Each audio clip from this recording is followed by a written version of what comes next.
Due to a certain nation's insistence on discharging nuclear waste into the ocean, coupled with the explosion of a mysterious star, Earth was besieged and faced a devastating impact.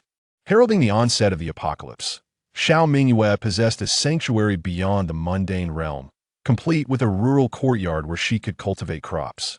Outside, amidst the chaos of the apocalyptic world, people anxiously scrambled for a single leaf of vegetables, while she busily tended to her pigs in her sanctuary, nourishing them with cherries to bolster their health.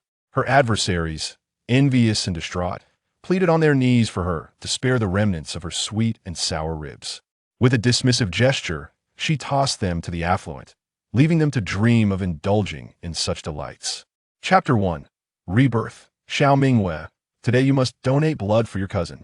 Nurse, draw her blood. She is negative, a rare type. Xiao Mingyue groggily awakened, recognizing the alto familiar scene, and came to the realization that she had been reborn. A month before the apocalypse, her cousin suffered a life-threatening hemorrhage during childbirth, and since their blood types matched, her grandmother and uncle forcibly brought her to the hospital to compel her to donate blood. In her previous life, they had half-threatened and half-coerced her into donating 400 milliliters had it not been for the nurse's repeated insistence that the maximum donation was 400 milliliters. Why would have drained her completely to save her cousin. Xiao Mingyue, already in frail health, experienced lingering symptoms of palpitations after the blood donation, rendering her incapable of lifting heavy objects. She barely survived for 3 arduous years in the post-apocalyptic world, ultimately succumbing to the bitter cold of a frigid night. "I cannot donate blood," Xiao Mingyue declared, her tone cold and resolute. Her grandmother, momentarily taken aback, incredulously retorted, "But she is your own cousin. Huan is on the brink of death in the delivery room, and you, ungrateful wretch, refuse to help. Are you even human?" She never anticipated that her usually timid granddaughter would dare to confront her.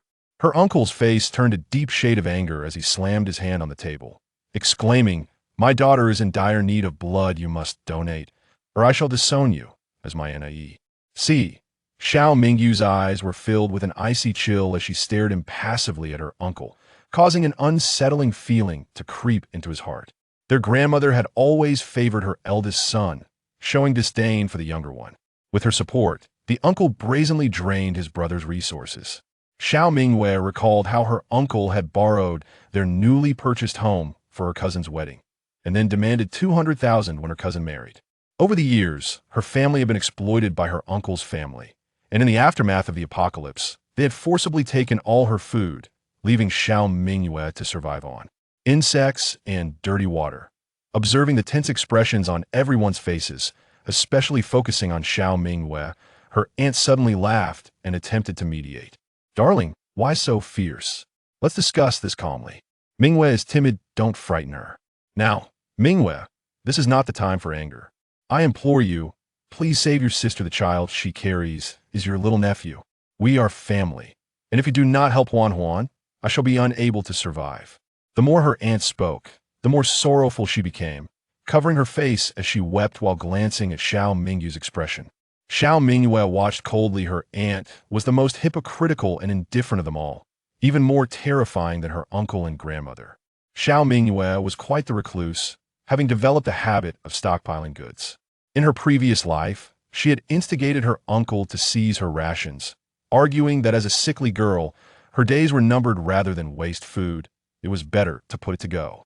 Odious. Ironically, her illness was a consequence of donating blood to save her daughter, which had left her with lingering repercussions. "Where are my parents? I only heed my parents," she retorted. Xiao Mingyue picked up an orange, peeled it, and popped it in her mouth. Seizing the moment when they were distracted, she discreetly brought a fruit knife from the bedside closer to her, preparing for any potential threats. The juice burst in her mouth, and she savored it with delight, having not tasted an orange in 3 long years. In fact, she was beginning to forget what fruits even looked like. The first year of the apocalypse was marked by extreme heat and relentless sandstorms, resulting in widespread failure. Prices soared dramatically. A wilted, yellowing spinach could fetch as much as 1,000 yuan, and the thought of fruit was beyond imagination. Her uncle's expression shifted as he exchanged glances with her grandmother, their eyes flickering with unspoken concern. Noticing their peculiar demeanor, Xiao Mingyue couldn't help but smile derisively. Her cousin was approaching her due date, while Xiao Mingyue, frail since childhood, was utterly unfit to donate blood.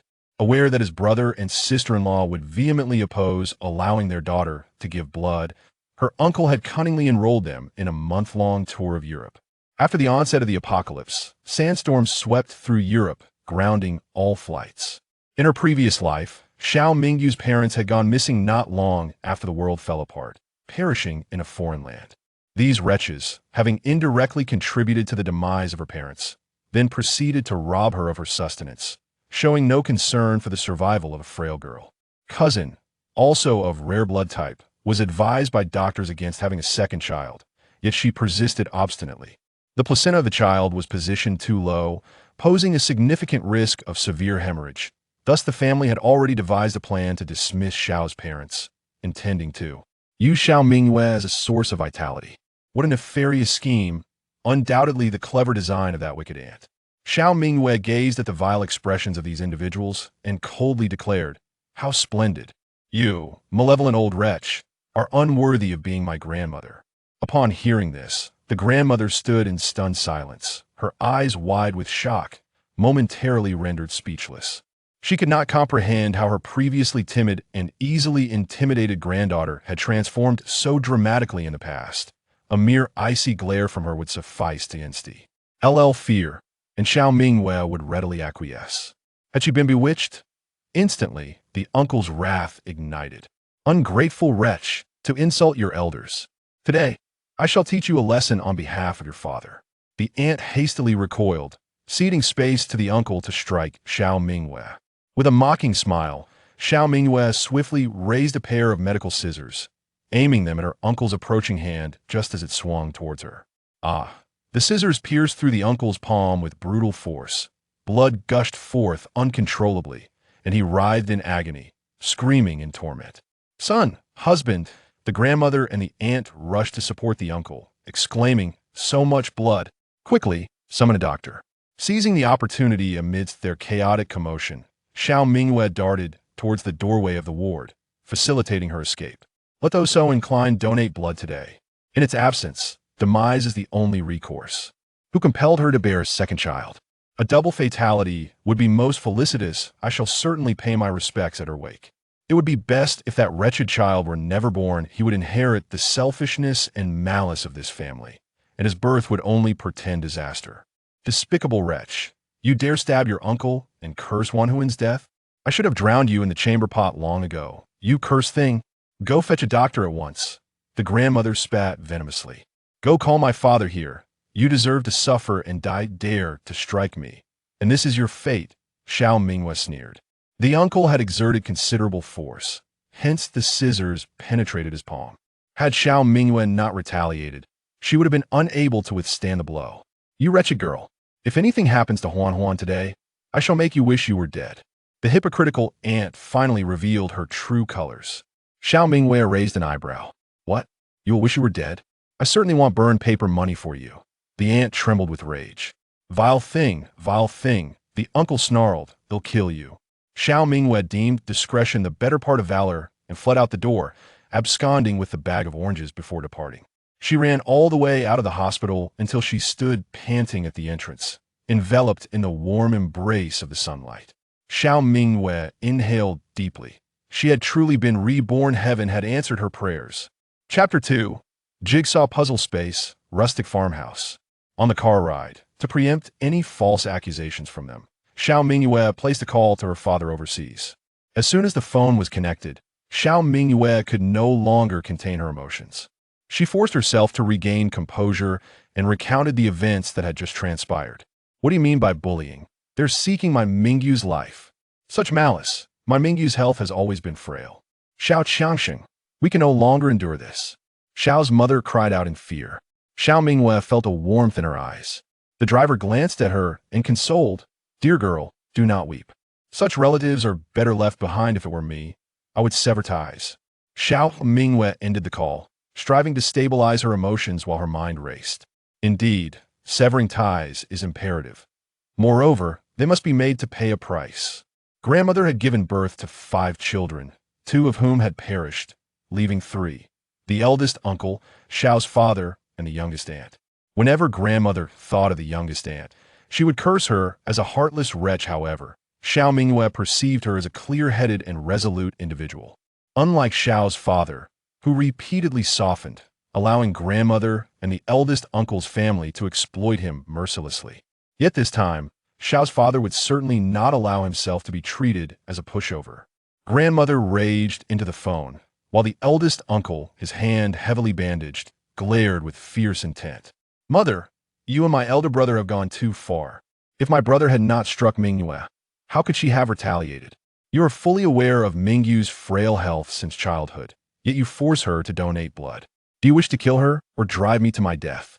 Xiao's father had become utterly disillusioned with this mother, his voice devoid of emotion. In the past, he had borne with her actions, valuing maternal bonds and brotherly ties, but now he could no longer endure. However, they should never have touched the daughter who resides at the core of his heart.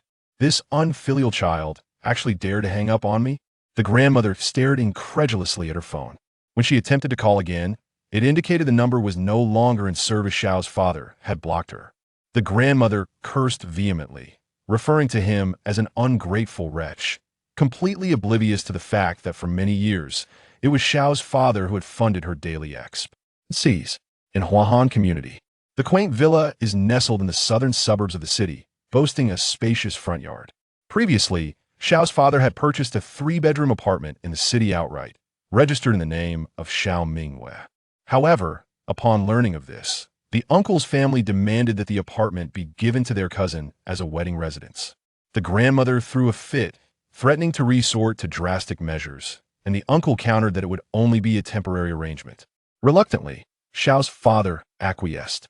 Xiao's mother protested for an extended period, ultimately insisting on relocating far away from that family, threatening divorce otherwise. In the end, Xiao's father was compelled to sell their current residence and, along with his dwindling savings, purchased this villa in the suburbs. The southern outskirts were quite remote, lacking even a subway, thus keeping property prices low. In the second year of the apocalypse, torrential rains caused widespread flooding, submerging 50% of the Earth's landmass. The entirety of Pengjing City transformed into a vast ocean, with only the southern district spared due to its elevated terrain. This remote area became a sanctuary for millions, with the mountains behind teeming with people. Huan community was so densely populated that one could easily hit 3 individuals with a thrown brick. The underground parking garage was filled to capacity with tens of thousands, rendering the value of the homes incalculable. That time, Xiao Mingyue, in desperate need of sustenance, had no choice but to sell the villa, subsequently sharing a cramped dormitory with refugees. A frail girl guarded the villa, destined to be overrun by nefarious individuals, and selling it seemed a wiser choice, as it could procure a meager supply of steamed buns. Upstairs, Xiao Mingyue rummaged through boxes in search of a jigsaw puzzling expansive tooth sandpiece, set gifted to her by her grandfather for her 19th birthday.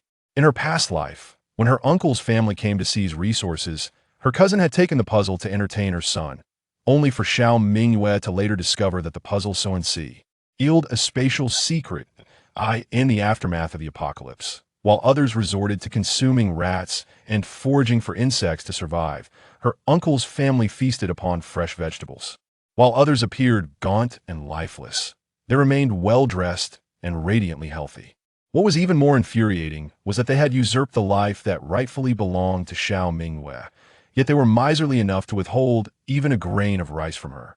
It was only before her demise that her cousin revealed the truth, leaving Xiao Mingyue consumed by rage and unable to find peace in death. Eureka! Xiao Mingyue carefully laid the puzzle upon the floor. The completed image depicted a picturesque paradise. Expansive meadows sprawled across the canvas, with a narrow stream meandering from the distance, its crystal-clear waters revealing the playful antics of fish and shrimp. Not far from the stream stood a quaint wooden cottage, its entrance graced by a modest yard enclosed by a wooden fence, with a well nestled in the corner. A few hens clucked busily, foraging for insects alongside their chicks, while a rooster perched atop the roof, gazing into the horizon. Behind the cottage lay 2 acres of farmland, with what appeared to be a small cat standing at the edge of the field. Xiao Mingyue meticulously arranged the puzzle pieces on the floor, fully engrossed in completing the remaining sections. Having returned to life, this space rightfully belonged to her. In the past, during moments of idleness, she would only piece together a few fragments, taking over half a year to complete merely half of it now. She was determined to finish the other half. Unbeknownst to her, for hours had slipped away. Xiao Mingyue stretched her stiff neck and placed the final piece onto the puzzle. Suddenly, a buzzing sound resonated, akin to a hen's clucking. Upon opening her eyes, she found herself amidst a vast grassland. Xiao Mingyue quickly sprang to her feet. Breathless with excitement, she had unlocked the space. She surveyed her surroundings with a mixture of wonder and astonishment. The scent of fresh grass enveloped her, and she could distinctly feel the softness of the ground beneath her. Feet at a successful recognition of the paradise beyond the world, an emotionless mechanical voice announced. What was that sound? Xiao Mingyue pondered, her curiosity piqued. Just then, the unfamiliar voice echoed once more, "Congratulations, Master, on arriving at the paradise beyond the world. The task mode has been activated. Your first task, repair the damaged chicken coop. Please choose whether to accept the task. Countdown. 3 seconds, 3, 2. I accept," Xiao Mingyue exclaimed instinctively. Though slightly bewildered, her intuition urged her to comply. Your first task has commenced. Please act swiftly, Master. Approaching the chicken coop, she noticed a section of the wooden roof was indeed damaged. Just as she pondered how to mend it, a toolbox appeared beside her out of nowhere. She picked up a new wooden board and placed it over the damaged area, wielding a hammer in her right hand and nails in her left, engaging in a flurry of repairs. Congratulations, Master, on completing your first task. You are rewarded with a set of double-layered wooden houses. In the next moment, Xiao Mingyue beheld with her own eyes as the original small wooden house rose from the ground, adding another layer to its structure. Oh dear, Xiao Mingyue laughed, realizing that this was the charm of a paradise beyond the world. No wonder her uncle's family could live so comfortably in the apocalypse yet. All of this was meant to be hers. With a month remaining until the apocalypse, she had much to accomplish, for time waits for no one. Chapter 3. Selling the house, reinforcing the villa. Just exiting her space, her phone was inundated with dozens of missed calls and hundreds of WeChat voice messages. Xiao Mingyue raised an eyebrow, curious to know if her cousin could survive without her blood. You little wretch, you actually know how to answer calls. You stood by and did nothing, directly causing a life to be lost. I will report you to the police and have them execute you. You beast. Xiao Mingyue dug in her ear. Why the commotion? Who has died? My great-grandson, weighing 9 jin and 8 liang, is gone. I no longer wish to live at all because of you. The murderer. Her grandmother continued to curse wildly. Xiao Mingyue, casually eating an orange, replied nonchalantly. That truly is a pity. Why hasn't Xiao Huanhuan died? How dare you curse Huanhuan, you monster disguised in human skin? The child's demise is solely the consequence of Xiao Huanhuan's own actions. What relation does it bear to me? The doctor explicitly stated that her body was unsuitable for a second pregnancy. Yet, she insisted on proceeding, disregarding the doctor's advice to manage her weight during the gestation period. She chose to overfeed the child, resulting in complications and excessive bleeding during childbirth. She brought this upon herself. That child perished due to Xiao Huanhuan's negligence. Xiao Mingyue paused momentarily before continuing. You all seem to think that since I am the one with the life-giving essence, you can simply draw my blood when trouble arises. But why should I acquiesce to such demands? A bunch of ignorant and obstinate fools. May you all perish and cease to bother me. With that, she terminated the call. The atmosphere in the hospital room was profoundly oppressive. Following Xiao Mingyue's abrupt end to the conversation, her grandmother, overwhelmed with anger, fainted. Her uncle's face was ashen, speechless, while her aunt wept and cursed. Everyone placed the blame for the newborn's death squarely on Xiao Mingyue's shoulders. Meanwhile, Xiao Huanhuan remained unconscious in the intensive care unit, unaware of the child's fate. Xiao Mingyue refused to shoulder this burden at that moment. She was preoccupied with calculating her remaining savings. There was 2,680 yuan in her construction bank account, 5,600 yuan in her industrial and commercial bank account, and a mere 58 cents in her WeChat wallet. Is that all? As a university student, she had little to her name, however. She did possess an apartment. Suddenly, Xiao Mingyue sprang to her feet. She was determined to sell that three-bedroom apartment that had been seized by her uncle's family, and she needed to act swiftly.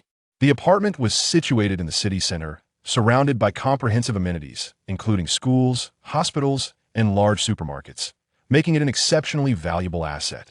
No wonder her uncle's family was envious. However, in the second year of the apocalypse, torrential rains submerged all the skyscrapers in the city center, rendering that apartment utterly worthless. Xiao Mingyue, a woman of action, promptly drove to the happiness community while simultaneously contacting the real estate agent from whom she had purchased the property. During her recent phone call with her grandmother, she faintly heard her cousin's voice, indicating that her cousin's family had undoubtedly gone to the hospital as well. Naturally, he would not remain indifferent to such a grave incident involving his own sister. Xiao Mingyue intended to seize the opportunity while the house was unoccupied to execute her plan. "Miss Xiao, are you truly intent on selling?" the agent inquired, perplexed, as such a fine property was rare and highly coveted. Xiao Mingyue's tone was resolute. "Yes, I am aware that the current market price hovers around 3.5 million. I wish to sell it for 3 million within 3 days. What say you, will you accept this arrangement?" In dire need of funds, she was compelled to offer it at a price significantly below market value, confident that someone would be eager to seize the opportunity at a 500,000 discount. The agent's eyes widened in astonishment as he quickly replied, "Absolutely. At this price, I assure you that I can list the property today, and by tomorrow, there will be numerous prospective buyers that I have, but one stipulation. The payment must be in full," Xiao Mingyue stated calmly. "Understood, Miss Xiao." With that, they arrived at the door of the apartment, only to find the lock. Xiao Mingyue was clearly incensed. How could they have changed the lock on someone else's property? She discreetly concealed her actions with her bag and retrieved a hammer from her space, having just repaired a chicken coop. With a few swift strikes, she shattered the lock into pieces and stepped inside. "Now, all is well, I can enter." The agent was left utterly astounded. From where had she produced a hammer? A woman who carries a hammer wherever she goes is not to be trifled with. Noticing the agent's surprise, Xiao Mingyue offered a cheerful explanation. "I forgot my keys." The agent swallowed hard, gazing at the damaged fingerprint lock. "Well, if you say you forgot, then so be it. After all, the house is registered in your name." The interior of the house was relatively tidy, and Xiao Mingyue promptly called a locksmith to replace the lock, handing the key to the agent for the convenience of showing the prop to prospective buyers. After filming the interior of the house, the agent left, being exceedingly polite, which made Xiao Mingyue feel a tad embarrassed. Once that was settled, she immediately reached out to Huayu Company, the largest renovation firm in Pengjing City. They had handled the villa's hard decoration originally, without cutting corners, so Xiao Mingyue sought their services once again. Xiao Mingyue intended to transform the villa in the southern part of the city into an impregnable fortress, one that no bandit could breach. Replace all the doors with high-grade steel, the most robust kind available. Our company has just procured a batch of 6 vertical and 15 horizontal steel frame anti-theft doors, rated for level 10 blast resistance. The security is impeccable, what do you think? Xiao Mingyue nodded. And the interior doors of the villa, each one must meet the same standards. All of them to be replaced? Manager Wang questioned, doubting his own ears. Had this family truly grown weary of their new residence already? Yes, all of them. Very well.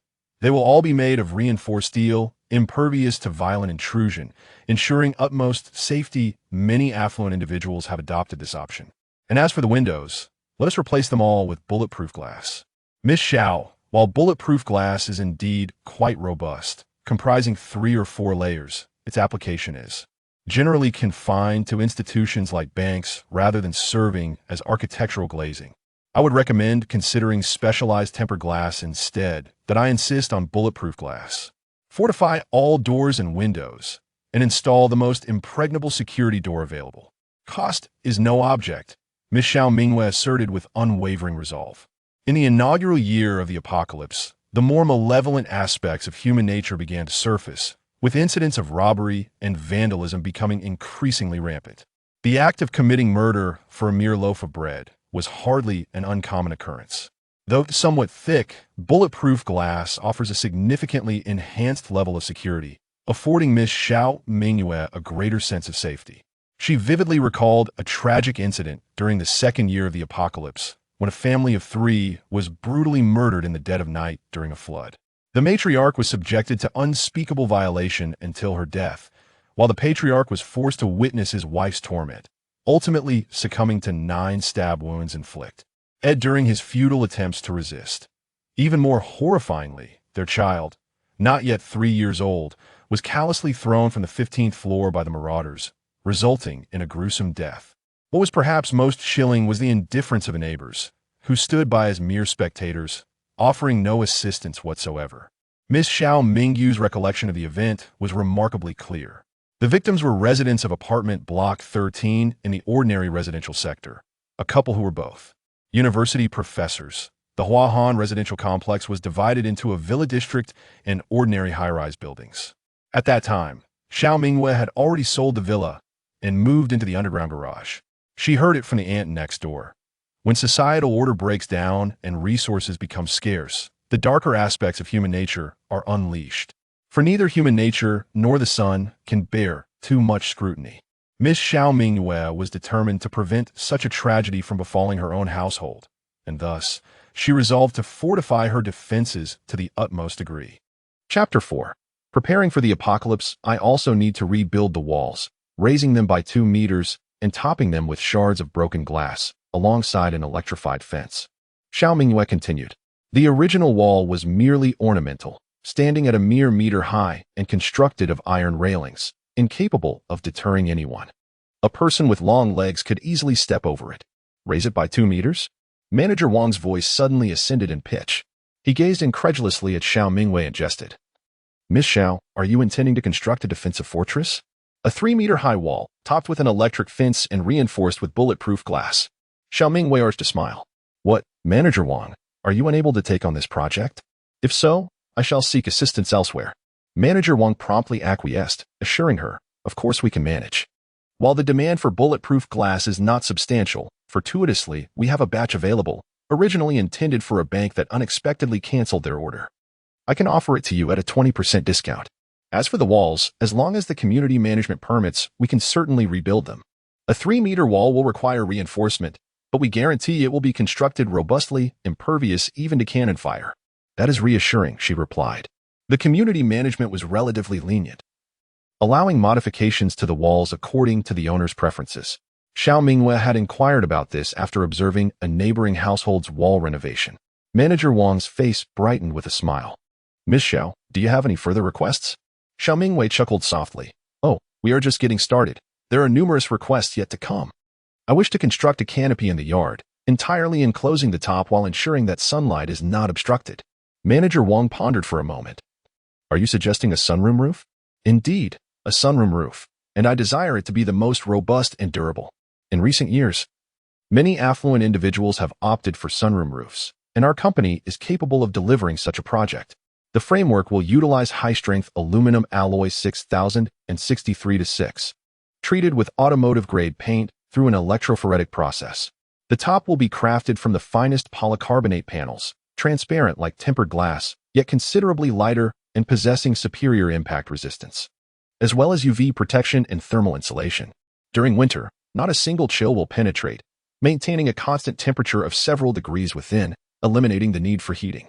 However, Miss Xiao, your yard is somewhat expansive, and it is likely that reinforced steel will be necessary. Each frame will require double the materials, hence the cost. Price is not an issue. Utilize the finest materials for me. It must be sturdy and secure. If it does not pass inspection, I shall withhold the final payment. Xiao Mingyue stated calmly. Miss Xiao is quite straightforward. Huano's quality assurance will ensure your satisfaction. Manager Wang was elated. This was indeed a significant contract. I hope our collaboration is pleasant. By the way, I am aware that your company offers not only hard furnishings but also soft furnishings. I require the finest whole-house water purification system, capable of filtering out all impurities. When I purchased the villa, I nearly exhausted my savings, leaving little for decoration. Thus, the current decor is rather simple. Now, Xiao Mingyue aims to completely renovate this villa, ensuring that the exterior is robust and the interior is fully equipped. Indeed. I was just about to mention this. A standalone villa is ideally suited for the installation of a comprehensive water purification system imported entirely from Switzerland. This system boasts a 10-stage filtration process with a precision of 40 microns, capable of transforming even the most contaminated water into potable water in a single pass. We can accommodate a central purification system with a capacity of 3.5 tons, dividing the water supply into 4 separate lines for the kitchen, garden, drinking fountain, and restroom. It is advisable to lay the water pipes before installing the flooring, and the entire setup would amount to approximately 50,000 yuan, with our construction team handling the installation. Xiao Mingyue nodded in satisfaction. The first year of the apocalypse may not present significant challenges, but next year, during torrential rains leading to floods, the proliferation of leeches and other dreadful creatures will be alarming. At that time, the water quality will be exceedingly poor, often teeming with various insect eggs. A careless sip could transform one into a projectile warrior, leading to severe dehydration. Installing a whole house water purifier would effectively eliminate all pests and impurities, thus resolving the water supply issues for the villa. Miss Xiao, we could also convert the roof into a sunroom. Adding a ladder would essentially provide an additional level. Manager Wang suggested. Xiao Mingyue glanced at the roof and replied, "No need for that. I plan to purchase several solar panels to place on the roof for power generation." Manager Wang's eyes lit up instantly. What a coincidence. Xiao Mingyue turned to him and asked, "What is this? Does your renovation company also sell solar panels?" Manager Wang smiled sheepishly. "Not exactly. Our company doesn't sell them, but my wife's company does. She is the sales deputy manager at Tianjia Company. If you purchase through her, I can have a word with her and arrange a discount for you." Xiao Mingyue raised an eyebrow. She had originally intended to purchase solar panels from Tianjia Company, a brand renowned as one of the best in the industry. What a fortunate coincidence. "How many do you require?" inquired Manager Wang. Pointing towards the roof, Xiao Mingyue replied nonchalantly, "Cover that entirely and add another 100 sets. I have a factory that needs them as well." She needed high-capacity storage batteries. Around 60 would suffice. The truth was, she had no factory. She merely wished to store them in her space for future use, as she would not be able to repair them if they broke. Manager Wang's mouth formed an O shape, and he was so excited that he could barely articulate his words, exclaiming, all right, I shall call my wife immediately. With this order, she is sure to get promoted to manager." Manager Wang's wife arrived promptly, and the couple offered Xiao Mingyue a generous discount of 20%. The entire purchasing process was remarkably smooth. In total, Xiao Mingyue acquired 130 solar panels, with an additional 5 sets gifted, bringing the total to 135.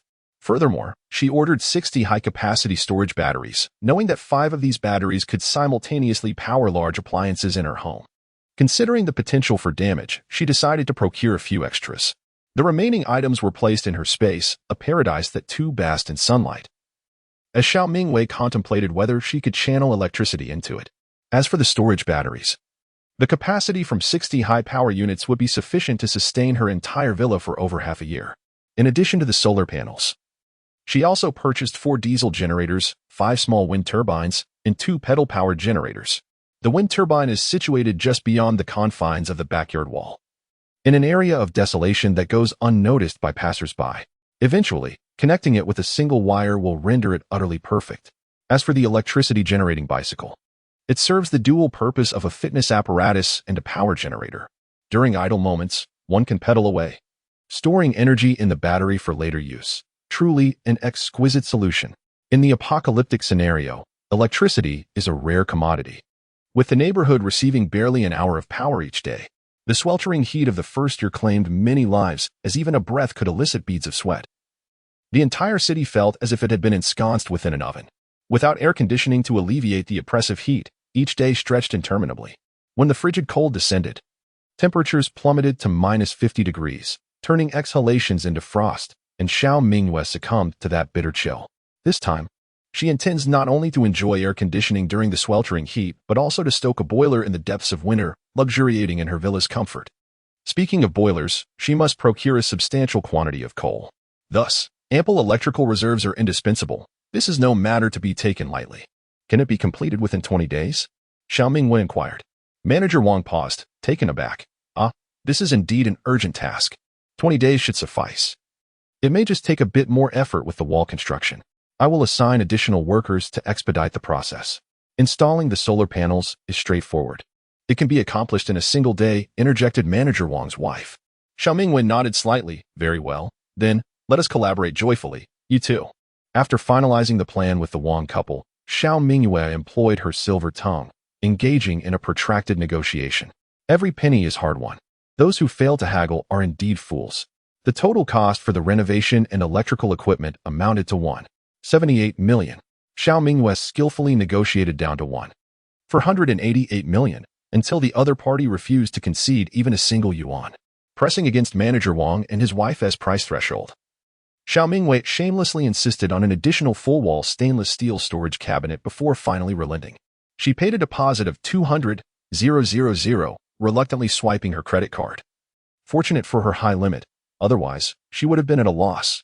As the evening approached, Xiao Mingyue prepared herself 3 packets of instant noodles, adding 5 eggs, and devoured the entire meal, savoring the long-forgotten taste of such earthly delights. Chapter 5, Completing Tasks to Earn Gold Coins. Zhao's mother wholeheartedly supported Xiao Mingwe's decisions, while her father remained silent. The conversation shifted to the topic of her cousin who had given birth to a stillborn, causing Zhao's father to reflect quietly for a long time before advising Xiao Mingyue to keep the new home address confidential and to exercise utmost caution when going out. Xiao Mingyue agreed. At that moment, her uncle's family was still unaware of their new address, only knowing it was in the southern part of the city, which is quite expansive. In her previous life during the apocalypse, her uncle had feigned a visit to learn the location for the purpose of hoarding supplies. This time, Xiao Mingyue would not grant him such an opportunity. It is all because you refused to donate blood. Do you still wish to shift the blame? My son is gone. You will descend into the depths of hell. Xiao Mingyue silently rolled her eyes, recognizing that such individuals only believe they are perpetually in the right, rendering any further argument unnecessary. With a swift motion, she blocked and deleted contacts in one fell swoop, bringing a serene quietude to her world. Her grandmother and uncle's family favored sons over daughters. Xiao Huanhuan was compelled to have a second child because the first was a daughter, and losing this boy would surely bring them their just deserts. Yet, what relevance did this hold for her? She retained these people's contact information solely to witness their despair and frantic anguish, and now that she had seen it, it was time to purge her address book. After eliminating all unwanted contacts, Xiao Mingyue felt an immense sense of relief envelop her. Blissful tranquility. A few minutes later, she received a cordial greeting from an unfamiliar number. You vile woman, do you dare to change the locks to my home? You have 10 minutes to return the keys, or I will end you. The locks were changed by me. I intend to sell the house. Should you dare to tamper with the locks, I shall accuse you of burglary. Go ahead and test me. Xiao Mingyue reclined on the sofa, leisurely munching on an apple. Moreover, Xiao Yu, the person I hold in the lowest regard is you. You must rely on others for your wedding home. Do you even realize this constitutes marriage fraud? Truly pathetic. As soon as her words fell, a shrill female voice erupted from the other end. What? This house isn't yours? Xiao Yu, you scoundrel. I cannot continue living like this. I want a divorce. Lily. Allow me to explain. Xiao Mingyue shrugged and promptly hung up the phone. A mechanical voice suddenly echoed in her mind. Master, your new task has arrived, to gain the affection of the mountain tiger. Please choose whether to accept the task. Countdown. 3 seconds. 3, 2. Accepted. Xiao Mingyue immediately entered the space. The new task has commenced. Master, please act swiftly. Standing before a wooden cabin, Xiao Mingyue gazed around in bewilderment. The mountain tiger? Where could it possibly be? She glanced at the hen. Are you the mountain tiger? Then at the rooster. Or perhaps you. The hen shot her an exasperated glance and strutted past her, leading a few chicks. Xiao Mingyue was at a loss. Suddenly, she remembered a little cat she had seen at the edge of the farmland. She hadn't ventured that way last time. Could it be that cat? Rushing over, she found, indeed it was. Before her stood a young mountain tiger, with the character emblazoned on its forehead. As it noticed her approach, it tilted its head in curiosity, its round eyes blinking adorably. Xiao Mingyue picked it up. The chubby little tiger flailed its limbs, emitting soft, purring sounds. How utterly adorable, akin to a kitten. Yet it was a tiger. She was captivated. The little tiger attempted to project the majesty of the king of the forest to intimidate her, but its still nursing body lacked the power to be imposing, only adding to its cuteness. Eventually, the little tiger ceased its struggles, eagerly lapping up milk while allowing Xiao Mingyue to stroke its head. The wary glimmer in its eyes gradually faded, replaced by tentative trust. Such a good boy. From now on, you shall be named Fortune. Fugui cast a glance at Xiao Mingyue, his face smeared with remnants of milk. Before burying his head deeply into the bowl once more, Xiao Mingyue found his adorably foolish demeanor amusing. Fortunately, he was but a juvenile tiger, making it relatively easy to foster a bond. Had he been an adult tiger, she might have become his prey. Thus, she resolved to cultivate a good relationship with Fugui, envisioning how splendid it would be to showcase him to the world. Congratulations, master, on gaining the favor of the mountain guardian tiger. Rewards of randomly dropped gold coins await. A gentle reminder, the higher the favor, the more gold coins will be randomly dropped. Please continue your efforts, master. With a whoosh, 2 gold coins fell onto the grassy ground ahead. Xiao Mingyue's eyes widened in astonishment. Gold? Genuine gold? Does it bear the hallmark of 999 purity? She increasingly perceived this idyllic realm as a survival simulation game. As she picked up the coins and weighed them in her hand, she noted their surprising heft. Elated, she tucked the coins into her pocket. She had initially intended to save the money from selling her house for supplies, but now, fortune had smiled upon her. Oh, Fugui, you have truly enriched me. Come, let me give you a kiss. Subsequently, Xiao Mingyue exerted every effort to serve Fugui with utmost devotion, bending over backward to please him, treating him like a revered ancestor. She nearly donned the attire of a eunuch, chasing after Fugui and calling him master. Almost all the meats from her refrigerator were laid out before him for his selection. Even the coveted Wagyu beef she had long hesitated to consume was presented as if it were a treasure. Take your time, don't choke. Would you like some carrots for a balanced diet? Fugui disdainfully kicked the carrot away, not even sparing it a glance. If you refuse to eat, then let me offer you a taste of this tender Wagyu. Xiao Mingyue smiled, as if the coins were of little worth. Detected an increase in the affection of the town's tiger for its master, rewarding a random drop of gold coins. Please continue your efforts, master. With a flurry of sounds, 4 gold coins fell to the ground, and Xiao Mingyue hurriedly picked them up and secured them. The rotund belly of Fugui was evidently well fed. It found a patch of lush grass, rolled over, and lay down, shutting its eyes to begin snoring. Xiao Mingyue observed, seemingly bemused by its immediate slumber. She gently patted Fugui's head before turning to exit the space, bringing her electric bike inside. She was eager to explore the vastness of this grassland, curious if it ever ended. Setting off from the wooden cabin, she rode eastward. As she pedaled, it felt as though she had collided with an invisible wall. The sudden impact caused her to tumble to the ground. Fortunately, her speed was moderate, sparing her from injury.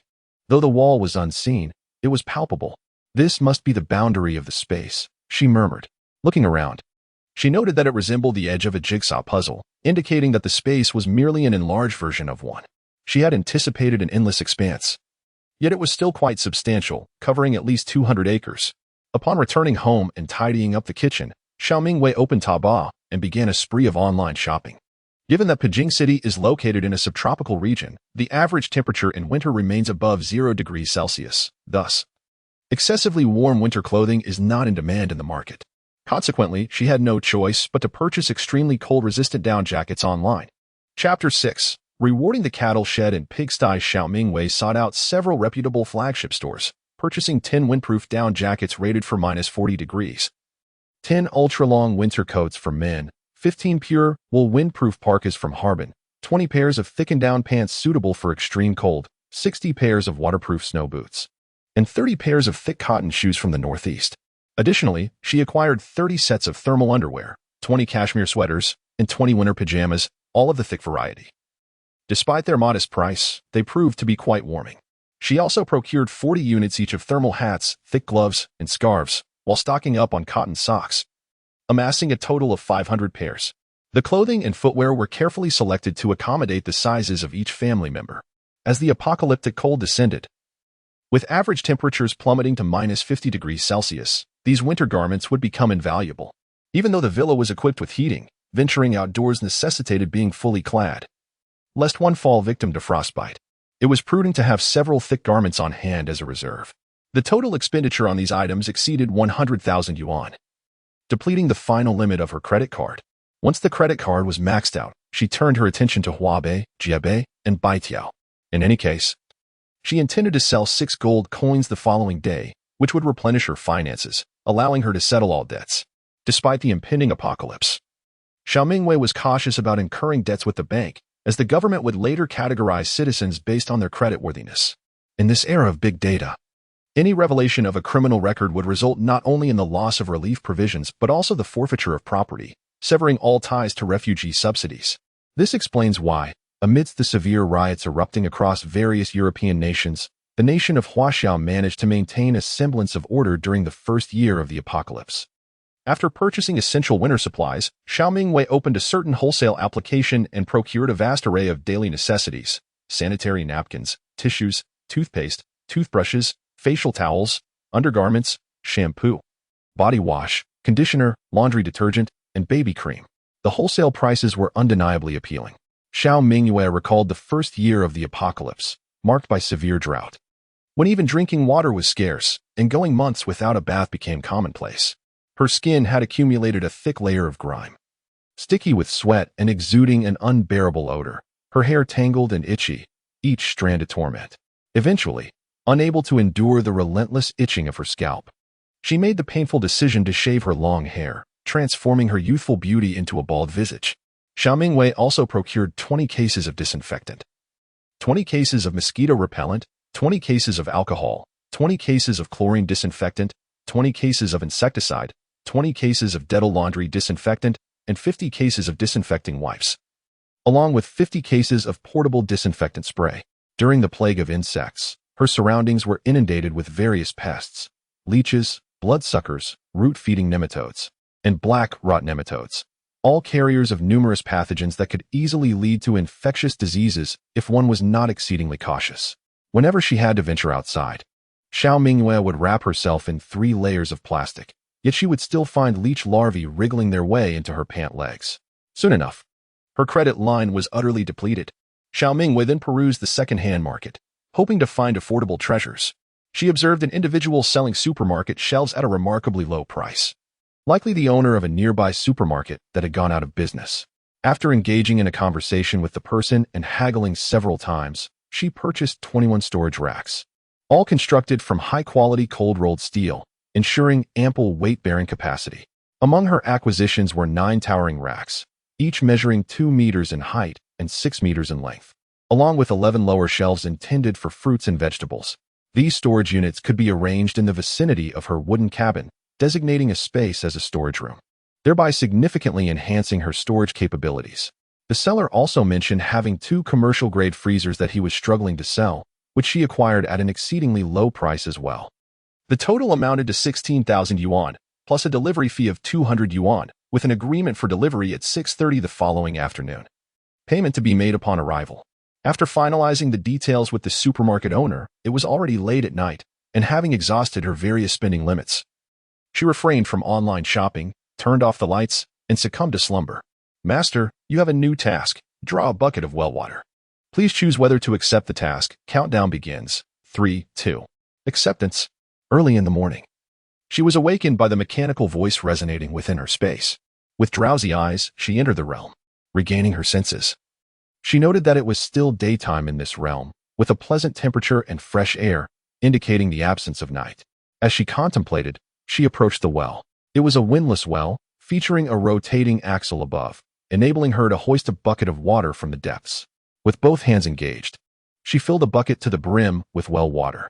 "Congratulations, Master, on acquiring a new skill. You are rewarded with 1 pigsty and 1 cowshed." In the blink of an eye, 2 additional structures appeared in the vacant space to the left of the courtyard: a stable and a pig pen. Xiao Mingyue had long since grown accustomed to such occurrences, as she had intended to raise some small animals in her space. Now, her plans were fully realized. She scooped a handful of well water and took a sip. It was truly sweet. The taste of the water was exquisite, and the sensation of it flowing into her stomach was remarkably delightful, bringing a sense of ease to her entire being. "Congratulations. The master has discovered a hidden benefit.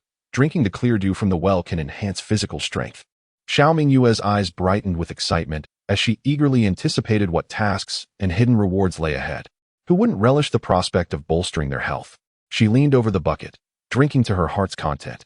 At that moment, a yellow blur dashed toward her. As Fugui burrowed through the fence and playfully bounded to her feet, wagging its tail affectionately, Xiao Mingyue gently patted its head, and Fugui joyfully rolled onto its back, exposing its belly for her attention. She couldn't help but marvel at how amiable animals could be. A little food and drink could forge a steadfast bond of trust. Unlike humans, who often exhibit cunning and jealousy, the darker aspects of human nature had become truly unsettling in the aftermath of the apocalypse, especially with her uncle's family, if even kin could betray. What hope was there for strangers? Indeed, one might find animals to be more trustworthy than humans. Xiao Mingyue retrieved the remaining beef from the refrigerator and heated a bowl of milk, which made Fugui's tail wag with such enthusiasm that it seemed ready to take flight. Observing Fugui relish its meal, she had expected to see gold coins cascade down once more, but this time, none materialized. With a smile, she patted Fugui's little tail, reminding herself that one must not be overly ambitious or greedy. Having exited her space, Xiao Mingyue realized that she had many more tasks to attend to. In the early morning, Manager Wang arrived with the renovation crew, and after exchanging pleasantries with Xiao Mingyue, she drove to the bank. With surveillance cameras installed at home, she felt no apprehension. A total of 6 gold coins, each weighing 400 grams, could be valued at approximately 580 yuan per gram this year. Hence, 1 gold coin could fetch 230,000 yuan, making the total for 6 coins 390,000 yuan. After settling her credit card debt of 300,000 yuan and nearly 100,000 yuan from Huabei and Jiabei, Xiao Mingyue was left with over 990,000 yuan. Gazing at the balance in her bank account, she felt a surge of confidence as she drove towards the nearby wholesale seed market. Chapter 7. Purchasing seeds and seedlings before her visit. She deliberately donned an old apron emblazoned with Daqiao chicken essence, slung a small black bag across her waist, tied her hair in a casual low bun, and topped her ensemble with a fisherman's hat that belonged to her father. To conceal her identity, she wore a mask, an aged white t-shirt, and a pair of worn canvas shoes, exuding an air that proclaimed, "I am a seasoned veteran. Do not deceive me." The reality was that the vendors at the wholesale market were quite shrewd. Upon spotting a novice, they would ruthlessly exploit them. Therefore, Xiao Mingyue had to feign the demeanor of a regular customer. With a notebook in one hand and a pen in the other, she strolled about with an air of purpose. "Excuse me, do you have a complete selection of seeds? How do I go about making a purchase?" she inquired. The middle-aged female shopkeeper, engrossed in her drama while munching on sunflower seeds, cast a cursory glance at Xiao Mingyue before promptly rising with a smile, saying, "Are you here to make a purchase? What a question. If my seeds aren't complete, then there would be none in the entire wholesale market." Pleased with the response, Xiao Mingyue nodded, realizing her attire had indeed served its purpose.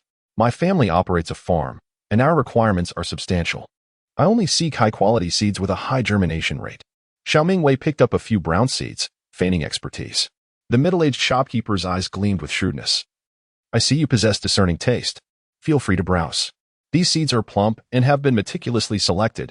They will undoubtedly meet your expectations."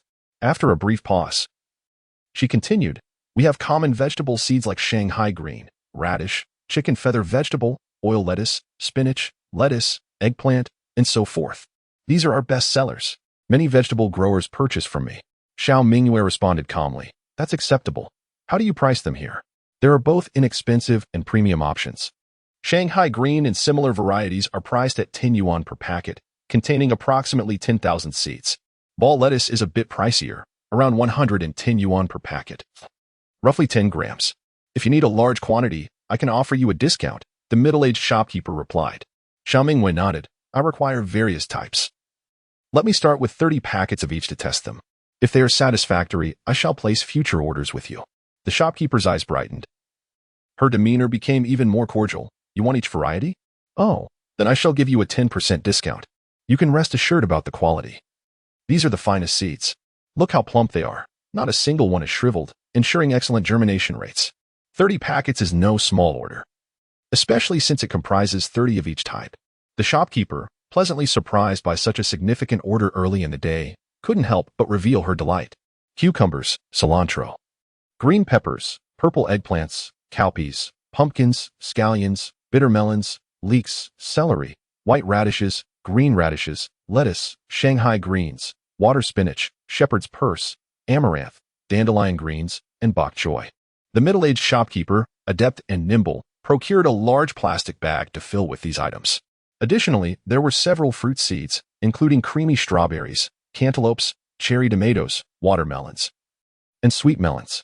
The shopkeeper deftly tapped away at the computer keys, calculating a total of 8,685, discounted to 7,825. 5, finally settling on 7,800. Do come again, she exclaimed warmly.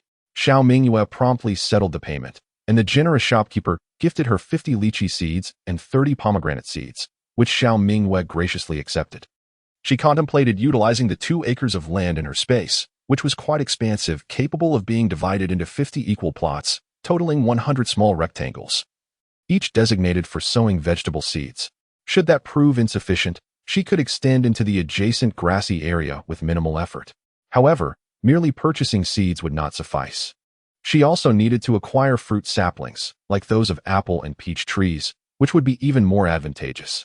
After departing the seed wholesale market, Xiao Mingyue hurried to the nursery propagation base, fortunate that the 2 locations were in close proximity, requiring only a 20-minute drive. This was the largest nursery propagation base in Pengjing City, offering not only fruit tree saplings, but also a variety of ornamental plants and flowers for admiration. With the market bustling with people and the sounds of vendors ringing in the air.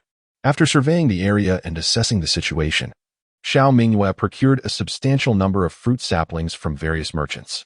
Apple saplings, pear saplings, peach saplings, grape saplings, passion fruit saplings, cherry saplings, dragon fruit saplings, orange saplings, walnut saplings, blueberry saplings. Essentially, she acquired every type of sapling available for sale. To avert the risk of any dying saplings, she purchased 3 of each variety, totaling an expenditure of 17,000. The fruit trees could not be planted in the 2 acres of land, as they required space to flourish. Consequently, Xiao Mingyue planned to designate the back of the field as an orchard area. After all, the prairie was vast, providing ample room for numerous fruit trees. Xiao Mingyue parked her vehicle in a discreet location and methodically transported her belongings into her storage space.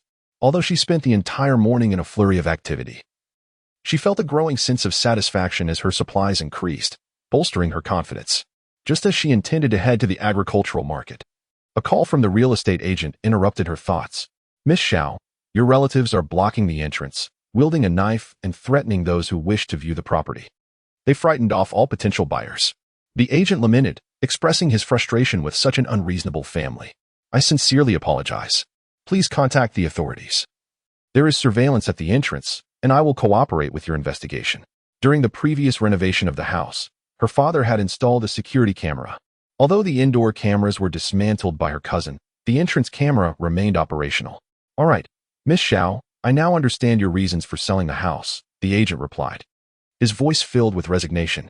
Xiao Mingyue sent him a consolation red envelope of 500 yuan and then opened the surveillance app on her phone, revealing her uncle, aunt, and cousin blocking the entrance, their foul language echoing unpleasantly in the air.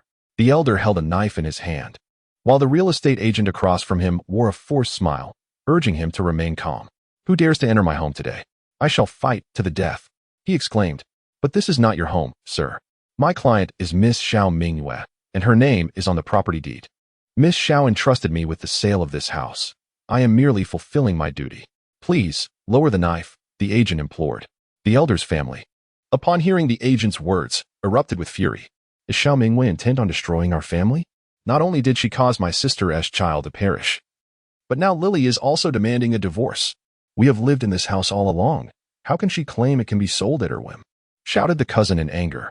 Indeed, the second branch has no male heirs. Only Xiao Mingyue remains, a worthless daughter. In the future, all the family fortune will belong to my son. Why should a soon-to-be married burden like Xiao Mingyue have the authority to sell my son's house? The aunt interrogated the real estate agent. The agent was momentarily rendered speechless, praying for the police to arrive swiftly.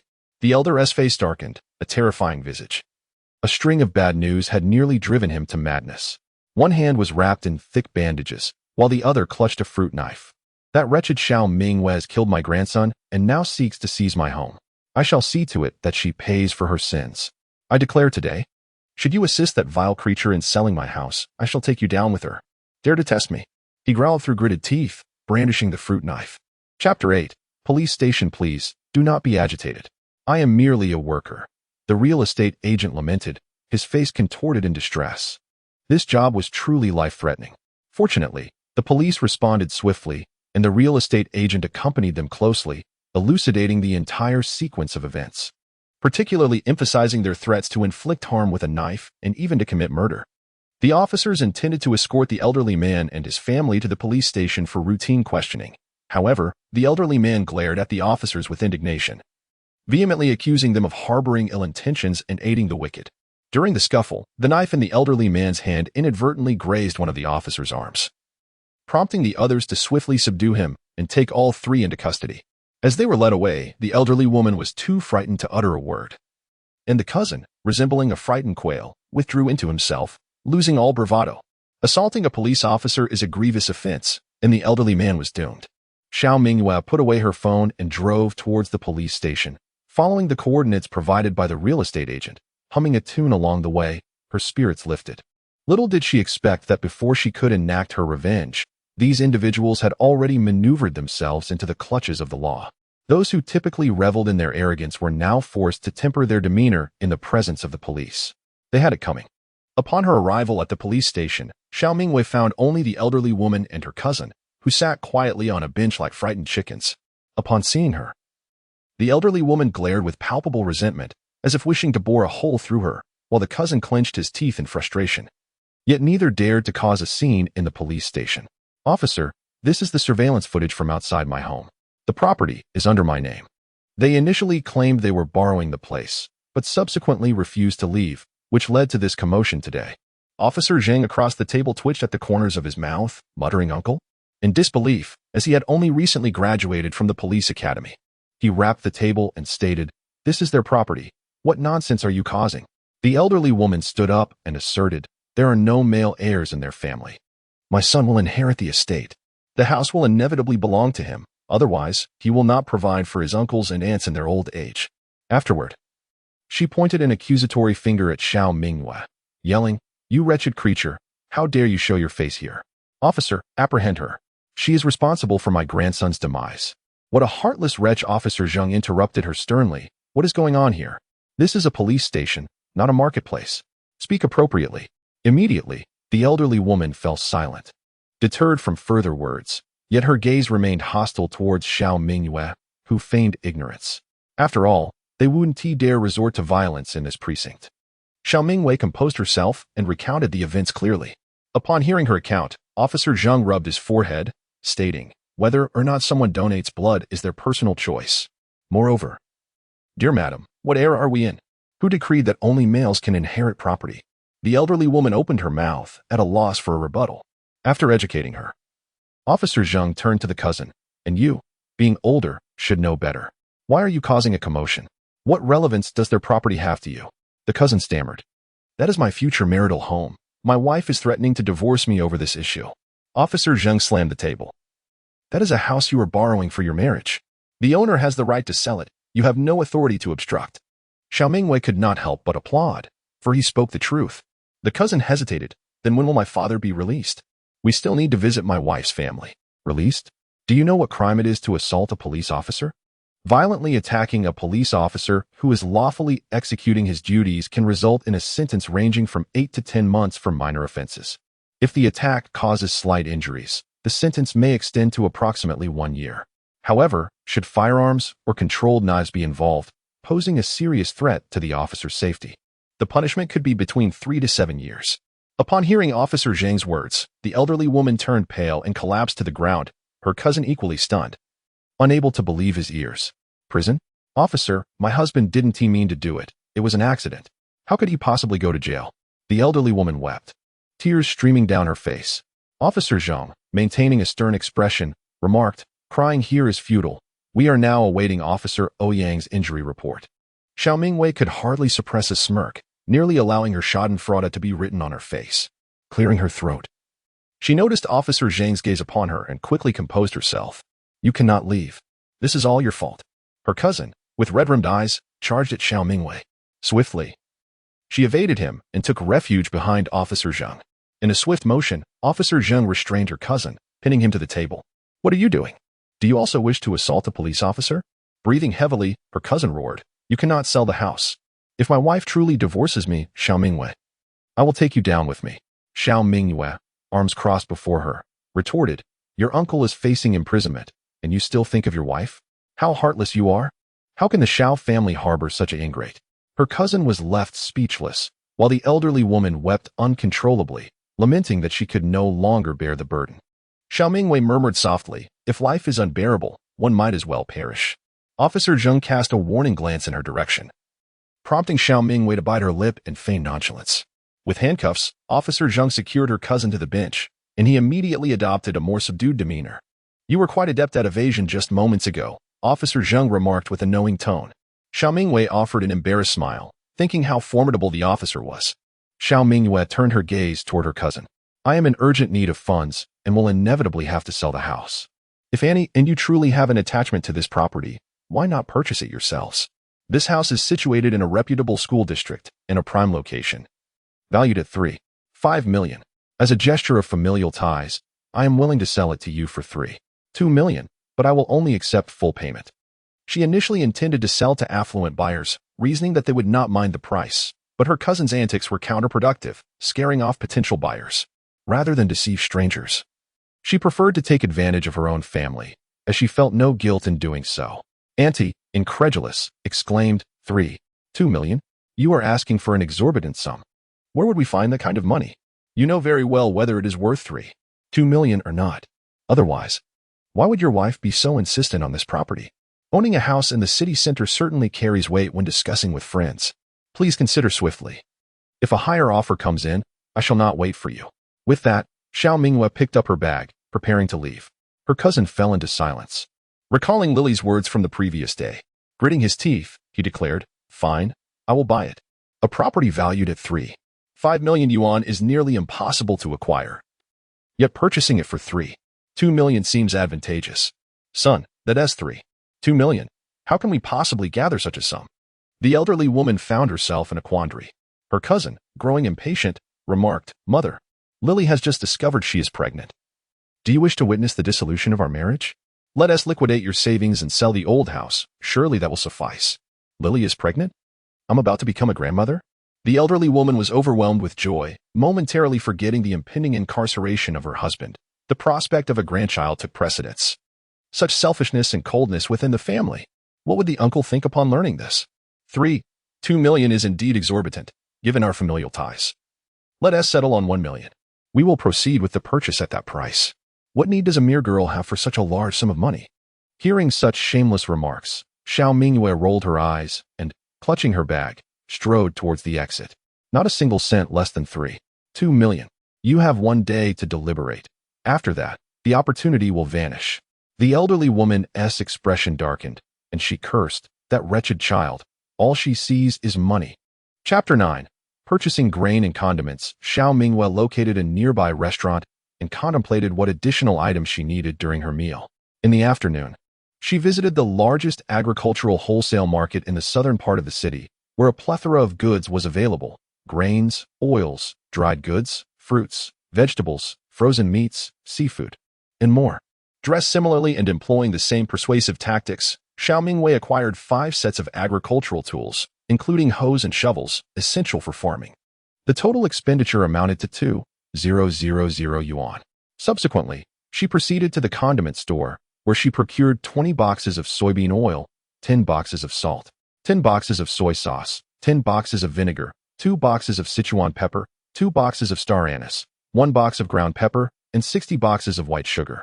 During wartime, white sugar is considered a strategic resource, capable of swiftly replenishing energy, and in the post-apocalyptic era, it has become a coveted commodity. Thus, Xiao Mingyue opted to purchase a larger quantity, anticipating its utility in future trade. Additionally, she acquired an assortment of easily storable dry goods, including 10 boxes each of dried wood ear mushrooms, dried shiitake mushrooms, dried daylily buds, red dates, dried lotus seeds, paper shell walnuts, almonds, pistachios, hazelnuts, macadamia nuts, dried cranberries, and raisins, as well as cream melon seeds. She particularly delights in cashews, hence she purchased 30 boxes, each morsel delightfully crunchy. The total expenditure for the condiments and dry goods amounted to 85,000. The proprietor even gifted her a box of Lao Gan Ma, with delivery scheduled for today. After providing her address, she observed the workers in the store diligently packing the items, as the delivery truck was filled with box after box of goods. Due to the sheer volume of her purchase, the owner borrowed trucks from several neighboring shopkeepers to ensure all items would reach Wuhan Community today. She then visited the adjacent grain store, where she acquired 2,000 pounds of northeast rice, 2,000 pounds of white flour, 500 pounds of red rice, 500 pounds of black rice, 500 pounds of brown rice, 1,000 pounds of cornmeal, 200 pounds of chickpeas, and 500 pounds of cooked seeds. She also indulged in preserved delicacies, purchasing 5 boxes each of cured sausages, cured chicken legs, and 5 boxes of 5-spice cured pork. The aroma of slicing a cured sausage into fried rice is simply irresistible, and given that cured meats have an extended shelf life, she decided to stock up. After negotiating with her boss, she spent a total of 157,000, and in addition, he gifted her an entire cured leg of a local pig along with 200 pounds of mung beans. Due to the substantial quantity she purchased, the grocery store needed to arrange a delivery, scheduled for the day after tomorrow. Today, Xiao Mingyue returned home with her bounty, calculating her expenditures, and found that she still had over 730,000 remaining on her card. Upon arriving home, she discovered that the renovation crew had already finished for the day, leaving the house and yard in disarray, marked by the remnants of construction. The delivery of supermarket shelves had also arrived, filling the entire yard with 21 stacked shelves, which she promptly paid for without hesitation. Xiao Mingyue felt fortunate that the workers had left. Otherwise, she would have been at a loss for where to place everything. Now, however, she could neatly store everything in her designated space. The 2 commercial refrigerators were not included in the storage space. She planned to place them in the basement, transforming it into a storeroom. It was also essential to have visible stock on hand, as items taken from her space without proper categorization could raise questions. The delivery from the seasoning shop arrived as promised, several trucks unloading for an entire hour.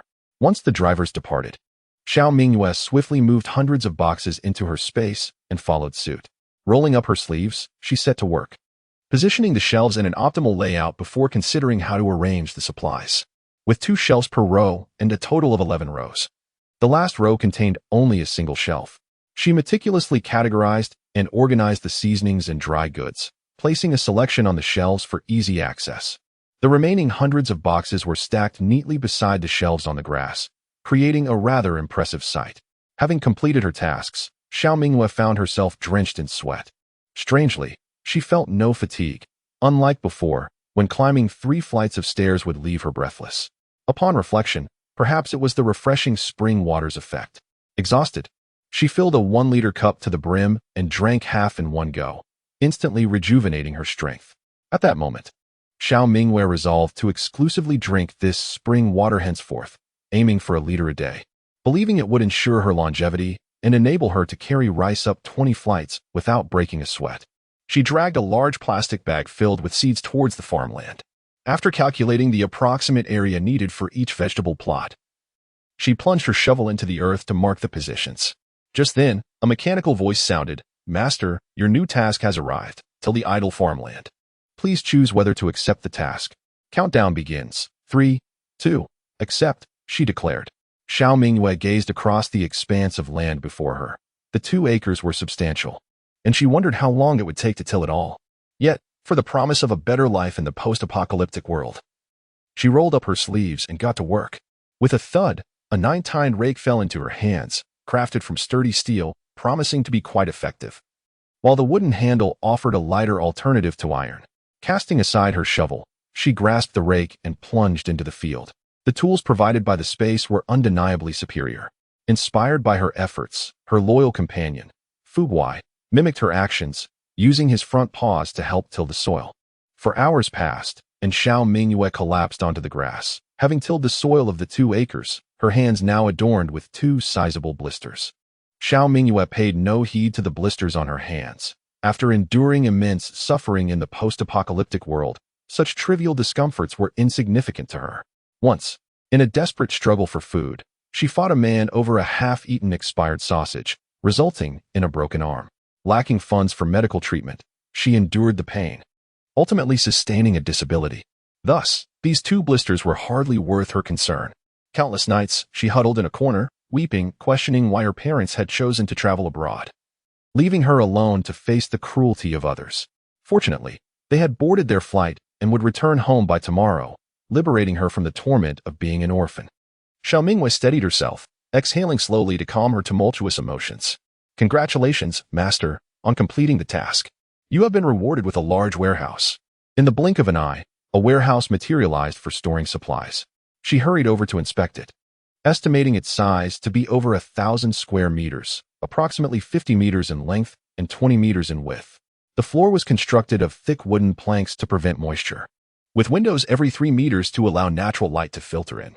The entrance featured a bolt latch, ensuring that small animals, like the troublesome Fugui, could not intrude. Xiao Mingyue nodded in satisfaction. This warehouse was more than sufficient for her to stockpile supplies. The neatly arranged shelves and provisions appeared diminutive within the vast space. The notion of savoring a bowl of plain noodles amidst the apocalypse seemed almost surreal. For the past few days, her meals had primarily consisted of noodles, quick to prepare and filling. With less than a month until the world descended into chaos, she had no time to indulge in preparing elaborate meals. After swiftly preparing her meal, Xiao Mingyue made a bowl of milk and 2 raw chicken legs for Fugui. Chapter 10. The Little Farmer's Endeavor. Upon returning to her space, she and her tiger sat on the grass, each enjoying their dinner. A gentle breeze wafted through as Xiao Mingyue savored her eggs, and she couldn't help but chuckle softly at the sight of Fugui tearing into the chicken legs with all 4 paws. She suddenly found this way of life rather amusing. The following day, the villa's renovations continued at a brisk pace. While overseeing the work, Xiao Mingyue engaged in conversation with the construction workers. In the afternoon, she received a call from an unfamiliar number. Her cousin confirmed his intention to purchase her house and requested a meeting. Xiao Mingyue was not naive enough to meet that gang of scoundrels alone. Instead, she instructed her cousin to contact the real estate agent and follow the proper procedures. She felt somewhat guilty towards the real estate agent for the trouble caused, especially having involved the authorities, so she was determined not to deprive him of his commission, which her cousin would ultimately pay. Seeing that there was no hope of negotiation, her cousin abandoned the idea and proceeded to reach out to the real estate agent. Xiao Mingyue granted him a fortnight to gather 3.2 million, otherwise she would sell to another party. Before Xiao could speak, Lily on the other end readily agreed. After all, 3.2 million was not a sum one could procure instantly, and Xiao Mingyue had some understanding of her uncle's financial situation. Selling the old house where her uncle and aunt resided would likely suffice to gather the necessary funds. Once the construction workers had finished for the day, Xiao Mingyue entered her space as usual, beginning to sow vegetable seeds and plant fruit trees. Each designated plot of vegetable garden is marked with a plastic label, inscribed with the name of the vegetable. This was meticulously prepared by Xiao Mingyue to prevent any confusion regarding the crops that would eventually sprout. During the planting process, Xiao Mingyue diligently researched the sowing techniques for each type of seed on Baidu to facilitate her efforts. She even procured a substantial collection of books on vegetable and fruit cultivation from the bookstore. For instance, small greens like Shanghai Qing merely require scattering on the soil, while coriander seeds necessitate being crushed several times to enhance germination rates. Cucumbers, green peppers, purple eggplants, cowpeas, small scallions, leeks, celery, and white radishes. Each seed was sown in its own tiny patch of earth. Xiao Mingyue was busy yet elated, as these would serve as her sustenance in the post-apocalyptic world. She had no desire to feast on insects any longer. As for sprawling fruits like pumpkins and winter melons that grow along the ground, she opted not to plant them in the designated vegetable patches, but rather on the adjacent grassy area, if planted alongside the greens. The vines and foliage of these fruits would surely overshadow the other vegetables, hindering their growth. Thus, it was far better to allocate a separate space for their unrestrained proliferation. After planting the majority of the seeds, Xiao Mingyue pedaled her tricycle, laden with an abundance of seedlings, to a slightly distant location. She had purchased the tricycle in the afternoon, intending to ease her mobility within the garden. Otherwise, carrying the seedlings back and forth would surely exhaust her. While the diligent farmer, Xiao Mingyue, toiled away, her pampered companion provided little assistance, instead gnawing on a sapling and dragging it along. In response, Xiao Mingyue hurriedly closed the distance, swiftly lifting her obstinate companion with one hand. Fortune was grasped firmly by the nape of its fate, its 2 dark eyes brimming with innocence. Fortune, you must not gnaw at these saplings, nor disturb the seeds in the field. Otherwise, you shall meet your demise. Do you understand? Xiao Mingyue pointed at the ruined fruit saplings and then gestured towards the farmland, giving Fortune's soft rear a gentle flick. She did not expect it to comprehend, but thought a few more admonitions would suffice. Fortune flailed its limbs, gazing at Xiao Mingyue with a semblance of understanding. Upon being released onto the ground, it sniffed the saplings, finding little amusement, especially after having been chastised. With a kick at a sapling, it turned and scampered off to join the flock of chickens. Xiao Mingyue could only chuckle helplessly, knowing the chickens were in for trouble once again. Different saplings required various planting methods, and the depth of their roots was indeed a matter of significance. Even the art of watering was a profound study, not to mention the intricacies involved in pollination and pruning once the fruit trees matured. Immersed in her planting books, Xiao Mingyue marveled at the vast knowledge encompassed within the little saplings. The journey from orchard to fruit was far from simple, and it was no wonder the fruits in the market were so costly. Around 1 in the morning, Xiao's parents finally returned home, only to find the house in disarray, initially mistaking it for a robbery, which startled them greatly. Upon closer inspection, they realized it was merely the chaos of renovation, and they sighed in relief. Questions swirled in their minds. Why had the house suddenly undergone renovations? This was undoubtedly the work of Xiao Mingyue. However, seeing her deeply asleep and even snoring, it was clear she was utterly exhausted. Should they inform Mingyue about this? In the room, Zhao's mother furrowed her brows slightly, while Zhao's father's expression was grave. Let us not speak of it. The child has just been through a fright. However, no more buts. It is getting late. You should hurry to bed, sighed Xiao Ma, choosing not to say more. The following day, Xiao Mingyue awoke at 9:30, roused by the enticing aroma of soup dumplings and fried dumplings. Her eyes felt warm. Having endured the apocalypse, she had not seen her parents for over 3 years. In her previous life, they had gone missing in Europe, likely facing dire circumstances. Now, standing before her were 2 living individuals, and she struggled to hold back tears. No matter how resilient she was in this moment, she was merely a child longing to nestle in her parents' embrace. Come and eat. It's your favorite pork soup dumplings, Xiao Ma said gently, tying her apron with a soft smile. Why didn't you tell us about such significant renovations to the house? Inquired Xiao Ba. Xiao Mingyue stuffed her mouth with dumplings, simply explaining that she disliked the former appearance of their home, hence the renovation. Having just experienced a fright, her parents, filled with concern for their daughter, refrained from further questioning. As they discussed the behavior of uncle and grandma, Xiao Ma vented her frustrations for quite some time. In the past, Xiao Ba would intervene, but this time, he remained silent. The family of 3 conversed for a while, learning that uncle had prevented the sale of the house and ultimately ended up in trouble, which delighted Xiao Ma immensely. Xiao Mingyue constantly reminded her parents to drink more water, only to be playfully chided by Xiao Ma for being as chatty as her grandmother. She had already replaced the water in the bucket with fresh spring water, wishing for her parents' health above all else. After finishing breakfast, Xiao Ma went upstairs for a nap, while Xiao Ba intended to chat with the renovation workers. Father, aren't you going to check on the shop? Xiao Mingyue asked, puzzled. Zhao's father runs a fishing tackle shop, which thrives and supports their family of 3. In Pengjing City, every fishing enthusiast is well acquainted with the renowned 100 Tackle Shop. While Zhao's father manages the store, Zhao's mother excels in financial management, having made considerable profits through various investments over the years, thus ensuring a comfortable living for the family. Zhao's father, a fervent angler and a seasoned veteran in the craft, has transformed his passion into a profession and cherishes the shop dearly, often spending 9.5 days out of 10 there. Logically, after being away for so long, he should be eager to return. Yet he seems more inclined to engage in conversation with the workers.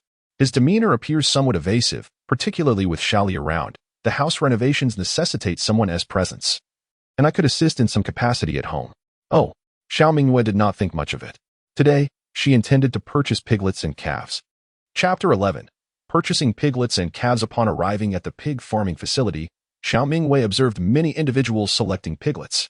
She refrained from rushing into a purchase, opting instead to follow an unfamiliar middle-aged woman, keen to learn from her selection process. The woman, though unremarkable in appearance, possessed discerning eyes that indicated her experience. This piglet is subpar. Its body is too short, and it lacks appetite, lying still and appearing lethargic. I shall not entertain such a specimen, the woman critiqued. The farm owner frowned, remarking, Madam, you have already scrutinized several rounds. With a raised eyebrow, the woman retorted, What's wrong? Am I not permitted to be selective in my purchases? Xiao Mingyue, trailing behind, silently nodded in agreement.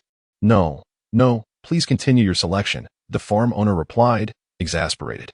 The woman abruptly halted, exclaiming, "This one in the circle is quite impressive, broad-chested, well-rounded, with an elongated snout and sturdy limbs. It appears quite lively." "Ah, you certainly have a discerning eye. These piglets do not come cheap. They grow swiftly and are easy to rear, with tender meat that is delectably marbled." The farmer chuckled nervously. The ant shot him a glance. "Let us get to the point. I require 300 heads. What is your price?" The farmer inhaled deeply, realizing that this formidable woman was prepared to negotiate, and she would be a tough opponent. He slowly raised 4 fingers. The ant's eyes widened in disbelief. 400 per head? Are you attempting to take advantage of me, assuming I have no experience in pig farming? The current market price is indeed this. And this breed of piglet is the most expensive. Over there, you can find them for 90 each, but I presume you find those unappealing. The farmer shrugged helplessly. At most, 200, and ensure the pig vaccines are administered properly, the ant declared imperatively. The farmer felt as though he might weep. "Dear lady, if you insist on denying me a profit, at least do not drive me to a loss. This is simply untenable." Seeing his distress, the ant reconsidered. Realizing her offer was somewhat low, she smiled and said, "Then tell me your price. Let us dispense with the pretense. Offer me a genuine figure. Given the volume I intend to purchase, if the terms are favorable, I shall continue to source from you in the future. This could be a lucrative long-term partnership." The ant's elegantly arched eyebrows and commanding presence loomed over the farmer, who swallowed hard, feeling the weight of her authority. "Perhaps 300, sister." "I usually sell to others at 400, he conceded. "Enough with the back and forth, it's 300. If that works for you." "I'll pay immediately and take the pigs," she insisted. The farmer gritted his teeth. "Very well, 300 it is. But please do not disclose that you acquired them from me at this price." At that moment, Xiao Mingyue emerged from behind, adding, "I would also like 10 piglets. 5 males and 5 females. The farmer's face darkened like the bottom of a pot. "Young lady, your offer is too low. For 50 is the fixed price." Xiao Mingyue retorted. "That sister managed to purchase it for 300. Why can't I? Moreover, you just offered it to her for 400. Why has it risen to 450 for me?" "That was the wholesale price," the farmer explained. Annie glanced at Xiao Mingyue, who affectionately referred to her as sister, which pleased her. Unlike certain individuals who insisted on calling her big sister, count her 10 piglets as part of my purchase. Consider it as if I am acquiring 310 heads, she declared. Xiao Mingyue's eyes lit up. "Sister, you truly possess both beauty and kindness." Auntie shyly tucked a strand of hair behind her ear.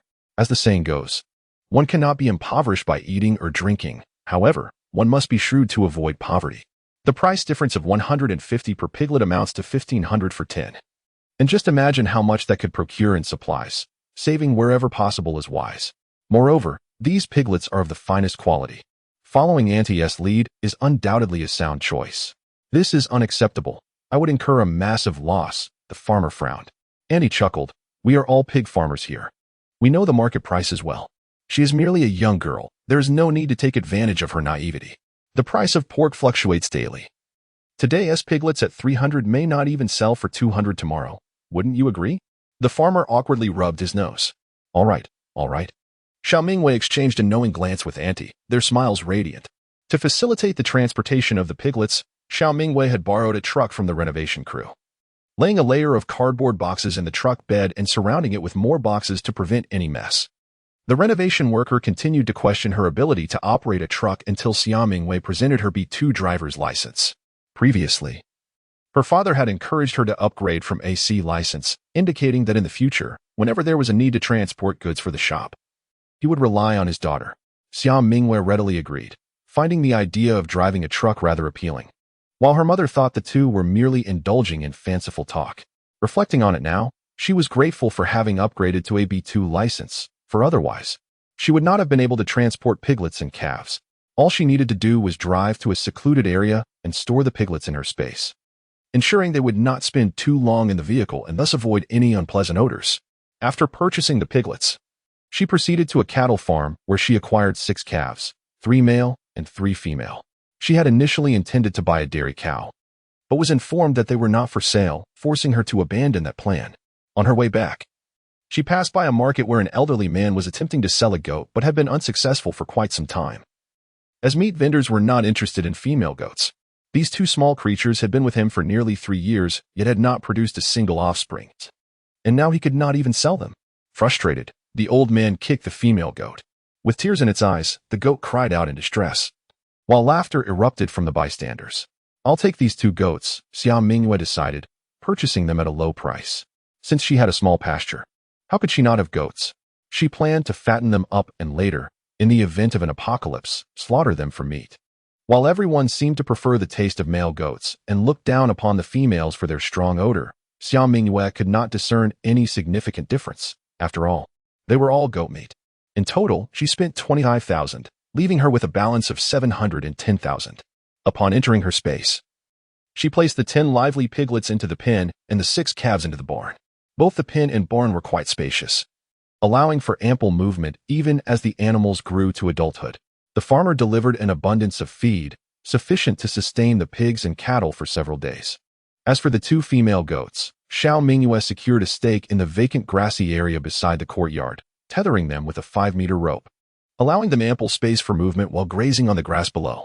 For the time being, this arrangement would suffice. Had it not been for her concerns regarding the vegetable garden and fruit orchard, Xiao Mingyue would have considered allowing these small creatures to roam freely, thus alleviating the daily feeding burden. However, once free range, the gardens would undoubtedly suffer. Therefore, she dismissed the idea. Additionally, the gate must be securely closed, as she feared the chickens might wander into the fields and orchards. Xiao Mingyue cast a glance at Fugui, who was playfully chasing the chickens. That silly tiger, each day creating a commotion in the courtyard, could easily scale the fence, causing the chickens to scatter in fright.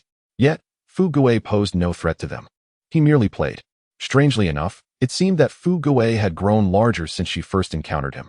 During the past few days, Xiao Mingyue had taken the opportunity to send food into her space, providing 3 meals a day of milk and meat, along with an additional late-night chicken-like snack. Was the little tiger truly growing so rapidly?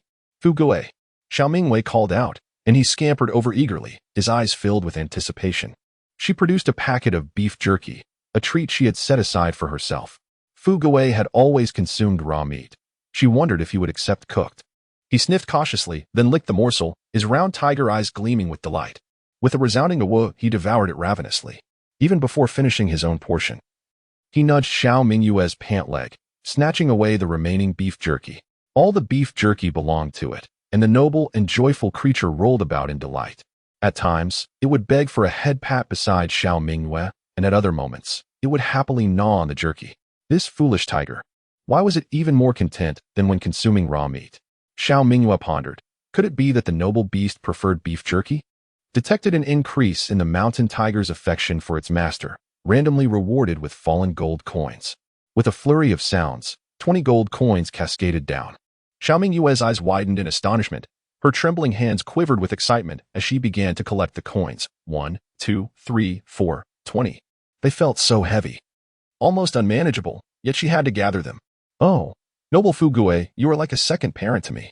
Xiao Mingyue was on the verge of tears, embracing Fugui without end, forgetting that she had just called it a foolish tiger. Fugui, bewildered, had its fur tousled from the affection. It bit into a gold coin, spat it out with disdain, and forcefully wriggled free from Xiao Mingyue's grasp to resume its feast on the beef jerky. The noble beast adored the jerky. She resolved to purchase another 100 bags of this brand. No, 1,000 bags. Chapter 12. The attack of the pig droppings. 1 gold coin was worth 400 G. Selling 20 coins would yield 64 million. Adding to her existing 710,000, she would have a total of 35 million.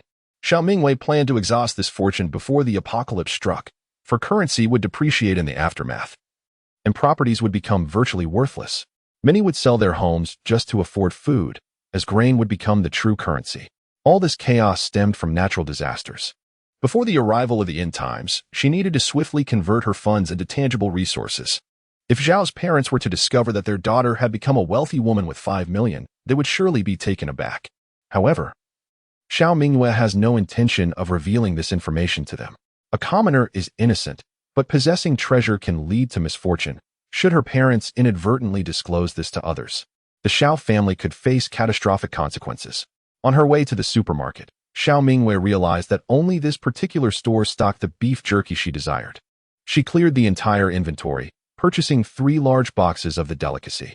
Additionally, she bought 5 hefty bags of snacks, including squid jerky, beef cubes, cod slices, braised chicken legs, and chicken feet, an array of meat treats meant for her beloved pet, Fugui. Almost emptying the shelves, she decided to indulge herself now that she was affluent. The supermarket owner was positively beaming, personally assisting her in loading the items into her car and generously gifting her a box of instant noodles. Once she parked in a secluded corner, she transferred everything into the storage space, ensuring to ration the treats for Fugui, lest the pet shred all the packaging in excitement. Fugui, however, lingered at the warehouse door, reluctant to leave, prompting Xiao Mingyue to open another package of beef jerky, which delighted the pet. It was imperative that her parents remained unaware of her substantial purchases, for she would struggle to provide an explanation. As she passed by Yuhua Street, she noticed her family as fishing tackle shop, only to be struck by an unsettling realization. The establishment, which should have displayed a sign reading 100% fishing tackle shop, had been transformed into Pan's fruit industry, with the original sign carelessly discarded by renovation workers. Not only had the sign been removed, but the store itself had been emptied and was currently undergoing renovations. Brother Pan, she thought, your rental fee is indeed too low. Perhaps you should consider raising it. The landlord, hunched over, wore a beseeching expression. The man across from him had a cunning visage, patting the landlord's shoulder as he menaced. You're asking me for money? The mere fact that I can still pay the rent is already a favor to you. If you continue to be so ungrateful, I won't give you a dime, and I intend to keep using your shop. Do you comprehend? The landlord stammered. But the previous brother Xiao, the annual rent was 80,000. This establishment is quite spacious and situated in a prime location. 80,000 a year is not an exorbitant fee. The man referred to as Brother Pan grinned widely. Do you not recognize me? I run a chain of fruit businesses, controlling half of the fruit market in Beijing City. I am engaged in substantial commerce. Utilizing your premises is a privilege for you. Reporting me will be futile. I have powerful connections. If you continue to prattle on, I will break your legs. The landlord, drenched in cold sweat from fear, stammered, I dare not oppose. Brother Pan was pleased with the landlord's reaction and remarked jovially, as long as you know your place, I shan't trouble you. Just don't emulate that fool who sold fishing rods, utterly oblivious to reality. I merely wanted an extra rod, yet he refused. Now what has become of him? He has lost his shop. In all of Beijing City, who would dare rent a shop to him? That would be tantamount to opposing me. A mere seller of fishing rods dared to stand firm against me. I shall ensure he cannot survive in Beijing City. The landlord, burdened with unspoken grievances, could only acquiesce. Indeed, Brother Pan speaks the truth. At that moment, a subordinate approached. Brother Pan, what should we do with the old sign from the fishing tackle shop? Smash it. Brother Pan cursed as he kicked it with disdain. Upon witnessing this scene, Xiao Mingyue furrowed her brows, a surge of anger rising within her. Yet, reason dictated that fury would be futile. Instead, she needed to devise a plan to ensure that the scoundrel paid for his transgressions. She had overheard their previous conversation in its entirety, which clarified why her father had not come to the store. There was no store left to tend to. Such a significant event had transpired without her parents confiding in her. According to the man's assertions, no matter where the shop relocated, he would always seek to create trouble, intent on severing the Xiao family's livelihood with malice. Xiao Mingyue soon regained her composure.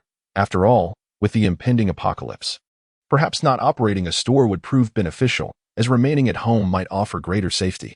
However, this detestable rogue could not be allowed to escape unscathed. Just as she was lost in thought, an idea struck her. Since she could retrieve items from her space, could she also control the precise location of their descent? To test her hypothesis, she concentrated her spirit and commanded the clear dew from the well to fill her cup automatically. In the blink of an eye, the previously empty vessel brimmed with water. It truly worked. A wave of delight washed over Xiao Mingyue. Her aptitude for spatial control was evidently formidable, far exceeding mere retrieval. What a serendipitous discovery! Should her life be threatened in the post-apocalyptic world, she could easily conjure a column of water from a stream as a means of attack. Or even hurl a cow, ensuring her adversary would either perish or be left incapacitated. Given her newfound ability to dictate the placement of objects, a plan began to form. A mischievous smile crept upon her lips as she prepared to manipulate the pigsty's refuse, selecting the perfect spot to release it. What on earth is this? On top of Panji's head lay a heap of pig excrement, the noxious stench nearly suffocating him. Moreover, the foul substance continued to plop down in a cascade. Landing solely upon Pangu, the landlord retreated hastily, hesitatingly exclaiming, It seems to be pig dung. Pan Ji's eyes widened in fury, his entire being trembling with rage. Who carelessly discarded such filth? I shall have their head. His subordinates rushed over, but before they could approach, they were overwhelmed by the stench, recoiling with hands clasped over their noses. Drenched in excrement, Pan Ge was on the verge of a breakdown, screaming, "Who threw this?" The crowd exchanged bewildered glances, collectively pondering the bizarre occurrence. Why did the dung seem to target only Pan Ge? In the corner, Xiao Mingyue laughed heartily, completely losing her composure. To avoid detection, she suppressed her laughter, nearly pounding the steering wheel in amusement. It was merely the droppings of a piglet. Had it been that of an adult swine, the aroma would have been far more pungent. With one last piece of dung remaining, Xiao Mingyue tossed the final bit of her inventory onto a billboard. The fruits of the Pan family business were now obscured beneath the filth, transforming them into the Pan family excrement enterprises. Observing Pan Ji's frantic state brought her immense satisfaction. From now on, each encounter would warrant a face full of pig dung, allowing him to truly appreciate the essence of his misfortune. After all, her space was abundant with not just pig dung, but also cow, chicken, and sheep droppings. The next time someone dared to provoke her, she would throw sheep feces into their milk tea, an upgrade at no extra cost, a treat they would not forget. Meanwhile, the little piglet, utterly confused, pondered where its droppings had gone, wondering who had pilfered them. Upon returning home, the delivery truck from the grocery store had also arrived at the entrance of the community. Xiao Mingyue instructed the driver not to enter the premises, opting instead to unload the goods in a secluded corner adjacent to the neighborhood. "Father, what troubles you?" she inquired. "Mingyue, grandfather has passed away," replied Zhao's father, his voice laden with sorrow. Xiao Mingyue was taken aback, rendered speechless in that moment. Chapter 13. The passing of grandfather and the dispute. Grandmother was domineering and sharp-tongued, while grandfather was meek and submissive, often cowering in fear of her authority, retreating to the corner in silence, smoking his pipe. Xiao Mingyue vaguely recalled her childhood, when she could only watch as her cousin indulged in sweets, while grandfather secretly hid 2 candies and discreetly placed them in her pocket, saying, "Our Mingyue can have some candy too." Though the memories of her youth were blurred, this phrase remained etched in her mind. Unfortunately, good souls often endure great tribulations. When Xiao Mingyue was merely 9 years old, grandfather suffered a stroke and became bedridden, spending the subsequent years in the finest nursing home. Zhao's father frequently brought his wife and daughter to visit, yet grandfather had long been in a state of coma. However, did not grandfather pass away only 2 months after the apocalypse in her previous life? The trio hastily made their way to the nursing home. Inside the nursing home, grandmother, "I truly did not mean to. Huan is still in her confinement period and cannot be apart from me." The one kneeling and speaking was Sun Han, Huan's husband. Grandmother waved her hand. "Rise, my child, I do not blame you. Family does not speak in separate tongues. Huan cannot do without you at this time." She coughed twice, a glimmer of coldness flashing in her eyes. This old man has been paralyzed for over a decade. Had it not been for that scoundrel of a second son insisting on treating him, this old wretch would have long since been laid to rest. The elderly woman assisted the man to his feet, urging him gently, "Good son-in-law, please rise. You have just lost your son, and now Huan still requires care. I would never blame you." Sun Han let out a sigh of relief as he settled into a chair. It is no wonder that the second family is foolish. Spending money on a vegetative patient in a nursing home and hiring such an expensive caregiver. The more than 1 million should have been spent on my mother instead. Yet it was wasted on a half-alive person. Now that the person has died, the money is gone too. As the elderly woman spoke, she cast a glance at the grandmother, and indeed, the grandmother's expression grew colder still. The unfilial son of the second family, along with that wretched scoundrel, Xiao Mingyue, first caused the death of my great-grandson, and now they dare to sell the Xiao family's house, leading my son to imprisonment. I truly regret not having drowned that little wretch back then. The grandmother pounded her chest in frustration, lamenting, "My son, I wonder how he fares in prison. Is he eating regularly?" As she spoke, tears began to fall. "Mother, do not grieve. It was merely a recent shock that affected your health. You must take care of yourself," the elderly woman consoled. Sun Han's gaze shifted, and he added, "Indeed, grandmother, do not be sorrowful. In this unpredictable world, with the second uncle's unfilial behavior, Huan and I will look after you in your old age." The elderly woman sighed, reminiscing about how she had sent the old clothes of the children in the family to the second family. Thinking of that one niece who had been so well behaved in her youth, only to grow up with such a heart of stone, Sun Han furrowed his brow. He was aware of the house situation, and at the market price of 3.2 million, it was certainly not exorbitant, but rather a bargain. Merely discussing finances with family members is rather superficial. It is evident that Huan's cousin is not a decent person. Her own son has perished because of her. What? 3,200,000? Does she still dare to ask for money? Grandmother was astounded, nearly dropping her cane. Auntie, feeling utterly wronged, spoke with a quivering voice. Indeed. Mother, Xiao insisted on purchasing it. I could not oppose him. Even if I drained our entire savings, it would still be insufficient. Moreover, his father is imprisoned, and we are uncertain of his sentencing. What sin have I committed? Our once harmonious family is now shattered. Grandmother trembled with rage, lamenting the misfortune that had befallen their household. I shall not rest until she is punished. What is the topic of discussion? Who does grandmother intend to punish? Xiao Mingyue leaned against the doorframe, surveying everyone in the room, with Xiaopa and Xiaoma following closely behind. The three of them had just arrived at the sanatorium when they heard grandmother's furious outbursts. With a stern expression, grandmother's gaze was menacing, her already plump face lined with deep wrinkles, now appearing particularly fearsome. You dare to return? You wretched creature. You have brought such calamity upon my family. How dare you still deceive my grandson for money? Xiaopa, filled with righteous anger, bellowed, Who do you call a wretched creature? His voice resonated like thunder, silencing grandmother, who felt as though her throat had been constricted, while Auntie shuddered in fear. Xiaoma wore a frosty expression. Had it not been for her father-in-law's passing, she would have preferred never to encounter the loathsome visages of these individuals again. On their way there, Xiaoma had already instructed Xiaopa that in the event of any conflict, he must protect their daughter at all costs. The moment Sun Han laid eyes on Xiao Mingyue, he was captivated, unabashedly scrutinizing her with a lecherous gaze. After years of absence, she had become increasingly enchanting. At this moment, he had long forgotten his wife, who had just lost their child, and the deceased infant. The grandmother pointed at Xiao's father, exclaiming, You unfilial son, do you intend to revolt? Zhao's father shielded his wife and daughter behind him, coldly retorting, Today, I am here to handle my father's affairs. If any of you dare to bully my daughter again, I shall fight back with all my might. Dare to test me? Unfilial son, I am your own mother. How can you give birth to such a wretched child and still act recklessly? Today, I shall strike this wretched child. Dare you impede me? The grandmother raised her cane, rushing forward to strike Xiao Mingyue. But not now.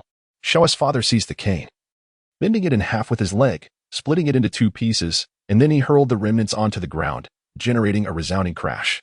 The grandmother's eyes widened, her facial flesh trembling with shock. Seeing the grandmother thwarted, the aunt abandoned her coercive intentions, realizing that the second family had indeed grown resolute. Considering her son's words and the child in Lily's womb, she decided to secure the house first. Instantly, the aunt donned a facade of feigned righteousness, saying, Everyone, let us not quarrel, for we are all family. Mother, please calm your anger. The second son did not mean it that way. The aunt sighed in feigned grievance. The second son's family, my sister-in-law understands your frustrations. The blood donation was indeed poorly considered. At that time, Huan was at death's door, and the hospital lacked rare blood types. Only Mingyue in our family possesses panda blood. We were left with no choice. Your elder brother insisted that we are all relatives, and my niece would surely not stand by and watch without helping, which is how this whole incident unfolded. She repeatedly claimed her own culpability, yet was actually accusing Xiao Mingyue of being heartless and failing to save a life. I should have stopped your elder brother. It is all the sister-in-law's fault. Mingyue, dear child, that day it was your uncle who was overly anxious, and you accidentally pricked his hand with scissors. Do not be angry. Let us call it even. Shall we? Xiao Mingyue regarded her with a cold gaze, remaining silent as she witnessed the theatrics unfold. Noticing her indifference, the aunt began to weep. Turning to Zhao's mother and lamenting, Sister-in-law, we are both mothers. Surely we can empathize with one another, can we not? I watched helplessly as my daughter was taken to the ICU, and my heart aches terribly. A healthy grandson is now gone, and that old man is facing imprisonment. How are we to endure such days? Chapter 14. Severing ties. Yao's mother pulled up a chair and sat down.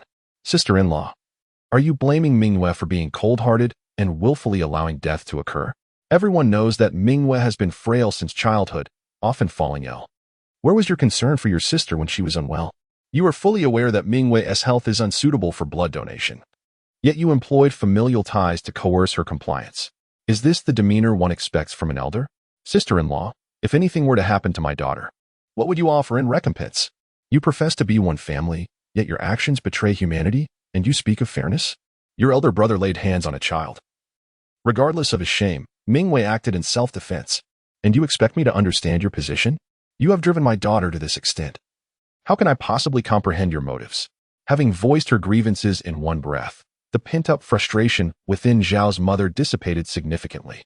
Xiao's mother had long wished to unveil the hypocritical facade of her sister-in-law, a cunning fox in disguise, playing the victim.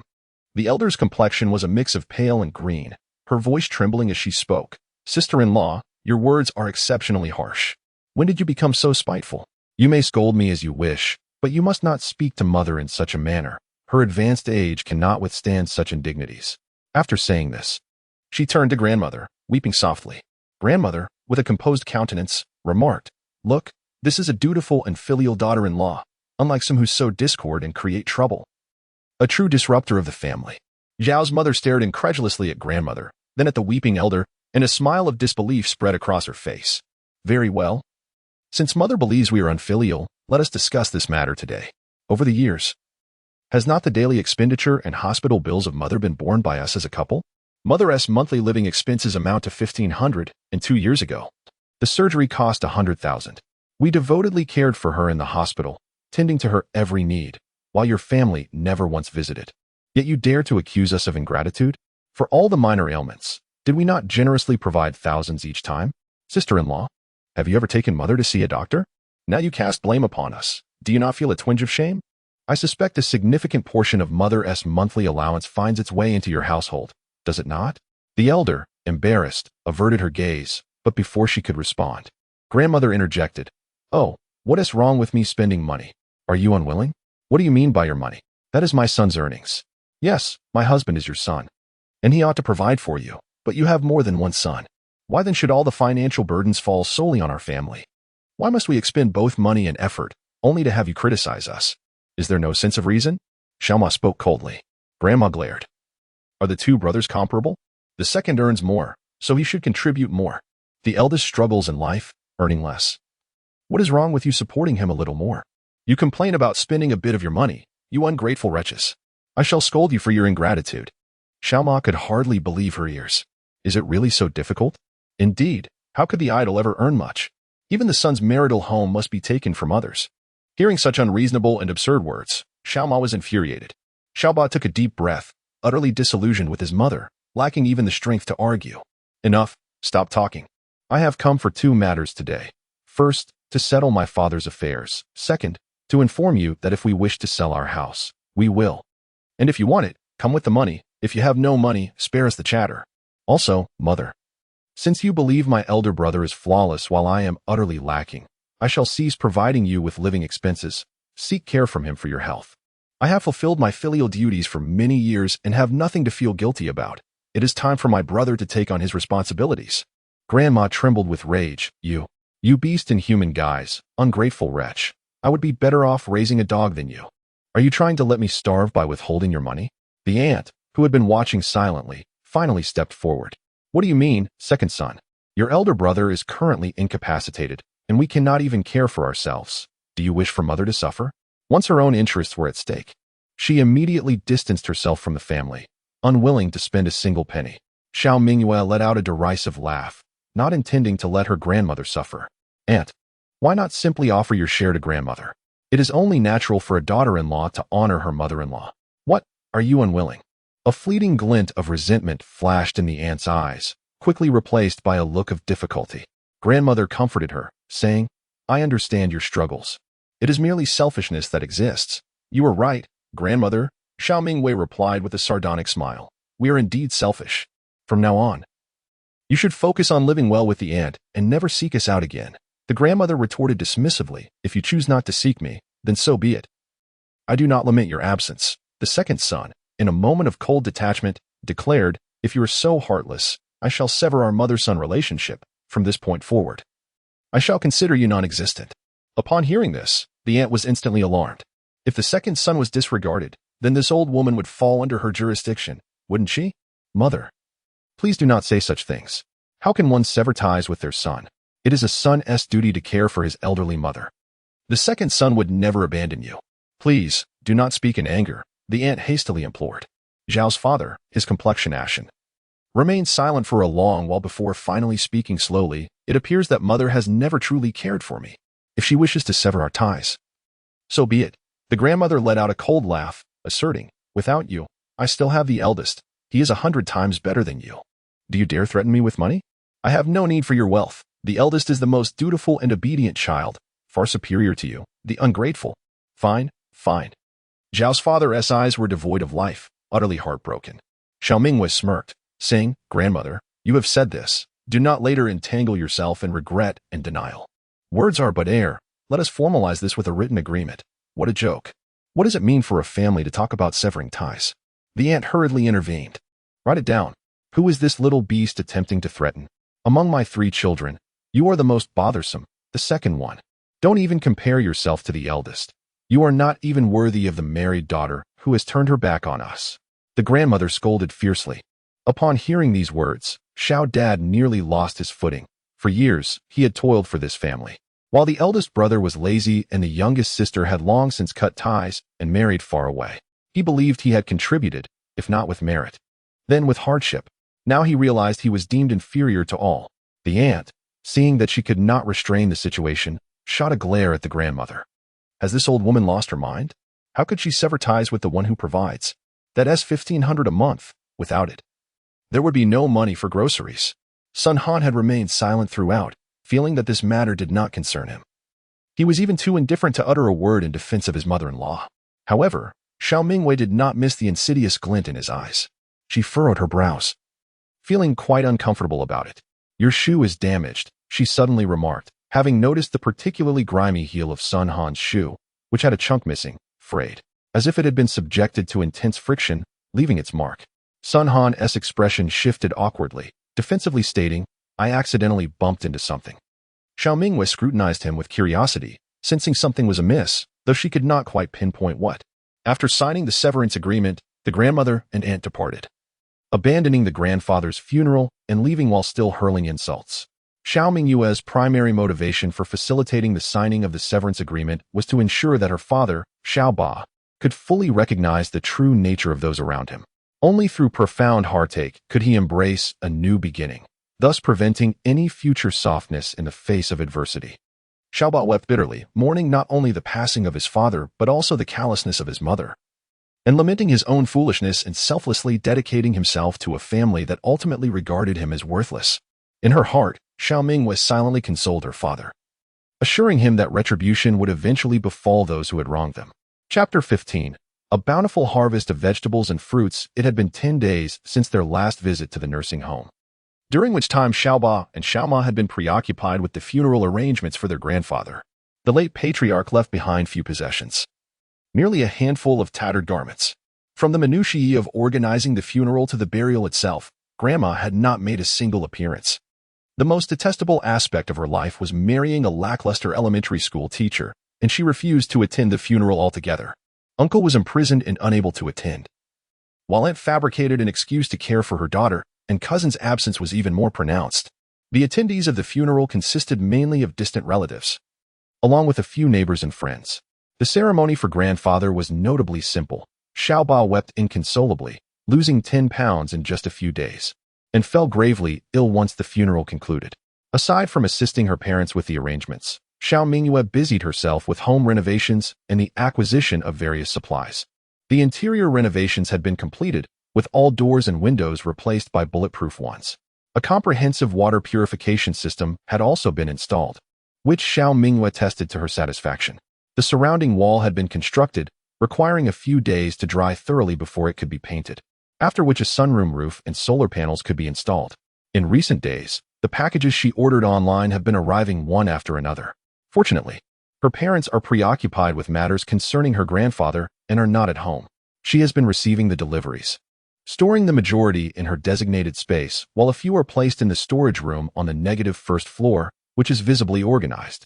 After the apocalypse, when she retrieves these supplies, no one will suspect a thing. During the renovation, an agreement was made with Manager Wang to provide a wall of storage cabinets, which were installed in the underground storage area. The other half of the space has not gone to waste either. Xiao Mingyue has placed 2 commercial freezers there and noticing ample remaining space, has purchased a brand new freezer, 3 meters long with a capacity of 1680 liters, even larger than the other two. It can accommodate a considerable amount of meat.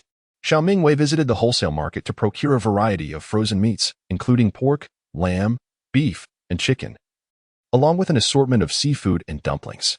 She must ensure that there will be enough meat to sustain her after the impending apocalypse. In recent days, her pet, Fugui, has grown considerably, exuding the aura of a forest king, though he still has a penchant for chasing after chickens.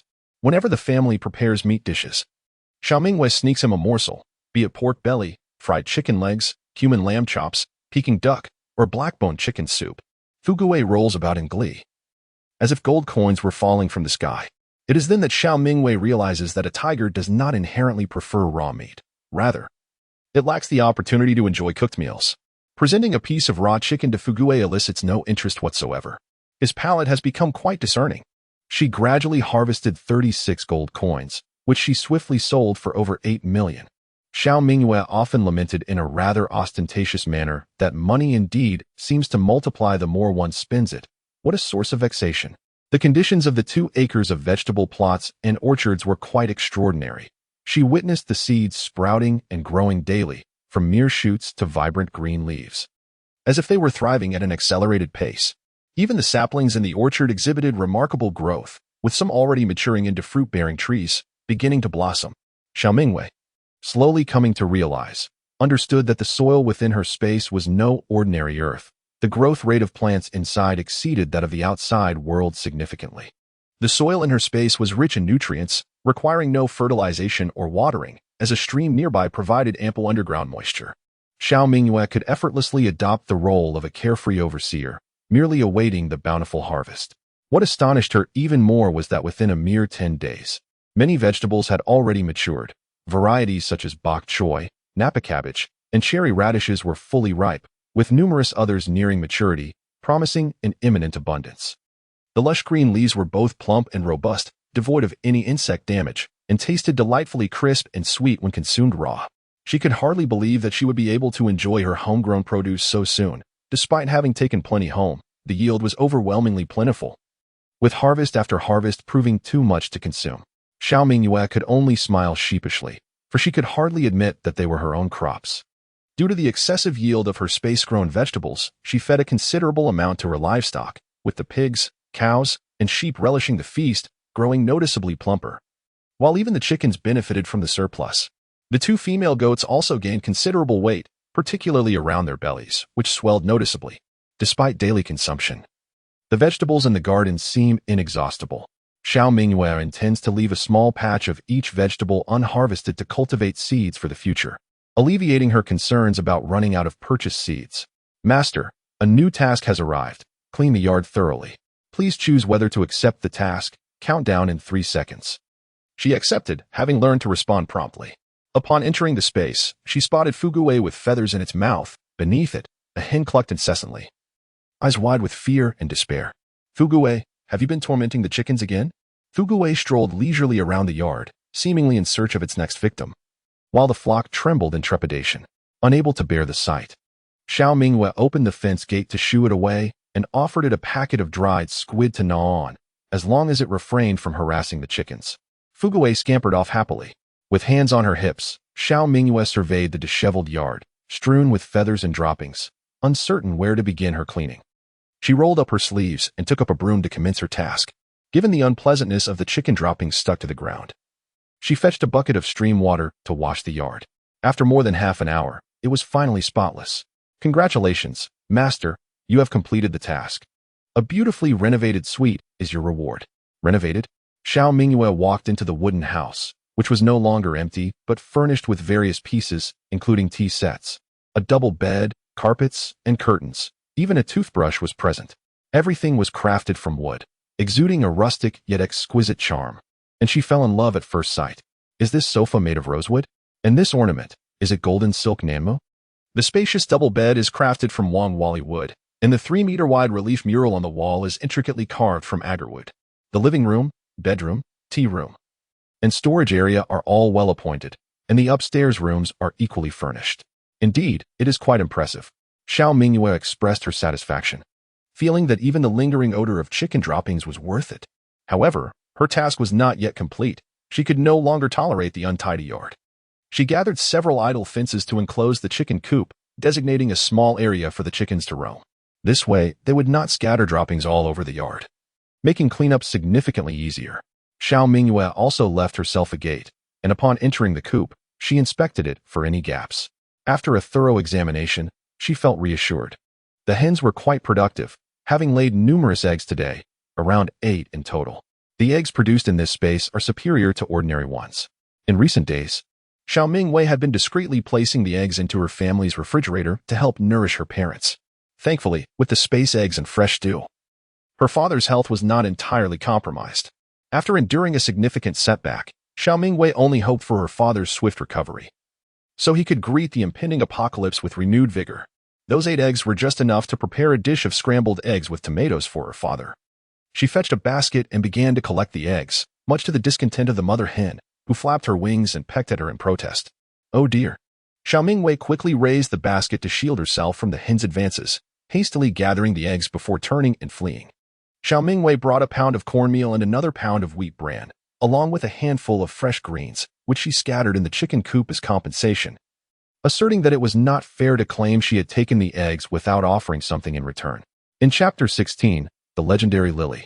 While Xiao Mingyue busied herself with chores, she also heard numerous tidings concerning her aunt's family. It was said that her cousin had been in a prolonged dispute with her aunt, pressuring her to part with her savings intended for her funeral. In a desperate bid to raise funds, they were even contemplating selling their old house at a meager price. As Xiao Mingyue had stipulated a deadline of half a month, Xiaoyu was compelled to hasten the sale of their ancestral home, which was being undervalued significantly. With the savings taken away, her aunt wept bitterly. Yet she had only one cherished son, who had always been indulged. Unable to withstand her son's insistence, and with thoughts of Lily's grandchild growing within her, she reluctantly acquiesced. Eventually, her aunt, with a bold demeanor, borrowed 200,000 from Xiao Huan, claiming it was for purchasing a house for her brother. This led to a fierce quarrel between mother and daughter, with Xiao Huan accusing her mother of favoring her brother over her. However, unbeknownst to them, her aunt employed some means, and ultimately, Xiao Huan relented and lent her the money. Sister, I truly apologize for having stayed in your house for so long. Today we shall purchase it outright, declared the striking woman seated across the conference table, the fabled Lily, cousin's wife. True to her name, Lily was a vision of beauty, with alluring fox-like eyes and clad in a form-fitting black dress. It was no wonder her cousin had been adamant about marrying her. Beside Lily sat her cousin and their aunt, with the former charming Lily into smiles, while the latter's expression remained as grim as if she had just lost her mother. Her face set in a stony silence. There is nothing to feel embarrassed about. If my sister-in-law truly feels remorseful towards me, perhaps she could offset it with the rent? Xiao Mingyue stated unceremoniously. Lily, feeling somewhat awkward, adjusted her hair at the temples and said, Manager Zhang, let us begin, as I have a beauty appointment this afternoon and do not wish to waste time. Xiao Mingyue refrained from commenting, fully aware that her politeness was merely superficial. The real estate agent wore a perfectly measured smile and said, Very well, Ms. Lily. The price for Miss Zhao's property is 3.2 million, requiring full payment in one lump sum. Here is the contract and the property deed. Lily casually glanced over the contract, finding no issues. This is my card, exactly 3.2 million is available. We shall proceed with the banking process shortly. And I wish for my name to be inscribed on the title. Xiaoyu nodded, affirming, Whatever my dear says goes. Your name? The matriarch exclaimed in disbelief. Lily's expression turned slightly disdainful as she frowned. Mother, why are you shouting? You startled the baby in my belly. She caressed her flat abdomen, casting a pitiful glance at Xiaoyu. Xiaoyu immediately clicked his tongue in annoyance, complaining, Mother, why are you yelling? The matriarch, flustered, insisted, Lily. This house was purchased with our family's money, all of it. We barely managed to scrape together the funds by selling our home, and I even borrowed 200,000 from Huan. It's not that I meddle, but this property should at least bear Xiaoyu's name, if not mine. Lily pursed her lips, remaining composed as she retorted, Mother, do you possess any legal knowledge? Even if the title bears only my name, Xiaoyu and I are spouses. This house is considered marital property. Even in the event of a divorce, it would still be divided equally.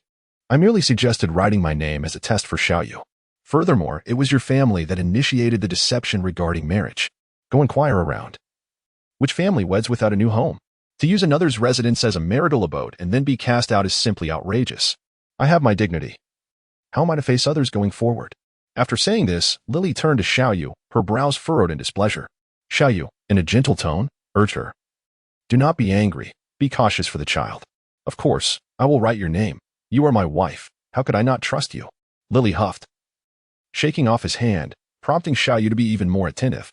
Observing her son's subservient demeanor, the mother was filled with indignation.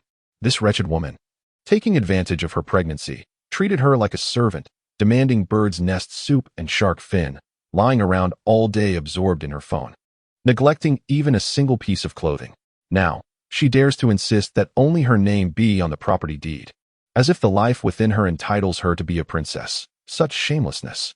After finally placating Lily, Xiaoyu turned to his mother in frustration. Mother, what madness is this?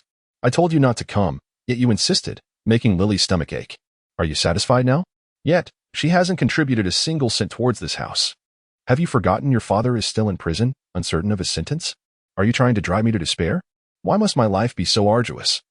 Xiaoyu grimaced in disdain. In front of others, he felt his mother's antics brought him shame. Upon hearing this, Lily immediately retorted, Mother, what do you mean by that? Which family does not have parents financially supporting their son in purchasing a marital home? Without a house, what is the point of marriage? Divorce it is then. I shall renounce the child and head to the hospital for an abortion. Xiaoyu panicked. No, no, no. Lily, you mustn't consider such a thing. This is our child. Henceforth, refrain from uttering such words. It was merely our mother's folly. Do not heed her.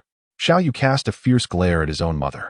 The matriarch, seething with indignation, gritted her teeth, yet upon encountering her son's frigid gaze, reason prevailed, and she refrained from further contention.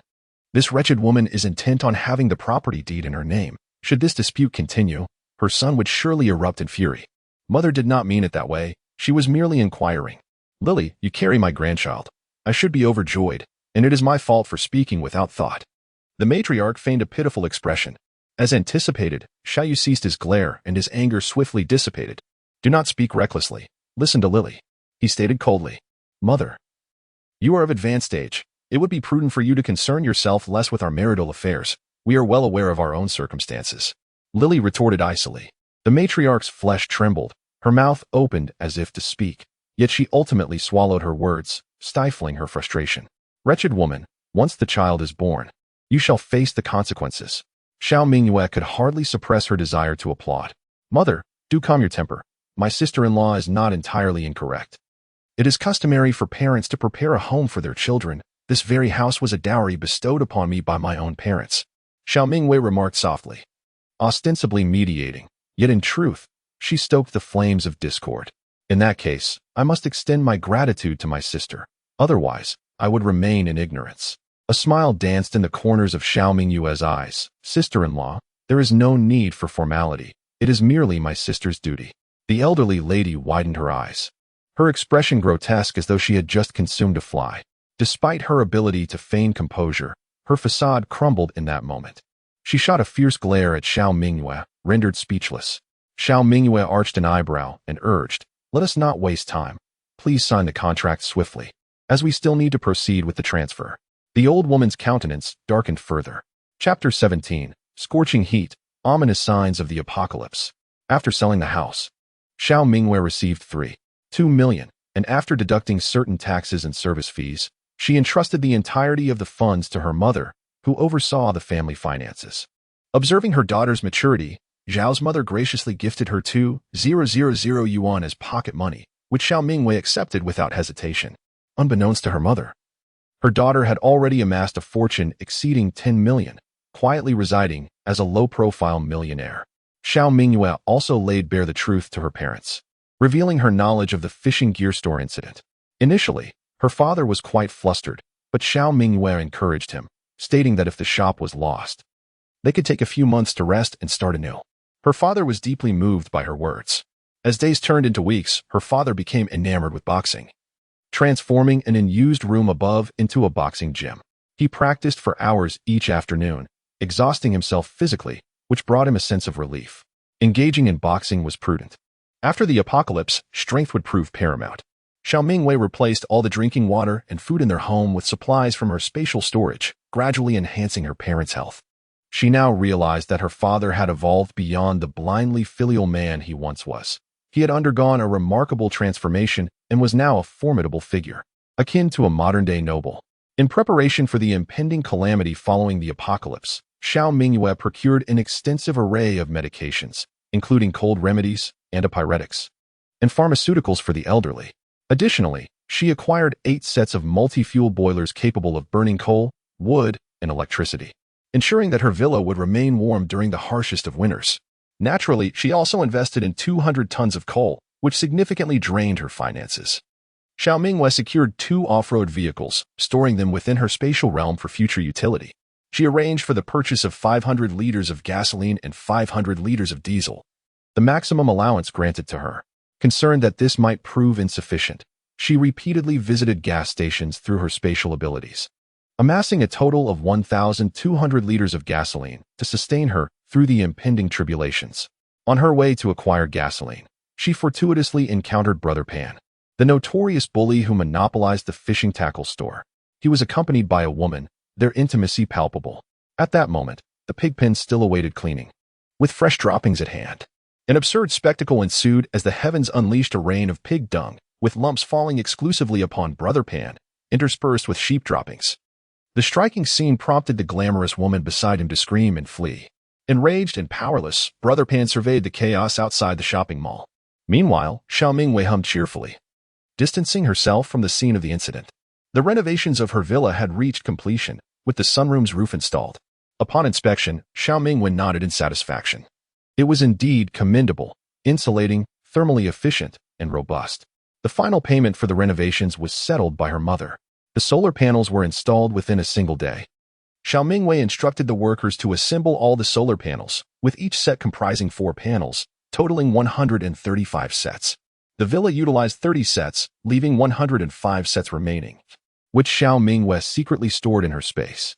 5 small wind turbines were installed behind the villa, while 4 diesel generators were retained with 1 kept in the storage room as a backup. The remaining 3 were also stored in her space. Additionally, there were 2 pedal-powered electricity-generating bicycles. Xiao Mingyue retained 1 for the villa and stored the other. A total of 60 large-capacity storage batteries were procured, with 10 set aside as spares for the villa, while the remaining 50 were stored in the space warehouse for future use. Furthermore, Xiao Mingyue purchased 100 Bull brand power strips for storage. While the technician was installing the solar panels, Xiao Mingyue accompanied her father, Xiao Ba, to observe and learn a bit about the process. The technician had completed the more challenging aspects of the installation, leaving only the simpler tasks for her to finish. Xiao Mingyue placed the solar panels in the upper part of the warehouse, ensuring all the wires and power strips were neatly stored. Wary of the risk of a costly electrical mishap, the courtyard of the Xiao family villa was also refurbished. Vegetable plots were cultivated on either side, with a stone path left in the center.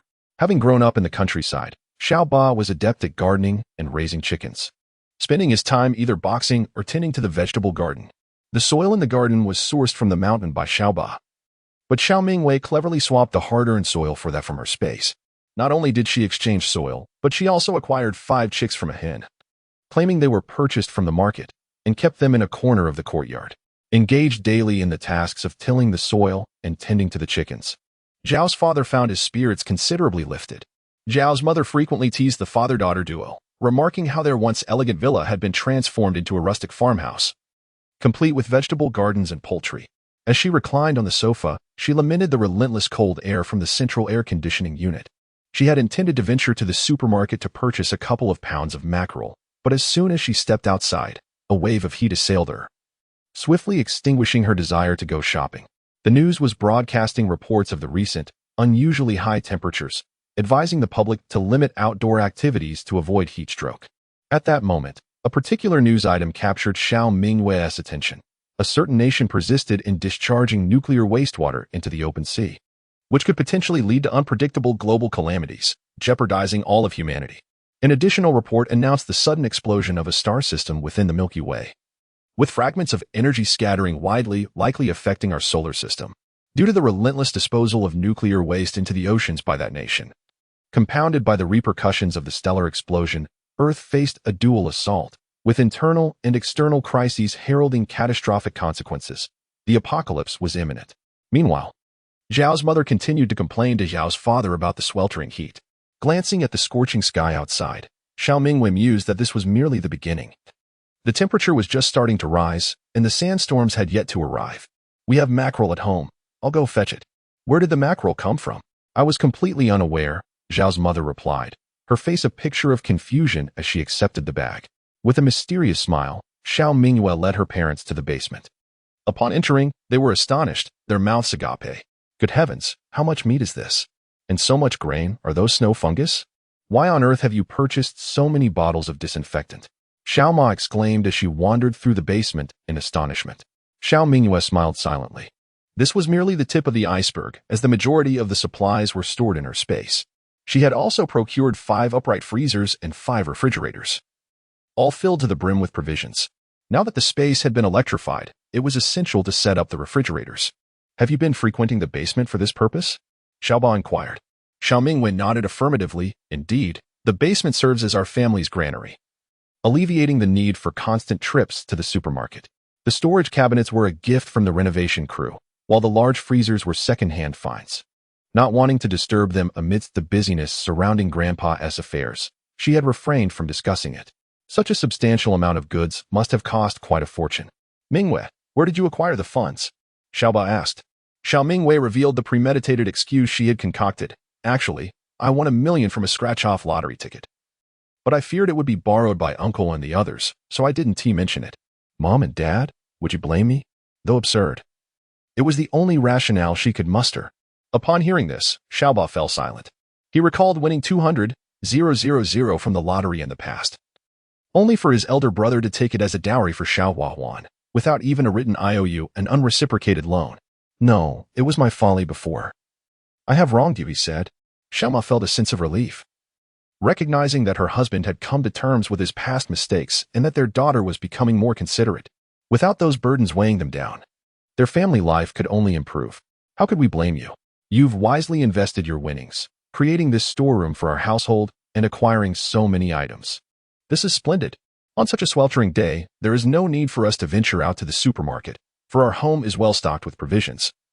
Much to my mother's delight, in the storeroom, Zhao's mother examined the supplies, praising her daughter for her thoughtfulness. In the evening, Zhao's father personally grilled half a rack of lamb in the yard, while the main dish consisted of mackerel dumplings, leaving the family thoroughly satisfied. After Zhao's parents retired for the night, Xiao Mingyue offered the remaining half of the lamb rack to her pet, Fugui, and roasted 3 strips of pork belly for it.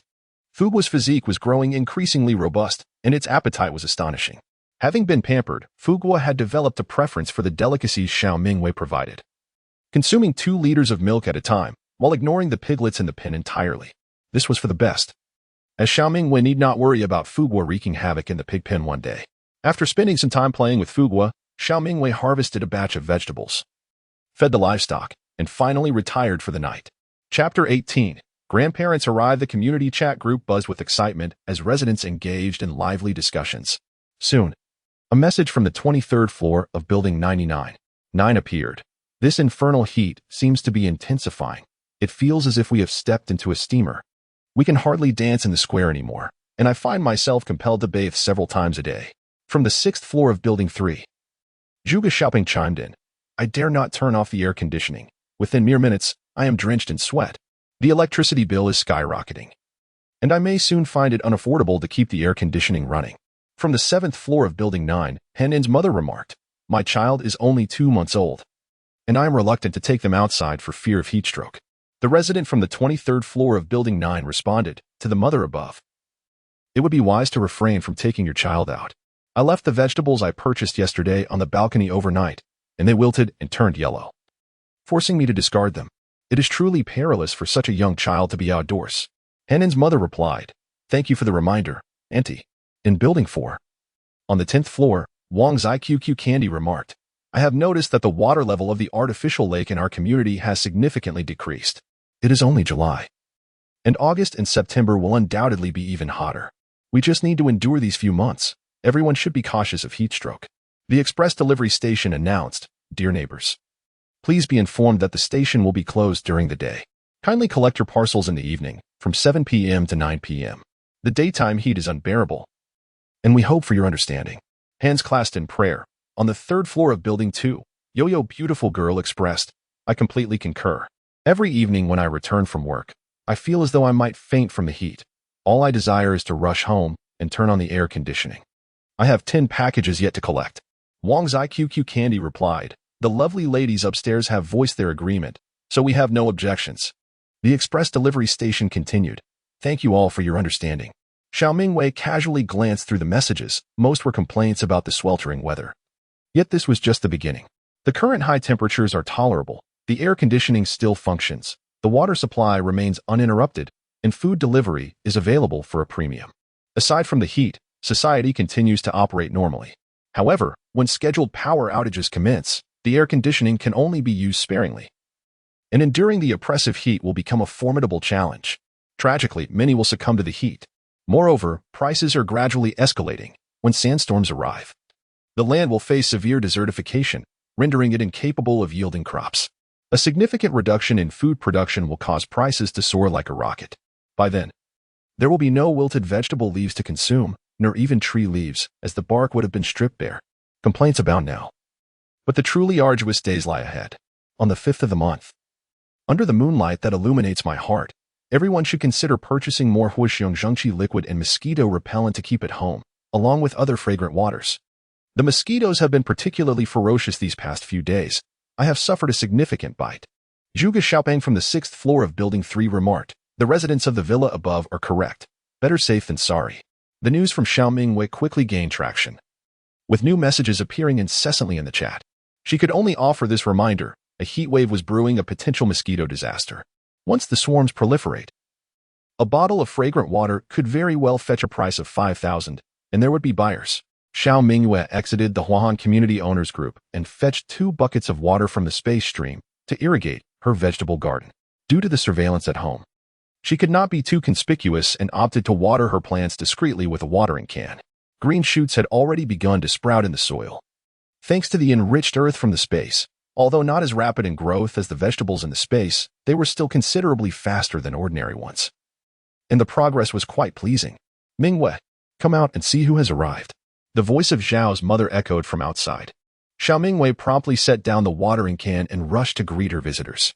Dad said your parents are my parents, she exclaimed, as her father had personally come to fetch them. Grandma, Grandpa. Xiao Mingyue joyfully linked arms with her grandmother, who, with kind eyes and a gentle smile, asked, my dear, have you missed your grandma? Yes, I have. I missed you too. Zhao's parents exchanged knowing smiles, urging, come inside, it's far too hot out here. Xiao Mingyue led her grandmother inside, while her parents supported her grandfather. Grandmother is a sturdy little old lady, always cheerful, with a remarkable culinary talent. She is exceptionally kind to her grandchildren, ever concerned about causing her daughter any inconvenience. Despite several attempts to postpone, it was Father Xiao who insisted on helping grandmother into the car. Grandfather suffers from severe dementia, often lost in silence, content merely to sit and gaze into the distance. Oh dear, the courtyard is all sealed up. It's so refreshing as soon as one steps inside. Running the air conditioning must cost a fortune. You needn't go to such lengths. All I require is a simple fan for me and the old man. Grandmother expressed with a hint of concern. Mother Xiao pointed to the roof. No expense at all. Look up there. It's all solar panels, generating our electricity. You can enjoy the air conditioning without worry. Really? That's simply marvelous. Grandmother exclaimed, marveling at the ingenuity, showering praise on Mother Xiao for her frugality. Mother Xiao smiled shyly, hesitant to disclose the cost of the solar panels, fearing it might alarm the elderly lady. All thanks to Mingyue. They say these can last quite a while, Mother Xiao added. Such a clever girl. And we even have a vegetable garden. I fear living in a tall building. Having a courtyard is so much better. Grandmother found everything to be a delightful novelty. Mingyue beamed. Grandmother, you'll be in charge of the vegetable garden and the little chicks from now on. Our family's supply of fresh vegetables and eggs will depend entirely on you. Child, what nonsense are you speaking? How could we let grandmother do such labor? Father Xiao quickly intervened. Grandmother waved her hand with a smile. It's quite all right. I'm a country woman. I enjoy such tasks. If you don't let me, I wouldn't want it any other way. It's wonderful that my dear girl understands what I love to do. Vegetables do not grow overnight, and chicks, too, must mature before they can lay eggs. Xiao Mingyue's intention is for her grandmother to settle in for the long haul. A wave of emotion fills the grandmother's heart. Indeed, Xiao Mingyue wears a rather proud expression. Xiao Dad chuckles softly, choosing not to elaborate further. Grandmother is a diligent rural woman, despite her cheerful demeanor. She endured considerable hardships in her youth, often facing harsh treatment from her mother-in-law. When Xiao Mama was born, she subsisted on merely a corn bun for 3 days. Grandmother gave birth to 3 daughters and 2 sons, with Xiao Mama being the 4th child, having 2 older brothers and an older sister, along with a younger sister beneath her. I brought some millet and mung beans from home, as well as cucumbers and celery, all cultivated without pesticides. Don't you city dwellers relish such organic green vegetables? And I have brought 2 free-range chickens to prepare chicken soup for Mingyue. Grandmother proudly enumerates her offerings. Let us have some chicken soup, grandfather interjects, seemingly lost in thought.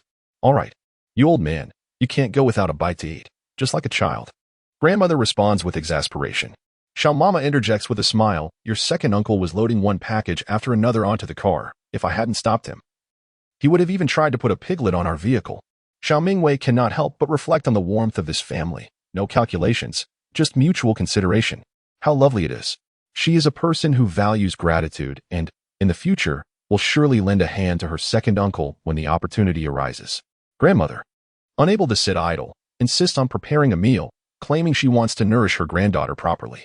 Xiao Dad and Xiao Mama, unable to refuse, also enter the kitchen to assist. Mushroom stew with free-range chicken, stir-fried mushrooms and ham, braised spare ribs, stir-fried garlic sprouts with shredded meat, and dry-fried green beans. Grandmother's hands move nimbly, each dish served promptly at the table, while the stove continues to simmer the old hen soup. Xiao Mingyue quietly approaches her grandfather. Grandfather, do you still remember the birthday gift you gave me? The puzzle. She yearns to uncover whether her grandfather is aware of the matters concerning the puzzle and its origin. Grandfather, look at me. Do you recognize me? I am your granddaughter. Just 2 years ago, he could remember and engage in conversation. Now, he recalls nothing. His lips murmur incoherently about chickens, scavenging, and hunger. Observing this, Xiao Mingyue resigns herself to the situation, realizing that the mysteries of the spatial world may elude her grandfather as well, and that perhaps the puzzle was purchased from some shopping mall. Chapter 19. Surge in utility bills, solar panels under scrutiny. Outside, a relentless heat wave engulfs the atmosphere, with temperatures soaring close to 50 degrees, scorching the earth as if it were a red-hot iron plate. Even taking a breath results in beads of sweat, prompting many high-risk industries to declare heat breaks to prevent accidents and financial losses. Construction sites are halted, and schools are closed. The food delivery sector has also temporarily ceased operations, as no one is willing to venture out. Tires are prone to bursting under the extreme heat.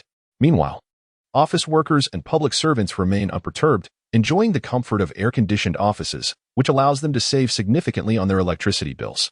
Water levels in reservoirs dwindle. Countless rivers run dry, and underground water sources diminish rapidly. The crops in the fields are suffering from a severe drought, leading to widespread death and a significant reduction in the yield of grains and vegetables. Meanwhile, the livestock farms are running air conditioning around the clock, resulting in soaring costs and rising meat prices. Soon, everyone began to grasp the gravity of the situation. This was not merely a simple heat wave. The residents of Huahan community are once again engaged in conversation. First floor resident of Building 7, happy family. Why has the electricity bill increased again? With children at home, we cannot turn off the air conditioning. Having 2 units running simultaneously has cost us over 10,000 in a month. This is unbearable. Resident on the 23rd floor of Building 9, prosperity blossoms. Upstairs, the water bill has also risen. I spent 3,000 just on water this month. To save, I now bathe only once every 5 days. Life is truly difficult. Resident on the 6th floor of Building 3, Zhuge Xiaoping. The government is calling for water conservation. We must all be frugal during this extreme heat. The high utility costs are temporary. Once the heat passes, prices will revert to their original rates. Mom from the 7th floor of Building 9. Water expenses can be minimized, but what can we do about the electricity costs? We simply cannot afford to forego air conditioning. But for the sake of our children, we must endure. Sister Yang from the 15th floor of Building 2. With electricity prices so exorbitant, I'm considering purchasing a few solar panels. A complete set costs over 100,000. These unscrupulous merchants. Moreover, there is no stock available, prices are high. But the market is barren. Sister Yang from the 15th floor of Building 2, Villa 05. Moonlight shines on my heart. Your rooftop is adorned with solar panels, isn't it? I saw them from my balcony. Are they all in use? We are neighbors. Why not share a couple with me? Sister Yang from the 15th floor of Building 2, Villa 05. Moonlight shines on my heart. I'm willing to purchase them as well. At this moment, a peculiar silence enveloped the group. Everyone stood by, watching the unfolding drama. It was common knowledge that solar panels had become a coveted commodity, nearly impossible to procure, even for those with money in hand. After being tagged multiple times, Xiao Mingyue curiously opened the group chat and, after reading through the messages, let out a cold laugh. They were merely at the onset of the apocalypse, and already such individuals could not contain themselves. If they wished to seize, they ought to ensure they had the means to survive the endeavor. Individuals like Sister Yang could either be avoided or intimidated. For when the hardships of the apocalypse truly set in, she would undoubtedly stir up trouble. Villa number 05. The moon illuminates my heart. Not for sale. Building 2. 15th floor, Sister Yang. What do you mean by that? We are all neighbors. You would stand idly by while others suffer? Is that humane? Everyone is currently enduring tremendous hardship, and your household is the sole possessor of solar panels. You cannot possibly utilize them all. So why not lend a helping hand to your neighbors? Cannot utilize them all? Xiao Mingyue chuckled. The number of solar panels was precisely adequate for her household, which boasted numerous large appliances. These individuals seemed eager to ensure she retained only one while distributing the rest among themselves. Such shameless demands made her want to roll her eyes, yet she understood that beyond Sister Yang, many others in the group harbored similar intentions. They merely wished to have Sister Yang take the lead while they reaped the benefits. By positioning Villa No. 05 against all the homeowners and employing moral coercion from the neighbors, Sister Yang was quite adept at stirring discord. She was no simple opponent. If this matter were not resolved appropriately today, Villa number 05 would surely attract unwanted attention from ill-intentioned individuals. People often suffer not from scarcity, but from inequity. The sentiment of I lack while you possess breeds resentment. Everyone ought to endure equally in misery. Villa number 05. The moon illuminates my heart. What grounds do I have to assist you? How brazen of you to ask. Are you a beggar? These solar panels were procured through my connections at a staggering cost of 160,000. Do you think you are more deserving than others? Beware of this individual, for she harbors jealousy towards anyone possessing something she desires. With nothing but her words, she covets others' belongings, so protect your own assets. Do not flaunt your wealth. Upon hearing this, those who were merely spectators found themselves deep in contemplation. Indeed, if she yearns for solar panels, what will she do when she sees others with possessions? They must remain vigilant of Sister Yang. Some, overly cautious, discreetly removed their building numbers from their usernames, fearing her attention, especially since they too owned solar panels. In this sweltering climate, disorder looms. One must safeguard their home address. Sister Yang from the 15th floor of Building 2 retorted, "Why must you speak so harshly? Who have I desired to claim? You possess so many solar panels. What is wrong with helping everyone else?" With indignation etched on her face, she furiously typed on her phone. Clearly incensed. Through her balcony, she spied the roof of Villa number 5, laden with solar panels, stirring a mix of envy and anger within her. Brother Wang from the 11th floor of Building 4 chimed in. "I too have noticed your abundance of solar panels. Why not share some with the community? One should not be so selfish, lest they find themselves without aid in the future. In Villa number 05, where the moonlight illuminates my heart, dear neighbors, I can only spare one set for everyone, considering the ample space of my home and the considerable electricity consumption of the central air conditioning. I have done my utmost. I purchased it for 160,000, clearly marked at that price." Sister Yang from the 15th floor of Building 2. Brother Wang the welder from the 11th floor of Building 4. Since you both uphold fairness and justice, why not discuss how to divide it? Xiao Mingyue has no genuine intention of selling the solar panels. She did not acquire them for 160,000 each, but rather for a mere 3,000. She is aware that no one would make a purchase, as everyone believes the high temperatures will not persist for long. Considering it foolish to buy at such an elevated price now, especially with the prospect of 160,000 in electricity bills, which would suffice for prolonged air conditioning use. This tactic is known as diverting attention. It is crucial not to let everyone's focus remain on Villa number 05, lest it truly becomes the community's adversary. Xiao Mingyue has dug a pit for them. Do you not desire the solar panels? The choice now lies in your hands. How will you respond? Will you still play the saint? Brother Wang the welder from the 11th floor of Building 4, 160,000 for a set. Are you extorting money? The high temperatures will not last long. Electricity rates will drop afterwards, Only a fool would spend 160,000 on solar panels. Mingyue illuminates my heart. Did you not just say I was selfish for not sharing with everyone? I have shared. Will you buy it or not? Noticing that many were changing their nicknames, she too erased hers, as it seemed everyone was particularly security conscious, fearing being targeted by thieves. Brother Wang fell into silence. Ceasing to speak, Xiao Mingyue let out a cold laugh. What a novice. Sister Yang from the 15th floor of Building 2, since you have it. What's wrong with letting everyone use it for free? The boisterous man remarked that he too purchased it for 160,000 and selling it for the same amount is perfectly reasonable. If one possesses the means, they should acquire it. If not, they ought not to engage in moral coercion. Nor should they constantly seek to take advantage of others. Finally, someone has emerged to speak the truth, though his name appears quite audacious. Xiao Mingyue holds a favorable impression of him. Chapter 20. Limited supply of water and electricity. Sister Yang on the 15th floor of Building 2. Please do not involve everyone else. It seems you wish to utilize it, does it not? Just a few days ago, I saw you purchasing 2 large sacks of potatoes. And the delivery person called you Sister Yang. Was that not you?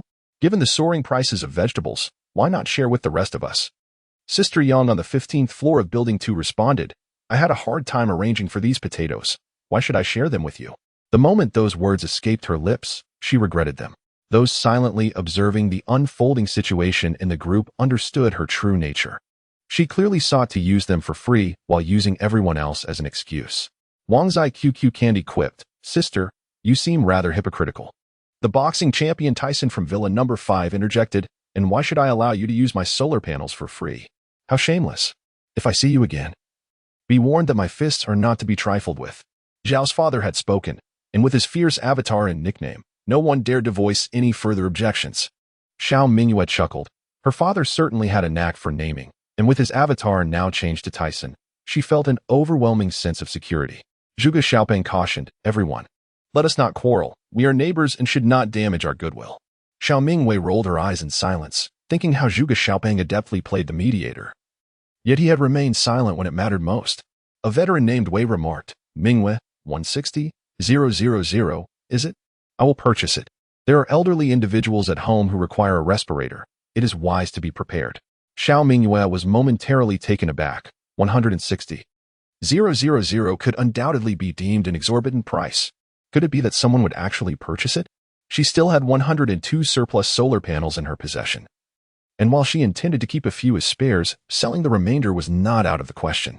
Acquired for 3,000, selling for 160,000 would indeed yield a remarkable profit. Although she was not in dire need of money, having already spoken the words, she resolved to proceed with the sale. The moonlight illuminates my heart. Private message.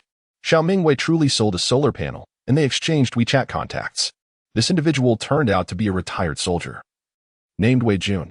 He was not particularly loquacious, yet he made the payment with commendable promptness. For safety reasons, their transaction took place at her doorstep. As Xiao Mingyue would never invite unknown individuals into her home, lest it lead to unforeseen troubles, Wei Jun possessed a battery storage unit. So there was no need for any extra arrangements.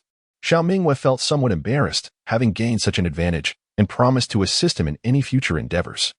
As far as her capabilities allowed, Wei Jun merely smiled, not taking the young girl's words to heart, unaware that this promise would, in time, save his life.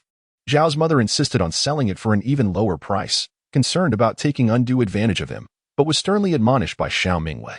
The current market price for solar panels was indeed that sum. If they sold for less, it would only attract more attention and bring about greater troubles. Zhao's parents, feeling uneasy, hurriedly chased after him, insisting on gifting him a large bag of spinach, while grandmother stuffed 10 eggs into his hands. It seemed that within this family, Xiao Mingyue possessed the most potential for shrewd business dealings.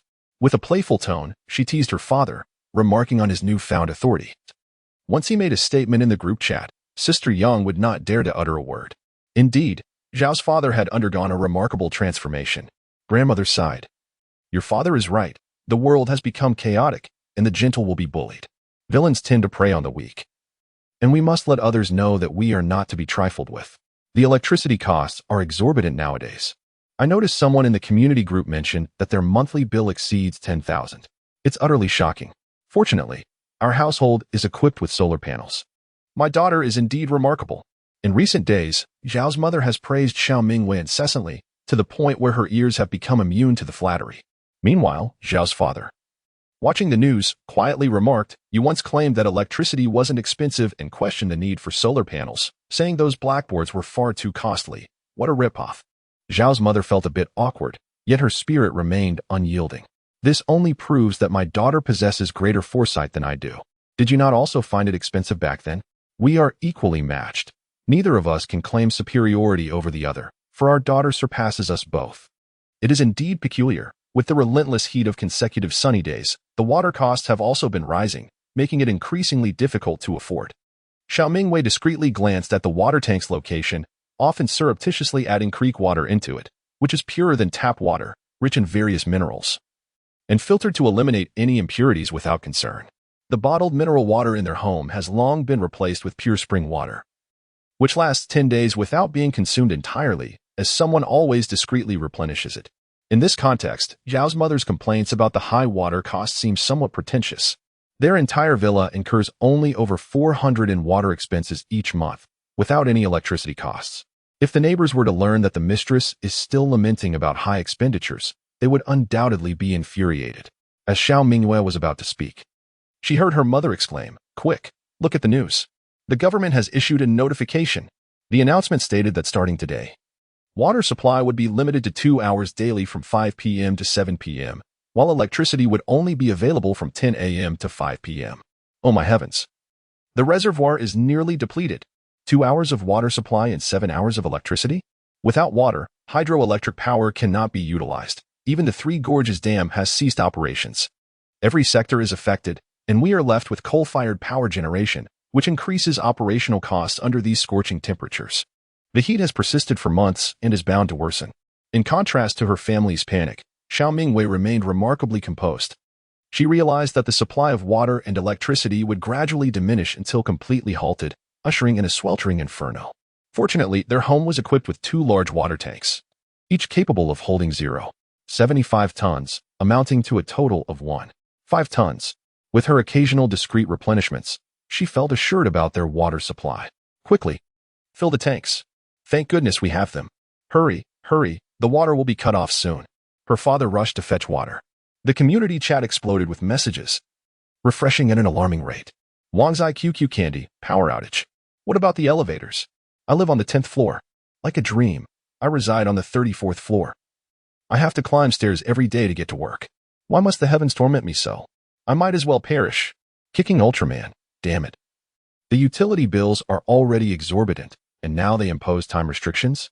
Just say it outright that they want us to suffer. Blossoms in abundance. Everyone, quickly grab a basin to collect water. The supply will be cut off shortly. She utilized every conceivable vessel, ensuring that even the toothbrush cup was not overlooked, filling all containers capable of holding water to the brim. Hanin's mother exclaimed, "Why has there suddenly been a power restriction?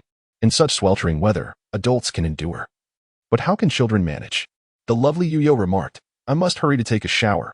Meanwhile, Mayman's supermarket announced, today's vegetable prices: cabbage 30 yuan per jean, eggplant 60 yuan per jean, Shanghai green 65 yuan per jean, edamame 82 yuan per jean, chicken 245 yuan per jean, pork 260 yuan per jean. Those in need should place their orders in advance. Please message me privately, as quantities are limited and will be sold out. Fugui commented, "Vegetable prices have risen again. Is it even possible to live like this?" Mayman's supermarket, "Are you profiting at the expense of others? Don't you feel guilty?" Milk specialty store added, "Cabbage used to cost 20 cents per jean, and now it has skyrocketed to 30 yuan. It's truly alarming." Mayman's supermarket responded, "The high temperatures have resulted in a water shortage in the fields. I am not the only one raising prices. This is the current reality of vegetable costs, which fluctuate daily. I have sourced these goods at high prices and have leveraged numerous connections. If anyone has objections, they are welcome to refrain from purchasing." Zhuge Xiaoping remarked, "Let us all be understanding. The supermarket owner has it tough." News reports indicate that in some regions of Africa, temperatures are nearing 60 degrees, resulting in numerous fatalities from the heat. We are fortunate to have air conditioning and water to drink. Let us cultivate contentment. Fugui replied, "I never said I wouldn't buy." Mayman's supermarket then declared, "All vegetables in the store have been pre-ordered. Please come to collect your orders at 8 p.m. tonight." The next batch will not be available until the day after tomorrow. Huakai Fugui expressed disbelief. So quickly sold out? I haven't even made my purchases yet. Everyone is so silent, yet so swift in their actions. Xiao Mingyue closed the chat group, aware that the current rise in vegetable prices was merely a minor fluctuation. When the sandstorm struck, they would truly comprehend what a surge entailed. She wandered through her space and noticed that many fruit trees had borne ripe produce: apples, oranges, peaches, and cherries. How could she transport these delightful fruits home? Chapter 21. The Tamer and the Wealthy Master. How come there are apples in the storeroom? And a whole box of oranges? Zhao's mother exclaimed. A smile crept onto Xiao Mingyue's lips. Her mother had finally noticed. She picked several fruits with a longer shelf life: apples, oranges, dragon fruits, and pineapples, and stealthily placed them in the underground storage room, deliberately allowing her mother to spot them when she came to fetch something. Zhao's mother called Zhao's father to help move the fruits. Feigning annoyance, Xiao Mingyue watched as her mother inspected them with delight. They're all intact. Not a single one is spoiled. She marveled. The fruits nowadays are treated with preservatives, making them particularly long-lasting. I once bought a bunch of sunlight roses and completely forgot about them. They remained fresh for a whole month. Yao's mother, thrilled, declared her fondness for oranges. Meanwhile, her grandmother picked 2 large pineapples and cheerfully announced, "Tonight, we shall have sweet and sour pork with pineapple." As Xiao Mingyue sipped her coconut juice, she stifled a giggle. Secretly, she had buried a young orange sapling in the corner of the yard, nurturing it daily with water from her spacious stream. Soon, it would flourish, ensuring that the household would never lack for oranges. As for the other fruits, such as cherries and strawberries, Xiao Mingyue found herself at a loss for excuses to bring them out, so she could only enjoy them in secret. Certainly, she devised a plan. For instance, she transformed the surplus strawberries into a delectable mixed fruit juice for her family, ensuring that the strawberries were not presented directly to avoid arousing suspicion. The yield of strawberries in the space was overwhelming, and due to their inability to be stored for extended periods, they were reluctantly given to the livestock. The pigs and cattle grew notably plump, robust, and full of energy. The bellies of the 2 female goats swelled larger, becoming quite distended. Xiao Mingyue even patted their bellies, suspecting they were simply overindulged, and offered them a few digestive tablets. Rich Guo remained the undisputed leader of the space, instilling fear in all the livestock, showcasing its dominance by devouring an entire pig's hind leg in a single day. Were it not for the ample reserves of meat, Xiao Mingyue would genuinely worry about whether there would be enough to satisfy its appetite. At dinner time, Grandma prepared an extravagant spread: pineapple sweet and sour pork, steamed orange eggs, roasted lamb chops, and sautéed Shanghai greens, among other dishes. "Why does this egg taste of strawberries? It's rather sweet," Xiao Dad remarked, puzzled. "Are you yearning for strawberries?" "They're not available for sale at the moment," Xiao Mom teased. Xiao Mingyue lowered her gaze sheepishly, knowing that the chickens in their space feasted daily on strawberries, imparting that flavor to their eggs. Xiao Dad took a few more bites, wondering if it was merely a figment of his imagination. "The vegetables in our yard grow at an astonishing rate. They come in waves, and we can't consume them all. Plus, they flourish remarkably well. Given the soaring prices of vegetables, if we could sell them, we'd make quite a fortune," Grandma commented. After a moment of contemplation, Xiao Dad solemnly replied, "We must not sell them. As vegetable prices continue to rise, should others discover the abundance we possess, they would undoubtedly pressure us, much like yesterday, to relinquish our crops." With this reminder, Xiao Mom and Grandma immediately grasped the gravity of the situation. Fortunately, the sunroom is equipped with a layer of ultraviolet blocking silver film, allowing us to gaze outside while remaining unseen. From above, they can only spot our solar panels and not our vegetable garden. Otherwise, we would certainly become the target of scrutiny. Indeed, we must keep our activities hidden from outsiders. Grandmother nodded in agreement. Suddenly, Grandfather spoke. "Drive them away, beat them." Zhao's father chuckled, affirming Grandfather's sentiment. "Indeed, anyone who dares to seize our possessions shall be driven off." There remains a multitude of tasks yet to be completed in the space. Thus, amidst the vegetable patch, Xiao Mingyue diligently pulled up radishes. Fugui, eager to assist, unfortunately wielded claws too sharp, inadvertently severing a radish in half. Xiao Mingyue swiftly reprimanded him and sent him away. Little did she know, Fugui made his way to the small courtyard, kicking the fence door open with a deft hoof, and skillfully booted the barn door ajar, causing all the cows within to scatter. The cattle bolted onto the prairie, fleeing in all directions, with Fugui joyfully in pursuit. Xiao Mingyue stood in stunned silence, realizing that in her absence, Fugui had been passing the time in such a manner. No wonder she had once stepped in a pile of cow dung near the courtyard. One cow, in a frantic panic, was about to charge into the vegetable garden when Fugui suddenly accelerated, positioning himself beside the cow and lowing menacingly to redirect its path. Xiao Mingyue's jaw dropped in astonishment. Could it be that Fugui possessed the intelligence to take the college entrance examination? Remarkably, he had even trained the cows to avoid trampling the vegetable patch and orchard, despite her having only instructed him once. Xiao Mingyue, shocked beyond measure. She felt as though her astonishment had been taken to an entirely new level. Noble master, how many surprises remain unknown to me?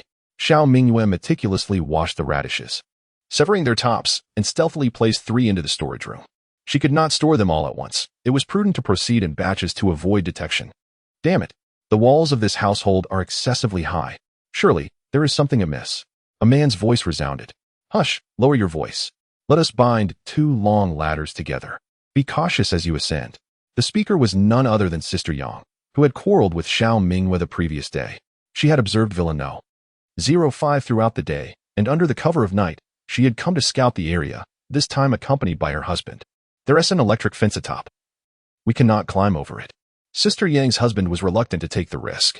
Are you foolish? Our ladders should reach the rooftop. You must climb to the top. Sister Yang urged. You go ahead. I will keep watch below. Sister Yang stepped forward, twisting his arm. Are you not a man?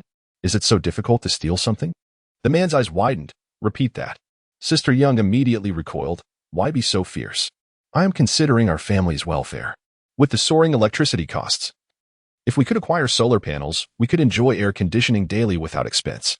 Her eyes brimmed with envy, even if I cannot utilize them. They shall not be permitted to use them either. Why should they alone enjoy air conditioning? Living in a villa is no grand achievement, and at 160,000, no one shall benefit from it. Upon witnessing this through the surveillance, Xiao Mingyue's eyes glimmered with cold resolve. After all the boxing practice her father had undergone, it was time for some real action. Xiao Mingyue roused her parents, cautious not to disturb her grandparents. Upon learning the full extent of the situation, Xiao father, with a visage ashen with rage, strode towards the back of the house, where Sister Yang had already ascended halfway. As she struggled upward, a sudden muffled grunt caught her attention, followed by a firm grip on her ankle. Why are you clutching my foot? She looked down, her spirit nearly escaping in fright, initially assuming it to be that wretched ghost, only to discover a stranger instead. You must be Sister Yang, right? I warned you never to let me see you again. Why, you're the boxing champion, Tyson? Chapter 22. Sister Yang caught in the act with a disorienting spin. Sister Yang fell heavily to the ground, only to realize that the ghostly figure had already collapsed beside her. You dare to strike me? I will end you. The man withdrew a folding knife from his pocket, lunging menacingly at Xiao father. His eyes widened in disbelief at the sight of the blade, just as the knife was about to pierce Xiao father's flesh. Xiao Mingyue narrowed her eyes, summoning a stone from the surroundings to trip the assailant. The man fell in a most undignified manner, losing his grip on the knife. Seeing this, Xiao Mingyue exhaled in relief as Xiao father rushed forward, seizing the man by his collar. With a flurry of punches, the assailant emitted muffled groans of agony, trembling in supplication. You thought you could steal from my family's solar panels? You intended to vandalize them? I'll teach you a lesson. Xiao father, consumed by unbridled fury, was oblivious to the extent of his own strength. With each blow, the man's face became a grotesque mask of blood and flesh, his nasal bone shattered beyond recognition. How dare you strike my husband? Release him. We were merely passing by while taking a stroll. How could you resort to violence? Let him go. Sister Yang rushed forward, attacking Mr. Xiao, tearing and clawing at him. To Mr. Xiao, her feeble attempts were inconsequential. He retaliated with a swift slap across her face. Blood spewed from her mouth. 3 teeth lost as she collapsed onto the ground, unable to rise. I typically refrain from striking women, Mr. Xiao remarked coldly, his gaze fixed on Sister Yang, instilling a profound sense of dread within her. A stroll? The surveillance footage captures everything vividly. The ladder is still here. Prepare yourselves for incarceration. He pointed towards the direction of the cameras, sending Sister Yang into a state of sheer terror, her complexion draining of color. Her husband, unable to articulate clearly, pleaded for mercy. Please don't hit me. I have no desire to go to jail. It's that wretched woman. She envies your solar panels. I was dragged here against my will. If you must strike someone, let it be her. Please, spare me and take her instead. It's all her fault. What did you say, Li He? Are you even a man? Sister Yang gazed at her husband in disbelief. Fully aware of his covetousness for the solar panels that had prompted his accomplice role, even to the extent of tying the ladder himself. Dear, accept the truth. They have already alerted the authorities. Why not confess to the police? It was all your doing. I cannot bear the burden of imprisonment. I shall remain home to care for the children, Li pleaded desperately. You heartless wretch, you are no man. You cannot treat me this way. Sister Yang, utterly shattered, disregarded Mr. Xiao and frantically assaulted Li He, resulting in a chaotic struggle between the two. Zhao's father had not yet engaged in the fray when the couple suddenly found themselves in a tumultuous clash. Observing from the sidelines, he was at a loss as to how to intervene, for this was clearly his responsibility. Meanwhile, Xiao Mingyue was not idle.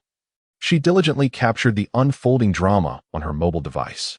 With great consideration, she zoomed in on Sister Yang's face for a close-up and shared the video in the community owners group, elucidating the entire sequence of events. She cautioned everyone to remain vigilant, heightening their awareness of potential thieves and rogues. Many night owls, still awake, were taken aback by Sister Yang's visage, swollen to that of a pig's head. One member, Night Owl Warrior, commented, I have seen this person before, just last week. She tried to snatch groceries from me at the supermarket, despite my prior reservation.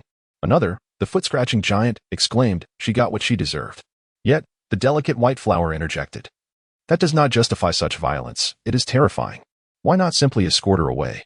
Reflecting on the matter, Mingyue replied, My father is a professional boxer, with a rather irritable temperament and a fierce disdain for wrongdoing, hence his heavy-handedness may have startled everyone. We all reside in this community and against such wrongdoers. We ought to unite in solidarity. Otherwise, minor thievery may escalate to heinous crimes. Night Owl Warrior concurred. The previous speaker makes a valid point. With the heat of summer and rising prices, it is all too easy for criminal behavior to surface. We must all remain cautious. Whiteflower questioned, Is it truly that dire? If someone is in need of food and shelter, can't we simply share and help one another through tough times? Mingyue retorted, What if a robber were to invade your home? Would you still entertain them for a meal? Since you are so benevolent, why not invite Sister Yang to your home and care for her there? With your resources, she would surely refrain from thievery. Xiao Baiwa, you are being excessively aggressive. What is the matter with you? It's utterly baffling. Mingyue, if you find it baffling, then remain silent. After responding to the group messages, she promptly turned off her phone. Zhao's father had already alerted the authorities, and now the police arrived in haste. Upon closer inspection, Xiao Mingyue realized that they were familiar faces. In the dead of night, why were they not resting peacefully? What had prompted the call to the police? Officer Zheng approached, accompanied by a fellow officer. Good evening, Officer Zheng. Xiao Mingyue greeted with a smile. And you must be Officer Ouyang. Greetings to you as well. Officer Ouyang appeared bewildered. You know me? Officer Zheng immediately recognized Xiao Mingyue, recalling her as the relative of the individual who had injured her arm previously. Xiao Mingyue shrugged, not a relative, but an adversary. She introduced her parents. And only then did Zhao's father and mother realize that these two officers had been involved in the incident concerning her elder brother. Thank you, Officer Zheng, and I apologize, Officer Ouyang, for the injury you sustained. Yao's mother expressed her sincere regret. No need for thanks, it is our duty, came the reassuring reply. It's quite all right. My injury has long since healed, Officer Ouyang replied with an affable smile. Upon seeing the officers, Yang Jie abandoned her quarrel with her husband and rushed over, tears streaming down her face, exclaiming, Officers, you must seek justice for me. Look at what they have done to me. I've lost 3 teeth. I need to go to the hospital for an assessment. They committed intentional harm. Please, apprehend them and punish this beast. Yang Jie appeared disheveled, her face smeared with blood and swollen, leaving both Officer Zheng and Officer Ouyang taken aback. With a heavy sigh, Father Xiao recounted the events in detail and displayed the surveillance footage on his phone. The voice of Sister Yang resonated clearly in the recording, particularly her declaration, Even if I cannot use it, they shall not either. I must destroy it. After viewing the video, Officer Zheng could only rub his temples in exasperation. Auntie, you have stolen from others, and, upon failing to obtain what you desire, resorted to destruction. Moreover, you and your husband have assaulted them. Their actions can be deemed legitimate self-defense. Sister Yang, filled with indignation, exclaimed, What do you mean? Look at my injuries. You refuse to seek justice for me and instead protect the criminals. How much have you accepted in bribes? Come, everyone, witness the collusion between the police and the wicked. As she sat on the ground, lamenting her plight, Her battered visage indeed portrayed her as a woeful victim. However, the onlookers were not swayed by her theatrics. Officer Zheng had encountered many such individuals before. With a stern demeanor, he admonished, "Do you comprehend the gravity of defaming a police officer? I could take you in right now." Upon hearing this, Sister Yang fell silent, as if her voice had been snatched away. Chapter 23. The theft of grandmother's vegetables. You and your spouse will receive a formal warning today. Should there be a next offense, you will be promptly blacklisted. Water and electricity will be cut off, and you will be barred from making purchases at any supermarket, losing your rights to acquire food and essential supplies. Please, I implore you, I shall never dare again. If taken to the station for questioning, one would expect to be well-fed and comfortable, basking in the air conditioning, which is an utter waste of resources. Hence, new regulations have been enacted by the city.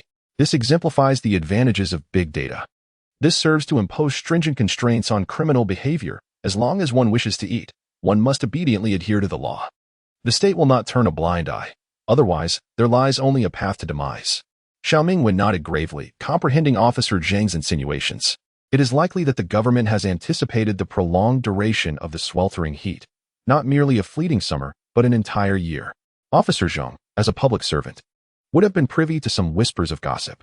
The current social order has begun to waver. At this juncture in her previous life, Xiao Mingyue was oblivious to the unfolding events. In retrospect, the state is undoubtedly weaving a vast net, strategizing and laying plans to assist the people of Huaxia through this tumultuous period. Minor transgressions will land individuals on a blacklist, rendering them unable to procure even a grain of rice. In cases of egregious offenses such as robbery, immediate execution will ensue. At that time, as long as it is deemed legitimate self-defense, even taking a life will not be considered a crime. Presently, with a drastic decline in the yield of grains and vegetables, the government lacks the surplus to sustain those incarcerated, and thus will inevitably intensify punitive measures, ensuring that the provisions are reserved for law-abiding citizens. Xiao Mingyue pondered thoughtfully. She must enhance the defenses of her villa. The following day, the residents of the community were informed of the events that transpired the previous night. As the property management disseminated new regulations, repeatedly urging everyone to abide by the law, the discussions among the populace were rife with varied opinions. The heat intensified. The Yellow River has run dry, and the ancient Mother River has seemingly vanished, as drought engulfs the entirety of Huaxia. This is a calamity for all humanity. Previously, water was supplied for 2 hours daily. Now, it has ceased entirely, replaced by water trucks delivering mere 2 liters per person. And the supply of electricity has dwindled to just 1 hour. Xiao Mingyue accompanies her grandmother daily to fetch water for irrigating the vegetable garden. Bathing has become an unattainable luxury. Even the modest consumption of 2 liters of water per day proves insufficient for such indulgence. With electricity supplied for merely 1 hour, many seize this opportunity to charge their phones and power banks. Previously, complaints about exorbitant electricity bills were commonplace.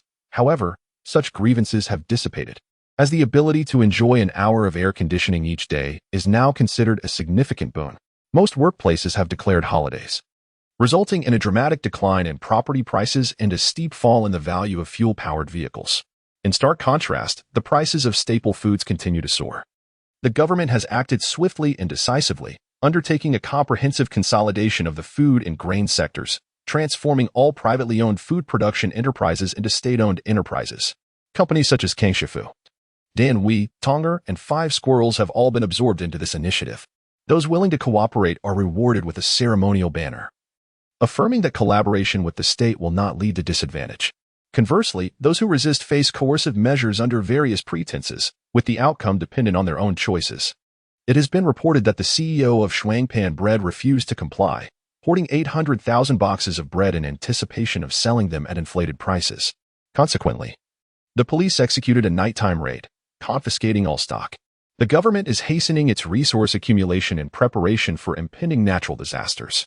Instances of violent conflict are escalating.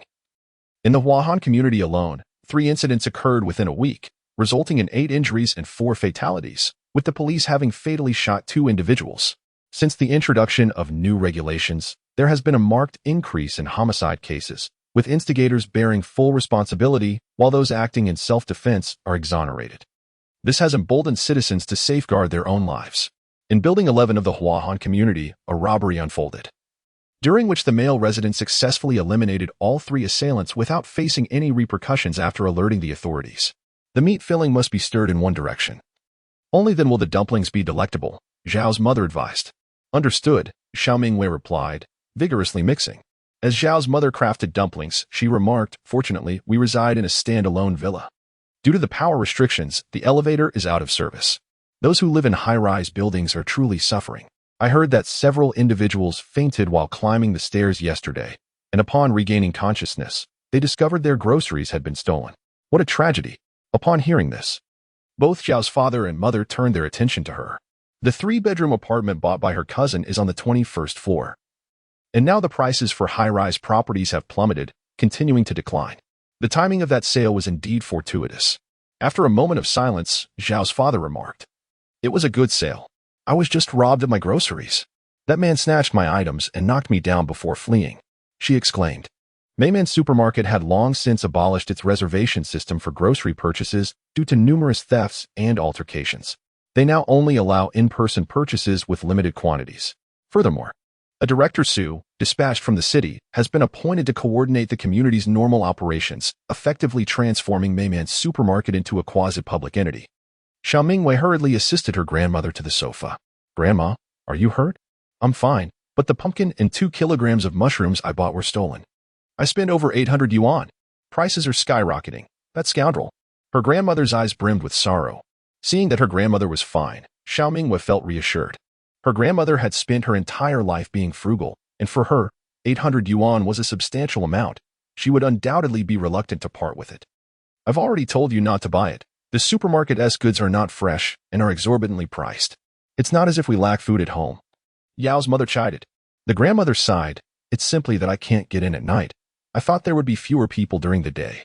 If I can buy a little, it's better than nothing. I wish to stockpile food for the family. What if we can't purchase any in the future? Sooner or later, the food at home will run out.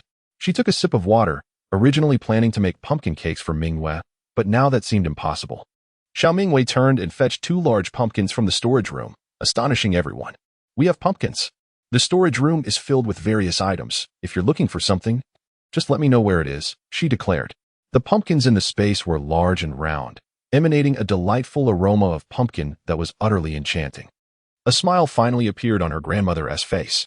How wonderful! This is far better than the pumpkins I would have bought. Chapter 24. Queuing for rice messages flooded the homeowners group once more. Director Su from Mayman Supermarket announced, a batch of nationally priced rice will arrive at 7 p.m. tonight. Priced at 9 yuan per jean, with a limit of 2 jean per person. Limited quantity, few to purchase. Wow. It's been ages since I've seen a single-digit price. What is the difference from being free? I love China, exclaimed one member. Flowering prosperity, I must go queue up early. We are out of rice at home. The advantages of being a homebody are becoming increasingly evident. I had previously stockpiled 10 bags of rice, sufficient to last quite a while. With the external temperatures soaring, I have no intention of venturing out to shop. The heat is unbearable. Could you spare me some? A voice from above inquired. I can trade you some potatoes. I absolutely detest potatoes, I replied. I will not exchange. Everyone, proposed Zhuge Xiaoping. With the rising prices, many are struggling to afford meals. We might consider a barter system, exchanging items we seldom use for the necessities we desire. As long as both parties consent, the transaction is complete. What do you all think? Xiao Mingyue, having seen the group message, acknowledged that while Zhuge Xiaoping often feigned benevolence, this proposal was rather commendable. Upon his suggestion, many began to voice their agreement. That sounds feasible, exclaimed Wang's IQQ Candy. I concur, it simplifies matters. Added Chuangxi Gaowen. I have 2 large bags of dried red dates at home and wish to trade for some vegetables. Does anyone have any? Life is about taking it easy, inquired. From above, my wife just gave birth, and she needs red dates for nourishment. I have 2 carrots. Would you trade? Agreed. Let us meet at the pavilion by the artificial lake. Life is about taking it easy, responded. The community's artificial lake had long since dried up, leaving merely a large pit. I sell used cars. Does anyone require one? I'll trade for 30 pounds of flour. Zhuge Xiaoping added. I have 2 boxes of dried wood ears, and am looking to exchange for some meat. I am a blacksmith. If anyone wishes to create something from iron, I would gladly accept any food in return, declared Badass Blacksmith. Many individuals in the group have begun trading, yet Xiao Mingyue remains indifferent. her attention captured instead by the domineering blacksmith. She messages him privately, "Domineering blacksmith, let us converse." She envisions constructing a trap around her villa, filled with spikes, ensuring that anyone who falls into it would be impaled instantly, with no hope of escape. Furthermore, above the entrance, she plans to lay a net of iron spikes capable of ensnaring several individuals at once. Ever since the incident involving Sister Yang, Xiao Mingyue has been contemplating how to bolster the villa's defenses, and this presents a timely opportunity. After articulating her requirements, the blacksmith assures her that he can fulfill them. She promptly measures the dimensions outside the villa and commissions 6 spike traps and 2 iron spike nets. In exchange, Xiao Mingyue agrees to provide him with 50 pounds of sweet potatoes and 50 pounds of pumpkins as compensation, with a 20-pound deposit of sweet potatoes. While this may seem substantial, both items are quite light, especially considering her purchase pertains to metal goods. Given the current circumstances, where food is scarce, the blacksmith readily accepts, promising completion within a month. He also offers her more than 20 remaining beast traps as a complimentary gift. During dinner that evening, Zhao's mother insists on conserving water, urging the family to persist in using the cat litter box, refusing to waste a single drop of the life-giving essence. Xiao Mingyue quietly gnaws on chicken feet, having discreetly added water to the tank several times, while her mother remains oblivious, believing her water-saving efforts are effective. The refrigerator has not ceased to be stocked with mixed fruit juice, and the juicer in the space is on the verge of exhaustion. In her quest to experiment with new flavors, Xiao Mingyue combined carrots and lychees, concocting a plethora of rather unpalatable dishes, all of which were ultimately consumed by Nyonyo for a much-needed vitamin boost, as Nyonyo was never one to complain. When Zhao's mother proposed that each person could bathe only once every 5 days, Xiao Mingyue could not help but interject, "Mom, we still have over 50 barrels of mineral water. There's no need to be so frugal." During the stocking of supplies, Xiao Mingyue had designated a room on the first floor solely for storing bottled water. Each barrel contained 20 liters, and in addition to the large barrels, there were numerous bottles of mineral water stacked high, filling the entire room. When the government announced a cessation of running water and the usage of water trucks began, Xiao Mingyue led her family to open that secluded room. At the sight, her parents were left utterly astonished, their jaws nearly dropping, as they had always believed the room to be empty and had never thought to investigate, only to discover it brimming with water. In truth, for the people of today, being able to bathe once a month is considered a blessing, with many going months without a wash. Yet, Xiao Mingyue, in her pretentiousness, could not help but lament her situation, for she had the means to indulge. Let us not forget that her space contained not only a well, but also a river. Water was in no short supply. That water is meant for drinking. How could one possibly use it for bathing? That would be far too extravagant, her mother admonished. However, the water delivered by the truck has an unpleasant odor and is only suitable for watering the plants. "I refuse to use that water for bathing," Xiao Mingyue retorted, once again succumbing to her whims. "Ah, my dear girl," sighed Xiao Ma. "Never mind. After all, being able to drink mineral water is all thanks to you. Use whatever water you wish to wash with. Is that agreeable?" Xiao Mingyue tossed the chicken bones onto the dining table and, with lingering delight, licked her fingertips, contemplating that her grandmother's culinary skills could easily rival those of a 5-star chef. Of course, why wouldn't it be possible? She mused, a smile curling upon her lips, thinking she could certainly ensure the Xiao family would not be deprived of water. "It's nearly 7 o'clock. I must queue to buy rice," Grandmother declared as she stood up. "Grandma, I will accompany you," Xiao Mingyue said, wiping her mouth. "I worry about you going alone." "I shall join you," added Xiaoba.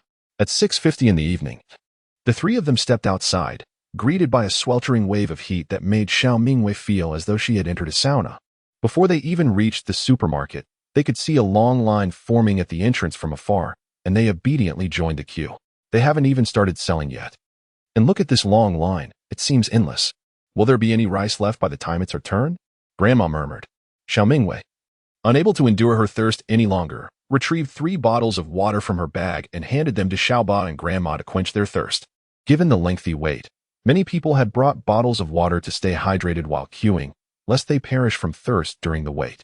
Thus, Xiao Mingyue followed suit and took out her water to drink. Those around them regarded this family with envious eyes, noting their lack of unpleasant odor and the cleanliness of their clothes, as well as their ability to carry mineral water with them. In a time when water was only supplied for 2 hours each day and flowed in a thin stream, barely enough for drinking and cooking, many had gone days without bathing, leaving them sticky and foul. The most crucial point is that the tap water possesses a distinct earthy flavor, necessitating boiling before consumption. Otherwise, it is nearly impossible to swallow. The mineral water companies have long since gone out of business, and the supermarkets have ceased selling alcoholic beverages and drinks for quite some time. How could this family possibly have access to mineral water? One woman could not help but inquire, "Where do you purchase your mineral water? Could you sell me a couple of bottles?" The eyes of others sparkled with longing. Xiao Mingyue maintained her composure, declaring, "This is not mineral water. It is merely boiled tap water transferred into bottles for convenience." "Oh, I see," murmured those around her, somewhat disappointed. Where can one even find mineral water to buy these days? "Having a bottle of water to sip on is already a blessing," Zhao's father remarked. "We mustn't flaunt our wealth. Attracting attention could lead to significant trouble. Caution is the mother of safety." After a lengthy wait in line, they finally reached Xiao Mingyue. "There is only one gene left," announced the supermarket staff. Chapter 25. The peculiar supermarket owner. This special price rice is disaster relief rice sanctioned by the government, aimed at ensuring that every citizen can have a meal.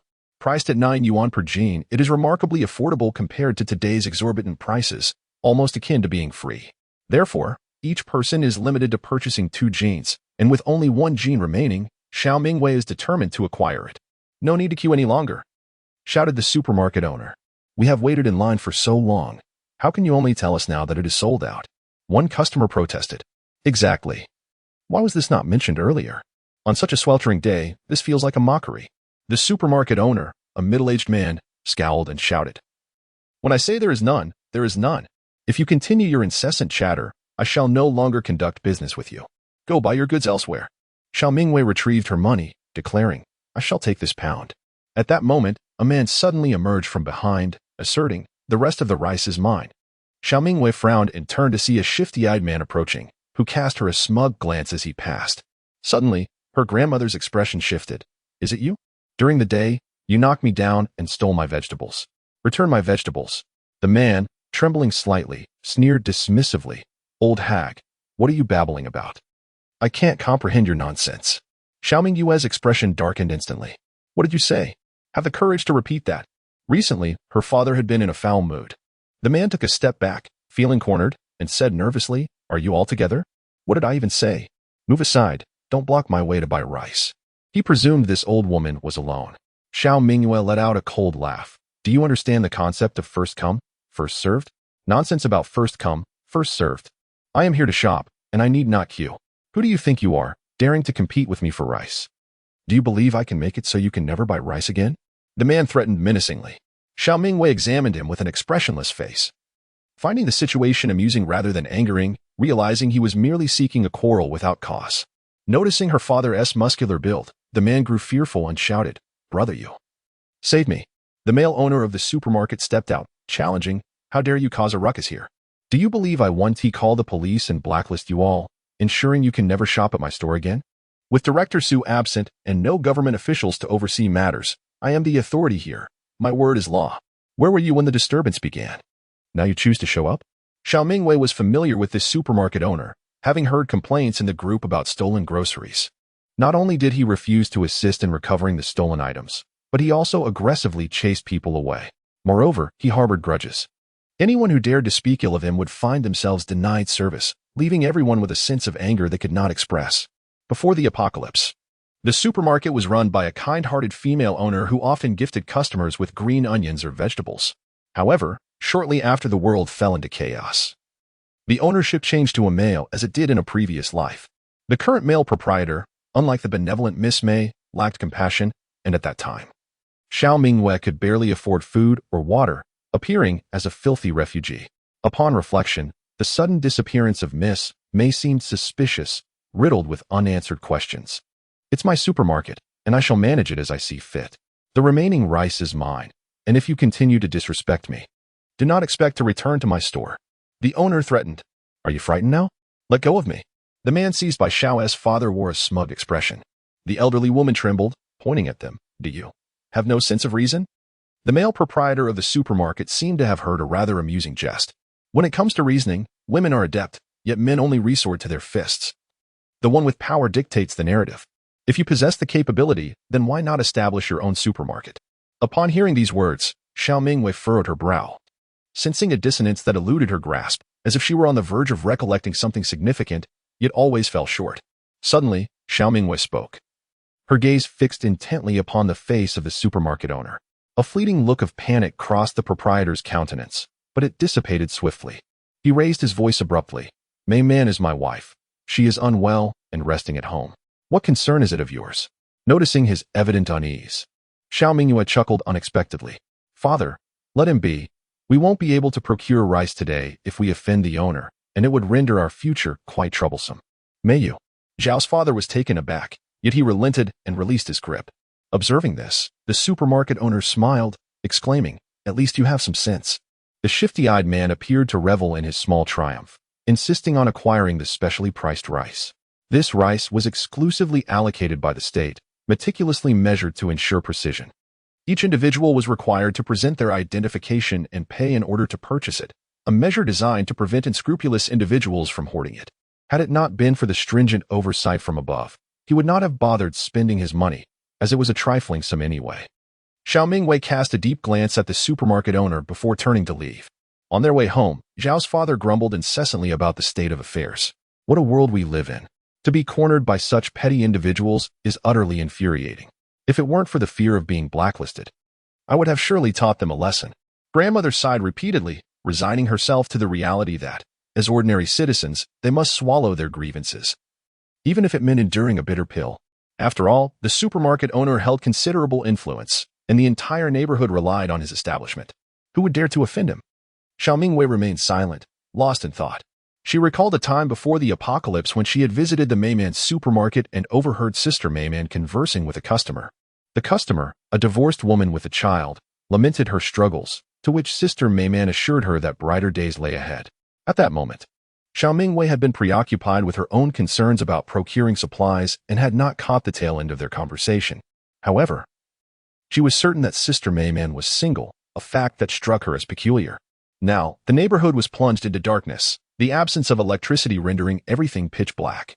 It was impossible to see even one's outstretched hand. There were no streetlights, and the surveillance cameras were inoperable. Yet, rather than feeling fear, Xiao Mingyue experienced a thrill of excitement. The dead of night was the perfect time for nefarious deeds. She was eager to uncover the secrets harbored by the male supermarket owner and to discover the whereabouts of Sister Meiman. Chapter 26. Their Devil's Donkey. "How many have you snatched today?" the intoxicated male supermarket owner inquired. "About a dozen. I specifically target women who are alone. I grab what I can and flee. If it weren't for that old hag clinging to me today, she would never have seen my face," replied Donkey. "These vegetables are enough for us to feast for several days. But Yuga, why do you have a supermarket yet still force me to steal from the customers? You don't understand. The wholesale price of vegetables is exorbitantly high, and that would still come out of my pocket. Now, we can eat without spending a single penny. The inexpensive rice on sale might be overlooked, yet the prices of ordinary vegetables have soared into the triple digits, a sum he finds hard to part with. Brother Yu is truly astute. Aligning himself with you has indeed brought comfort to the rest of us." The male owner of the supermarket squints. Having discerned the nuances of operating a grocery store, "That wretched woman is of no use, once my brothers are done with her. It would be best to dispose of her swiftly and efficiently." The donkey, elated yet hesitant, remarked, "Brother Yu, she was your wife after all. Isn't this a bit excessive?" The supermarket owner spat in disdain. "What nonsense about being a wife. If she hadn't reported me for domestic violence, would I have spent 6 months in prison? Women are truly deserving of a beating. She is my adversary. And do not think I am unaware of your clandestine activities. You have already been with her. So why pretend?" The donkey, feeling guilty, lowered his head in silence. Hidden in the shadows, Xiao Mingyue followed, her eyes dark and filled with an endless chill.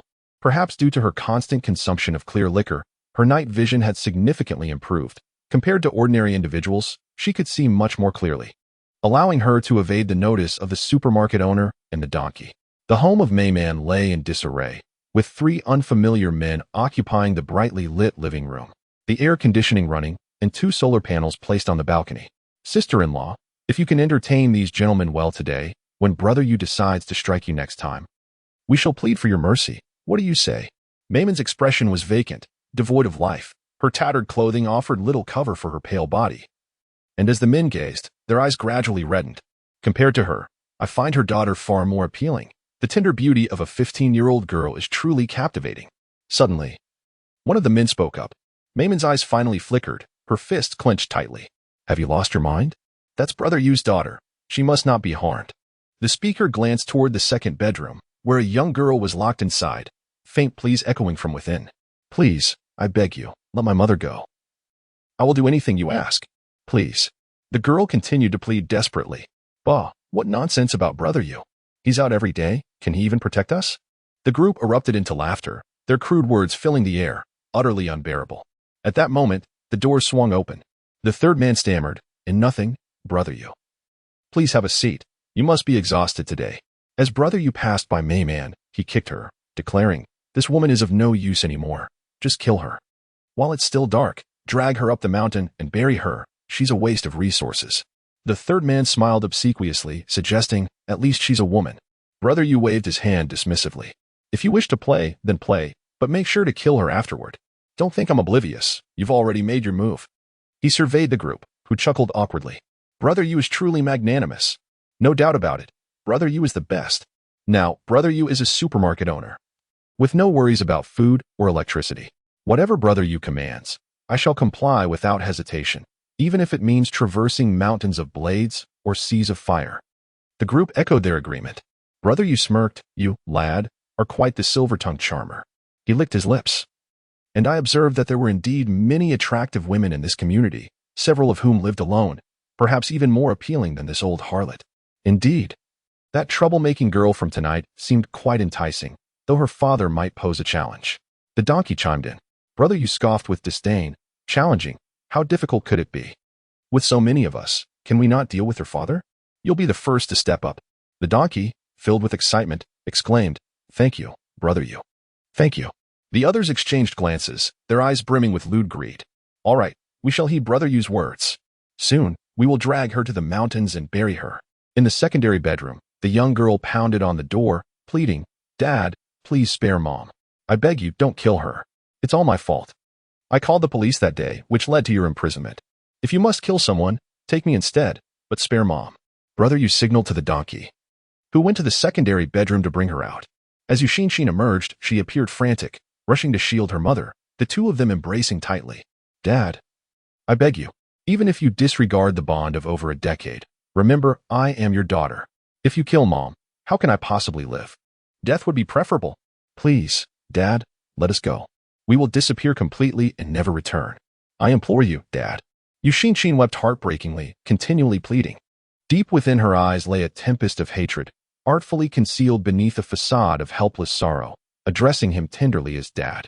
Yuji's expression was devoid of emotion as he casually crossed his legs, his gaze audaciously scrutinizing.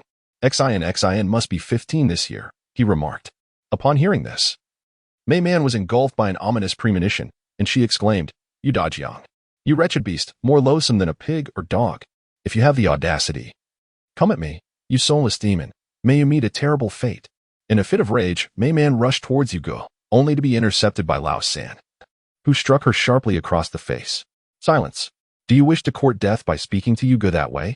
Yugo, displaying his impatience, waved his hand dismissively. Take her to the bedroom. I have matters to discuss with my daughter.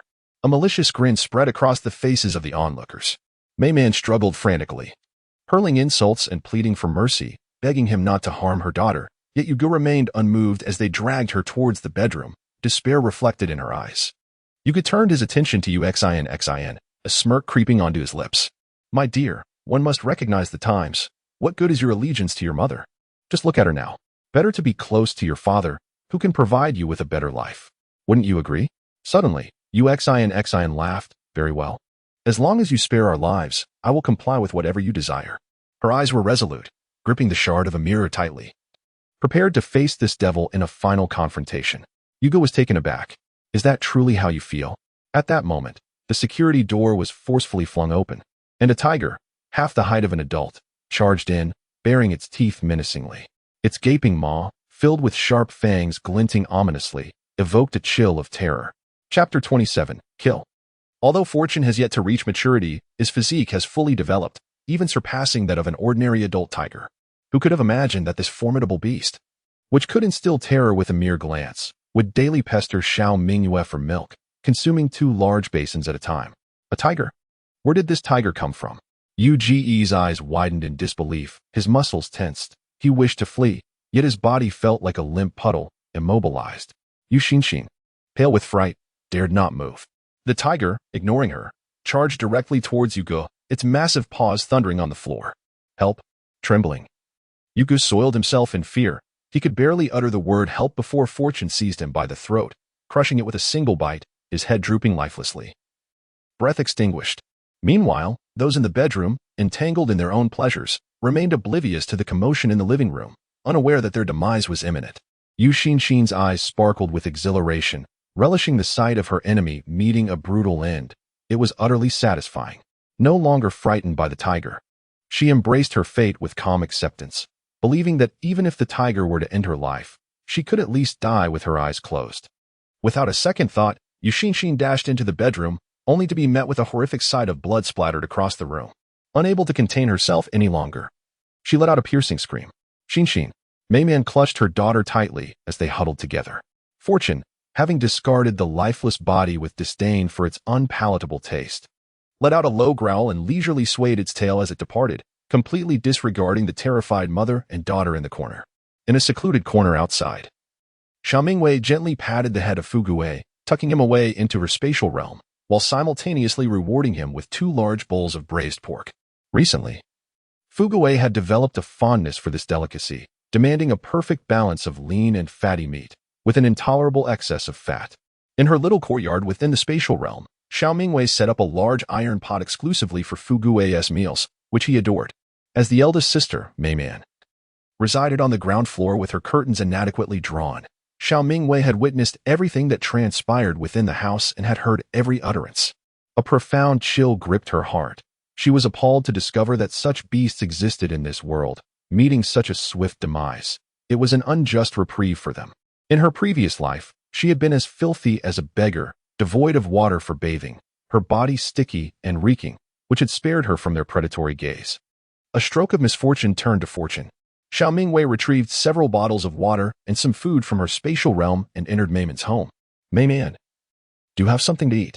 Upon seeing her, Meiman's expression was one of dazed vigilance, yet it was Yusin who stepped forward.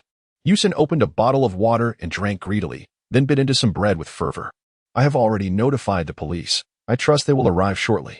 This house is yours. They are intruders, and self-defense is not a crime. You should rest. I shall take my leave first. Without further ado, Xiao Mingyue declared her intent to depart. Thank you. Do you know the tiger we encountered earlier? Yusin inquired. After a brief silence, her eyes gleamed with an unsettling intensity. Sister is correct. There was no tiger. It was my fabrication. Sister, should there ever be a need for our assistance, I would stake my life to help.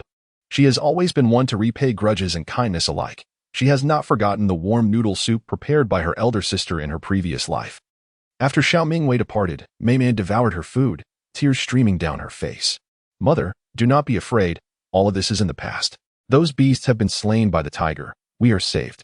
Mother, you still have me, and from now on, we will live well, won't we?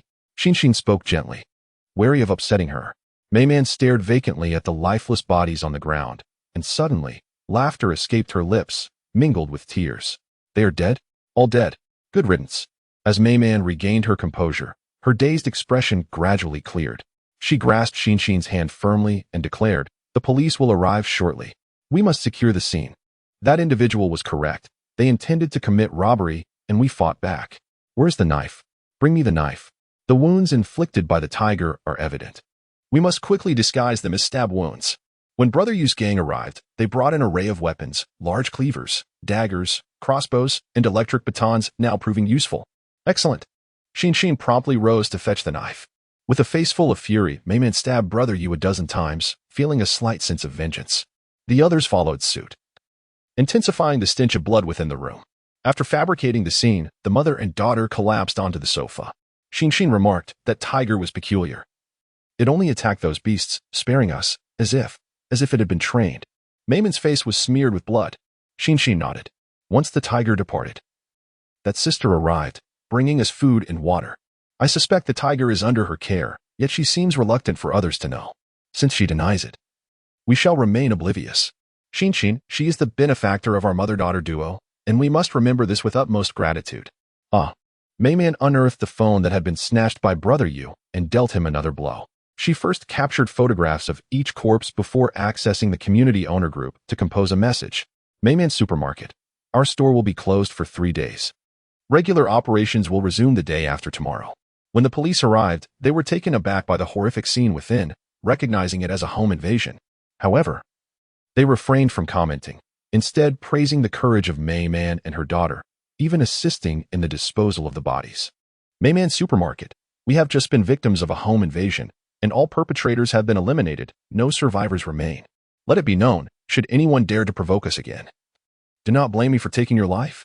Mayman's expression was one of indifference. She was no longer the woman she once was. A woman with a child is often vulnerable, and she must wield her knife to safeguard her daughter. The images of Brother Yu are unrecognizable, his features a gruesome mess. Even his eyes having been gouged out by Mayman's dagger, rendering identification impossible. The group erupted in chaos. All the night owls who had not yet succumbed to sleep were startled awake, terrified of Mayman's Supermarket. It was clear that one should not provoke her, for she was capable of murder without hesitation. The current state of affairs is perilous. One must possess the ability to protect oneself. Mingyue Zhao Xian. Scum deserves to be eradicated. Ko Jiao. Well done. Applause. Xiao Baihua. It's all blood, terrifying. How can anyone sleep now? There are ways to communicate respectfully. Everyone is prone to making mistakes, and they should be granted the opportunity for redemption. The current state of humanity is rather alarming, exhibiting a cruel disposition. QQ. The lady above speaks truthfully. It is indeed somewhat frightening. Kindly close your flower-like mouth and retreat to your foolish slumber. How dare you insult others? I am utterly speechless. QQ. My friend, you ought to maintain a more decorous tongue. Those sycophants should remain silent as well. QQ. Are you seeking conflict? Come forth. I am a retired soldier, well-versed in close combat. Let us meet tomorrow downstairs. Those who do not show will be deemed cowards. Do you dare? The group fell into a prolonged silence, and QQ vanished. Coward. Lay on her bed. Enjoying macadamia nuts, when she glanced at the messages in the group chat and let out a chuckle, is quite the character. Chapter 28. The midwife. The sweltering heat has caused countless crops and fruit trees to perish, leading to vast tracts of forests succumbing to desolation.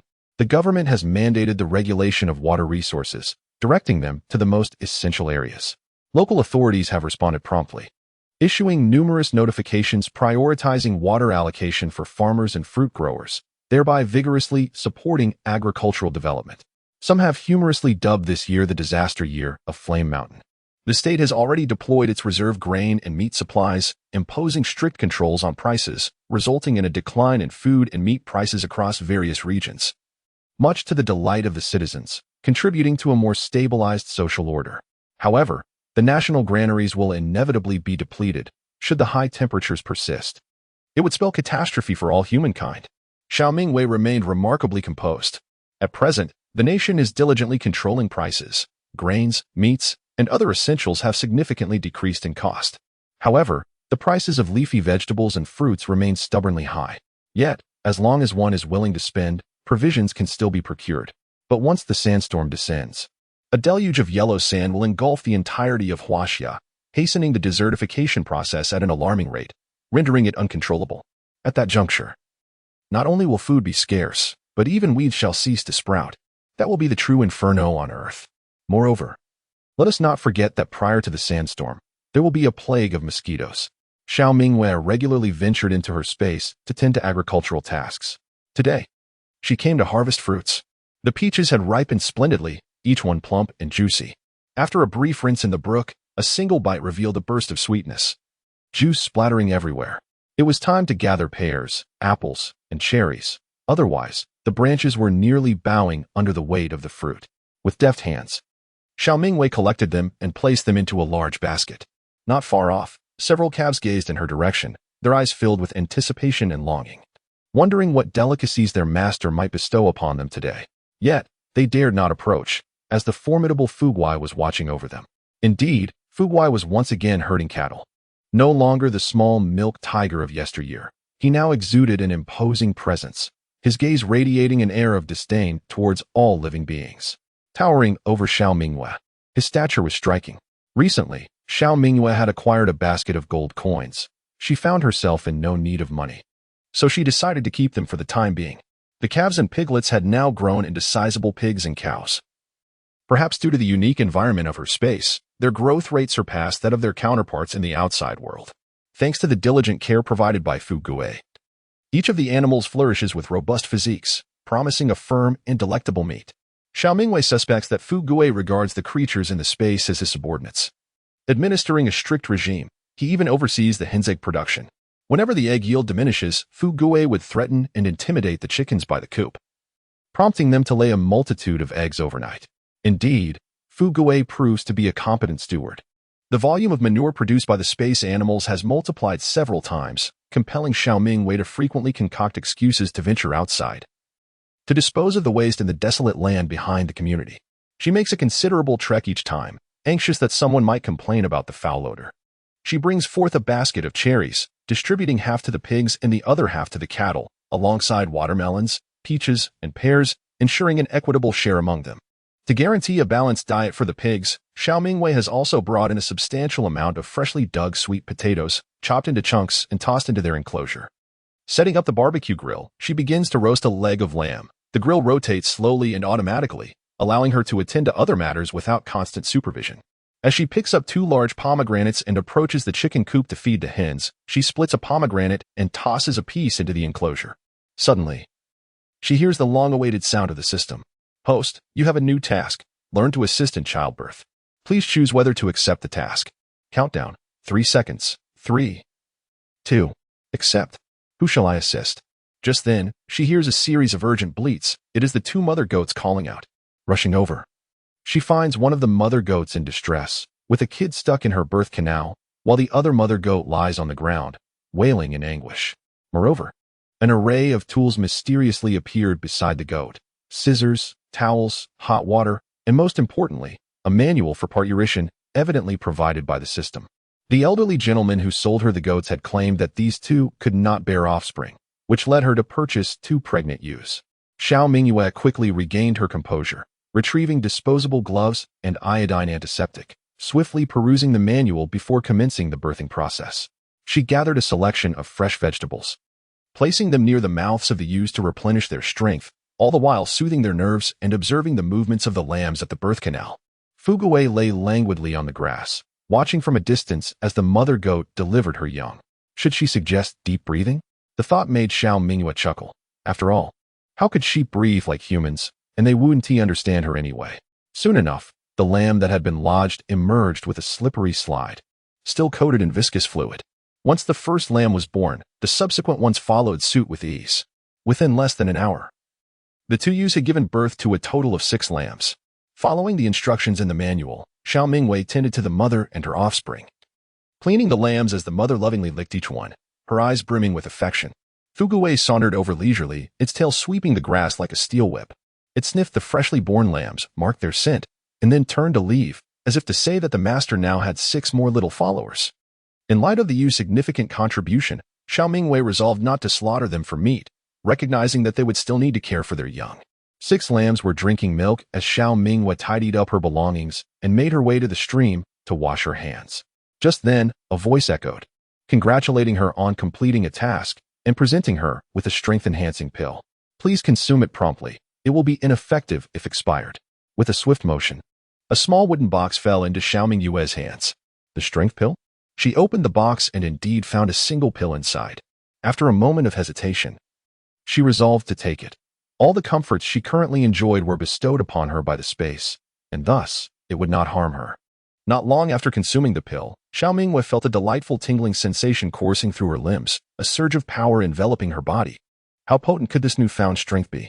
Curious to test her limits, she approached the leisurely strolling Fugui, patted his hefty tiger-like rear, and exerted herself to see if she could lift him. To her astonishment, rather than merely moving him slightly, she effortlessly hoisted Fugui high into the air, as if he were a mere lamb. Given that Fugui's weight was nearly equivalent to that of an adult cow, the magnitude of her strength was evident. Fugui? He dangled in midair, his tiger face bewildered, still unaware of what had transpired. Xiao Mingyue was overwhelmed with joy. With such strength, she had no need to fear for her safety. Coupled with the nourishing waters from the well, her physique was undoubtedly formidable. Defeating 10 adult men would feel like child's play. Should another unfortunate incident like that involving her sister occur, she would no longer need to rely on Fugui. She could handle them herself, crushing them as easily as one would an ant. Chapter 29. Visiting relatives at Uncle Air's house. Have you noticed an increase in mosquitoes around the house lately? Mr. Xiao inquired while preparing vegetables. Perhaps it is the presence of our vegetable garden and chicken coop that attracts the little pests, my grandmother casually remarked. Zhao's father shook his head, stating, No, I distinctly feel that the number of mosquitoes in our home has increased. Just moments ago, I went to water the vegetable garden and discovered the water scoop filled with dead mosquitoes, which were considerably larger than the usual ones, along with numerous mosquito eggs. These are toxic mosquitoes. Xiao Mingyue spoke calmly. This is a special breed of mosquito that emerged after the apocalypse. They are significantly larger than ordinary mosquitoes, with some even reaching the size of a woman's palm. Their bites are particularly painful, leaving wounds that itch and hurt, lingering for half a month. Moreover, they swarm in groups and reproduce at an alarming rate. If we do not take measures, it will not be long before our home becomes a veritable nest of mosquitoes. Dark and teeming, armed with venomous stingers seeking to feed on us. Dad, let us cover the exposed areas with mosquito netting and sprinkle some repellent and floral water in the corners, she suggested. These toxic mosquitoes deliver especially painful bites. Agreed, he replied. The father and daughter promptly set to work. Xiao Mingyue procured 4 large rolls of mosquito netting and secured the exposed areas of the yard and back wall with nails, ensuring that not a single mosquito could infiltrate.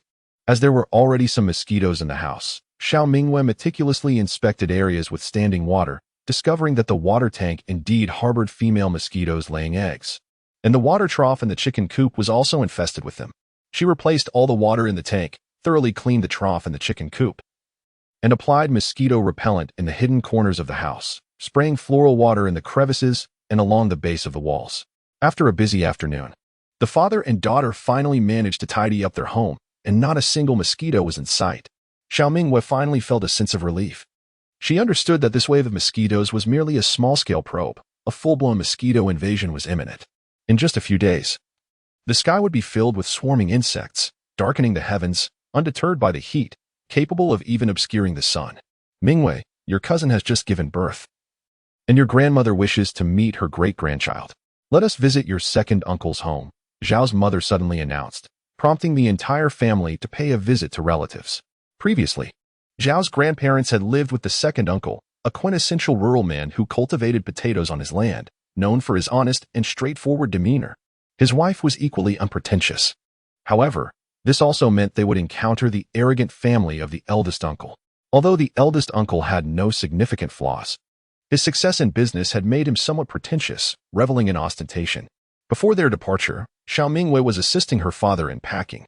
Her grandmother, hesitating, pulled Zhao's mother aside and suggested, Your niece has just given birth, and with the weather being so hot, could we possibly lend them a solar panel?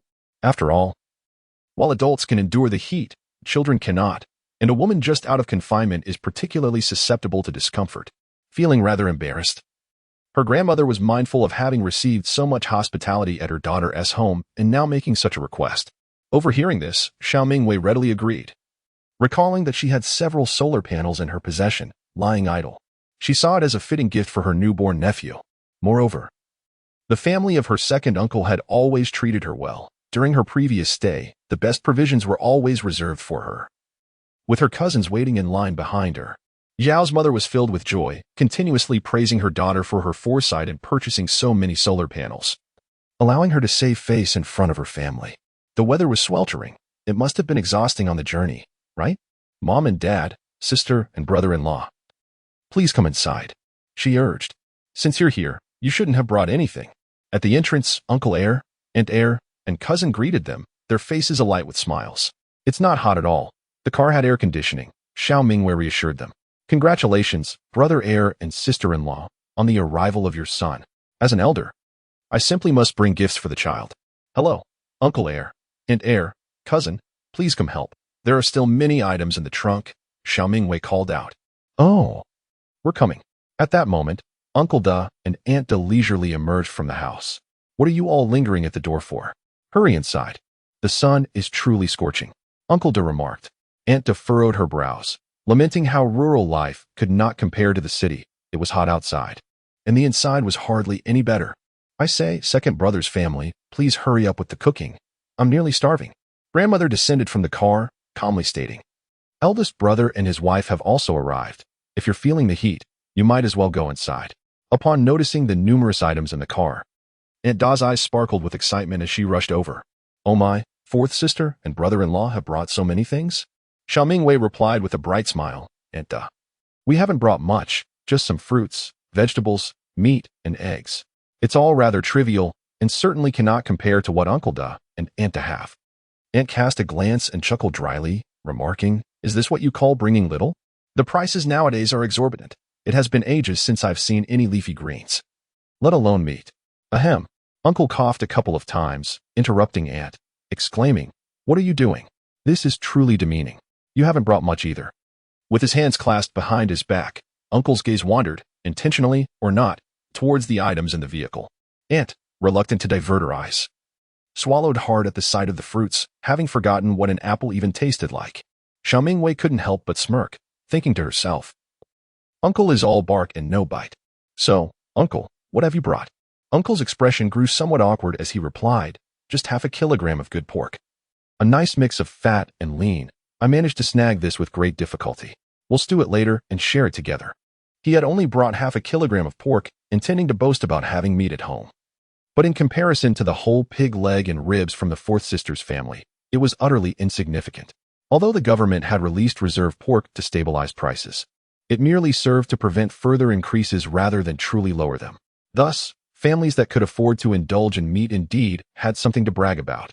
While the entire pig leg and ribs brought by Xiao Mingyue were regarded as extravagant in their eyes, items they could scarcely imagine. Clearly, the fourth sister's family had prospered. Second Aunt attempted to ease the tension, saying, it's the thought that counts, but dear fourth sister, fourth brother-in-law, these items must have cost quite a bit. I hear that prices in the city are far steeper than in the countryside, and with greens and fruits being scarce, meat prices are frighteningly high. Our family cultivates potatoes, and we have an abundance of them, so we never worry about food. You need not spend so much money. In the city, the vegetables available are primarily drought-resistant varieties such as sweet potatoes, and yams. Leafy greens require a high soil moisture content and can only be grown in greenhouses. Even when they are available for sale, the average citizen finds them too expensive to purchase. Father Xiao remarked that all these vegetables are homegrown, and the eggs come from the hens we raise. As for the meat, we had stored some previously, so please accept it. After all, this is a joyous occasion for our family. Qingwan insisted that we should bring plenty, as family should not stand on ceremony. Mother Xiao smiled, affirming that indeed, second brother and second sister-in-law should feel free to accept. The arrival of a new child is a momentous celebration, and it is essential to nourish Jiang Yuan's wife. Second uncle and second aunt were deeply moved, realizing that their daughter-in-law could now enjoy a proper confinement period. Chapter 30. Want to eat my apples? Auntie Xiao scrutinized the Xiao Mingyue family, noting their immaculate appearance. They seemed as if they bathed daily, their clothes infused with the scent of laundry detergent. Even the elderly grandparents maintained a neat demeanor. In contrast, Auntie Xiao glanced at her grimy nails and the soiled shoes that had not been cleaned in weeks. Her hair was a tangled mess. Feeling embarrassed, she instinctively shrank back and averted her gaze. It's not that my sister-in-law is stingy. We could have brought plenty of meat for everyone, but without electricity, we cannot use the refrigerator, and in this heat, meat spoils within an afternoon. Thus, we brought only enough for one meal. Auntie Xiao forced a smile, justifying her family's choices. Grandmother cast a sidelong glance at her second uncle and remarked, Old air. Your sister has even brought solar panels, so that Jiang Yuan's wife can comfortably rest during her confinement with the air conditioning. Second uncle and second aunt were overjoyed, incredulous at the news. Is this truly the case? Are there really solar panels? They could hardly believe their ears. The eldest uncle furrowed his brow and retorted, Mother, what nonsense are you speaking? Do you have any idea how expensive solar panels are? They cost over 200,000 for a set. I haven't even dared to purchase one myself. How could fourth sister's family afford multiple sets, let alone share with old heir's family? What a jest. Indeed, mother, fourth sister. Surely you have not been deceived? The price of solar panels is astonishingly high. They could purchase an entire house with that. The eldest aunt chimed in. With the current plummeting property prices, especially for high-rise apartments, one could hardly sell for even 100,000, let alone 200,000. Grandmother's expression turned frosty, and she fell silent. Xiao Mingyue lifted the white cloth covering the top of the vehicle, revealing several solar panels that she had deliberately concealed, fearful that someone might harbor ill intentions upon seeing them. In these times, one must always be vigilant. The eldest uncle gasped in surprise. These are indeed solar panels? Fourth sister, are you truly generous enough to give these away? These were purchased by Mingyue long before, when they were not as exorbitant as now. She mentioned that they could serve as a gift for her little nephew, replied Zhao's mother, pride swelling in her eyes. The eldest uncle's breath quickened with curiosity. Eager to inquire about his own share, yet he refrained from doing so out of pride. To claim he felt no jealousy would be a lie. It was evident that his own family lacked solar panels. Why did fourth sister not consider him, her elder brother, and only bestow them upon old heir? What was the justification for that? Uncle heir and aunt heir were so overwhelmed with emotion that they could hardly find the words to express themselves. Sister C. I hardly know what to say. This gift is simply too substantial. Jiang Yuan, blushing with shyness, managed to utter, thank you, fourth aunt, thank you, cousin Mingyue. Suddenly, the grandfather, who had been silent until now, rapped his cane against the floor and exclaimed, it's sweltering. We are all family. No need for such formality. Let us get inside. This old man can hardly bear the heat. Grandmother chuckled, indeed, enjoying such comforts in the city. It's unbearable to be without air conditioning for even a moment. Uncle heir chimed in. Everyone made their way indoors, where Aunt pinched Uncle at his waist, signaling him with a glance. Your sister has become quite successful. Why is she only attending to the family of heir? What about us? You should go and inquire. Aunt whispered with a hint of reproach. Why are you pinching me? She can give to whomever she pleases, Uncle retorted, though his heart felt increasingly heavy, and his face bore no smile. Xiao Mingyue followed her cousin up to the rooftop, swiftly installing the solar panels, thus providing electricity to Uncle heir's home. The family showered Mingyue with praise, causing her to feel almost euphoric. Today, Xiao Ma was beaming with pride, feeling quite esteemed. Seeing her mother's self-satisfied demeanor made Mingyue chuckle. If it brought joy to Xiao Ma, then anything was worthwhile. How refreshing. It's been ages since I felt the cool air of air conditioning. With rising electricity costs, I hesitate even to turn on the lights. I never imagined we could enjoy such a comfortable life, and heir said, gazing at the air conditioner in operation, unable to hold back her tears. Grandmother sighed. I have heard of such improvements. That is precisely why I have been worried. It is one thing for adults to endure hardships, but we must not allow the children to suffer. And in-law had hinted at this to Uncle several times without success, rolling her eyes at him. Unable to restrain herself from saying, well, fourth sister, our household also lacks electricity. Uncle clicked his tongue, wishing to silence her, yet in-law paid him no heed. Mom, I want to eat an apple. Make her give it to me. Uncle's son, Jiang Zhuang, suddenly shouted, his gaze fixed longingly on the apple in Xiao Mingyue's hand. Uncle had 2 children. His eldest daughter, Jiang Lijiao, was in high school, while his youngest son, Jiang Zhuang, was in elementary school. Jiang Zhuang was chubby, clearly a spoiled child. Xiao Mingyue took a crisp bite of the apple and replied, this apple is for my sister-in-law to replenish her health. You cannot have any. Then why can you eat it? Jiang Zhuang retorted defiantly. Xiao Mingyue replied coolly, because I bought the apple. Jiang Zhuang, fuming, shouted, I don't care. I want to eat it.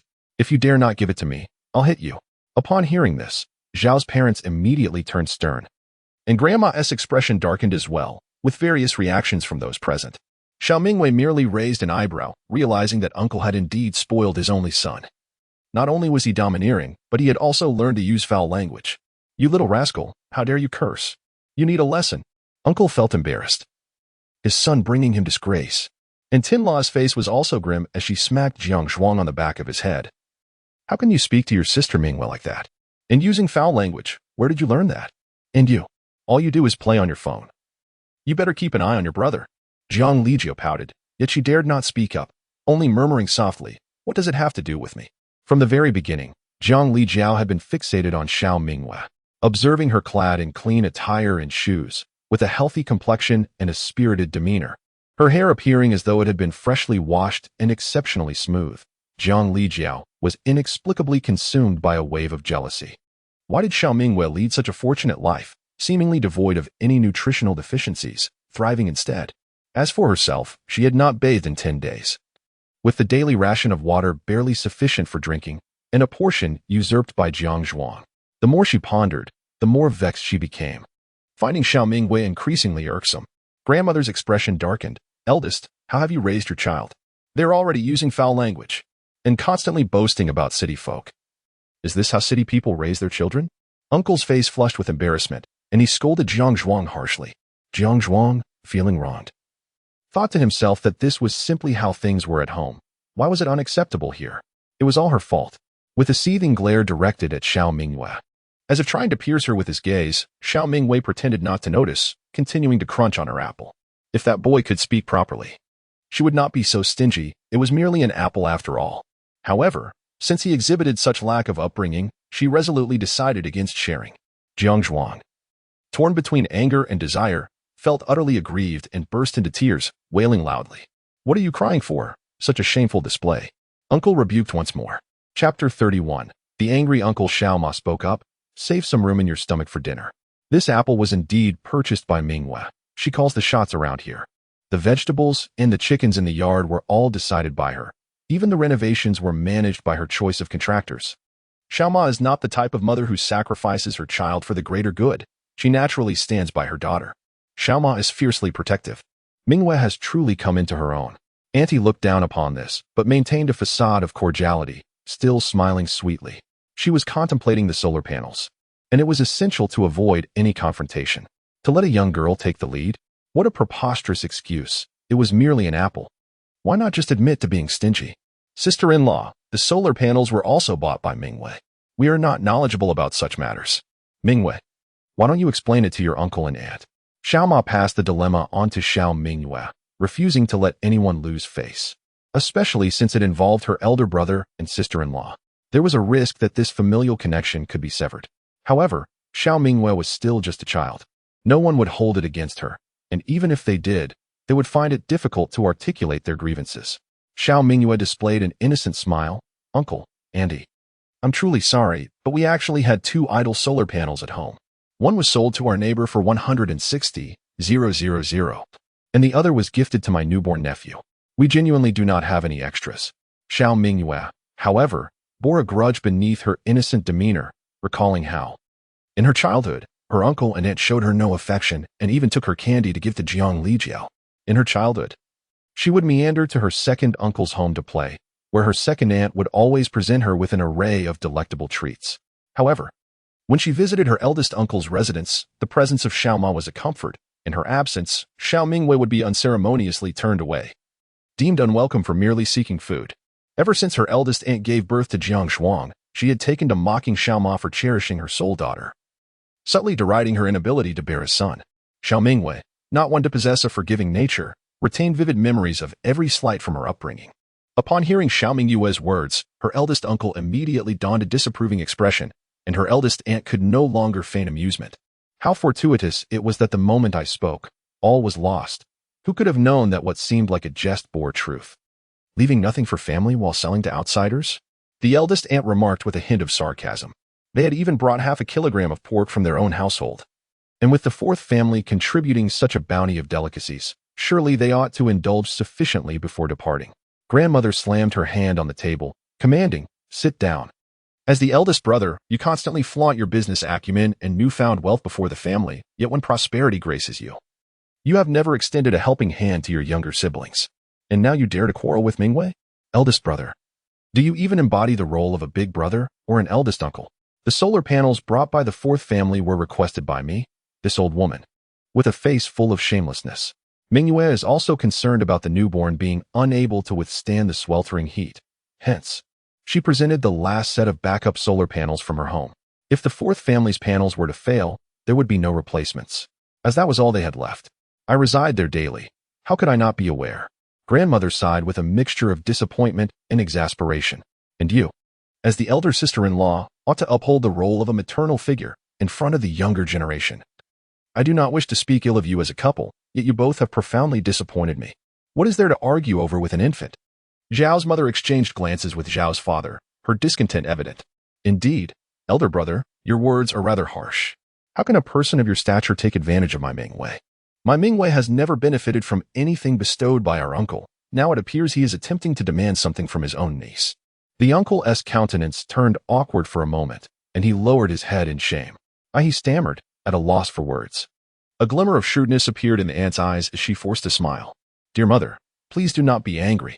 Fourth sister, brother-in-law, and Mingyue. Do not hold any grudges against your uncle and aunt. We are merely irritable due to this sweltering heat. And it has been ages since we last enjoyed the comfort of air conditioning. We have almost forgotten how refreshing it can be. Zhao's mother's expression softened slightly. Elder brother and sister-in-law, please do not overthink this. We are not wholesalers of solar panels. The quantities we possess are precisely what we require. We purchased a couple of extra sets initially as a precaution, in case something were to break, but now we have none left. Zhao's father then calmly interjected, yes. If you do not believe it, feel free to search our home. We indeed have no surplus. If you wish to maintain this familial bond, refrain from speaking ill of my daughter. Direct any grievances towards me instead. Xiao Mingyue nervously touched her nose. Her parents and grandmother believed that there was nothing left at home.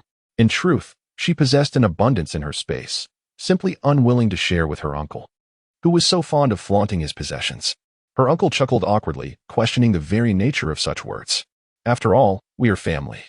How could I possibly search your home? It was already noon. Here's family, fourth sister, shall we prepare lunch? Uncle's wife smiled, skillfully diverting the conversation with a beaming expression. Zhao's mother seized the opportunity, saying, indeed, the children are hungry. Let them enjoy the air conditioning indoors while we head to the kitchen to cook. Uncle pulled his wife aside, puzzled by her sudden change of tone. Are you foolish? Did you not notice how flush everyone from Fourth's family appeared? They must have an abundance of good provisions, and their household is impeccably clean. Clearly, they maintain regular bathing habits and have ample water resources. Fourth's family must possess some secrets, she hinted. Finally, Uncle grasped her point, though hesitated. What about the solar panels? His wife scoffed. Who knows if they even have those? However, since we cannot obtain the solar panels, we must at least procure something else. Just look at the pig legs and spare ribs they brought. Heir's family certainly won't finish them all. Our children need nourishment to grow. Don't they require a few pounds? You, my dear, simply cannot remain calm. That is meant for Heir's family, specifically for Jiang Yuan's wife during her confinement. I refuse to take it. What kind of person would I be? Robbing my niece-in-law of her provisions? Such a notion would invite ridicule, Uncle retorted, his expression grave. His wife playfully struck him.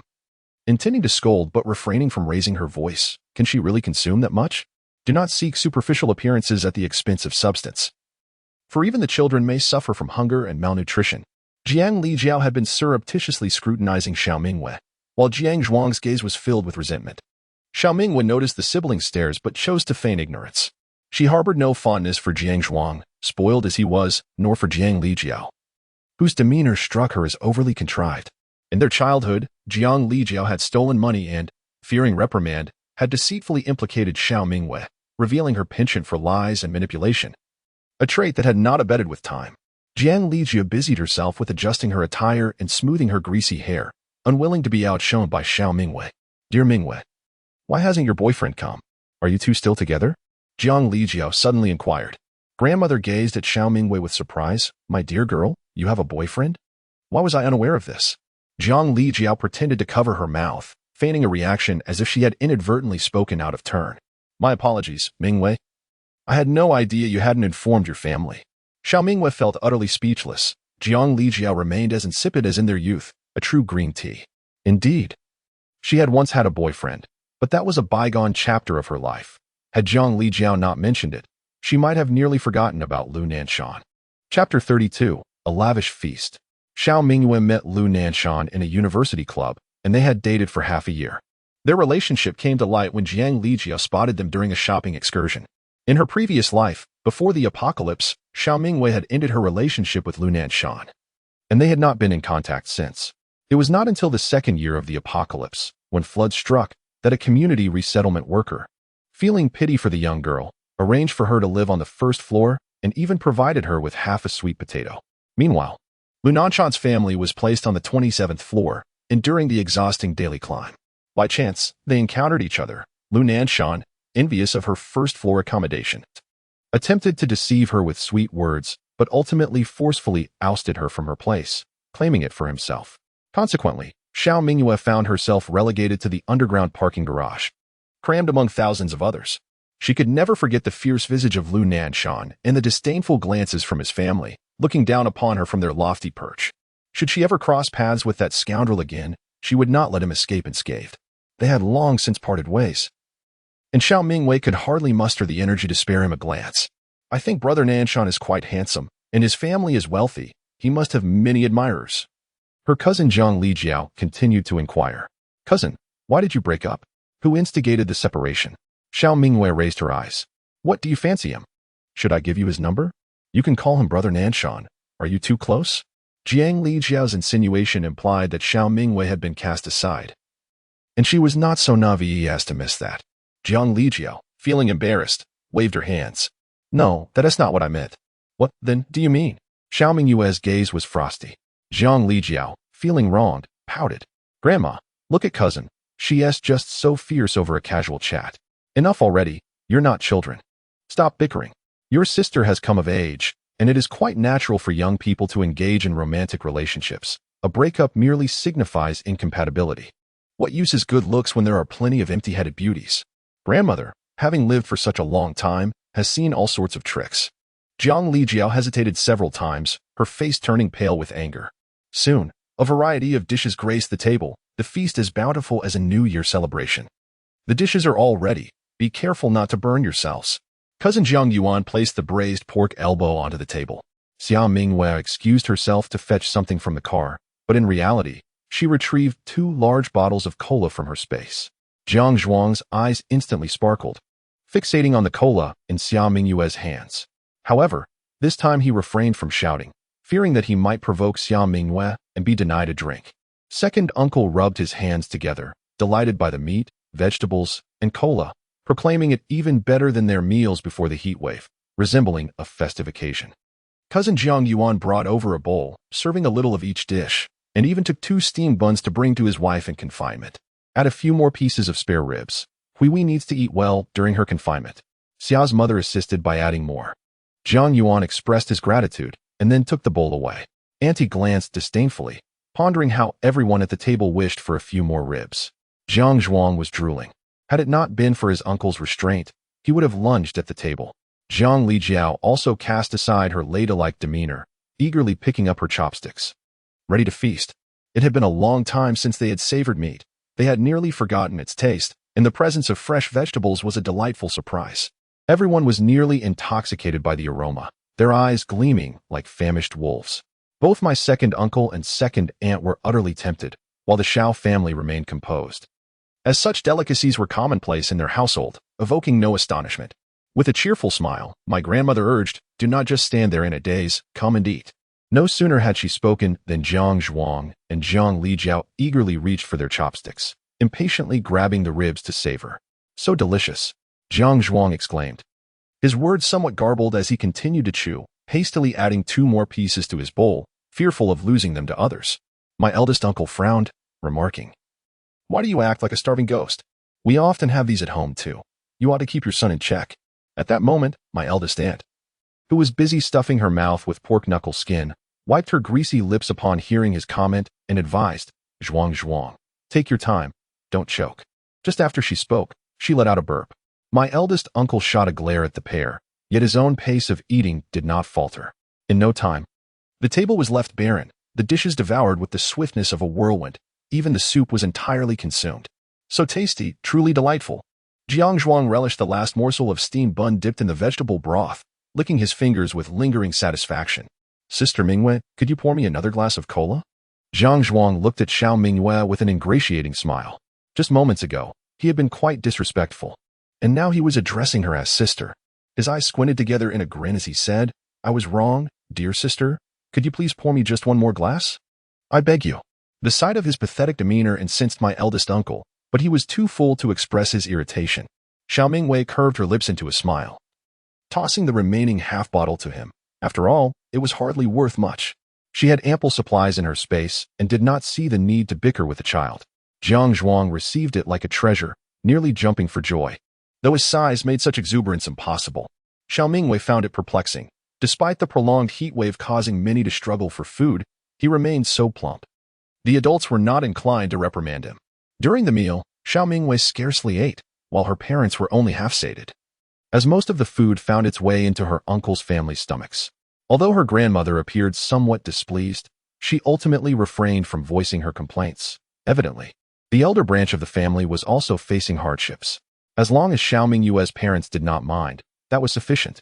After the meal, everyone gathered to chat, lamenting the oppressive heat, the rising cost of food, and the scarcity of water. Twilight soon approached, and Xiao Mingyue's family prepared to depart. But her uncle's family was reluctant to leave. Naturally, she also wished to linger, as she had yet to procure some meat. It was only after the fourth sister's family departed that she could broach the subject with the second brother's family, who would undoubtedly feel too embarrassed to refuse her request. They would surely have to share some meat and vegetables. And she would need to take a few apples as well. Noticing her aunt's gaze fixed upon the refrigerator, Xiao Mingyue immediately understood her unspoken intentions. She chose not to expose her aunt's little scheme. While she could assist her second uncle's family, she could not oversee everything. Some lessons could only be learned through personal experience. With a sudden clap, Xiao Mingyue's father swatted a mosquito. Dusk was approaching, and the mosquitoes were beginning to emerge. Uncle Air also took out a fan. Indeed, the prevalence of mosquitoes has surged recently, incessantly buzzing at night, driving one to distraction. I have resorted to sleeping with my head covered. The air conditioning provides some relief, and I must purchase some mosquito repellent for the home. We cannot allow Zai Zai to be bitten. Grandmother expressed her concern. Zai Zai is the newborn infant, and grandmother's tender affection for him is evident in her every utterance. Uncle Air nodded in agreement, affirming, "Mother is right. I shall go to the supermarket in town and procure 2 bottles of mosquito repellent. When a mosquito plague strikes, a single bottle can fetch an exorbitant price, with demand soaring to 5,000, and the new breed of resistant mosquitoes poses a considerable challenge, appearing in terrifying swarms. Multiple bottles of repellent must be deployed simultaneously to be effective." Aunt secretly rolled her eyes. What was the need to purchase so much repellent for just a few mosquitoes? 1 bottle would suffice for an entire summer, with prices soaring. Isn't this a waste of money? Only a fool would buy such quantities. Chapter 33. Xiaoma has found work. Have we managed to find workers to make the repairs? In this sweltering heat, where can one find a technician? Most have already gone on holiday. What are we to do? The entire property department has 8 solar panels, 7 of which are malfunctioning. How can we possibly use the air conditioning? This situation is untenable. I am considering resigning. Resigning at the slightest inconvenience. This generation of post-2000s simply cannot endure hardship. I took this job in property management solely for the air conditioning. What else would it be for? You must find workers to make the repairs, or I shall resign. Pray tell, who is the leader here, you or I? Are you now issuing orders to me? I refuse to comply. A young girl clad in property management attire lamented her resignation due to the absence of air conditioning, while the male manager beside her wore an expression of helplessness, appearing to be in his 30s. Xiao Mingyue raised her gaze towards the 3 bold characters spelling out property management, and suddenly a plan took root in her mind. Let me take a look. Perhaps I can fix it, she stated calmly. Both Manager Zhang and Li Wenjing turned in unison, their expressions of astonishment mirroring one another upon realizing it was a young girl speaking. You can fix it? Are you truly capable? Xiao Mingyue raised an eyebrow slightly. I can give it a try.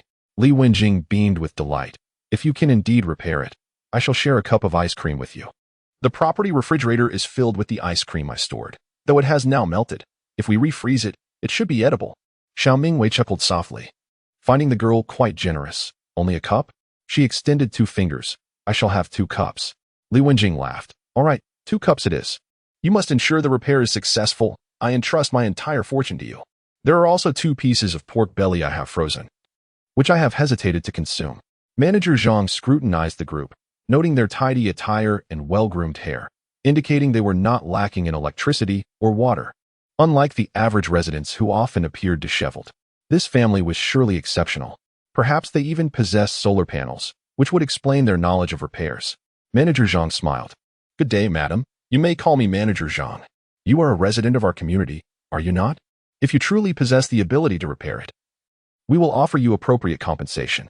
Any form of compensation, as long as it is within one's capacity, any form of remuneration will suffice.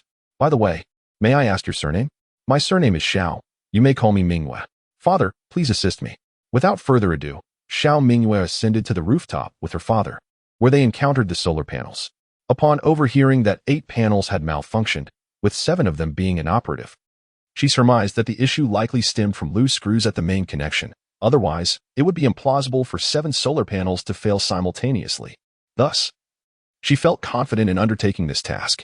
Indeed, Xiao Mingyue quickly identified the loose connection, discovering that 1 screw had fallen out.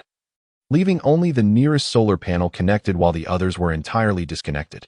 Each set of solar panels comprises 4 units, and out of 2 complete sets, only one was operational, barely sufficient for lighting.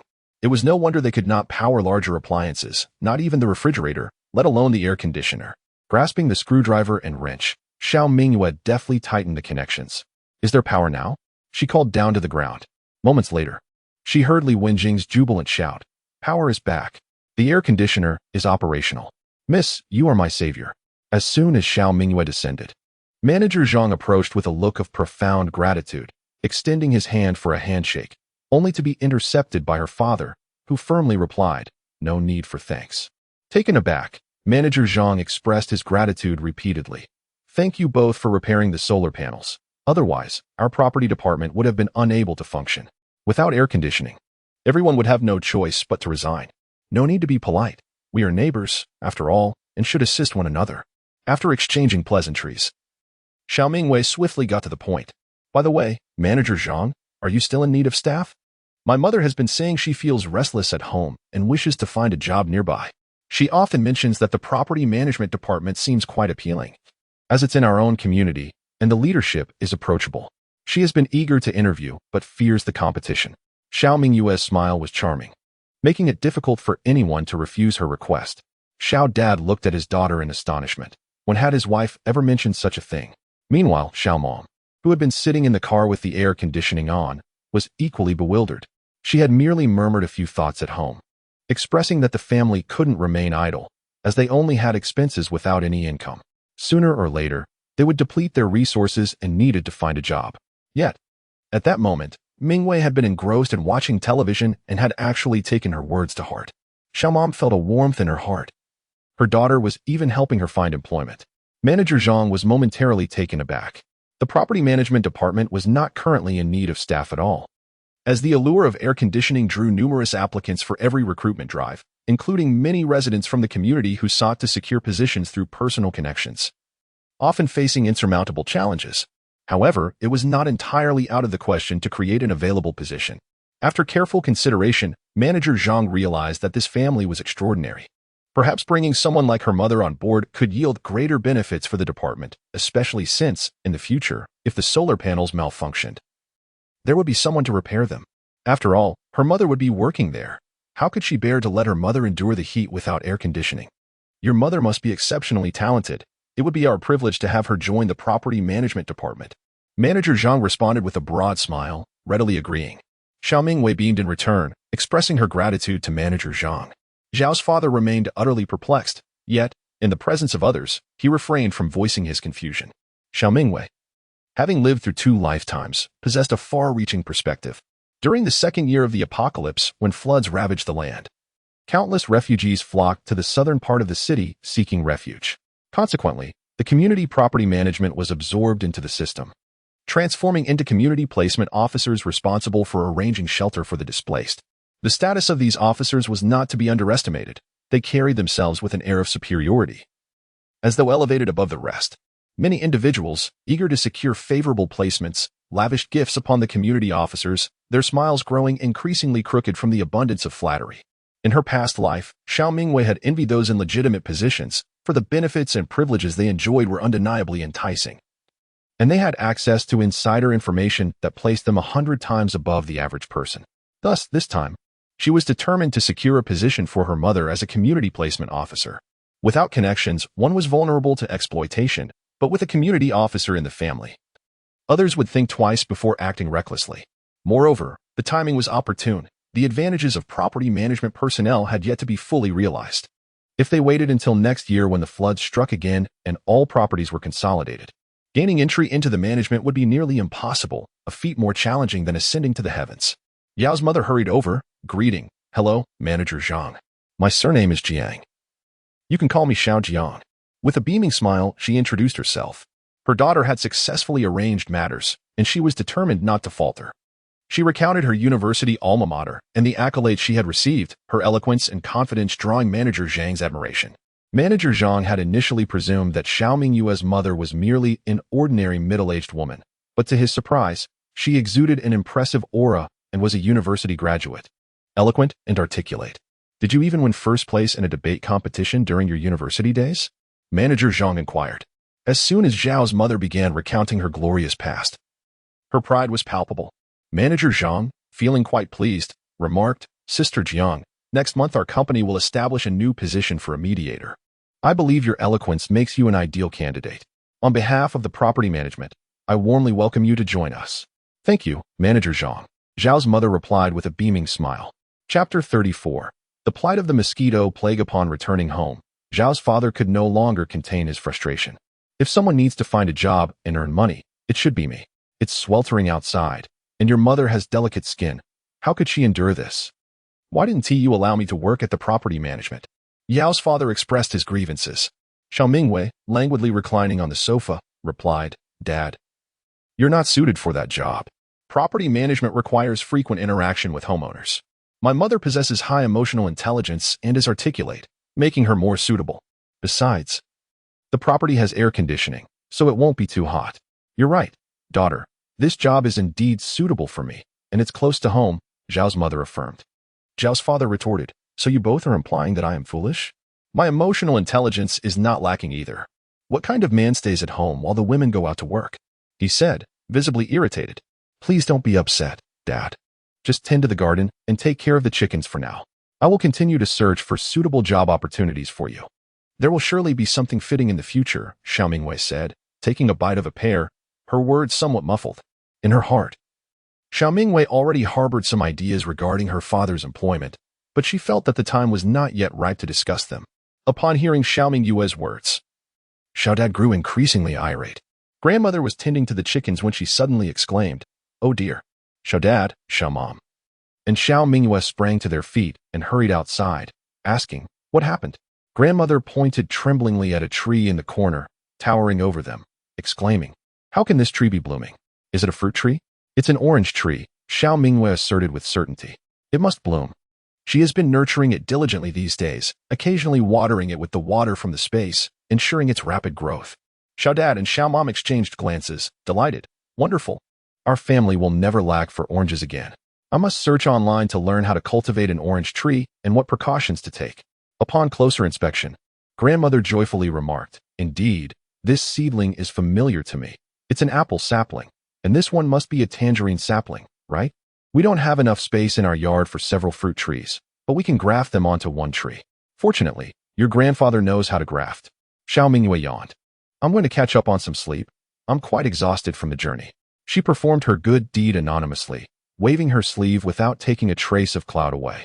As the night wore on, a mosquito plague erupted in full force, with billions of mosquitoes seemingly emerging from nowhere, dominating the sky. When Xiao Mingyue woke during the night and glimpsed the swarm of mosquitoes outside, her expression turned grave, hoping that her second uncle had already purchased mosquito repellent. The following morning, the community owner group exploded with messages, as many shared images of their mosquito bites, each swollen bump appearing red and large, quite alarming indeed. Yo-yo. The beautiful girl, the weather is unbearably hot, and I slept without a blanket, resulting in countless mosquito bites all over my body, leaving my face disfigured. Now it itches and hurts. A blissful family. I have never encountered mosquitoes of such enormous size. They are even larger than the flower mosquitoes. Yesterday, after a long wait, I managed to obtain 2 liters of water, intending to save half for today, but to my dismay, when I awoke, it was filled with dead mosquitoes and numerous mosquito eggs. It infuriates me. Welding King, these mosquitoes are truly venomous. I have a swelling on my backside as large as a palm. It itches and hurts. The Rugged Man. Would losing blood to these mosquitoes throughout the night lead to excessive blood loss? Yo-yo, quickly make use of the mosquito net. Yo-yo. The beautiful girl. When I was awakened in the middle of the night by bites, I had already retrieved the mosquito net. But now the area outside the net is swarming with mosquitoes. What should I do? I regret not closing the window yesterday. It's so frightening that I dare not venture out from the net. Little White Flower. Fortunately, I closed my window, yet numerous mosquitoes still infiltrated my home. Does anyone have mosquito repellent? Could I borrow some? Zhuge the Chubby. I recall Mingyue Watson once suggested that everyone stock up on mosquito repellent at home. She should have some. Little White Flower. Mingyue Watson, do you have any mosquito repellent?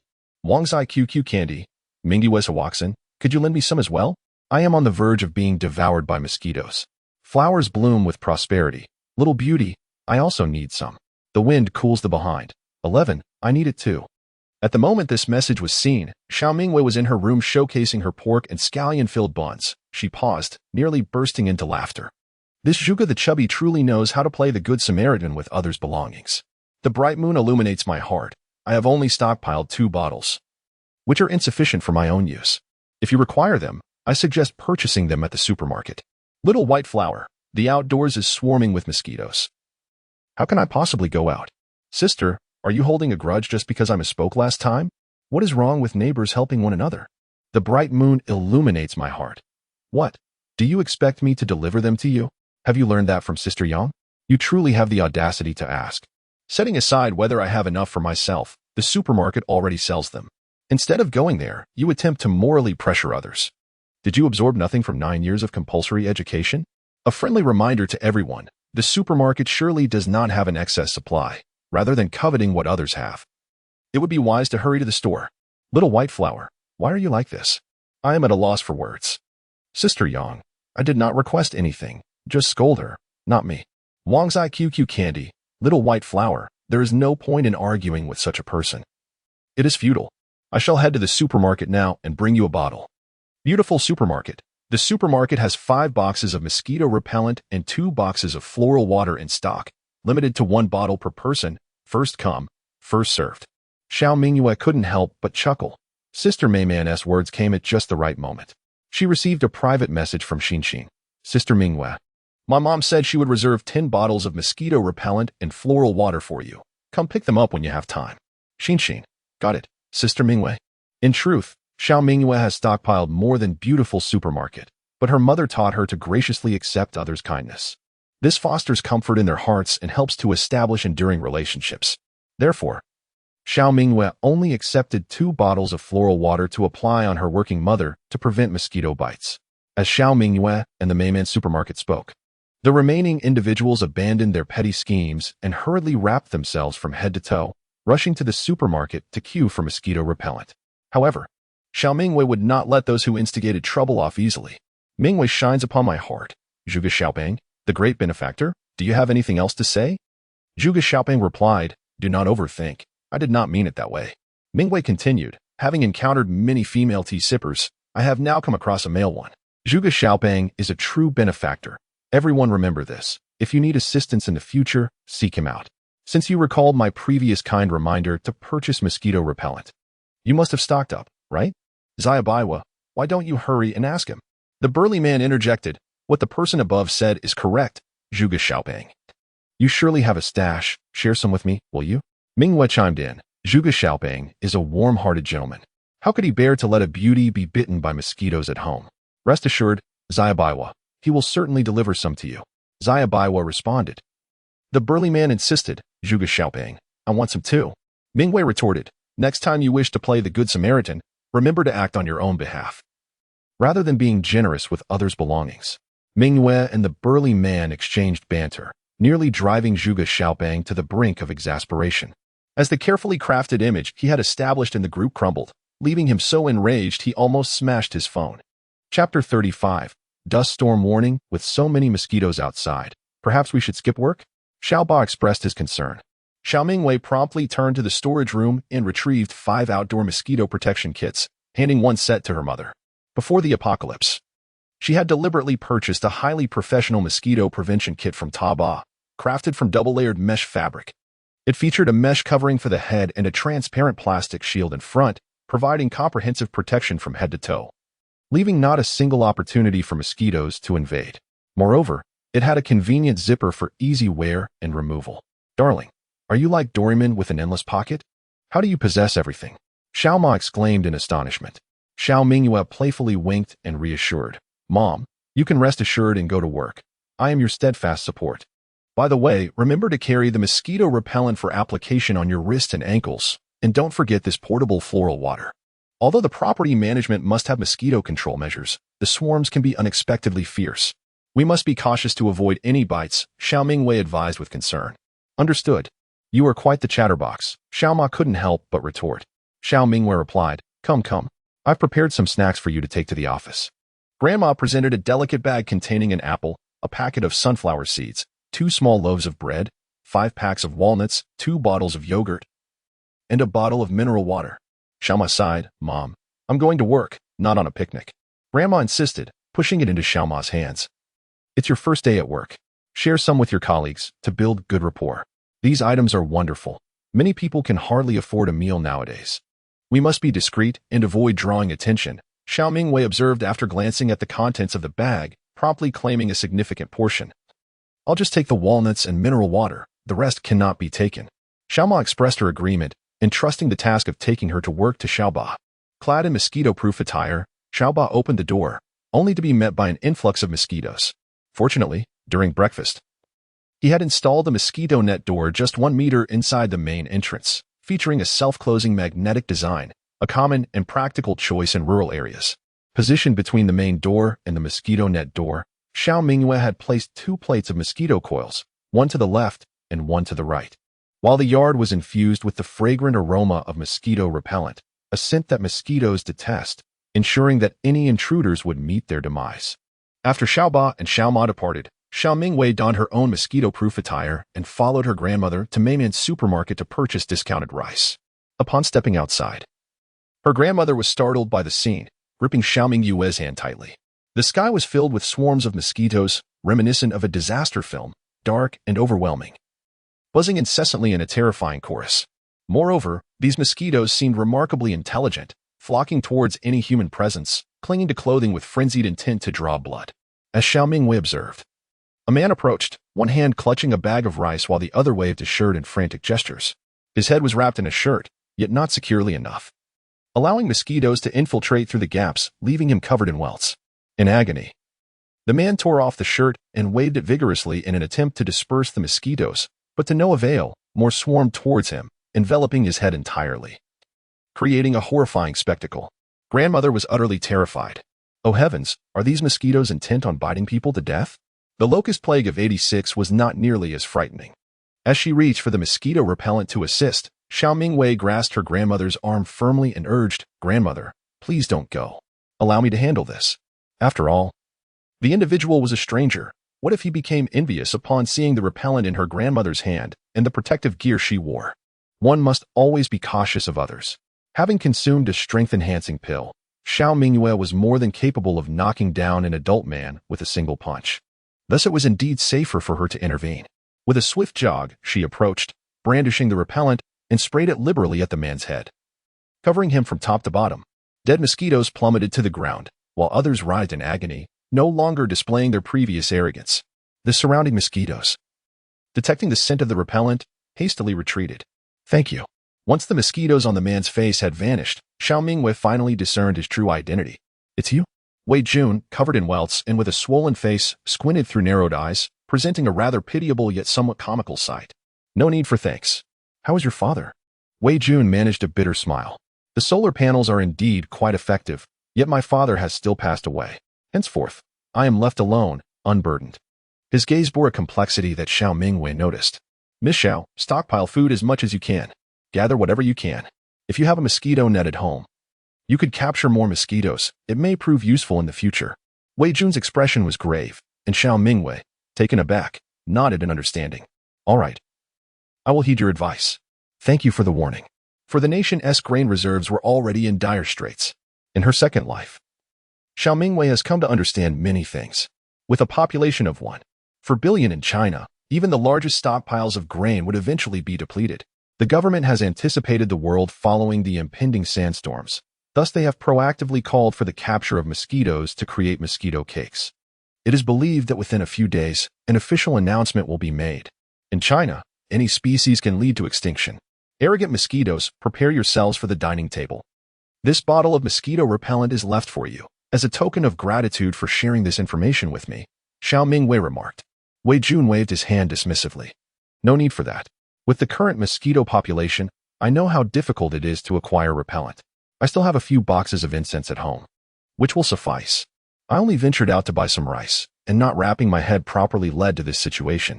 Upon hearing his pitiable circumstances, his grandmother's compassion surged, especially after having sold him solar panels at an exorbitant price, which weighed heavily on her conscience. Wei Jun smiled shyly. Thank you, Grandma. This is the first time someone has shown such concern for me. If you ever need assistance, just call for me. I'm a veteran and can handle any scuffle. Very well then. How about I hire you as a personal bodyguard? Xiao Mingyue teased. Whatever you say goes, Wei Jun replied, scratching his head and chuckling awkwardly. Xiao Mingyue smiled silently, pondering that if her instincts were correct, Wei Jun would soon be recruited.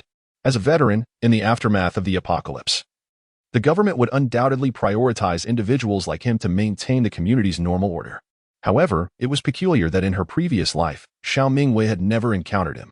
Logically, veterans should have been among the first to be enlisted and should frequently appear in the Huahan community. Perhaps in a previous life, Xiao Mingyue did not take notice of him, or perhaps he held a position of such elevated stature that it was difficult for an ordinary person to encounter him. Chapter 36. The true face of the burly man. After bidding farewell to Wei Jun, Xiao Mingyue and her grandmother arrived at the entrance of the Meimin supermarket. 2 long queues had formed at the entrance. One was for purchasing discounted rice, while the other was for mosquito repellent and floral water. Due to the government water truck not arriving until 4 in the afternoon, they were unable to collect water at this time. Xiao Mingyue positioned herself behind her grandmother in the queue for rice.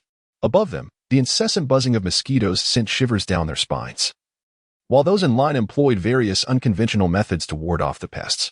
Adorned with an array of peculiar items, they presented a colorful spectacle in their efforts to fend off mosquito bites.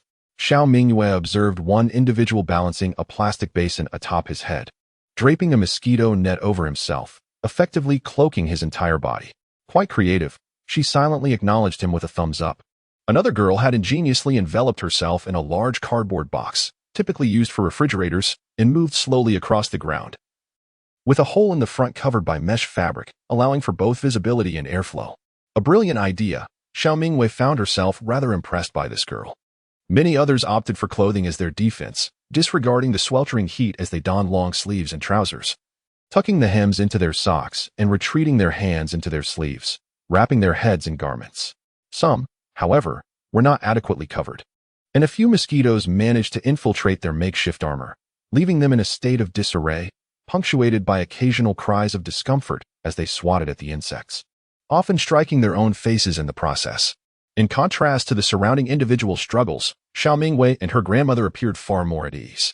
Soon, attention was drawn to the mosquito-repellent outfits worn by the elderly man and the young girl. Unable to contain himself, someone spoke up. "Little girl, your attire is quite remarkable. Do you have any more? Would you be willing to sell me an outfit?" The clothing was indeed impressive, perfect for my son. The old man's eyes gleamed mischievously as he fixed his gaze on Xiao Mingyue. Before she could respond, her grandmother gently declined, saying, "We only have these 2 sets. We used to enjoy outdoor picnics, and with the abundance of mosquitoes, we purchased these for protection. There are no extras." The grandmother had become quite shrewd. Earlier that morning, she had conferred with Zhao's mother on a suitable response for any inquiries, deciding to use this excuse to refuse any offers. The old man, undeterred, asserted, "1 set is sufficient for you, but you could sell me the extra one. My son must not suffer from mosquito bites." He pointed at Xiao Mingyue, saying, "I want the one you're wearing."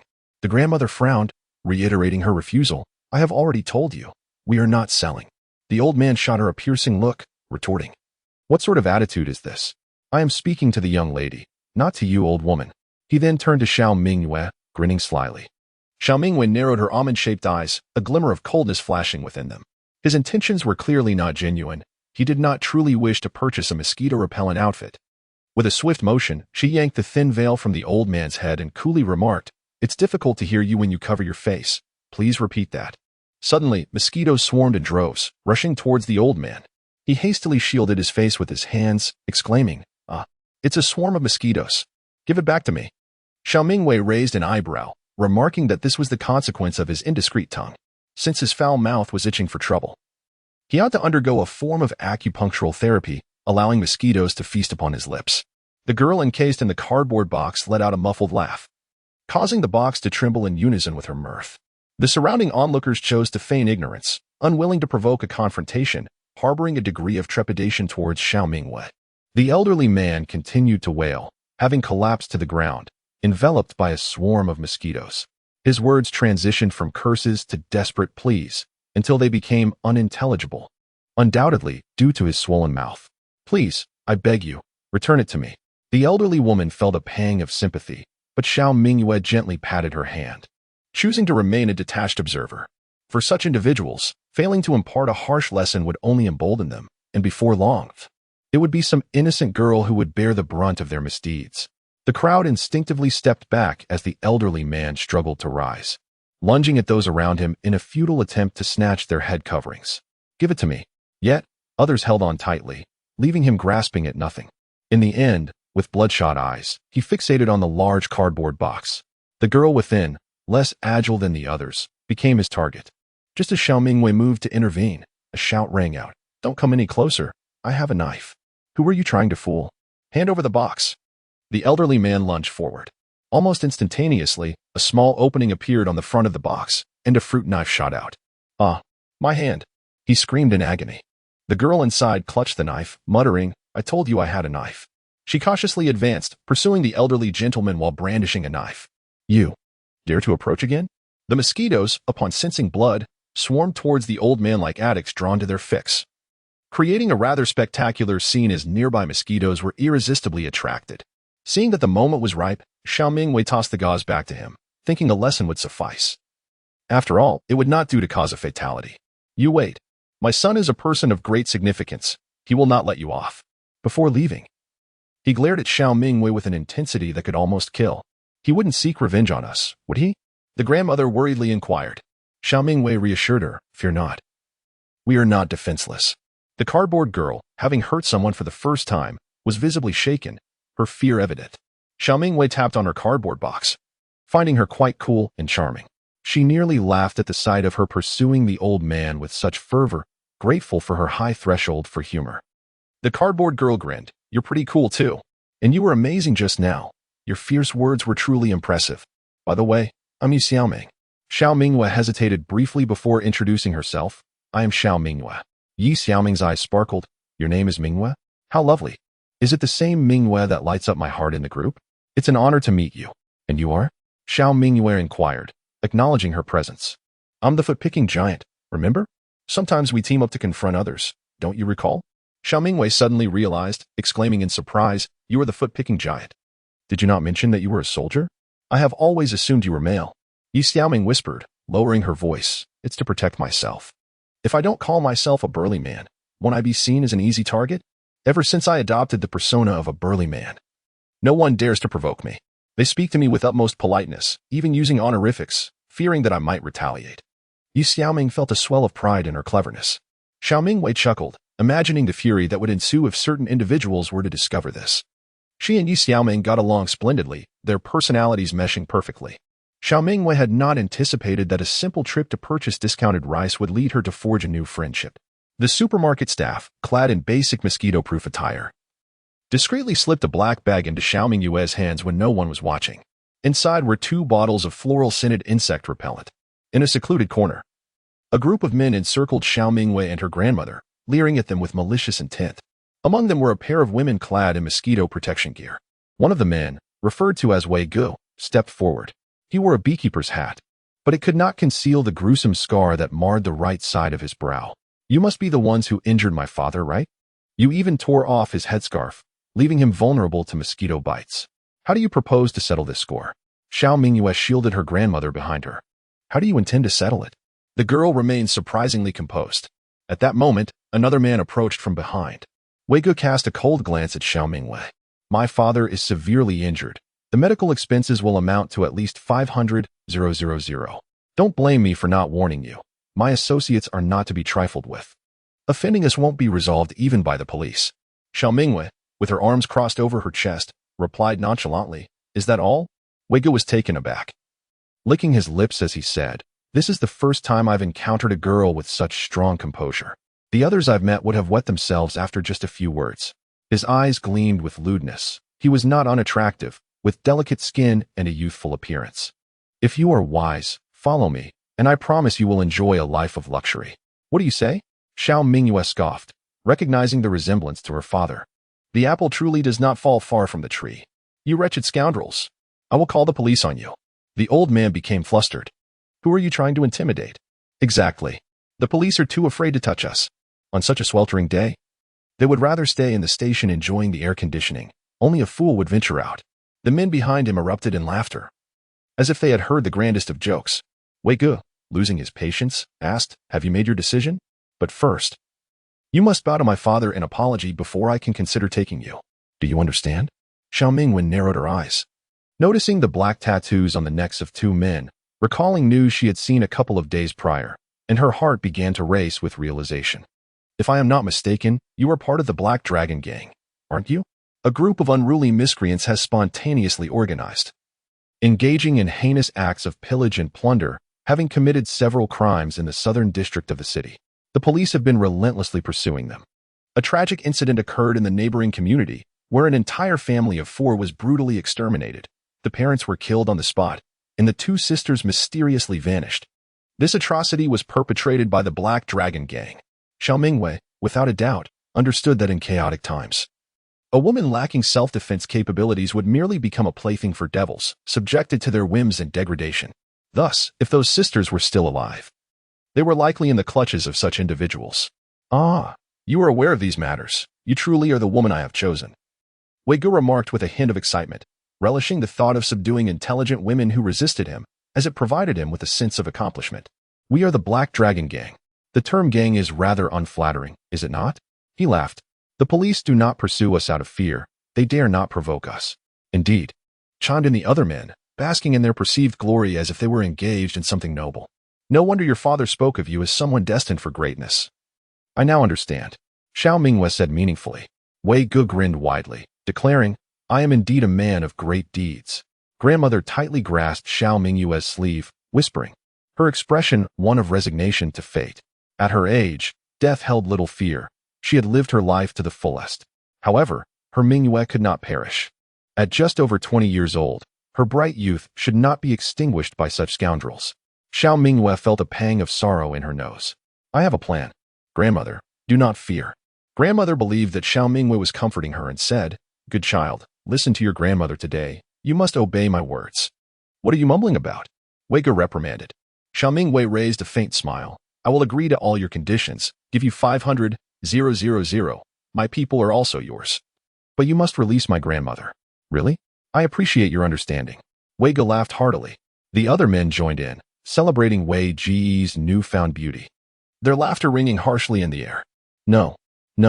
What nonsense are you saying, you foolish child?"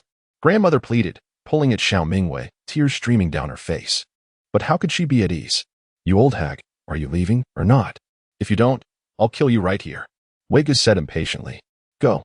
Xiao Mingyue's voice brooked no dissent. With no other option, grandmother had to comply. Otherwise, there would be no one to rescue her. Mingyue was so brave, undertaking such a perilous venture to save her, and grandmother felt an overwhelming shame for her own helplessness. Once grandmother departed, Wei Ge leered at Xiao Mingyue as he approached slowly. "Today marks our wedding night. Serve me well, and I'll treat you to some stewed meat. You must have gone days without tasting it. Haven't you?" Xiao Mingyue's smile was enigmatic, her voice frigid. "You are wanted criminals. Killing you wouldn't be a crime, would it? You refuse to walk the path to heaven, yet invade hell without invitation. Today, I shall send you on your way to the afterlife." With grandmother absent, she could act without restraint. She had long wished to test the potency of her strength-enhancing pills, and this group of scoundrels was the perfect opportunity for practice. Moreover, her interest lay in the entirety of the Black Dragon Gang. In an instant, Xiao Mingyue seized Wei Ge by the throat, lifting him slowly until his feet dangled off the ground. The lecherous grin on Wei Ge's face froze, replaced by disbelief. His visage turned a deep crimson as he flailed desperately, attempting to utter something. However, in the next moment, with a sharp crack, Xiao Mingyue twisted his neck, discarding his lifeless body to the ground like refuse, his form still convulsing. The other men stood in stunned silence, their earlier bravado evaporated. Wei Ge is dead? Where did you find such strength?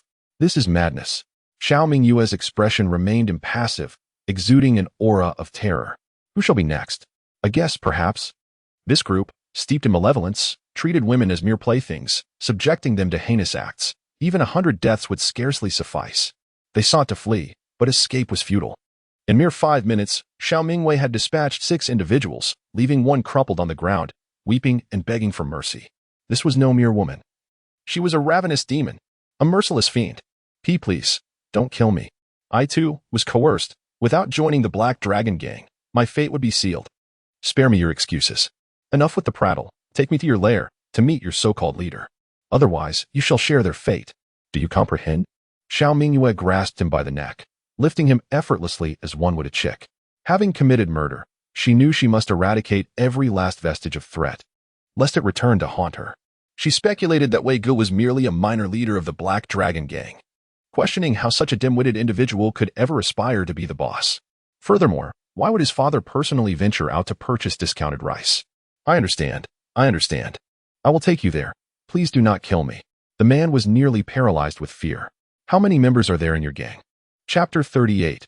Annihilate the Black Dragon. Leave no survivors. There are a total of 32. He dared not lie, terrified that this female harbinger of death might sever his neck. Xiao Mingyue cast a sidelong glance at him. With 32 members in their gang, 6 had already perished, leaving 25 remaining, each a desperate outlaw with blood on their hands. Why haven't we arrived yet? Do not attempt to play tricks on me, Xiao Mingyue threatened, gripping his shoulder. I wouldn't dare. We shall arrive shortly, the man pleaded, weeping as he walked.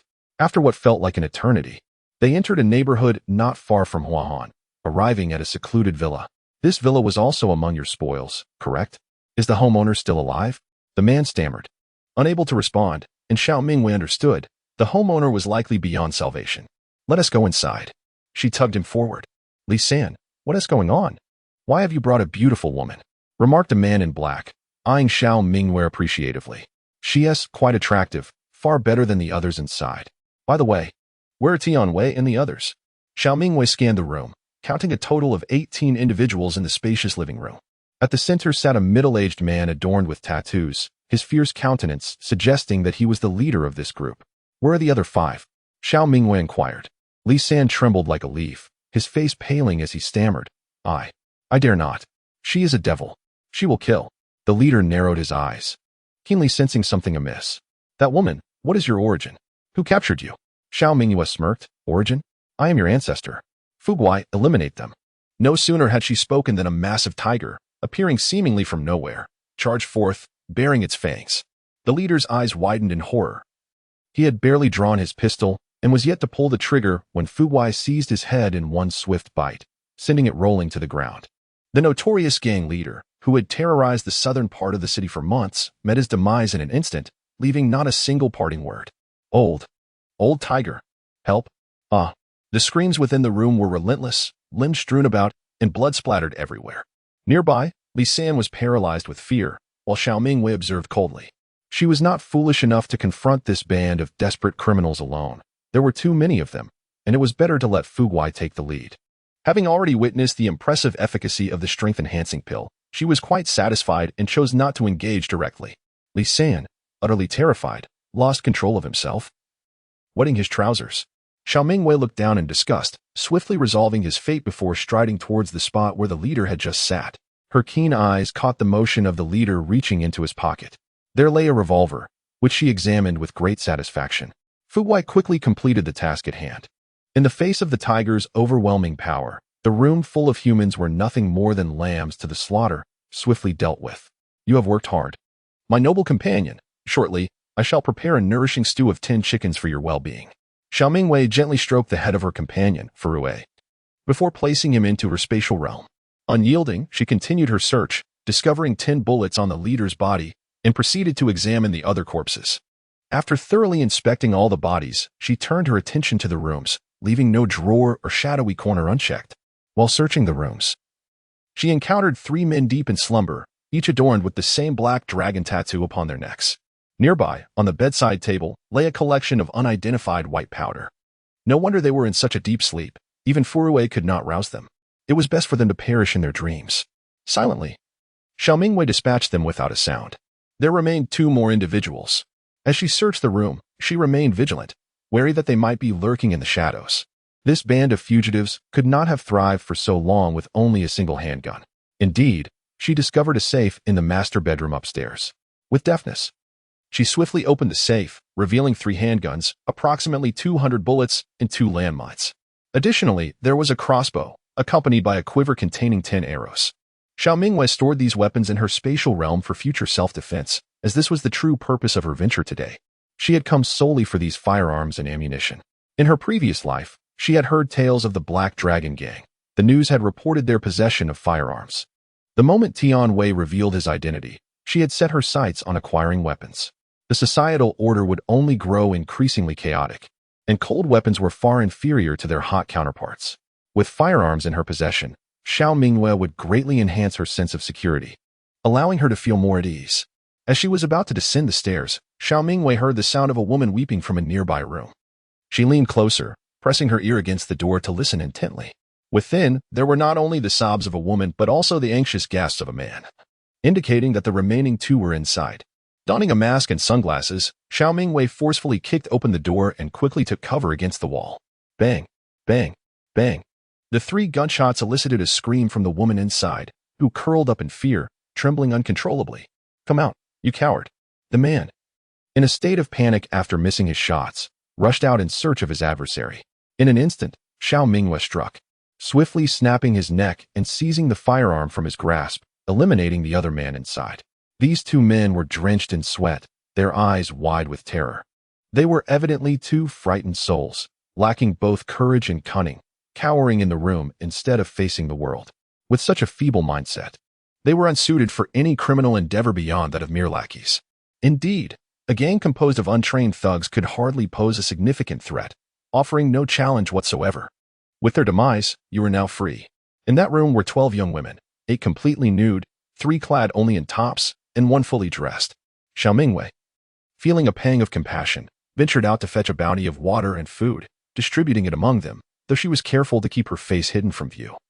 Fearing recognition, the girls scrambled eagerly, desperately stuffing their mouths as they wept and ate. One girl, taking her time to unscrew a bottle cap, remarked, "Mysterious heroine. You are remarkable. Thank you for saving me. I will repay you." She appeared youthful, perhaps around 17, akin to a high school student, exuding an aura of vibrancy. The girl took a sip of water and slightly furrowed her brows. "I apologize. This water is rather unpleasant." Xiao Mingyue leaned against the doorframe, responding nonchalantly. "It's merely ordinary mineral water, devoid of any poison." This was the bottled water she had stockpiled before the apocalypse, purchased for 2 yuan each from a certain online marketplace, now virtually unobtainable outside. It was surprising to be met with disdain for its taste. One might wonder what this girl typically consumed. Nectars and ambrosias, perhaps? The girl smiled apologetically. "I'm just not accustomed to it. I'm sorry." Noticing the inquisitive look in Xiao Mingyue's eyes, she added, "I was just captured this morning, and you arrived shortly after I was locked up. Had I known, I wouldn't have run away from home. Such bad luck." Her attire was rather exquisite, her hair impeccably clean, and a light makeup adorned her face. A woman with the leisure to beautify herself in such circumstances must be either affluent or privileged. No wonder she was the only one dressed. To live well is of utmost importance, Xiao Mingyue thought. The sound of gunfire echoed nearby, and the police would soon arrive, compelling her to ensure these girls remained clothed. After a couple more sips, the girl set the water aside and approached Xiao Mingyue, her eyes brimming with admiration. "Hello, sister. I'm Ji Shanshan. What is your name? You were truly amazing just now, though perhaps not quite as good as my brother." She glanced around, sensing the imminent arrival of the police. "I must take my leave." Xiao Mingyue, disinclined to engage, turned away. She intended to keep the firearms for herself, preferring to remain unnoticed by the authorities. Ji Shanshan hurried after her, exclaiming, "Hey, you haven't told me your name yet. How shall I repay you in the future?" "No need for repayment. I perform good deeds anonymously," Xiao Mingyue replied as she swiftly descended the stairs. Upon witnessing the grim scene below, Ji Shanshan stood frozen in shock, retching at the staircase. "It wasn't me. It was like this when I arrived." Only a fool would confess that the victims below were her doing. Xiao Mingyue waved her hand dismissively and departed from the villa. After all, with only 1 hour of electricity available each day, there would be no surveillance at this hour, and she had no reason to fear being recorded. She had acquired a total of 5 firearms and over 200 rounds of ammunition. Today was indeed a lucrative day. Chapter 39. Not me. Xiao Mingyue found a secluded corner to enter her private courtyard, changing into a clean outfit, for her previous clothes were stained with blood. After tidying herself up, she retrieved 10 chickens from the warehouse refrigerator and set about cooking to prepare a sumptuous chicken soup for the wealthy. She was true to her word. With scallions, ginger, and spices in the pot, the chicken simmered away. Xiao Mingyue then checked on the pigs and cattle. They had now matured into full-grown animals. Surely, her grandmother was in a state of shock. Upon returning home, she found it eerily empty. Xiao Mingyue hurried to the location where she had just dealt with Tian Wei and the others, suspecting her grandmother and father might be there. It's all my fault. Why did I leave alone? If anyone is to die, it should be me. Mingyue, I am so sorry. Gazing upon the multitude of corpses, the only absence being Xiao Mingyue, her grandmother had completely broken down. Zhao's father clenched his fists, struggling to remain steady. We must see the living. And we must see the dead. Where is my daughter? Grandmother clung desperately to Officer Zhang, as if grasping the last vestige of hope. Is she truly alive? There exists a possibility, for according to your previous statements, Xiao Mingyue's actions were justified. Otherwise, neither of you would have escaped. Those individuals were targeting Xiao Mingyue. Dear grandmother, do not burden yourself with excessive guilt. Officer Zhang listened intently, and upon concluding, his expression turned grave. The 6 corpses were all male, and Xiao Mingyue was absent. 6 corpses? No, that cannot be right. There should be 7 men.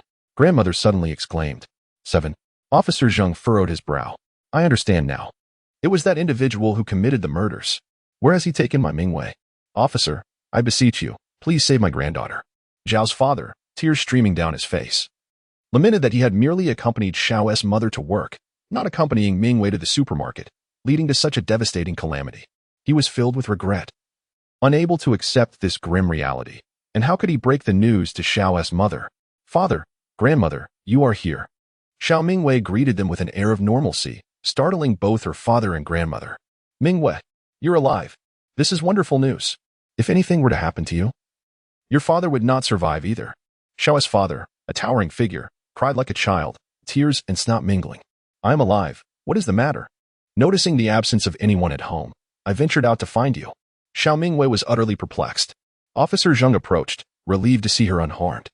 All 6 individuals have met a tragic fate. What transpired just now? Met a tragic fate? Are they dead?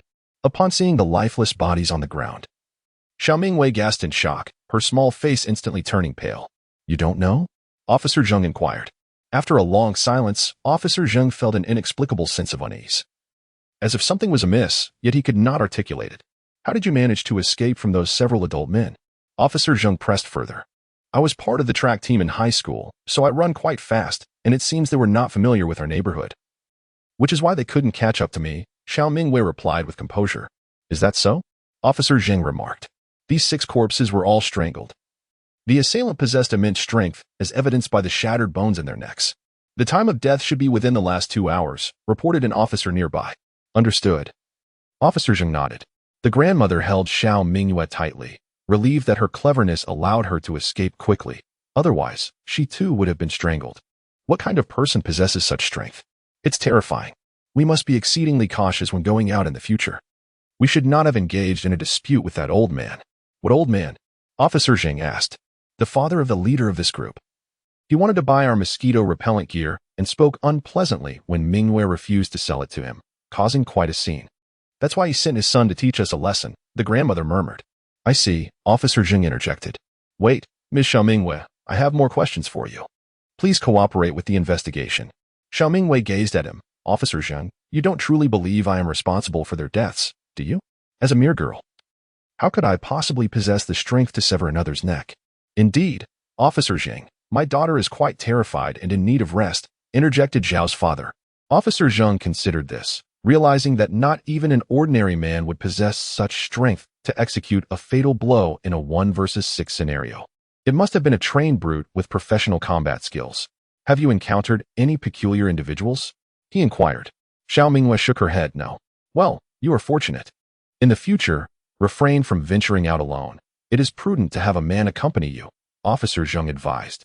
Zhao's father nodded. I will ensure my daughter's safety. I shall accompany her henceforth.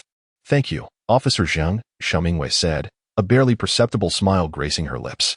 Her acting had proven adequate, allowing her to navigate through the situation successfully. At that moment, Officer Zhang received a phone call, and upon hearing the information on the other end, his expression changed dramatically. Xiao Song, stay here. The rest of you, follow me. As she watched Officer Zhang and his team depart, Xiao Mingyue understood they were headed to the Black Dragon Gang's hideout, where they would soon encounter a gruesome scene of severed limbs and shattered lives. Xiao Mingyue had no illusions that Officer Zhang would not harbor suspicions towards her, although the girl in the villa failed to see her face. She knew that the perpetrator was a woman. Thus, Officer Zhang would inevitably regard her as a suspect.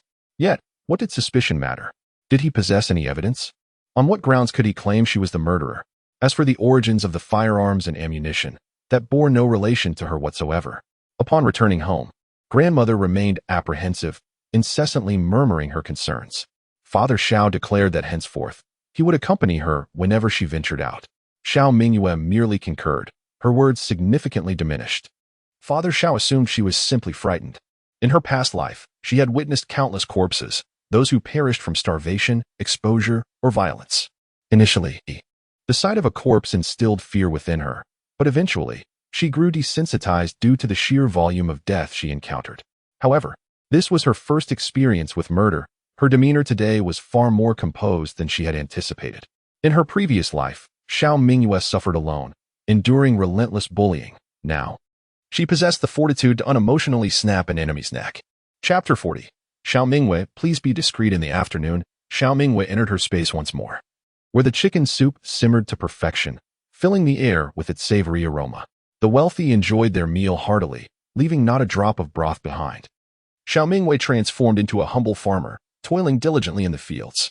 After spending 2 hours tending to the vegetable garden and orchard, as well as feeding the small animals, she finally departed from her space. That evening, the family gathered around the dinner table. To spare Mother Xiao from distress, Father Xiao concealed the day's events from her.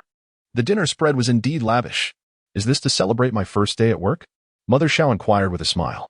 Grandmother joyfully served her a piece of braised pork, replying, yes, my dear daughter has worked hard on her first day. Do indulge. Besides commemorating Mother Xiao's inaugural day at work, the gathering primarily aimed to alleviate Xiao Mingyue's fears, as the day's occurrences had been exceedingly perilous. Mother, how did you find your first day at work? Xiao Mingyue asked. It is quite pleasant. Manager Zhang is a commendable individual, and then there is that little girl, Li Wenjing, who insisted on treating me to ice cream. Even when I declined, she forcefully placed it in my mouth. She is rather carefree, yet, what is it? Nothing significant, merely a trivial character. Do you think I can be bullied? That is good. After a moment of contemplation, Zhao's father spoke again. By the way, the prison has revised its policies. Your elder brother has been released early.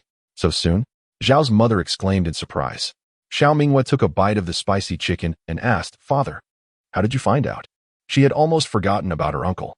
Your grandmother informed me. She called me using someone else's phone. Surely, grandmother must have said more than that? Certainly, there must have been other comments. Xiao Mingyue could easily surmise that her grandmother had likely scolded her mother for being unfilial, for not providing him with financial support.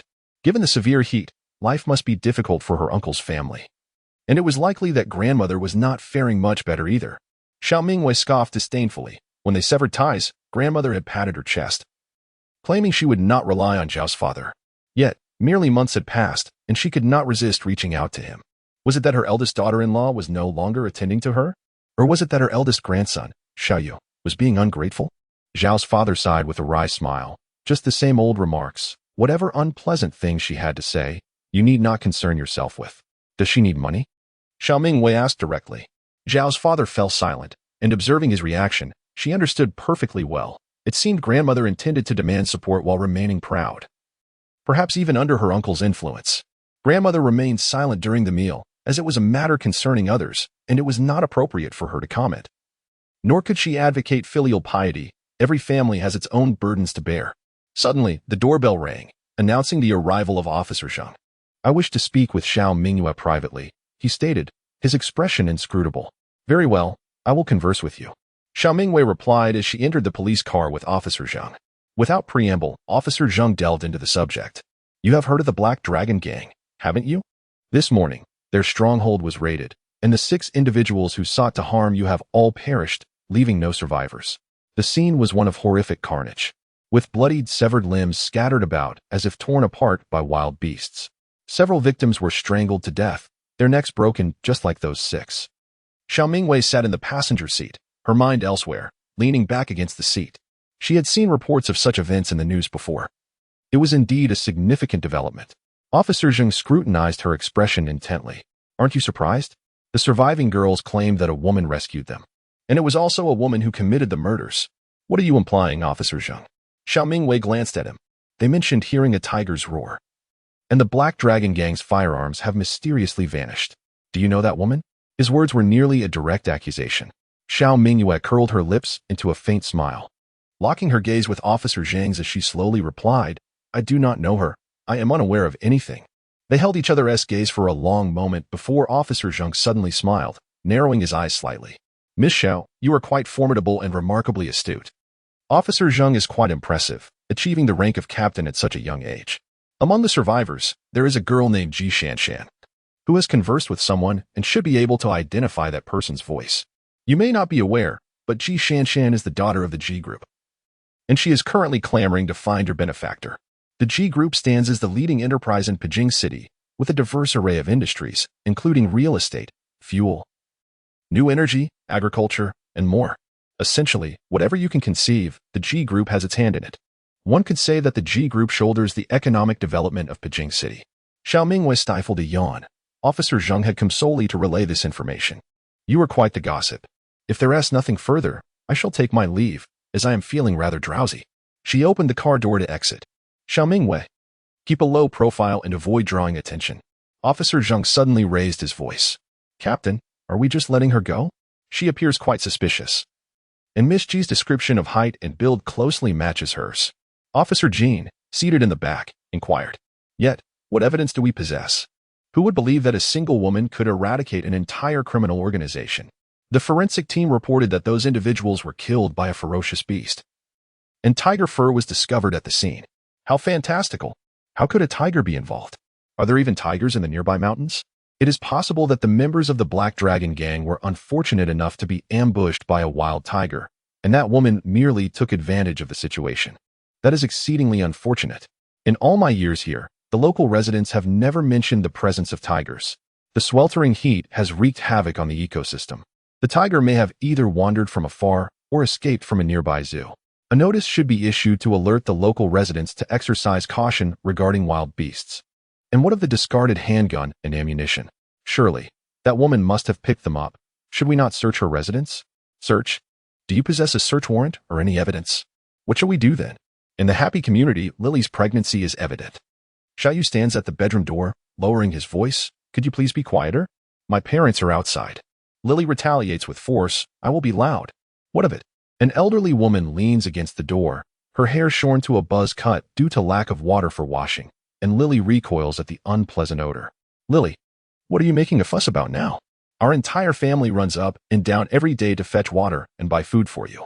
You remain at home every day. What more could you possibly want? You are quite far along in your pregnancy. Cease this incessant uproar. Lily swings the door open. What do you mean by fetching water and buying food for me? Do you not eat? Do you not drink? I have had enough. What sins did I commit in my past life to end up married into your family? Go inquire around. Which daughter-in-law lives with her in-laws and grandmother? You all reside in my house, and it reeks. I am utterly exasperated by you all. Lily cries out in despair. Chapter 41. The disastrous state at Uncle's house. Uncle is furious. What do you mean, your house? This is my family's home. To purchase this dilapidated house, we have depleted all our savings. Had it not been for your insistence, we would never have sold our old home. Uncle glared at Aunt with fierce intensity, exclaiming, And you? They wish to buy. And you permit them? Without even consulting me, would you willingly sacrifice yourself for them? Aunt, in a state of distress, wept, What can I do? Xiaoyu frowned in discontent. Father, how can you speak to Lily in such a manner? She is your daughter-in-law. It seems the prison has corrupted you. Your temper grows increasingly intolerable. You scoundrel, what did you just say? Uncle, consumed by rage, lunged at Xiaoyu. Aunt quickly intervened. How can you strike your son? Let us discuss this calmly. Uncle forcefully pushed Aunt aside. Get away. Today, I shall teach this unfilial child a lesson. Lily, her belly protruding, declared, Come on. Strike me here. Who would desire this house? At 21 stories high, even if given away, no one would want it. Only I, foolishly, remain to endure this wretched existence. Upon seeing Lily's condition, Uncle hesitated, for within her lay his grandchild. Isn't it you who insisted on this purchase? A staggering 3,200,000. Had it not been for your insistence, our family's plight would not be so dire. Uncle remained irate. At that moment, grandmother approached, having transformed from a plump matron to a frail old woman. Her arms were mere skin and bone, her complexion darkened, and her garments were so filthy that their original hue was indiscernible. since the onset of the sweltering heat. This solitary woman had to ascend 21 flights daily to fetch water and rice, for otherwise no one would tend to her welfare, and she would be deemed burdensome. Even though she was utterly fatigued, and the stairs posed a formidable challenge, she persevered daily, ascending and descending to tend to her needs. Eldest brother, cease your clamor. Your early release from confinement is a blessing. I cannot bring myself to consume this half potato. It is yours. The uncle vented his ire upon the grandmother, bellowing, silence. Is this a place for your words? The grandmother shrank back in fear, silenced by his fury. The aunt curled her lip in disdain, thinking, how is this old wretch still alive? Mother, did you call the family of the second son as instructed? Lily's pregnancy rendered her untouchable, while Xiao Yu, being a son, could not be chastised. Thus, all her frustration was directed at the elderly matriarch.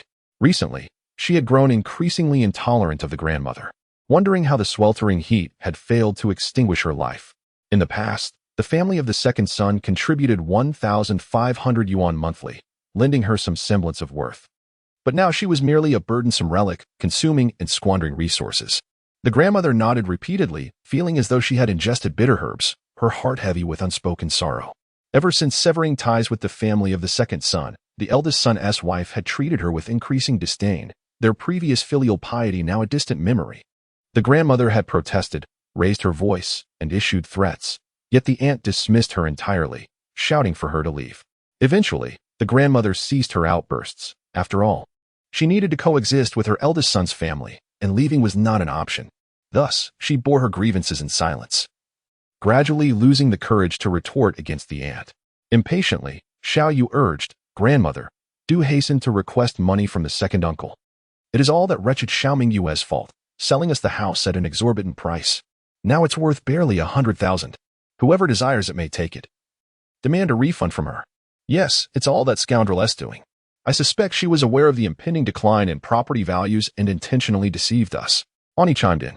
Uncle, having devoured half a potato, expressed his disdain, remarking that prison food was better.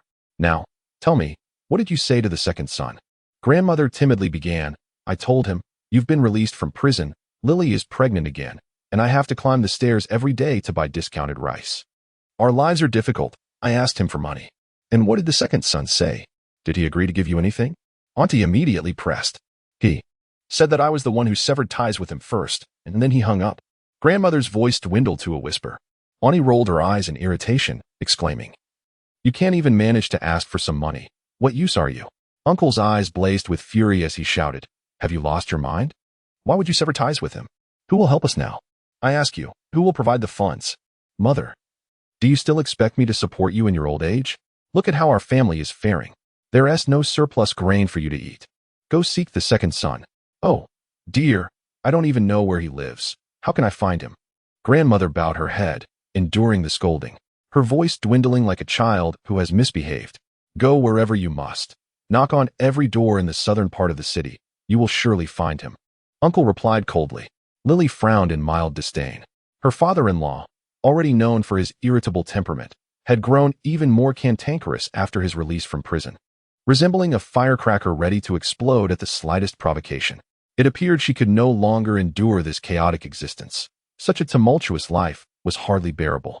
Moreover, with the child growing within her, once born, she would be irrevocably tied to this family of misers for a lifetime. Lily's gaze deepened with resolve as she tightened her grip on her phone, making a firm decision. Her uncle continued his tirade, cursing vehemently. That cold-hearted second son lived in luxury, enjoying life in a grand villa, completely disregarding his mother and elder brother. If only their father knew where he resided. He would surely pay him a visit to teach him a lesson on the responsibilities of brotherhood. The aunt, filled with resentment, clenched her teeth in anger. That entire family is devoid of conscience, especially that wretched Xiao Mingyue, who has brought ruin upon us. This house isn't even worth 100,000. How dare she sell it for 320,000? Fearful of being blamed, the grandmother quickly joined in the cursing. Indeed, it's all that heartless second son's fault, and that little wretch Xiao Mingyue. I should have drowned her in a chamber pot back then. Enough, enough. Stop the noise. I am utterly exhausted. Let us all retire for the night, Lily yawned. Xiao Yu's eyes brightened slightly. Lily, you're not leaving? How wonderful. I knew you were only speaking out of anger. He followed her closely. Lily waved her hand dismissively. Go, fetch me a glass of water. I shall drink and then sleep. Mother, bring a glass of water. Lily wants to drink. Xiao shouted. The elderly woman, with a stern expression, commanded, Daughter, do you still have the water you fetched today? Go and pour some for Lily. Without uttering a single unnecessary word, the grandmother promptly complied. In the dead of night, Lily tiptoed out of her bedroom, donned the household's sole mosquito net cap, and stealthily emptied the drawer of its monetary contents before quietly departing from the home. Hello, Brother Pan, it's Lily. Are you downstairs? I'll be down shortly. Her voice was sweet and flirtatious as she cooed into the phone. Now you realize my worth? Came the man's voice from the other end. Lily feigned a sob. Expressing her grievances, Brother Pan, I can't even begin to express how regretful I am. How foolish was I to even consider marriage? Life was so much better when I was with you. Please don't disdain me, Brother Pan. I don't want the child in my womb. Every day I contemplate how to rid myself of it, but the hospitals nowadays refuse to perform abortions, and this family keeps a tight watch on me, preventing me from going to the hospital. I know people at the hospital. If my darling wishes to terminate the pregnancy, it can be done. Just stay by my side, and I shall treat you well. Lily hastened her descent down the stairs. Brother Pan, you are truly wonderful. I adore you. I am at a turning point. If only you do not find me repulsive, I am willing to do anything for you. My dear, I long for your skills as well. I have yet to experience a pregnant woman. Brother Pan, you're so insufferable. I must have a proper bath to attend to you. But this miser has no water for me to wash. Please don't look down on me. It's merely bath water. There is an abundance of it. The following day, Xiao was roused from his slumber by the cacophony of his aunt and grandmother. Mother, why haven't you gone to queue at the supermarket yet? At your age, you should not be lounging about. The discounted rice is limited each day. If you delay, you might miss out. The grandmother, with a furrowed brow, replied. I awoke at 5 this morning, yet I cannot find my mosquito net hat. It was clearly on the table yesterday, and with mosquitoes swarming outside. How can I venture out without it? Why not just wrap yourself in a piece of clothing? Must you really be so finicky about the hat? Xiao, feeling exasperated, turned over in bed, only to discover that the person beside him was absent and the wardrobe was in disarray. Lily's clothes had vanished, and even the suitcase in the corner was gone. Recalling Lily's peculiar demeanor from the previous day, Xiao abruptly sat up. Father, Mother, Lily has run away. Lily has left, but she is pregnant. Quickly, call her. My grandson must not come to any harm. His aunt was more concerned about her grandson than about Lily herself. In a flurry, Xiao grabbed his phone. After several rings, it finally connected just as it was about to die. Who is it? Disturbing my sweet dreams at such an early hour, came Lily's impatient voice. Xiao hurriedly responded, Lily, where have you gone? I woke up and couldn't find you. I'm worried sick. Where are you? I'll come and get you. Oh, it's you, Xiao. Let us part ways amicably and cease all contact. I wish to have no further entanglements with you impoverished folks, understand? Lily, what are you saying? We have children now. Oh, I forgot to mention. I have an appointment with the doctor today for an abortion this afternoon. I refuse to bring forth a wretched child destined to linger in the slums for a lifetime. Xiao's expression turned to one of shock as he shouted in exasperation, Have you lost your mind? How can you consider terminating our child? Dare to try it? Lily scoffed, In truth, I am doing this for your own good, alleviating your burdens. Dreaming of grandchildren when you can hardly afford a meal is pure folly. You cannot even muster the funds to bear a child, let alone provide for a pregnant woman's nutritional needs. How can I conceive, and on what grounds? The elder lady, filled with anxiety, stamped her feet. You can give birth at home. In the past, rural women delivered at home without incident. Did anyone perish? They all lived well. Who is it? Disturbing my sleep. Just hang up. Came a stranger's voice from the other end. Lily gently reassured. Pan, don't be angry. It's just my ex-husband. That impoverished fool. I will block them immediately. Upon hearing a man's voice beside Lily, there was no room left for doubt. She had evidently run off with her lover, and they were likely sharing a bed at that very moment. Xiao was instantly consumed by rage, utterly losing his reason. Zhongli, is there a man next to you? I have been accommodating you in every way, doing whatever you ask, like a loyal dog. How dare you betray me? His eyes blazed crimson, and his body trembled with fury. This wanton woman had indeed eloped with another man. What a grievous sin. The elder lady sank to the ground, weeping bitterly. The man on the opposite end snatched the phone and said nonchalantly, What of it if I am sleeping with your wife? With a mere flick of his fingers, Lousy could extinguish you. What are you, after all? It must be said that a pregnant woman possesses an extraordinary charm, a delightful amusement. Xiao had completely lost his sanity, roaring, I will kill you. You wretched couple. Zhongli, you vile creature, I shall take your life. The love he once held has now transformed into an equal measure of hatred. He longs to personally end Zhang Li's existence. Why had he bared his soul only to have it trampled by that despicable woman? If you have the courage, come forth. The man across the line scoffed, then abruptly ended the call. Xiao Mingyue remained oblivious to the dramatic scene unfolding at her uncle's house. Her mind was preoccupied with a more mundane dilemma. Should she indulge in the savory braised pig trotters for lunch, or opt for the roasted chicken with chestnuts? Mingyue, have you made up your mind about lunch? Her grandmother urged. Let's have the braised pig trotters. I am craving them, she replied.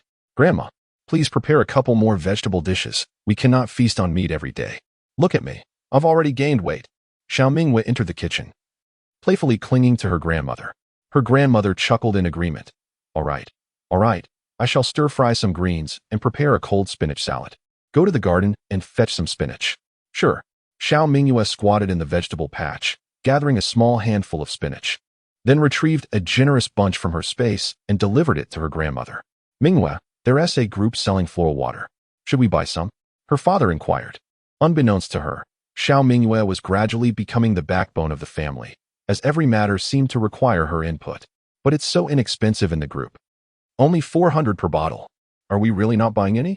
In just a few days, the price of a bottle of floral water has soared to 3,000. And it continues to rise. Consequently, the floral water priced at 400 seems almost worthless. Upon hearing this from Yao's father, Xiao Mingyue recalled that in her previous life, there were indeed individuals selling floral water at 400 per bottle, but that floral water was concocted with chemical dyes to mask the pungent odor. Unscrupulous merchants had added numerous harmful substances. This type of floral water not only failed to repel mosquitoes but also posed dangers to human health, potentially resulting in skin allergies at best or severe skin corrosion, which could even endanger lives. Xiao Mingyue opened the community chat, and indeed, someone was selling it. Uncle's selling floral water. Good news. Good news. Dear neighbors, I have managed to obtain a batch of floral water directly from the factory, originally priced at $29.99. Now only 400, just 400. Blooming prosperity. I saw on social media that floral water is selling for 3,000 a bottle. How can you sell it for 400? Is it reliable? Uncle's selling floral water. Sister, my floral water is near its expiration date, hence the lower price compared to the market. Henin's mother, is it safe for children? Extreme heat. I also wish to inquire. Uncle selling floral water. Yes, it is safe and reliable. Henin's mother, then I would like a bottle for my baby. Invincible me, please get me a bottle as well. Director Su from Mayman Supermarket. Please ensure you purchase authentic products. I have heard that there are recent reports of illegal vendors selling counterfeit goods, and the government is vigorously combating such activities.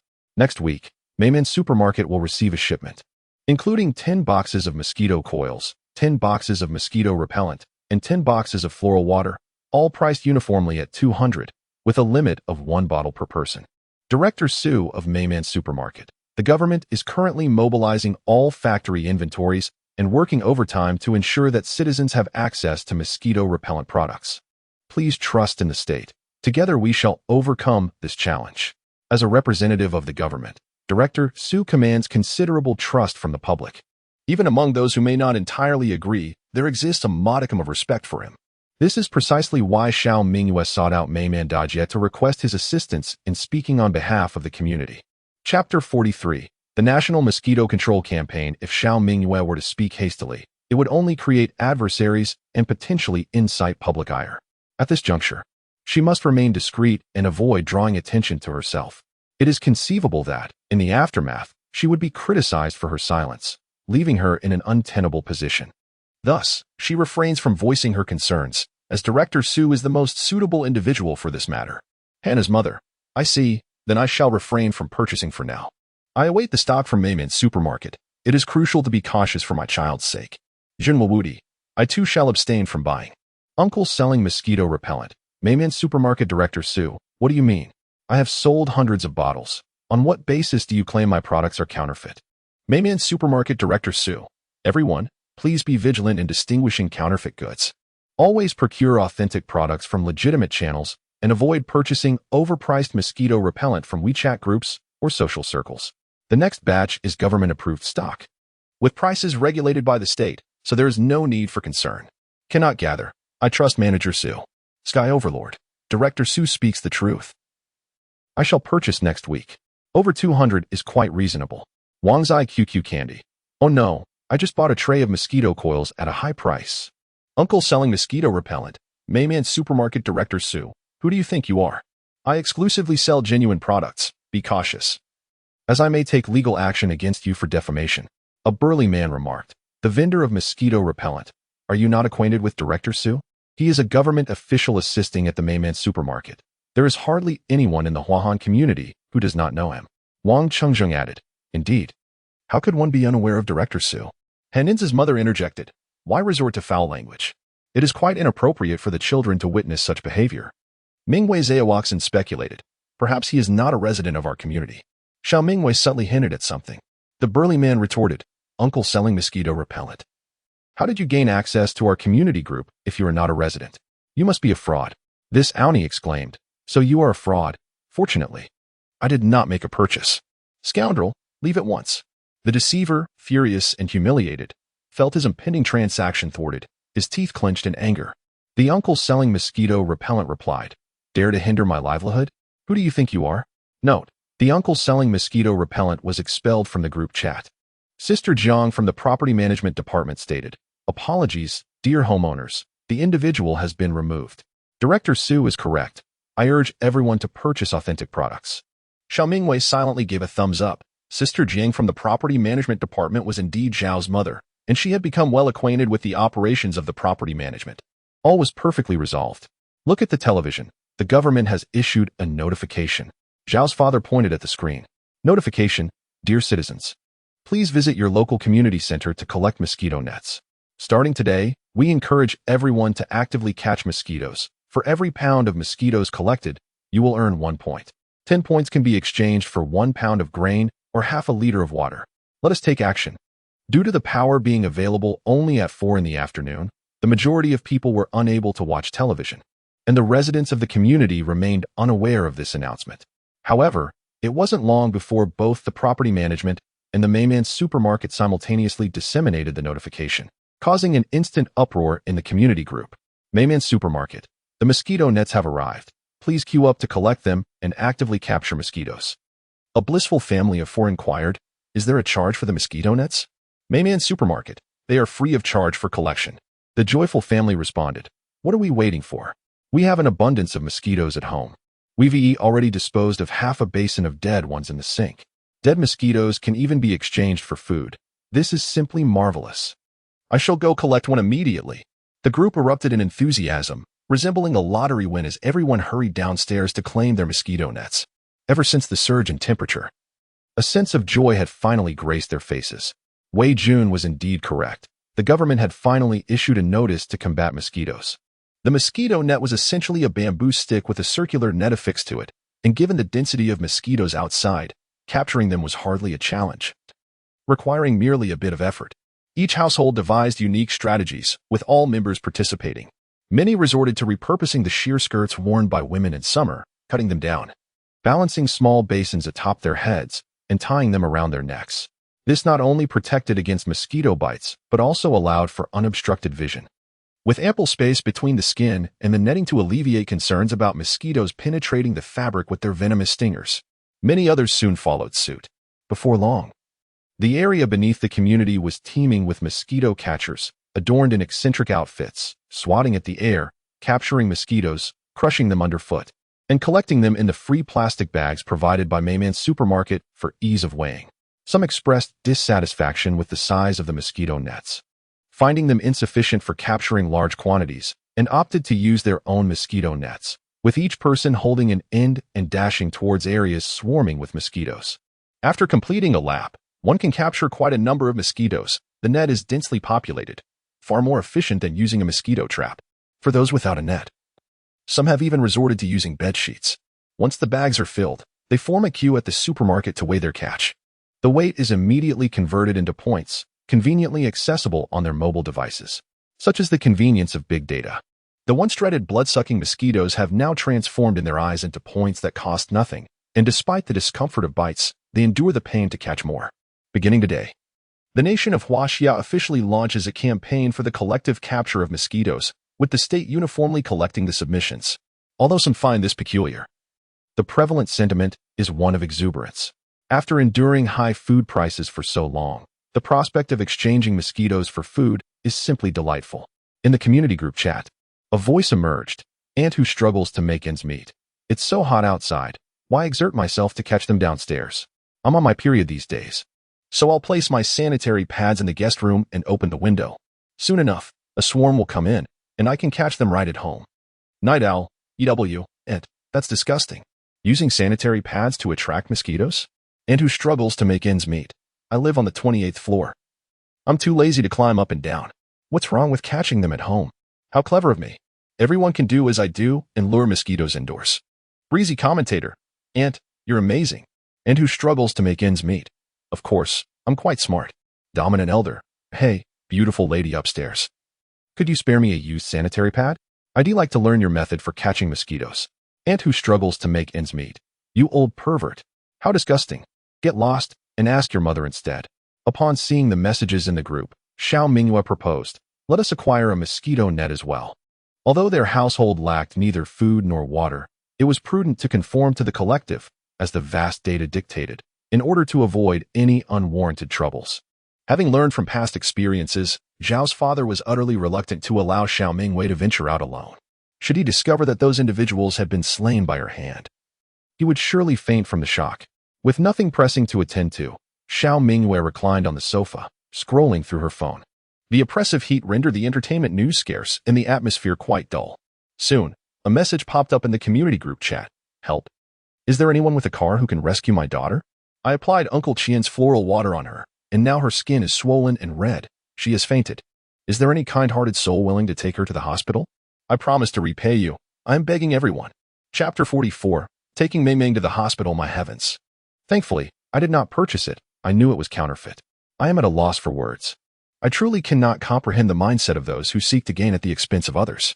Do they not understand that a small advantage can lead to great loss? Using it for oneself is one thing, but endangering a child is utterly heartless. With gasoline prices soaring, who can afford to drive? Aren't you placing an undue burden on others? Call for an ambulance, quickly. The ambulances are currently out of service. While new energy vehicles are in demand, they are rendered useless without charge. They are not within the financial reach of ordinary individuals, leaving us no choice but to walk. Sister Yang, one must not be tempted by cheapness. This has led to misfortune, hasn't it? Home of Meng, I realize my mistake. I implore everyone to help me devise a solution. If my daughter were to perish, I would not wish to continue living. Home of Meng, Manager Zhang from the Property Department. Home of Meng, Manager Zhang from the Property Department. The current price of gasoline has reached astronomical heights. Even with the plummeting prices of fuel vehicles, no one can afford to drive. The nearest tertiary hospital is a daunting 6 kilometers away. If one were to walk, they would surely arrive too late. Manager Zhang from the Property Department. Direct message Sister Jiang from the Property Department. She possesses an electric vehicle that can transport you. Hurry and bring your child downstairs. Home of Meng. Thank you. Thank you. Mingyue, have you seen where the car keys are? There is a little girl in our community who is on the brink of death. She must be taken to the hospital immediately. Xiao Mingyue swiftly seized the car keys, declaring that it was perilous outside and that she would accompany them. The hospital was a chaotic mix of people, and she felt it prudent to stick with them for the safety of her parents. After a moment's hesitation, Zhao's father consented. All right. Having an extra person will help with care, but you must not wander off alone, understood? Unbeknownst to him, he underestimated his daughter's capabilities, believing it was his duty to protect her, when in fact, she was the one who would safeguard him. Hurry, no time to waste. Mingming's mother is already waiting downstairs by building 3, urged Zhao's mother. Having only been back at work for a few days, Manager Zhang entrusted her with this crucial task. If she successfully aids Ming, her reputation within the community will solidify, and she will establish her standing within the property department. Moreover, the only new energy vehicle belongs to her family, a purchase that Xiao Mingyue had insisted upon from the beginning. Thus, this task could only be entrusted to her. Zhao's mother now feels immense relief, grateful that they possess a new energy car and solar panels for power, alleviating any concerns about charging, thanks to her eldest daughter. Thank you all, thank you. Mengming's mother wept profusely, overwhelmed with gratitude as she entered the vehicle. Zhao's mother took the front passenger seat, exclaiming, "No need for pleasantries. We are all neighbors in the same community. Let us go, drive quickly." All right. Zhao's father pressed the accelerator, steering towards the hospital.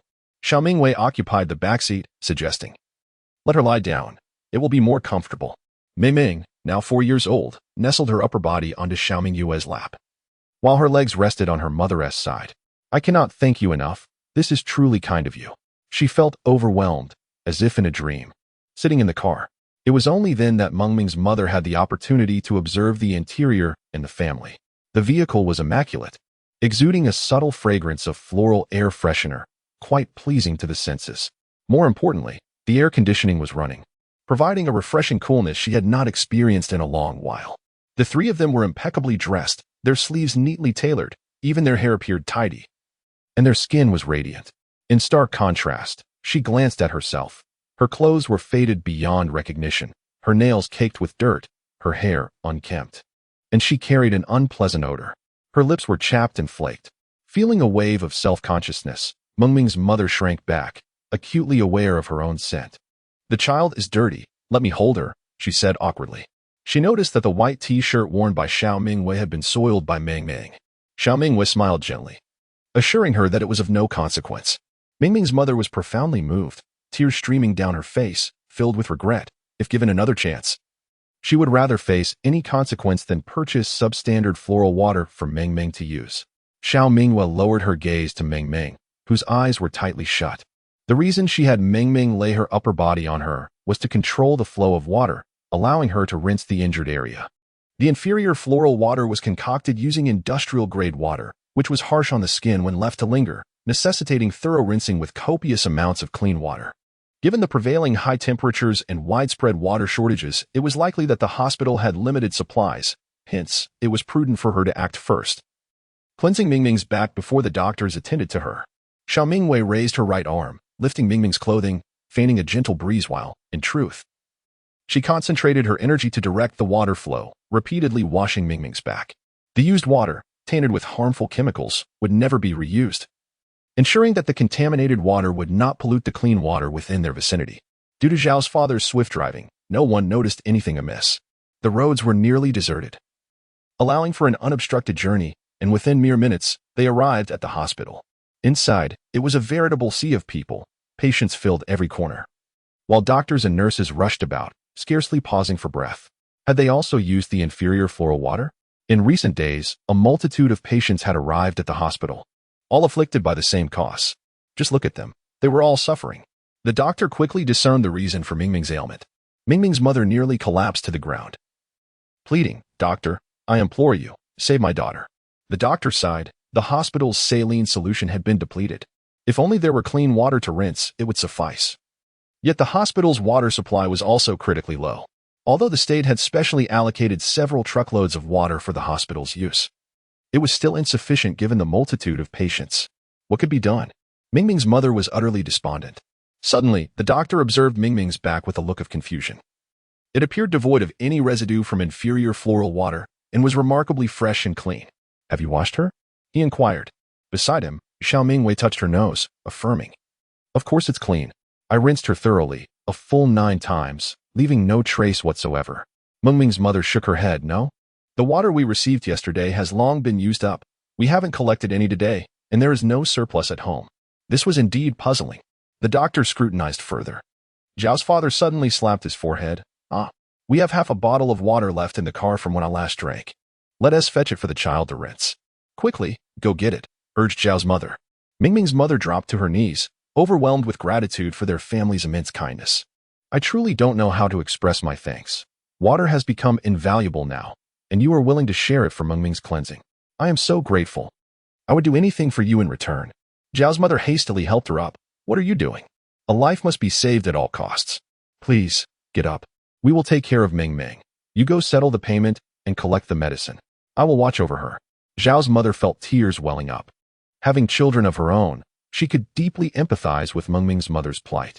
"Thank you, Sister Jiang." Mommy Mingming hurried off to fetch some medicine. Xiao Mingyue held Mingming in her arms, and while others were distracted, she secretly offered her a sip of the clear spring water from the well. Mingming instinctively swallowed, clearly parched. "Mommy." In a daze, Mingming opened her eyes.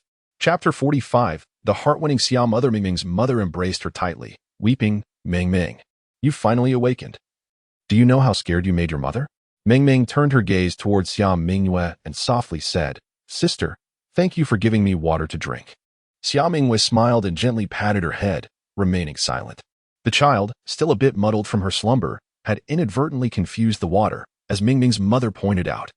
Was there even enough water to spare? Mingming looked somewhat bewildered. Really? But it seemed like I just drank some, and it was sweet. Xiao Mama bent down. Mingming, were you perhaps dreaming? Mingming shyly nestled into her mother's embrace, realizing it had all been a dream. This little one was feeling bashful. The adults finally wore smiles on their faces, and with the doctor assuring them that Mingming was fine, they left the hospital. On the way home, Mingming sat between her mother and Xiao Mingyue, her obedient demeanor endearing her to Xiao Mingyue. Xiao Mingyue offered her a milk candy, and Mingming's eyes sparkled with delight. Thank you, sister. Xiao Mingyue then handed her the remaining candies. Through their conversation, it became apparent that Mingming's mother was divorced, raising her daughter alone. No wonder. After Mingming fainted, her father had not been present at all. Xiao Mama felt a deep sympathy for Mingming's mother and chatted with her throughout the journey. Upon returning to the Huahan community, Mingming's mother brought 2 boxes of red dates, insisting on presenting them to Zhao's mother as a token of gratitude. In the current circumstances, these 2 boxes of red dates were quite valuable, representing the finest offerings from Mingming's household. Despite several attempts to decline, Zhao's mother firmly refused, asserting that her family did not lack provisions and could not accept another's lifeline. With a heavy heart, Mingming's mother placed the boxes at the doorstep and departed, leaving Zhao's mother no choice but to accept. Zhao's mother, known for her compassionate nature, prepared a large pot of nourishing porridge for Mingming, instructing Zhao's father to deliver it, under the pretext of helping Mingming regain her strength. The porridge was enriched with millet, red dates, tremella, peanuts, longan, and even pumpkin, resulting in a thick, sweet, and fragrant dish. When Zhao's father knocked on Mingming's door, he mirrored Mingming's mother's actions, leaving the goods behind and hastily departing, having also left 20 eggs. He believed he had merely rendered a small favor and should not take advantage of their kindness. Mingming's mother, feeling overwhelmed, attempted to chase after him. But Zhao's father vanished in an instant. Moved to tears, she expressed to Mingming the importance of encountering good people and the necessity of repaying their kindness. In the surrounding communities, there were several victims, but Huahan community was relatively fortunate, thanks to Director Su's early warnings, a testament to Xiao Mingyue's efforts. In the afternoon, as Zhao's mother went to work, Manager Zhang lavished praise upon her, acknowledging her contributions in front of all her colleagues, causing Zhao's mother to blush with embarrassment. Through Mingming's mother's enthusiastic promotion, Zhao's mother quickly established a commendable reputation within the community. Everyone became aware that a member of the property department had saved Mingming's life, and they noted that she was also a homeowner in Huahan, residing in a villa. Manager Zhang initially intended for Xiaoma to serve as a mediator. However, the role of a mediator is not easily assumed. It necessitates respect and trust among the homeowners, for without such, what merit is there in heeding one's words? Initially, he harbored concerns about Xiaoma's capability, yet now, she has earned the admiration of all the homeowners through her own efforts. This newfound respect will undoubtedly facilitate her future endeavors.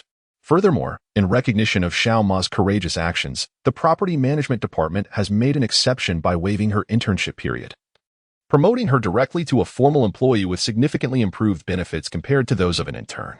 When picking Xiaoma up from work, it became apparent that many greeted her along the way, and even Xiao Mingyue and Xiao Ba received attention they had never experienced before. Xiaoma has truly become a renowned figure within the community. Xiao Ba gazed at her with affectionate pride, teasing, "You must be quite pleased with yourself. It is rather odd that, although we rescued those people together, the homeowners only sing your praises. What about me?" Xiao Ma, in a buoyant mood, playfully replied, "What can I say? My remarkable skills have won the hearts of our homeowner friends. I am now the official mediator, the sole mediator in the entire property management department, dedicated to resolving neighborhood disputes and engaging in heartfelt conversations with everyone. The future promises to be smooth sailing." Xiao Mingyue, with a knowing glance, remarked, "It may not be quite so smooth." Xiao Ma looked at her daughter in confusion, uncertain of the implication behind her words. However, it did not take long for her to comprehend. "Sister Jiang, my great-uncle is celebrating his 90th birthday, and I would like to borrow your new energy vehicle." "Sister Jiang, I have a reunion with my elementary school classmates in 2 days. It has been ages since we last met. May I borrow your new energy vehicle?" "Sister Jiang, I must attend my ex-boyfriend's funeral, so I would like to borrow your car. Sister Jiang. In just one evening, Xiaoma received numerous private messages, all requesting to borrow her vehicle.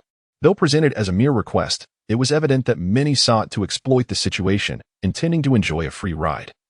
Reveling in the comfort of air conditioning and showcasing their borrowed vehicle among friends. How delightful it is.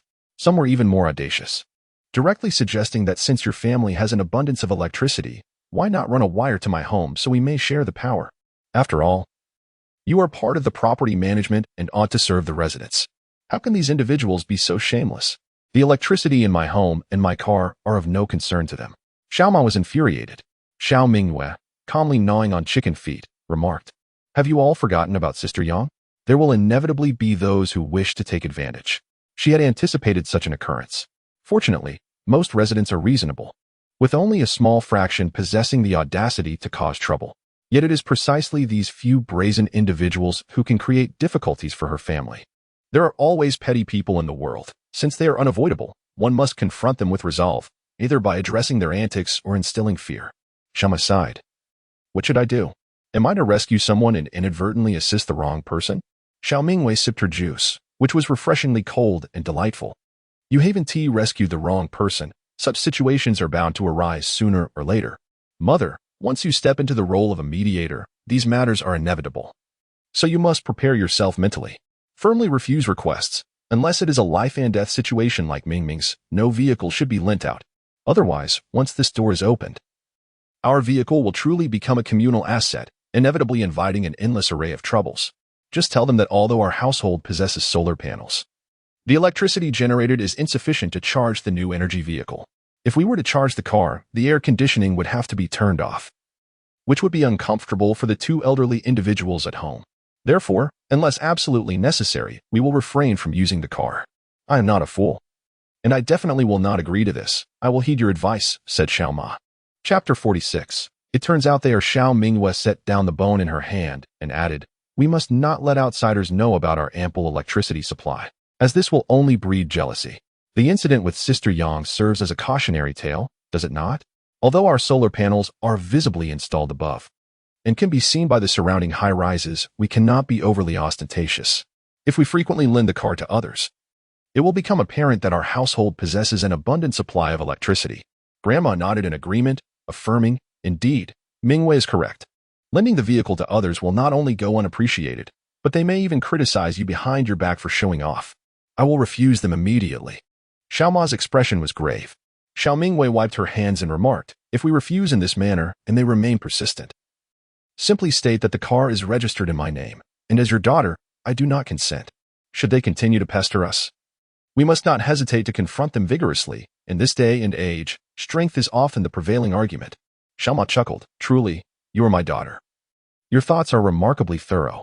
Xiao Mingyue continued, "Given our residence in this community, and considering that mother is employed in the property management department, she will naturally interact with various individuals, which is quite normal. However, although most individuals are reasonable, one must remain vigilant against potential threats. We should always be on guard. By the way, I have commissioned a blacksmith to create a batch of traps. Once they are completed, we shall set them around the perimeter of our courtyard to deter any ill-intentioned individuals," remarked Xiao Mingyue. "Traps? What kind of traps?" inquired Zhao's father, intrigued. "Just some iron spike nets and nail traps. Should anyone fall prey to them, they will be left severely injured, if not worse." Yao's mother and grandmother gasped in shock, while Zhao's father's eyes sparkled with excitement. A shared glance of understanding passed between Xiao Mingyue and her father. Both were eagerly anticipating the effects these traps would have. Zhao's mother could only shake her head in disbelief. This father-daughter duo was truly cut from the same cloth. The following day, I remarked on how the power in the storage box had only diminished rather than increased over the past few days. It turned out that a multitude of mosquitoes had perished on the solar panels, obstructing sunlight and disrupting their normal function. There were indeed a great many dead mosquitoes.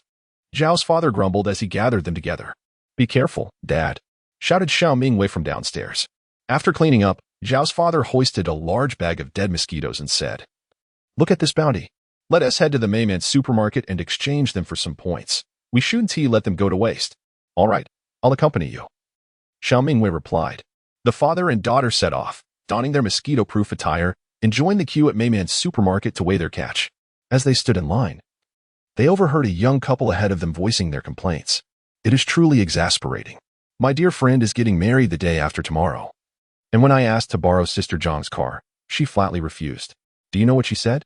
She claimed it was her daughter's private vehicle and therefore inconvenient to lend out. How ridiculous. She is merely using that as an excuse to deny me.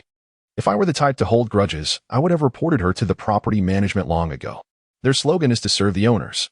Yet they hardly deliver on that promise. It's rather petty, especially coming from a member of the property management. The woman, dissatisfied, continued her lamentation.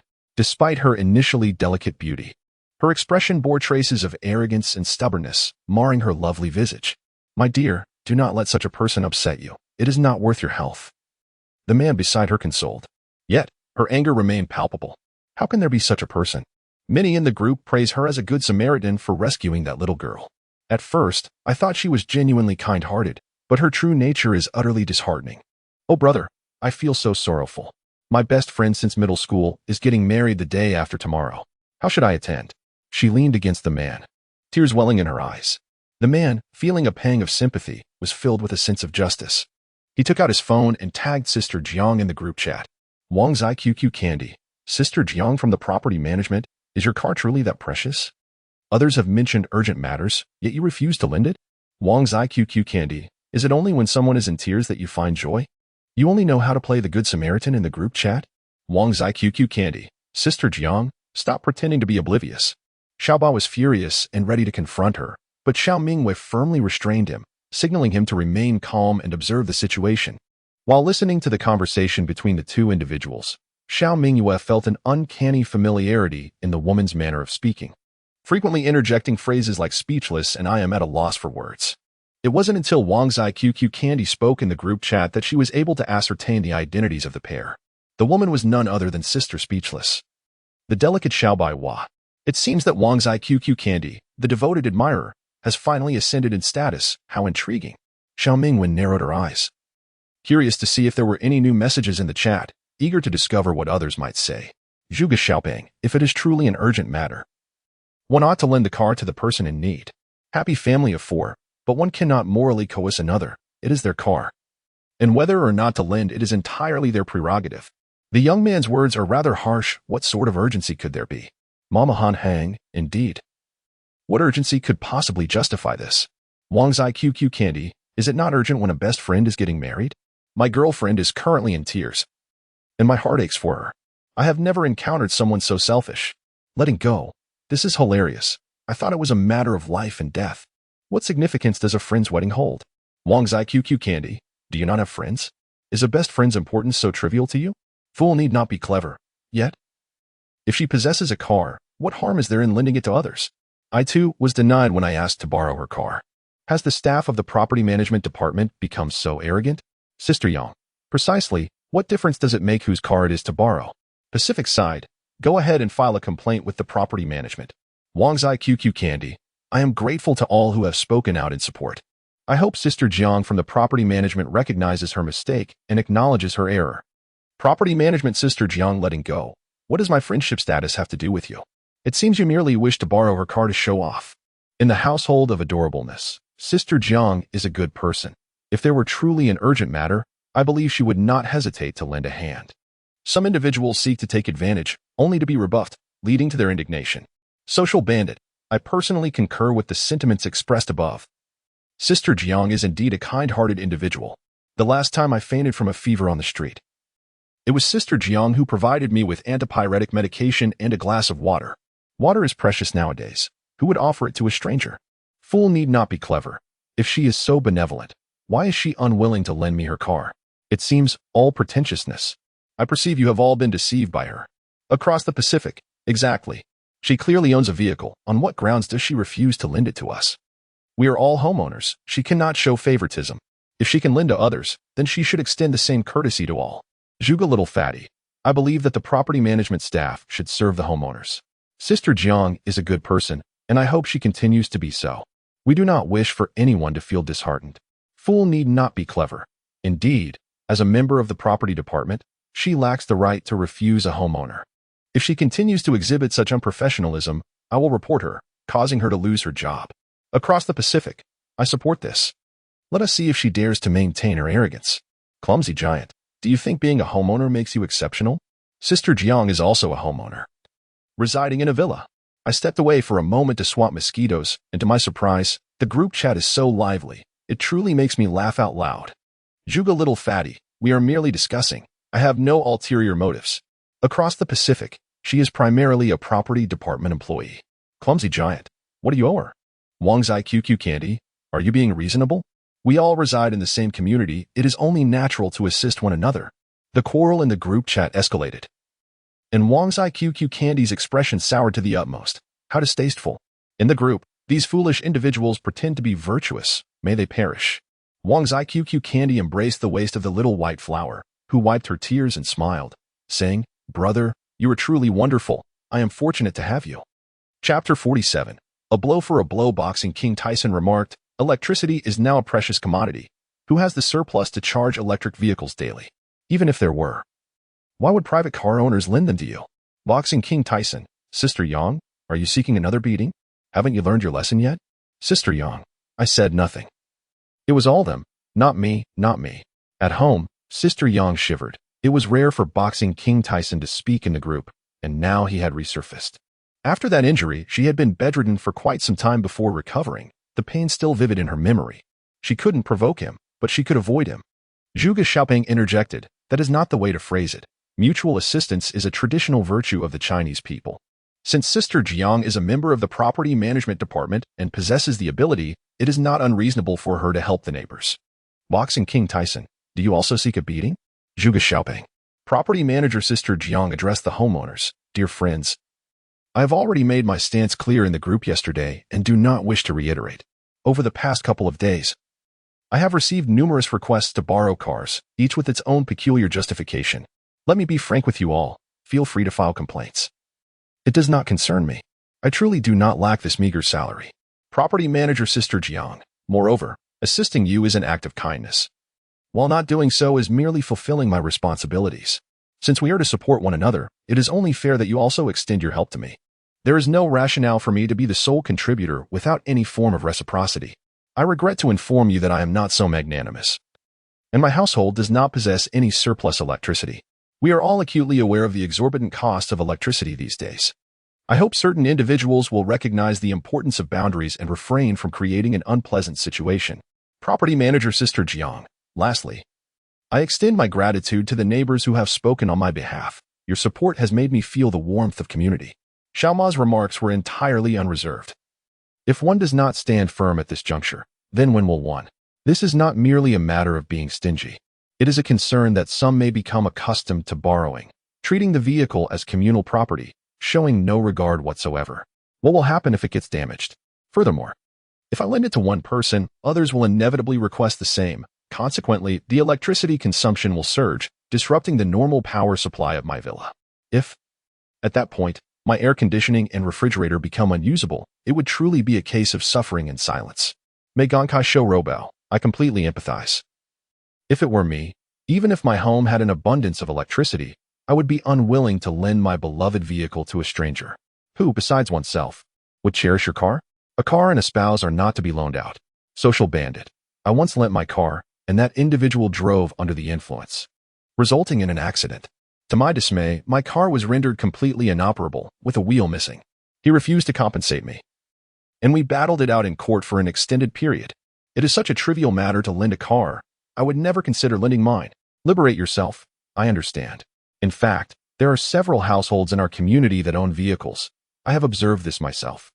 We cannot expect them to contribute their cars as well. At the age of 60, robust and vigorous, I steadfastly refuse to lend out my solar power panels to anyone. I purchased them at a premium. Why should I share them? Is weakness a justification? As for Mingming's family, Sister Jiang is already doing well. Some individuals should not presume that others' kindness is owed to them. No one is indebted to you. Moonlight illuminates my heart. Zhuge Xiaoping. What assistance have you rendered to anyone? Zhuge Xiaoping. Although I have not yet aided my neighbors, I assure you that I would certainly lend a hand if needed. And Fatty, who is perpetually hungry. Is that so? Handsome, I am famished. Could you spare me some food? What do you have at home? Where do you reside? Zhuge Xiaoping. I have no food at home. Moonlight illuminates my heart. Then what are you doing here, merely posturing? Zhuge Xiaoping was once again rendered speechless, infuriated enough to toss his phone aside. In our community, many households possess solar power panels, and some individuals even own vehicles, whether they be gasoline-fueled or electric. Fueling or charging these vehicles represents a significant financial burden, and none wish to be morally coerced, leading them to speak out. Currently, public opinion is swaying in favor of Sister Jiang. Those who initially intended to counter her have quickly fallen silent. Though they may harbor discontent, they are unwilling to provoke the wrath of the masses. At this juncture, Wang Zai QQ Candy, incensed, uttered a few curses. A group of despicable individuals, truly pathetic. Where are those few who should support me? Do they expect me to lead the charge on their behalf? They only emerge when there's an advantage to be gained? What a delusion. They are all worthless. May they perish. Wang Zai QQ Candy. Is it merely a vehicle? Who doesn't have one? I once drove a BMW. If you refuse to lend it, then so be it. Why the pretense? Xiaobaiwa, let us not quarrel any longer. This matter is entirely my fault. I thought it significant for my dear friend to marry, a once-in-a-lifetime event, which compelled me to hastily approach Sister Jiang. I never anticipated it would lead to this. It is all my doing, and I am consumed with guilt. Mingyue Zhao Xin, you were silent before, yet now that no one speaks on your behalf, you emerge to feign victimhood? Xiaobaiwa, that was not my intention. Please refrain from speaking so harshly. Mingyue Zhao Xin, you claim your friend is getting married? All the hotels are currently closed. Where is your friend hosting the wedding? Xiaobaiwa, they are holding it at home, inviting only relatives and friends. Mingyue Zhao Xin, is that so? In these times when even basic sustenance is a struggle, how can your friend's family afford a banquet? They must be quite wealthy. If that is the case, why have they not sent a vehicle to fetch you? Why must you borrow a car to attend the wedding? A wedding banquet requires a considerable amount of food and drink. The average citizen can scarcely afford rice these days. Who possesses the means to host a feast? Only individuals of great fortune could manage that. A flicker of panic crossed Xiaobaiwa's eyes as she looked pleadingly at the man beside her. Brother, her words are so unkind. Wang Zai QQ Candy, who says a banquet must consist of lavish dishes? It could simply be a modest spread of dishes for family gatherings. Xiaobaiwa, exactly. Mingyue Zhao Xin, just a simple spread? How many relatives are you inviting? Will there be enough to go around? If there is only one table, why would you attend? Are you merely crashing the meal? In this sweltering heat, you would travel such a distance just for a meager repast? I fear there may not even be water to drink. Are you not concerned about dying of thirst along the way? Xiaobaiwa, my bond with my best friend is akin to that of sisters. Why should I explain myself to you? Mingyue Zhao Xin, I perceive your friend's marriage as a facade, while your desire to borrow the car for a leisurely outing is genuine. The air conditioning within the vehicle is a tempting allure. If you do not lend it, it would be a missed opportunity, wouldn't you agree? Xiaobaihua's eyes flickered, betraying her unease as she clutched her phone tightly. Xiaobaihua, what nonsense are you spouting? I am not the one asking to borrow it. Why does it concern you? Mingyue Zhao Xin, the car belongs to me. How can you claim it does not concern me? Xiaobaihua, just because you assert it is yours. Does that make it so? How absurd. Why do you always oppose me? Property manager Sister Jiang, I have already stated that the car belongs to my daughter. The robust man, ha ha ha, the car belongs to someone else. What a spectacle. Someone has already recognized Mingyue Zhao Xin, last time. The boxing champion Tyson spoke on her behalf. No wonder she seemed familiar. It turns out she is related to Sister Jiang. Thus, they are indeed her family? Xiaobaiwa was left astounded. The car truly belonged to her. An overwhelming sense of envy contorted her features. Xiao Mingyue swiftly uploaded the recently recorded video to the group chat, the clip showcasing Wang Zai QQ Candy hurling insults. Upon its release, it stirred a tempest of reactions. The happy family of four. What a poorly mannered individual. The fool need not be clever. Seriously, I defended you, and you still insult me? You deserve the scorn of this group. Come, everyone, witness the filth of his words. Letting loose, his manner of speaking is utterly distasteful. Such individuals are truly frightening. One must certainly take a detour upon encountering them. Wang Zai QQ Candy found himself besieged by accusations from both supporters and detractors alike, all of whom had united in their condemnation. A chill ran through him as he scanned the surroundings, demanding to know who filmed the video. Step forward, he exclaimed. Xiao Mingyue smiled faintly, gently shaking her phone. Those around her, engrossed in the group chat, changed their expressions upon seeing the appearance of Wang Zai QQ Candy and Xiaobaiwa, pointing fingers at him. Xiaobaiwa felt humiliated, shielding herself with her arm, while Wang Zai QQ Candy, consumed by rage, rushed over, intent on striking Xiao Mingyue. Just as Zhao's father was about to intervene, he witnessed Xiao Mingyue boldly stepping forward. With a swift motion, she delivered a resounding slap, causing the man to spit out a bloody tooth and collapse to the ground, his right cheek emblazoned with 5 distinct handprints. How dare you hit me? Chapter 48. Why did the head of the Ji family suddenly show such benevolence? Xiao Mingyue rotated her wrist and coldly remarked, "What of it? If you dare to speak insolently again, I shall end you." Onlookers assumed she was merely issuing threats, yet Xiao Mingyue understood her own heart. She genuinely harbored murderous intent. Who could tolerate such public insults directed at their parents?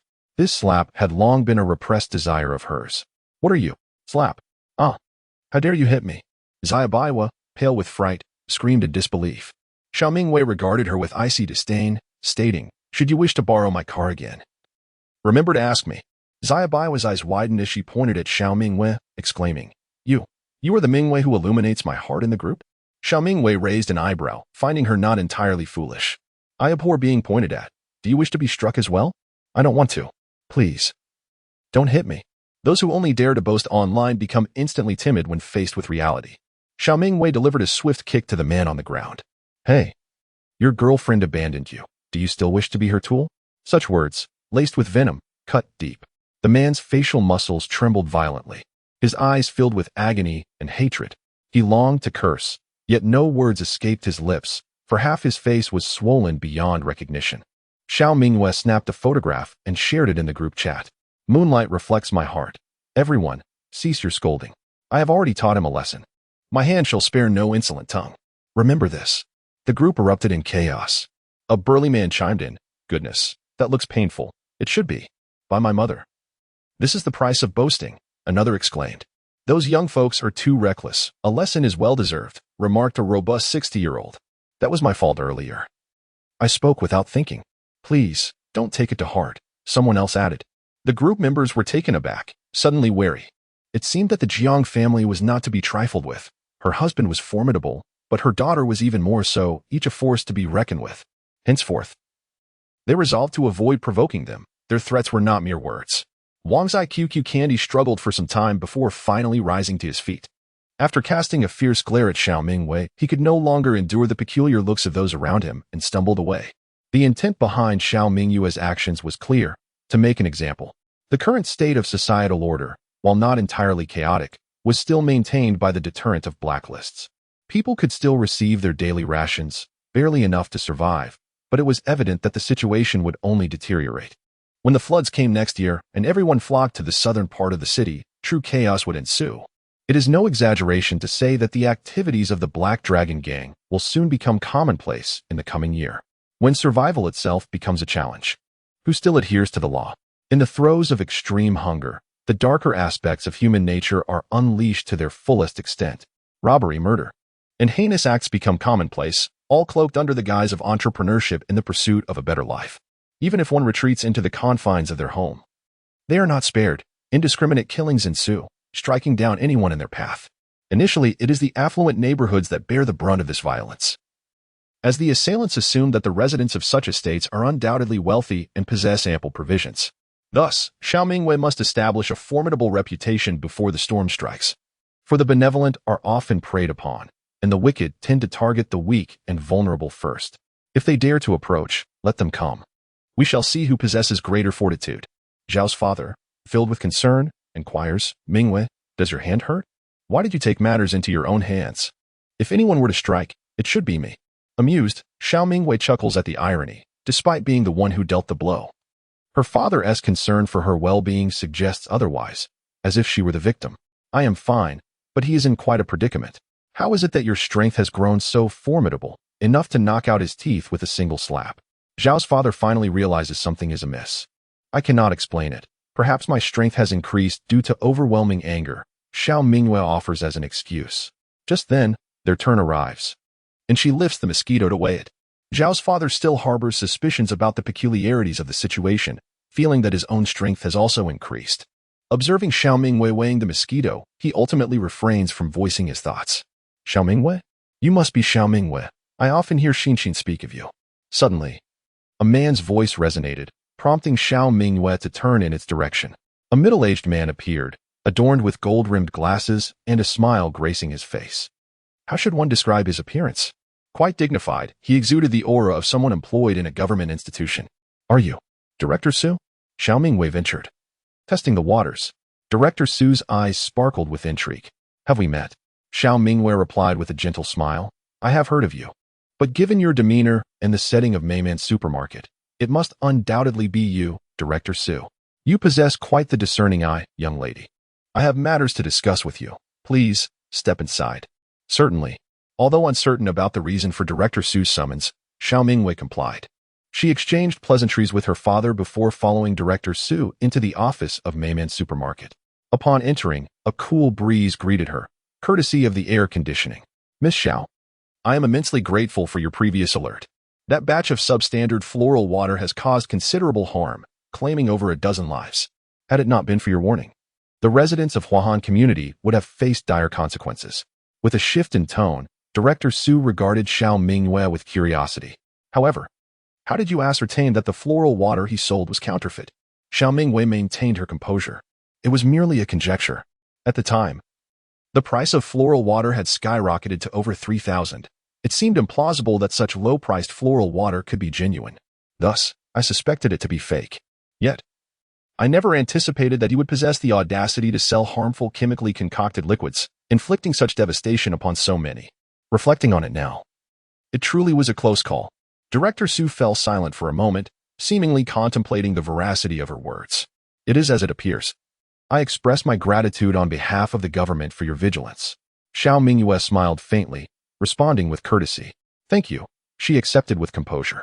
Director Su's eyes flickered with a hint of doubt. Logically, she ought to be utterly astonished and profusely grateful, yet her demeanor remained remarkably serene, as though she had merely heard of an ordinary occurrence.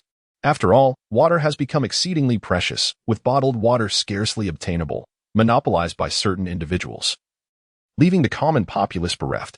Furthermore, 20 pounds of rice is no trivial matter, certainly a quantity to incite envy. Sensing Director Su's unease, Xiao Mingyue cooperatively remarked, I haven't encountered bottled water in quite some time. I have almost forgotten its taste. Director Su chuckled, affirming, indeed. That is the reaction one would expect from a reasonable person. Initially, such provisions were non-existent, but the Ji family, in a display of benevolence, dispatched a substantial quantity of supplies to several nearby communities, 1 bottle of water and 10 pounds of rice per person. The head of the Ji family is truly a commendable individual. Director Su mused. Xiao Mingyue was momentarily taken aback. Is there truly such a fortunate event? Director Su nodded, confirming, yes, the supplies have arrived, but the announcement has yet to be made. It is planned for tomorrow.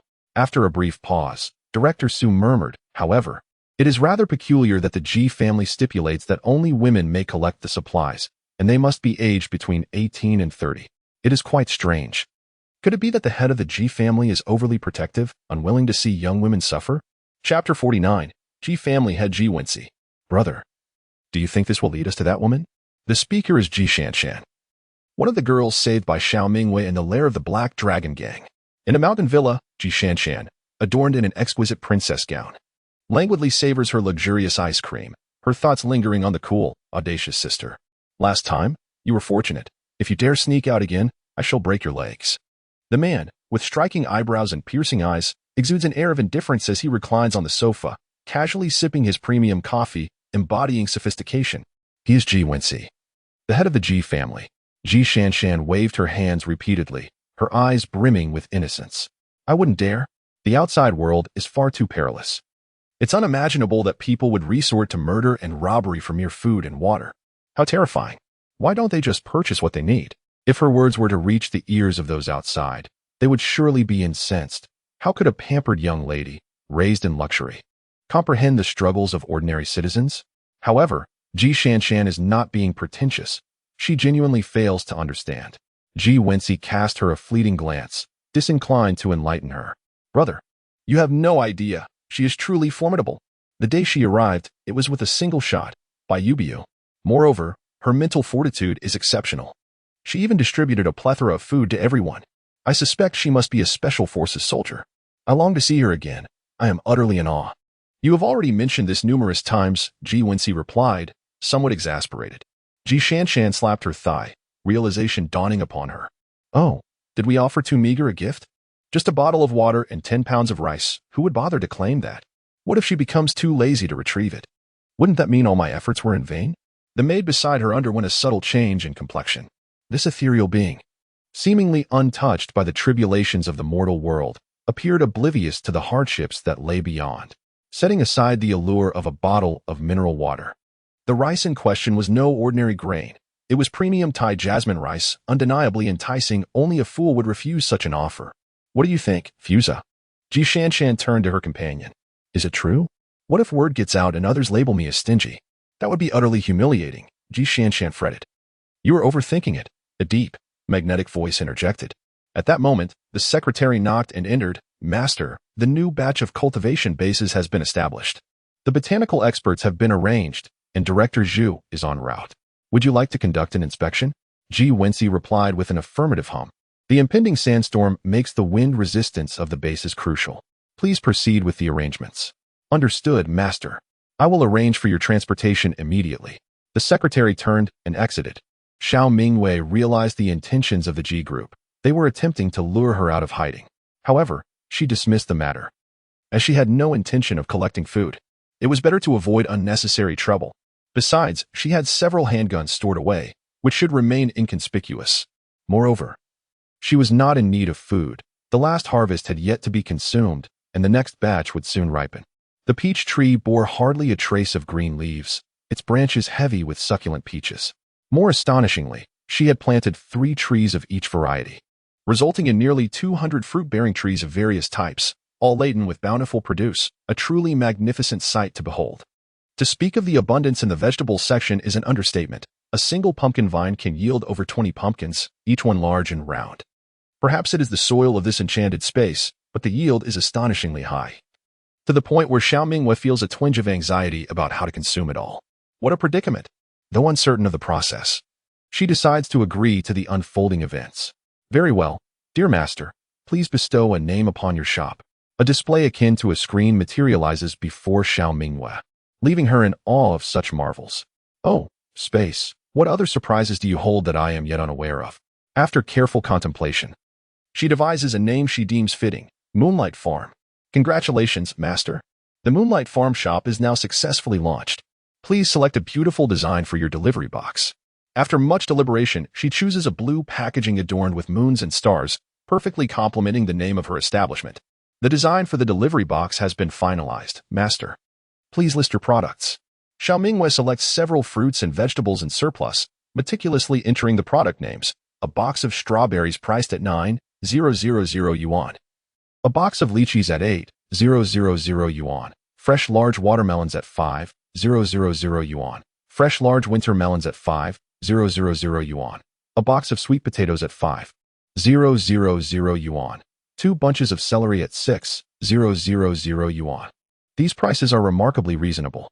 The prices of fruits and vegetables outside have soared to exorbitant heights, accessible only to the affluent. Those are cultivated in greenhouses, surely inferior to the naturally grown produce from this magical little estate. Moreover, many of the vegetables are sold by the box, with each box weighing several pounds. Thus, the pricing is far from exorbitant. In fact, it may even be considered somewhat economical. After diligently inputting all the fruits and vegetables into the system, Xiao Mingyue allocated ample stock for the more abundant produce, such as watermelons, which have a stock limit of 100, with a purchase cap of 5 per person. Conversely, for the relatively scarce items, like asparagus, the stock limit is set at 20, while the purchase limit remains at 5 per individual.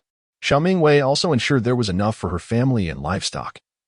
So when she noticed a decline in the stock of any vegetable or fruit, she could remove it from sale, rendering the product page gray and unavailable for purchase. After a lengthy period of contemplation, Xiao Mingyue found herself perplexed. She had grasped the mystery and power of the space. Yet she questioned whether these items could indeed be sold. Where would they be dispatched? To whom would they belong?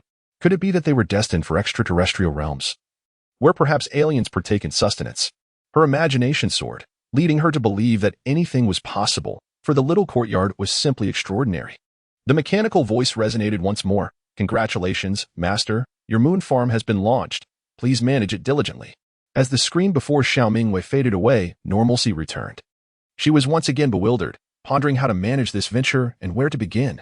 wishing the space would offer her some guidance. With a resigned shrug, she decided to gather a cart full of cantaloupes and pedaled her tricycle to feed the pigs. If answers eluded her, she would let them be, surely. A path would reveal itself when the time was right. If there were indeed buyers, the mechanical voice would undoubtedly remind her.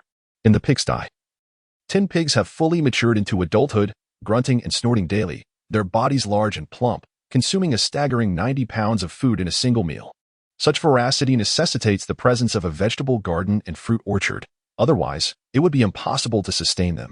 Among them, 3 sows are pregnant. And having previously assisted in the birthing of goats, Xiao Mingyue has gained sufficient experience to discern the size of the sows' bellies. This batch of piglets must be castrated, destined to be fattened for slaughter and subsequently stored in the freezer for gradual consumption. Unlike the previous piglets, which were spared to breed, this group is not so fortunate.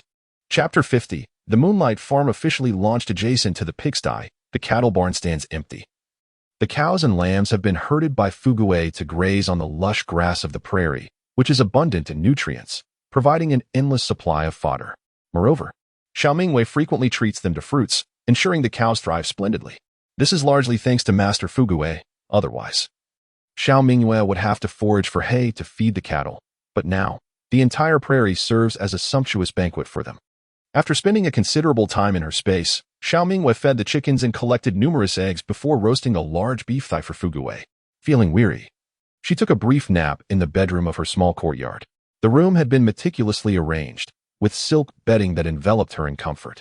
Perhaps it was too inviting, for she inadvertently drifted into slumber. Remarkably, she slept through the entire night in her space. Relieved that her parents did not come looking for her, otherwise, she would have been at a loss for excuses. Mingyue, breakfast is ready. Her grandmother called from outside the door. I'll be right there. Xiao Mingyue rubbed her drowsy eyes and made her way to the bathroom to relieve herself and freshen up. On the table lay steaming pork soup, dumplings, and chicken broth, accompanied by vibrant, yellow pickled vegetables, the enticing aroma stimulating one's appetite. A plate of neatly sliced oranges completed the meal, as the family of 5 gathered around to dine together. Quick, look at the notification in the group.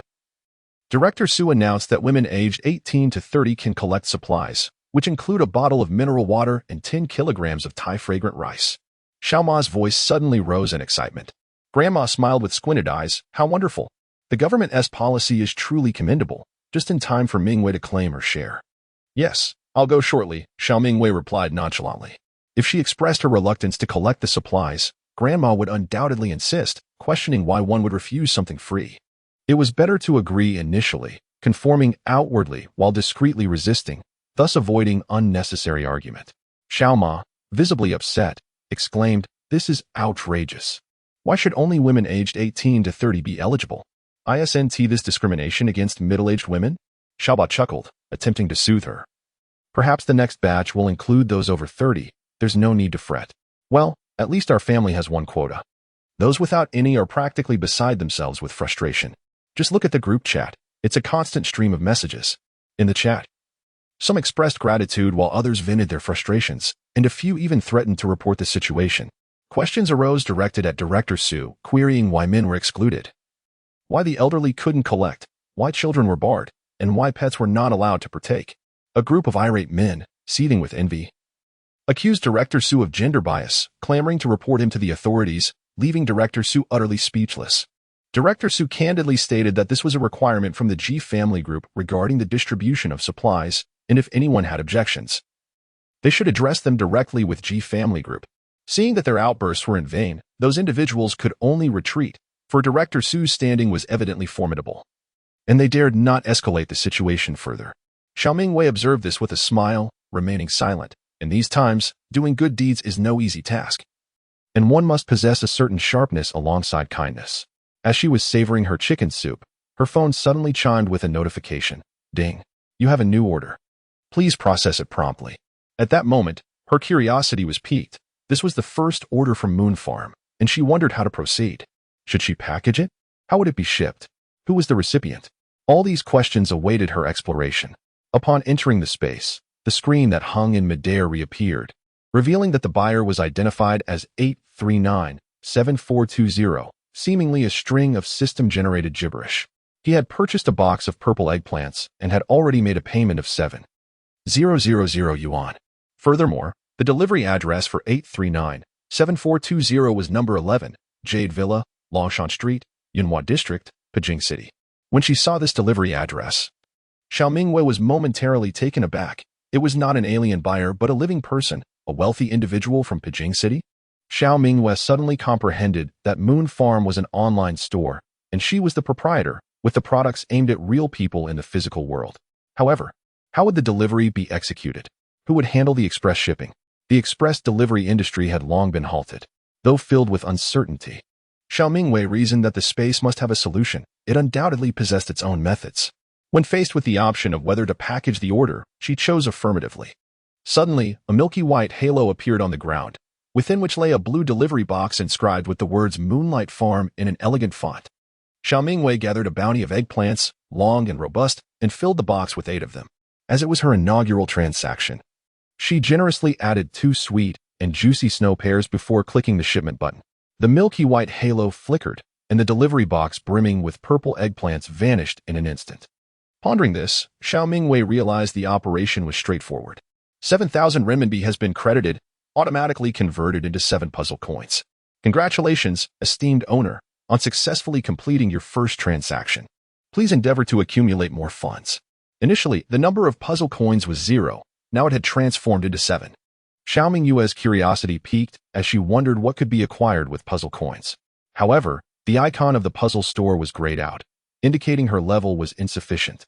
And with so few puzzle coins, she could not yet activate the store. The exchange rate was astonishingly steep. 7,000 yuan yielding merely 7 puzzle coins suggested that currency within the puzzle space held significant value. What treasures might lie within the puzzle store? Curiosity, as they say, can be perilous. Her bank account boasted a substantial sum, nearing 20 million, and the drawer in her wooden cabin's bedroom overflowed with gold coins. Tokens of affection from affluent patrons, so many that it was nearly bursting at the seams. Could these also be exchanged for puzzle coins? No, esteemed owner. Puzzle coins can only be acquired through the sale of goods. Taking shortcuts will result in penalties. The space seemed to anticipate Xiao Mingyue's thoughts, coolly delivering this response. Xiao Mingyue, you can read my mind? Can you converse with me? Gold is indeed a form of commodity. The chilling voice of the space echoed once more. Cold and merciless. Xiao Mingyue lay in bed, unlocking her phone. She disliked the sound of notification alerts, thus her device remained perpetually on silent. A few unfamiliar notifications appeared in the message bar. At first glance, they seemed unremarkable, likely social news. But a title at the top of the notifications captured her attention. From Moon Farm? It was only then that Xiao Mingyue noticed an application had mysteriously appeared on her phone, named Moon Farm. Upon opening it, she discovered the shop's information, showcasing various products and their prices, along with a chat box. From 839-7420, purchase successful, order has been generated. Notification, the product has been shipped and will arrive within a day. The owner of this application is her. Despite her usual composure, Xiao Mingyue could not remain calm. For she had never downloaded this software. Moon Farm had materialized out of thin air. My heavens! Is it truly possible to operate in such a manner?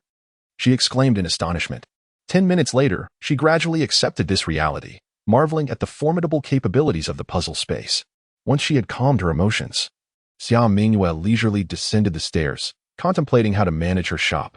Mingyue, your uncle's family will come to visit tomorrow. Make the necessary preparations, her mother said. What? Xiao Mingyue stood frozen in disbelief. Chapter 51. The visit from her uncle's family, and her aunt's partner turns out to be him. Xiao Mingyue inquired. How are they coming? Isn't the bus service suspended? The buses in our area have resumed operation, as reported in the news just yesterday. Previously, service was suspended due to the construction of some kind of facility, but now the project has been completed, and public transport is functioning normally. However, the fare has increased. It is now 160 yuan per person. I heard this is the price set after government regulation. Who would have thought that a bus ride would cost over 100 yuan? Truly exorbitant. Xiaoma could not help but complain. Is there anyone brave enough to venture out now? I would give them a piece of my mind. Xiao Mingyue plopped down on the sofa. It's over. Ever since the last incident, no one dares to approach me anymore. My daughter is truly formidable. Xiao Mingyue opened a bag of chips. That's good. I believe my uncle's family only comes around when they want something. If they visit, it surely bodes no good. In front of my grandparents, Xiao Dad felt this remark was inappropriate and quickly intervened, saying, "Child, how can you speak like that? Regardless, he is still your uncle." Xiao Ma, however, remained unfazed, asserting that Mingyue's words were indeed accurate. "My sister-in-law is a person who only acts when there is something to gain. She claims she wants to visit the parents, but I can't stop her. By the way, let us find some cloth to cover the vegetables in the yard. And lock up the storeroom and the rooms over there as well. We must safeguard our assets." "Qing Wan, your words are inappropriate. Your elder brother is still my brother. We are family. Why treat him like a thief? It's merely about some vegetables." Although Xiao Dad silently agreed, he could not express that in front of his in-laws. Xiao Ma could speak her mind, but he could not, as he is the son-in-law. Xiao Mingyue glanced at her father, conveying with her eyes, "Dad, you are such a hypocrite." Xiao Ba cast a discreet glare at Xiao Mingyue, signaling her to remain silent. Xiao Mingyue, munching on potato chips, feigned ignorance. At last, Grandma spoke up, stating, "Your wife speaks the truth. I am well aware of the character of the eldest family. She has a penchant for taking advantage. In this day and age, no one can manage anyone else, nor can anyone truly assist another. It is a considerable achievement to tend to one's own small patch of land. You all have established your own families. Whether your lives are flourishing is a matter of personal merit. If you get along well, then visit more often. If not, keep your distance. Your father and I, at our age, have learned to take things in stride." Xiao Ma nodded, emotionally moved, thinking, "My mother truly understands me. In truth, it is not that I am stingy. I willingly gave things to the second brother last time. For some reason, however, I simply do not wish to extend similar generosity to the eldest brother's family. I find my sister-in-law's demeanor quite unappealing. Even if the eldest brother was young and naive back then, my sister-in-law is hardly likable. Not only does she take advantage, but she also leans towards helping her own family, always eager to support her brother at the expense of the Jiang family's resources. Is that not infuriating?" Grandma sighed. "Who knows why he turned out this way?" Xiao Mingyue spoke slowly. "The dragon has 9 offspring, each differing from the other. To whom does the eldest uncle take after?" Xiao Ba silently nudged Xiao Mingyue, wishing to prevent her from discussing the elder's affairs. Xiao Mingyue pressed her lips together and fell silent. To whom does he take after? Who else but his grandmother? Grandma's expression darkened. Even though that person had long since departed, thoughts of them still soured her mood. "Eldest brother, sister-in-law, and 5th sister, you have finally arrived. I was just telling Qingwen how long it was taking you. I hope the journey was not too arduous." Xiaoba greeted warmly, while the Jioma smiled and exchanged pleasantries. It was her first visit to her brother-in-law's home, and she had not brought any gifts. The villa looked truly magnificent. The neighborhood was decent, albeit somewhat remote, but from a distance, the house appeared quite spacious. "Was it chosen by Si Mei or you, brother-in-law?" Dijio also chuckled. Wearing the cleanest outfit he could find at home, having donned leather shoes to present himself more respectably in front of his sister's family, despite the heat. Xiao Ma smiled lightly, while Xiao Mingyue lingered at the back, as there was no space in front, and she was reluctant to step forward. This is how Chinese greetings unfold, enthusiastic yet insincere. "Children, hurry and greet them." Dijio nudged. Jiang Zhuang and Jiang Lijiao spoke in unison. "Aunt, uncle, hello. Good, very well mannered." Xiao Ma replied politely. Xiao Yi rushed forward to embrace Xiao Ma, exclaiming, "Sister, it has been so long. I've missed you dearly." Xiao Ma patted her hand, glancing at the unfamiliar man beside Xiao Yi. "Who is this?" Only then did Xiao Yi remember to introduce him. "This is my boyfriend, Lu Nanshan." Lu Nanshan nodded gentlemanly. "Hello, sister. I'm Fong Fong's boyfriend." Jiang Lijiu looked in the direction of Xiao Mingyue, her eyes filled with a sense of schadenfreude, wearing a look of amusement. Xiao Ma pulled Xiao Yi aside. "Why are you chasing after someone so much younger? You're 30 now, and you choose someone so young." Xiao Ma was unaware of her daughter's relationship with Lu Nanshan. Otherwise, she would surely be infuriated. "Sister, how can you say that? Nanshan is a wonderful person. He is the man destined for me."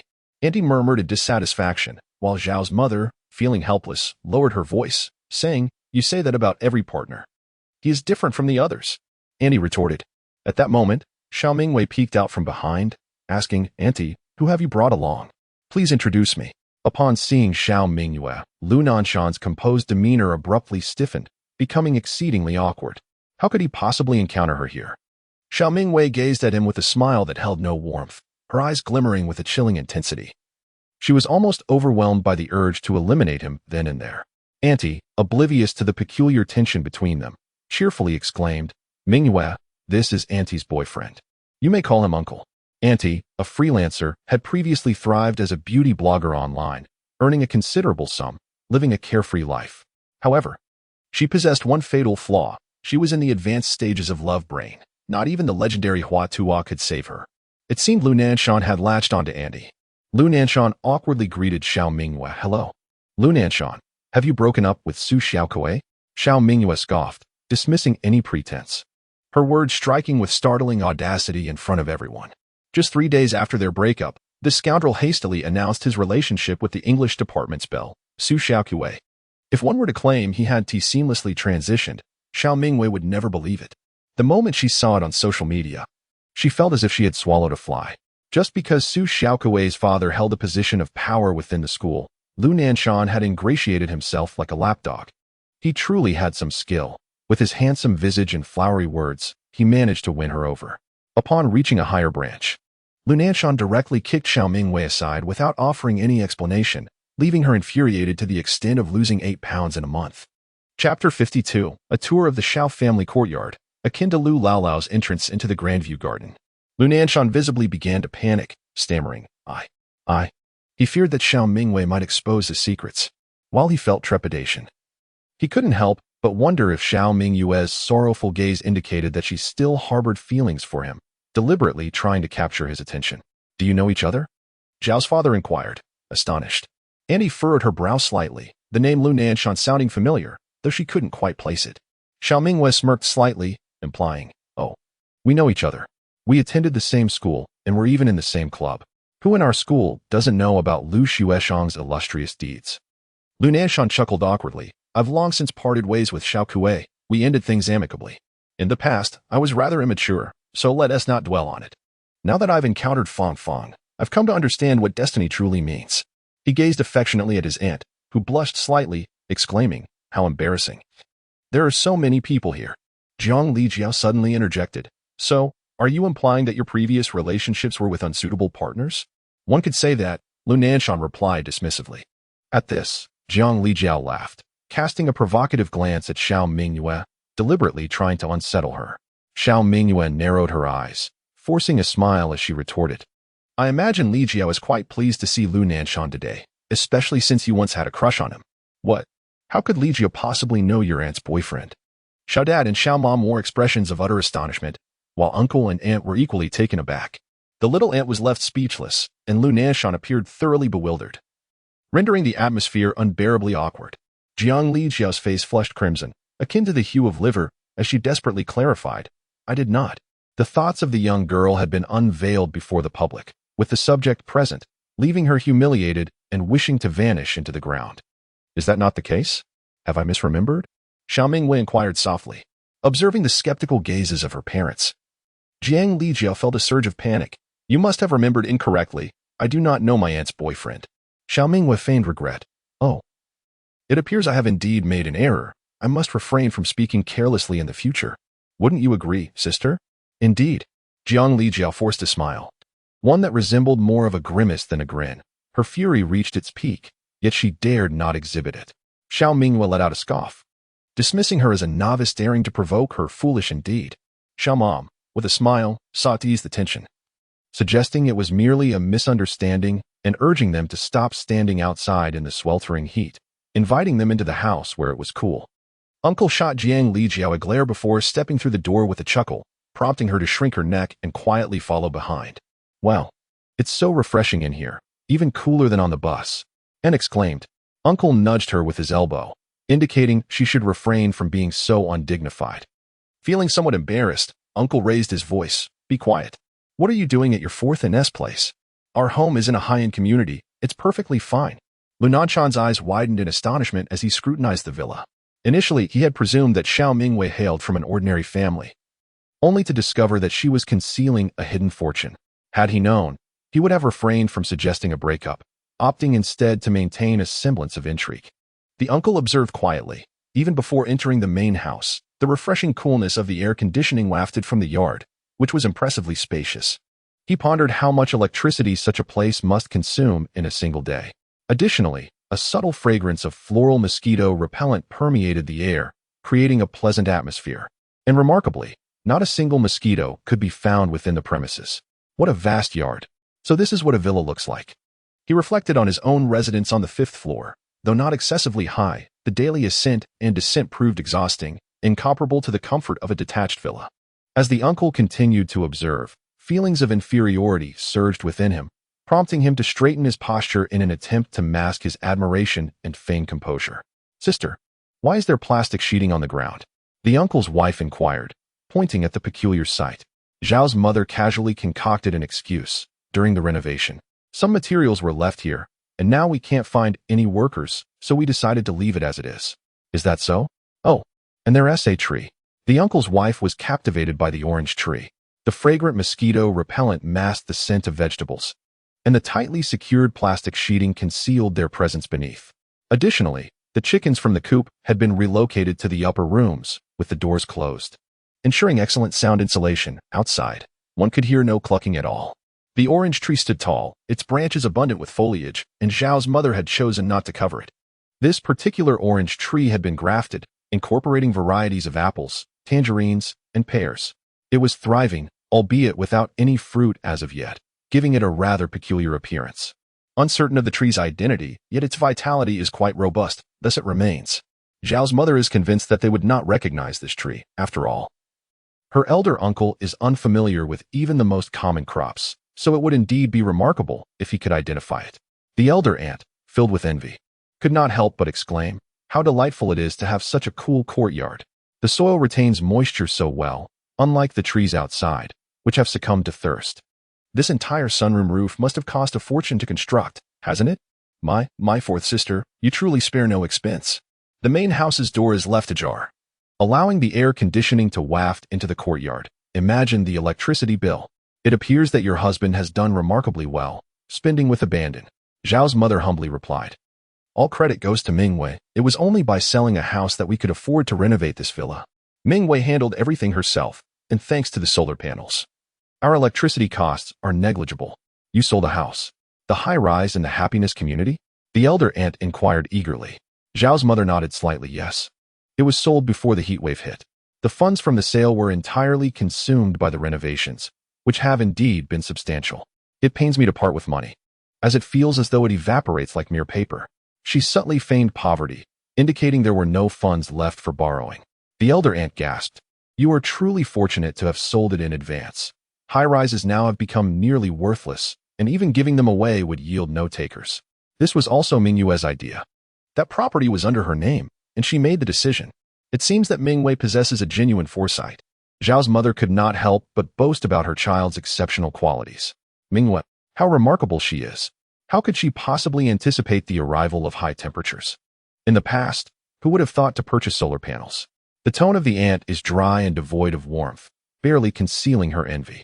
Xiao's father remains humble, dismissing the children's understanding, attributing his luck to mere chance. The expression on the uncle's face darkens slightly. He opens his mouth to speak, but refrains, fully aware of the circumstances of his sister's family. Previously, he would boast about his upscale neighborhood, yet no matter how splendid the building, it pales in comparison to a villa.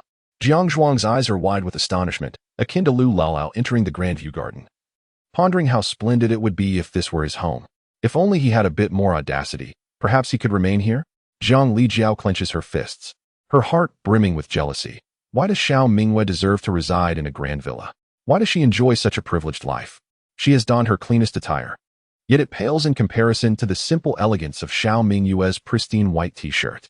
The aunt, however, is not particularly surprised, for she too possesses a villa and solar panels, albeit fewer in number, just sufficient for her needs.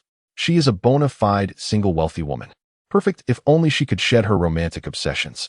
Lu Nanshan gazes at Xiao Mingyue, several times attempting to strike up a conversation, his eyes reflecting a tumult of emotions, regret, annoyance, and a subtle desire to ingratiate. The conditions of this villa far surpass those of Fangfang's family. Who would have thought that Xiao Mingyue was so affluent? "Come inside," beckons Xiao's father. The uncle and his wife glance down at their footwear, exchanging looks. To guard against mosquitoes, they have donned cloth shoes, with the uncle opting for leather ones. At present, without the luxury of water to cleanse our feet, it is inevitable that they will exude an unpleasant odor. Should one choose to remove their shoes, it would surely lead to. Chapter 53. A meal filled with hidden motives. Xiao Ma, observing their expressions, gently remarked, "There is no need to remove your shoes. It would be quite bothersome. Please, come right in. We often wear our shoes indoors as well." Uncle, seizing the moment, agreed. "Indeed, we too do not change into slippers at home, especially since the floors are not washed. It seems unnecessary." His words abruptly ceased, as if the very air had constricted around his throat. He had caught sight of the impeccably clean floor of the Xiao household, gleaming without a trace of dirt. Uncle rubbed his hands together, suddenly grasping the essence of embarrassment. The fourth sister's family and the two elders were all donned in slippers, and he realized he had been foolish to miss that subtlety. Struggling to maintain his composure, he settled onto the sofa. "Fourth sister," he began, "it is not my intention to criticize, but considering the scarcity of water, how can one still wash the floors? Is that not a waste? While it is commendable to keep things clean, we must not allow our parents to suffer from thirst." With his legs crossed, Uncle adopted a condescending tone, as if to lecture. Xiao Mingyue, with a twinkle of amusement in her eyes, replied, "Uncle, do you not see how sprightly Grandma and Grandpa appear? Do they seem deprived of water? If you are truly concerned, perhaps you should bring them to stay with you for a couple of days." Xiao Mingyue was reluctant to have her grandparents leave. This was a deliberate provocation aimed at Uncle. He would never take the initiative to care for the elders. He merely pointed fingers at others, blaming them for not attending to their needs, all talk and no action. Uncle's expression darkened as he forced a response, "Very well. It is acceptable for my parents to stay with me." In truth, he was rather reluctant, for there was not an abundance of water at home, and they scarcely had enough to drink themselves. Andy immediately grew anxious, as Uncle only spoke thus for the sake of appearances. She firmly opposed the idea, stating how well their parents were faring in their grand villa, enjoying the comfort of air conditioning, while their own home was sweltering and devoid of water. For the sake of their parents' health, it would be best not to move. It would be too much trouble. Auntie's words were eloquently put, implying that it was simply out of the question. Upon closer inspection, one could see that the two elders appeared quite well, even more so than their own family, whose lips were parched and whose son, Jiang Zhuang, had grown gaunt. In contrast, the elders' complexions were rosy, hardly resembling those who were deprived of water. Grandmother frowned and chided. "You contribute not a whit, yet presume to lecture others? We take great care of the floor, diligently wiping it clean, thus it remains unsoiled. Are you truly concerned that we two old souls might suffer from thirst?" Uncle chuckled awkwardly. "Mother, I was merely jesting. Why do you take offense?" "Indeed, indeed." They chimed in. "Mother, your complexion is splendid, far better than ours. You have air conditioning and are well cared for by fourth sister. How fortunate you are." Grandmother huffed, ignoring their remarks. Annie shot Uncle a disapproving glance, reproaching him for his loose tongue. Jiang Zhuang sat on the sofa, swaying gently, his eyes eagerly fixed on the kitchen. Prior to their arrival, Mother had mentioned that there would surely be delectable treats at Xiao Mingyue's home, perhaps even some cola. Xiao father emerged from the refrigerator with a bucket of strawberry juice and several disposable cups. "Here, the water at home is scarce. Let us enjoy some chilled fruit juice to quench our thirst." Xiao father knew the etiquette. When guests arrived, it was unthinkable to leave them parched. In an instant, Jiang Zhuang's eyes sparkled with excitement, nearly compelling him to rush over and embrace the strawberry juice. He gazed eagerly at Uncle Xiao as he poured the juice, seizing the first cup and drinking heartily. It was utterly delightful. Jiang Zhuang finished it in one breath, still yearning for more. Auntie stretched her neck, inquiring, "Does your family drink strawberry juice? Where did it come from?" Xiao Ba explained, "Mingyue enjoys fruit juice and stocked up before the heat wave. Now water is too precious, so we use this as a substitute." In truth, there was water available at home. However, serving guests a bucket of water would raise suspicions, suggesting that they were not lacking in this vital resource. In these times, water was akin to gold, even more valuable. Moreover, consuming fruit juice daily could lead to diabetes knocking at the door. After a long pause, Annie managed to utter, "Oh." Jiang Zhuang, feeling unsatisfied, commanded, "Mom, give me yours."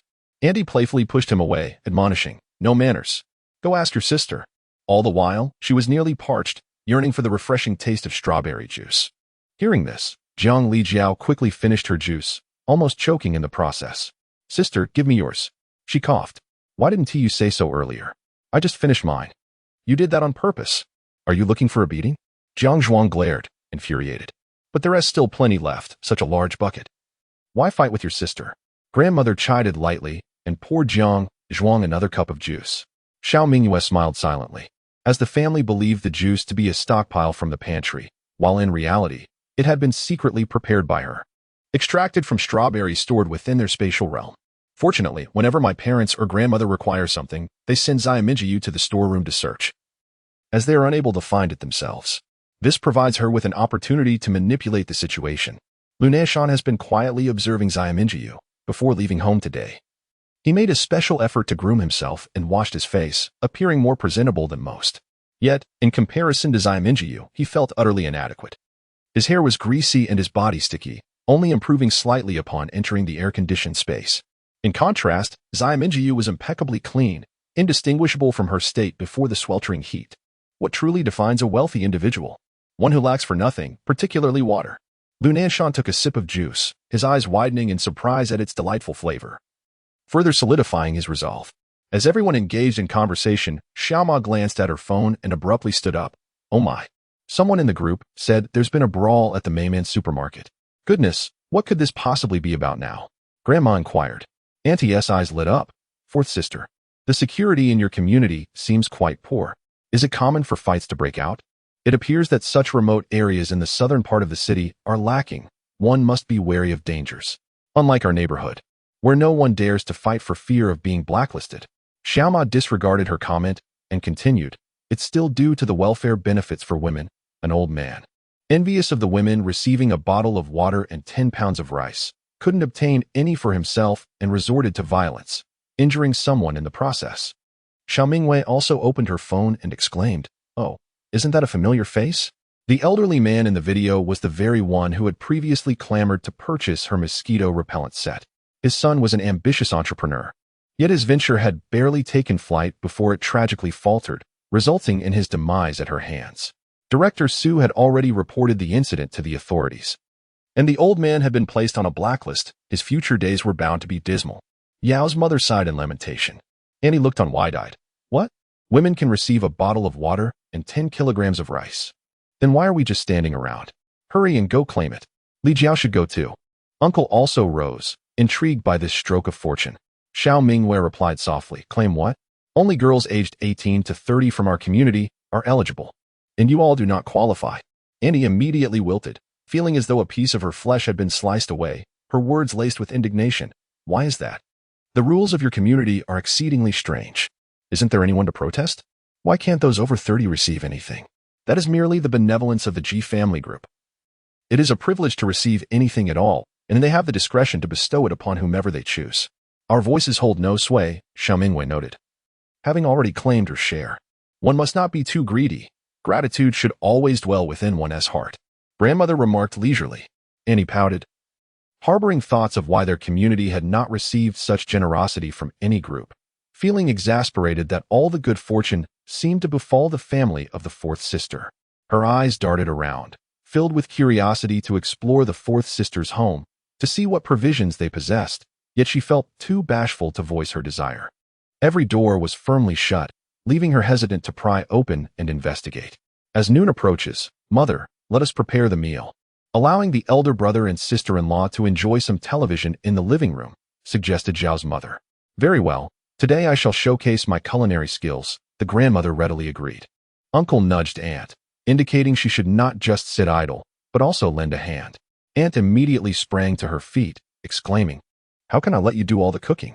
I shall assist. Chapter 54. A Meal with Hidden Agendas, Part 2. Aunt dashed into the kitchen, surveying the space before opening the refrigerator. In an instant, she found herself momentarily immobilized. Meat, vegetables, and even fruit juice. Was this truly the everyday fare of the fourth sister's household? Reflecting on her own home, where only discounted rice and potatoes were available, and sweet potatoes were a rarity, Aunt felt a pang of inferiority. The corners of Zhao's mother's mouth curled slightly. Had she anticipated this reaction from the sister-in-law, she would have hidden away more of the ingredients, leaving only a meager selection in the kitchen. The meal was prepared swiftly, with dish after dish being presented at the table, much to the grandmother's delight. Spicy and sour shredded potatoes, stir-fried black fungus, braised chicken with mushrooms, cold dressed daylily, kelp soup, and of course, a pot of fragrant steamed rice. The enticing aroma of the dishes wafted through the air, making everyone at the table salivate with hunger. Come, everyone, take your seats. Zhao's mother called out. Today's spread was meticulously curated by Xiao Mingyue, lacking fresh vegetables. The potatoes had been sourced from the second uncle's home, while the black fungus, mushrooms, and kelp were all dried goods, essentially remnants from previous supplies. As for the chicken, it had been retrieved from the freezer. Jiang Zhuang had already claimed a prime spot at the table, eagerly shouting, "Grandma, please serve the rice quickly. I feel as if I'm starving." Xiao Mingyue delivered a sharp slap to the back of his head, commanding him to cease his incessant chatter, otherwise she would take away his food. Jiang Zhuang shrank his neck and glared at Xiao Mingyue warily, refraining from uttering another word. During the meal, the elder uncle devoured his food voraciously, his expression a complex mixture of emotions as he observed Xiao Mingyue eating her meal at a leisurely pace. It was evident that she was accustomed to such fare at home, thus finding it unremarkable. Yet, if left unchecked, Jiang Zhuang would have devoured the entire table. When had his fourth sister's household begun to fare so well? The elder uncle felt a twinge of discomfort in his heart. Yet he did not slow the pace of his eating. It had been a long time since he had tasted wood ear mushrooms. They were truly delightful. His mother's culinary skills were exceptional. Fourth sister, do you have an abundance of wood ear mushrooms at home? The elder aunt, with her mouth full, spoke with unclear diction. These are all dried goods, stored before the high temperatures, and there isn't much left, Zhao's mother replied. The elder aunt was skeptical but could not voice her doubts. She merely smiled and continued to eat hastily, fearing that everything would be snatched away. The little aunt also relished her meal, affirming that her mother's cooking was indeed splendid. It had been ages since she had tasted such delectable dishes. Is this rice fragrant rice? Though wealthy, she lacked culinary skills, and Lu Nanshan was even worse off. He couldn't even turn on the gas stove. Xiao Mingyue remained silent, quietly savoring her food. This rice was from the space reserves, not from any welfare distribution. Upon hearing this, the elder aunt hastened her eating even more. No wonder it tasted so delightful. It was fragrant rice, far superior to the discounted varieties. The grandmother, while eating, discreetly observed Lu Nanshan, feeling that the name rang a bell. Lu Nanshan seized every opportunity to cast glances at Xiao Mingyue, yearning for a rekindling of their past romance. However, Xiao Mingyue dismissed him with disdain, refusing to acknowledge him with even a glance. Were it not for the sake of her aunt, wishing to avoid an awkward scene, she would have never allowed him to cross the threshold. Grandmother noticed Lu Nanshan's furtive glances and suddenly slammed the table, lamenting her own lapse in clarity. She recalled that last time, Zhang Lijiao had mentioned that Xiao Mingyue's former boyfriend was indeed named Lu Nanshan. Moreover, Mingyue had just stated that they attended the same school. There could be no mistake. The diners were momentarily taken aback, all simultaneously turning their gazes towards grandmother, while grandfather, who was quietly enjoying his meal, was startled into dropping his chopsticks. Fin, what are you doing? The chopsticks fell. They're dirty. Grandmother was indeed named Fin, and grandfather had progressed to forming complete sentences. Xiao's mother picked up the fallen chopsticks, cleaned them, and handed them back to grandfather, asking, "Mother, what troubles you?" With a stern expression, grandmother pointed an accusatory finger at Lu Nanshan, exclaiming, "You, and you." She then directed her ire towards her sister-in-law, her trembling finger betraying her agitation. Yet, mindful of Xiao Mingyue's dignity, she refrained from revealing the truth. Grandmother's heart ached for Mingyue, who was undeniably suffering in silence for the greater good. "I do not consent. You must swiftly sever ties and spare us your unpleasantness. How dare you still show your faces here? At 30 years old, can't you open your eyes and see what sort of scoundrel you have found?" Grandmother regarded Lu Nanshan with palpable disdain, convinced he was no good. In her shock, the aunt exclaimed, "Mother, what madness has possessed you? It is one thing to criticize me, but on what grounds do you condemn Nanshan? I merely wish to introduce him to my parents for a delightful meal. Why must you consistently oppose my romantic endeavors? Would you disapprove if you found a commendable man to date? Yet, you persist in gravitating towards unsavory characters, those who toy with emotions or are solely interested in your wealth. Have you not yet learned your lesson? Nanshan is not that kind of person." Grandmother scoffed coldly, remarking that at such a young age, being with a wealthy woman could hardly signify anything good. "Tell me, does he not rely on you for his daily expenses?" My aunt hesitated, momentarily at a loss for words upon hearing this. Lu Nanshan's expression darkened, but he maintained his composure as he stood up. "Aunt, it matters not that you disapprove of me. However, Fong Fong is innocent in this matter. You may hurl any insults at me, but Fong Fong is your own flesh and blood. I shall prove my sincerity towards her with time. Since I am unwelcome, I shall take my leave. You may enjoy your meal." Lu Nanshan's retreat was a calculated move. He was well aware that my aunt would never permit him to depart unaccompanied. Observing his attentiveness to the larger picture, she would undoubtedly rally to his side. As anticipated, my aunt's fury ignited at his words. And she erupted at grandmother. What am I spending? I willingly choose to spend on him. Nanshan deserves all the beauty this world has to offer.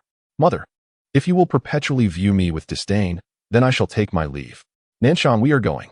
A glimmer of satisfaction flickered in Lu Nanshan's eyes, for he had deftly maneuvered the situation to his advantage. In her twilight years, Grandma unexpectedly bore a daughter, and with several older brothers and sisters. The entire family dotes on the younger aunt, indulging her whims. From a young age, she has been willful, resolutely pursuing her own decisions. Impervious to the opinions of others, truly a stubborn spirit. Xiao Mingyue keenly observed the subtle expressions of Lu Nanshan, realizing that Grandma must have recalled the words of Jiang Lijiao. Otherwise, why would she suddenly put Lu Nanshan in a difficult position? Despite knowing that the younger aunt is infatuated with romantic notions, Lu Nanshan deliberately engaged in veiled remarks, inciting a heated argument between her and Grandma. How wonderful! Initially, she intended to keep him around until next year, allowing him to endure the tribulations of a post-apocalyptic world. But suddenly, the desire for his existence waned. Grandma, please don't be upset. It's not good for the elderly to become agitated. Our aunt has come a long way. Let us enjoy a meal together as a family, Xiao Mingyue gently persuaded. Grandma was visibly distressed. Mingyue. Xiao Mingyue patted her hand, signaling her to remain calm. Upon seeing this, Grandma could only suppress her feelings, feeling exasperated at the younger aunt, who, despite being in her 30s, lacked the maturity of a child. Auntie, uncle, please come and join us for dinner, Xiao Mingyue greeted with a smile. Indeed, it's a rare occasion for the family to gather. Let us eat. Mr. and Mrs. Xiao also contributed to restoring harmony by inviting everyone to the table. Why is Mom so angry? I think that young man Nanshan is quite good, very polite, Andy murmured. Jiang Lijiao remained silent, her head bowed over her meal. Lu Nanshan cast a grateful glance at Xiao Mingyue, offering her a flirtatious smile. Xiao Mingyue gazed back at him with profound significance. Please, eat. Don't hold back. After all, it may very well be our last meal together. Chapter 55. Eliminate Lu Nanshan. After satisfying their appetites, the aunt persistently urged the uncle, signaling him to request some food. The uncle, concerned about his pride, feigned ignorance. However, the situation was different for the fourth sister's family. The spirited little girl, Xiao Mingyue, was not one to hold her tongue. Thus she could not be the first to speak. The uncle, exhibiting a pronounced sense of masculinity, found it difficult to ask his own sister for anything. On their way to the station, the aunt expressed her grievances incessantly. You really have too thin a skin. Why be so polite with your own sister? Did you not notice that several doors in her house were closed? There could very well be food inside. The uncle, determined to ignore her, continued to march ahead. Be quiet. Those gifts are for Jiang Yuan's children. If you have the capability, why not bear a child yourself? Yet, the cost of the tickets was exorbitant. 160 for each person, and we gained nothing. This trip seems utterly futile. The aunt, infuriated, retorted, besides, isn't it the duty of a sister to care for her brother? The men in the family ought to be prioritized. Mother truly lacks clarity. Why does she never speak up for us? Upon hearing her words, Jiang Lijiao's expression shifted, and she lowered her head in silence. Jiang Lijiao understood that these were her mother's true sentiments. As she had treated her own brother in a similar manner, one could say she had toiled like a servant for him.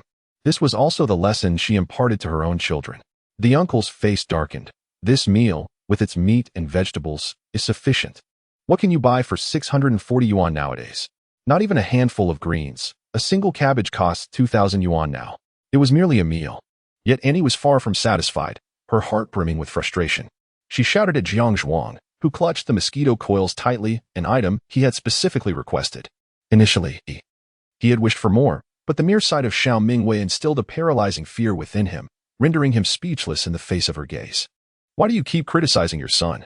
A box of mosquito coils is not exactly cheap. It is certainly better than having nothing at all, Uncle said, his countenance dark. As he attempted to counsel Auntie, hoping to soothe his own troubled heart, Auntie cast a venomous glare at Jiang Lijiao, accusing her of remaining silent and lacking sweetness in her words to coax their fourth aunt into sharing her food. You useless creature, utterly worthless. Food is so precious these days. Who would dare to share with outsiders? Jiang Lijiao muttered in dissatisfaction. This remark ignited Annie's fury. And she unleashed her wrath upon Jiang Lijiao. How could they possibly share with the second family? It's your incompetence. Even Zhang Yuan, a mere man, understands the importance of maintaining good relations with Xiao Mingyue. And you? What nonsense did you spout earlier? Why didn't you flatter her? Why not bring her joy? You walk around with a perpetual scowl. No wonder Xiao Mingyue dislikes you. Jiang Lijiao bit her lip, refraining from retorting. The more she protested, the harsher the scolding became. And her resentment towards Xiao Mingyue deepened. Why should she be the one to appease her?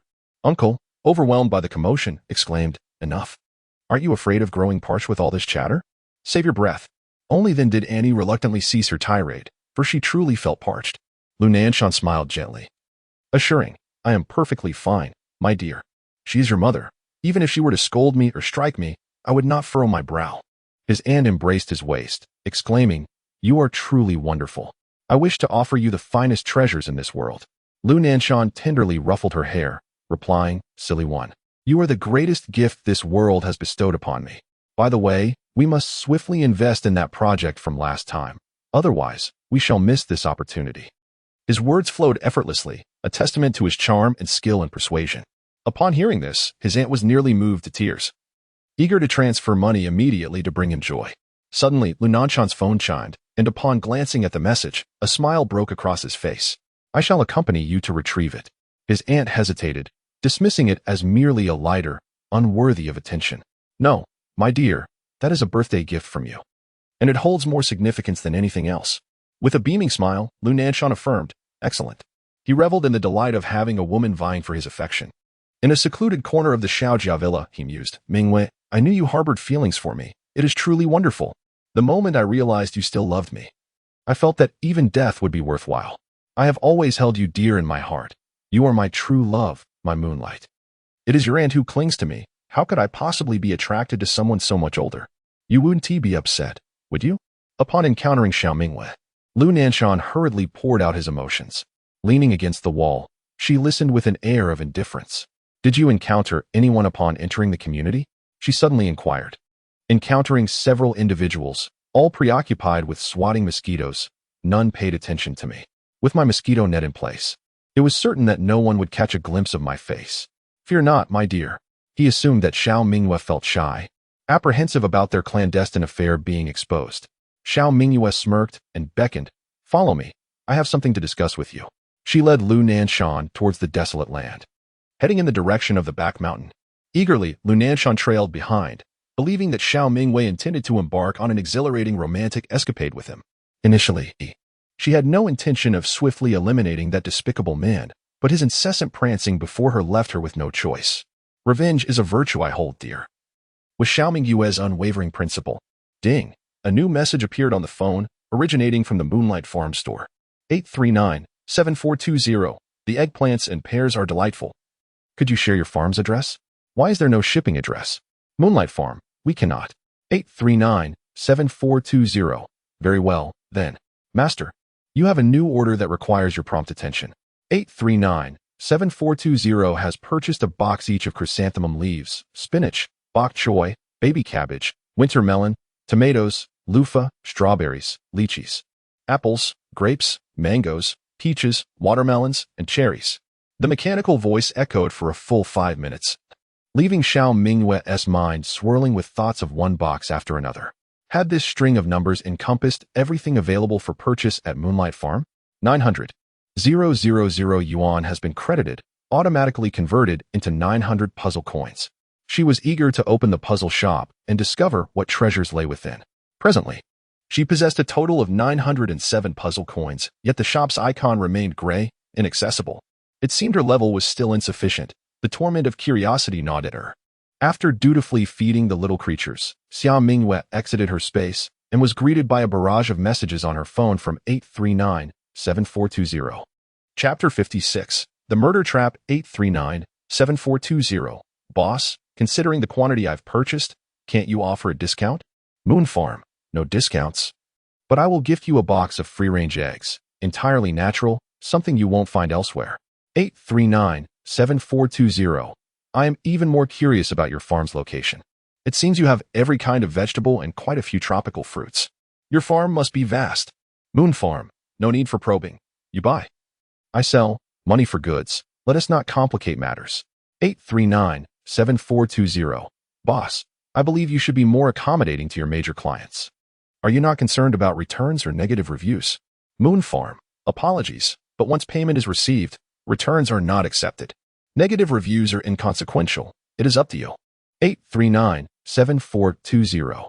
839-7420. I admire your assertiveness. Moon Farm. Flattery, indeed. Enjoy your meal before returning, esteemed client. Though the Xiao family had not specifically targeted mosquitoes, their large estate allowed them to collect a considerable number every few days from the rooftop and sunroom. Consequently, Xiao Mingyue would redeem her points periodically. Each individual exists under the watchful eye of big data. If a household refrains from purchasing food for an extended period, it raises suspicion. Why has the price of discounted rice increased again? At the outset, rice was merely 9 yuan per jean, yet now it has surged to 100 yuan per jean. What a world we live in, where even rice has become unaffordable. Alas, we must endure. At least we still have rice to eat. Catching mosquitoes could also yield rice in return. Have you not noticed the diminishing number of mosquitoes nationwide? In the past, one could catch 20 jean in a day. But now, the maximum is merely 5 jean, and one must toil outside all day for that paltry amount. What can we do? It's better to endure than to perish. For the sake of our children, we must persist. Everything is rising in price, and my meager savings are nearly depleted. Just yesterday, I purchased a bottle of mosquito repellent at the Mayman supermarket, which cost a staggering 1,500 yuan. What? Didn't Director Su say it was 200 per bottle? That was the price from before. It has long since skyrocketed. He had mentioned that factories are working overtime and that the government is devising solutions, assuring us that we, the common folk, would not be neglected. Nonsense about factories. Nonsense about officials. Alas, who can say? Keep your voice down. Xiao Mingyue listened quietly to the conversation nearby. She didn't intend to eavesdrop. But the volume of their voices was too loud. It is challenging for ordinary people to comprehend the government's actions, as state plans are perpetually ahead of the curve, considering the future with greater foresight and comprehensiveness. While one may believe the government is focused on the present, it is, in fact, laying the groundwork for the future, a realization that Xiao Mingyue came to understand after living a second life.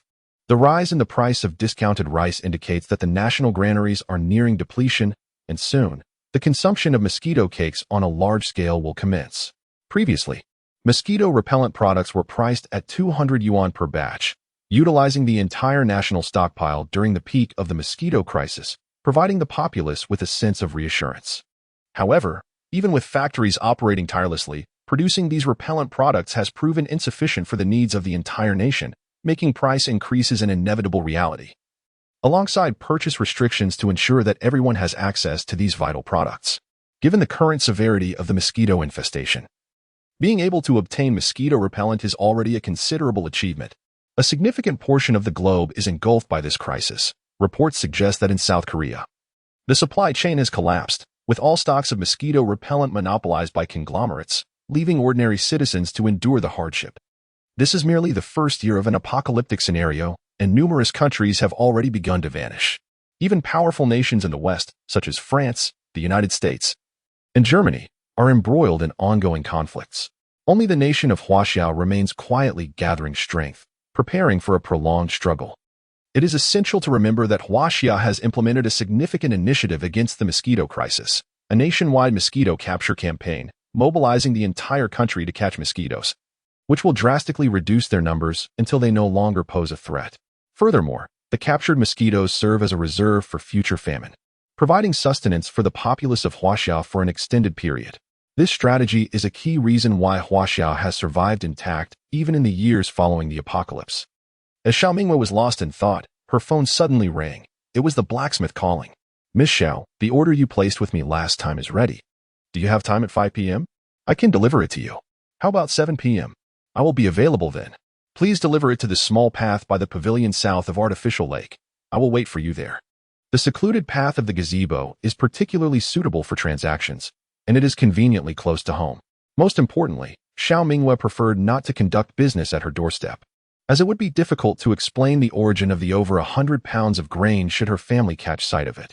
Arriving early at the designated location, she retrieved 80 pounds of sweet potatoes and 50 pounds of pumpkins from her spatial storage, which served as the remaining payment for the blacksmith. The blacksmith arrived promptly, pedaling his tricycle with alacrity. My apologies, Miss Xiao, but my tricycle is rather small, and I cannot transport everything in one trip. It seems I will have to make several journeys, he said. That's quite all right.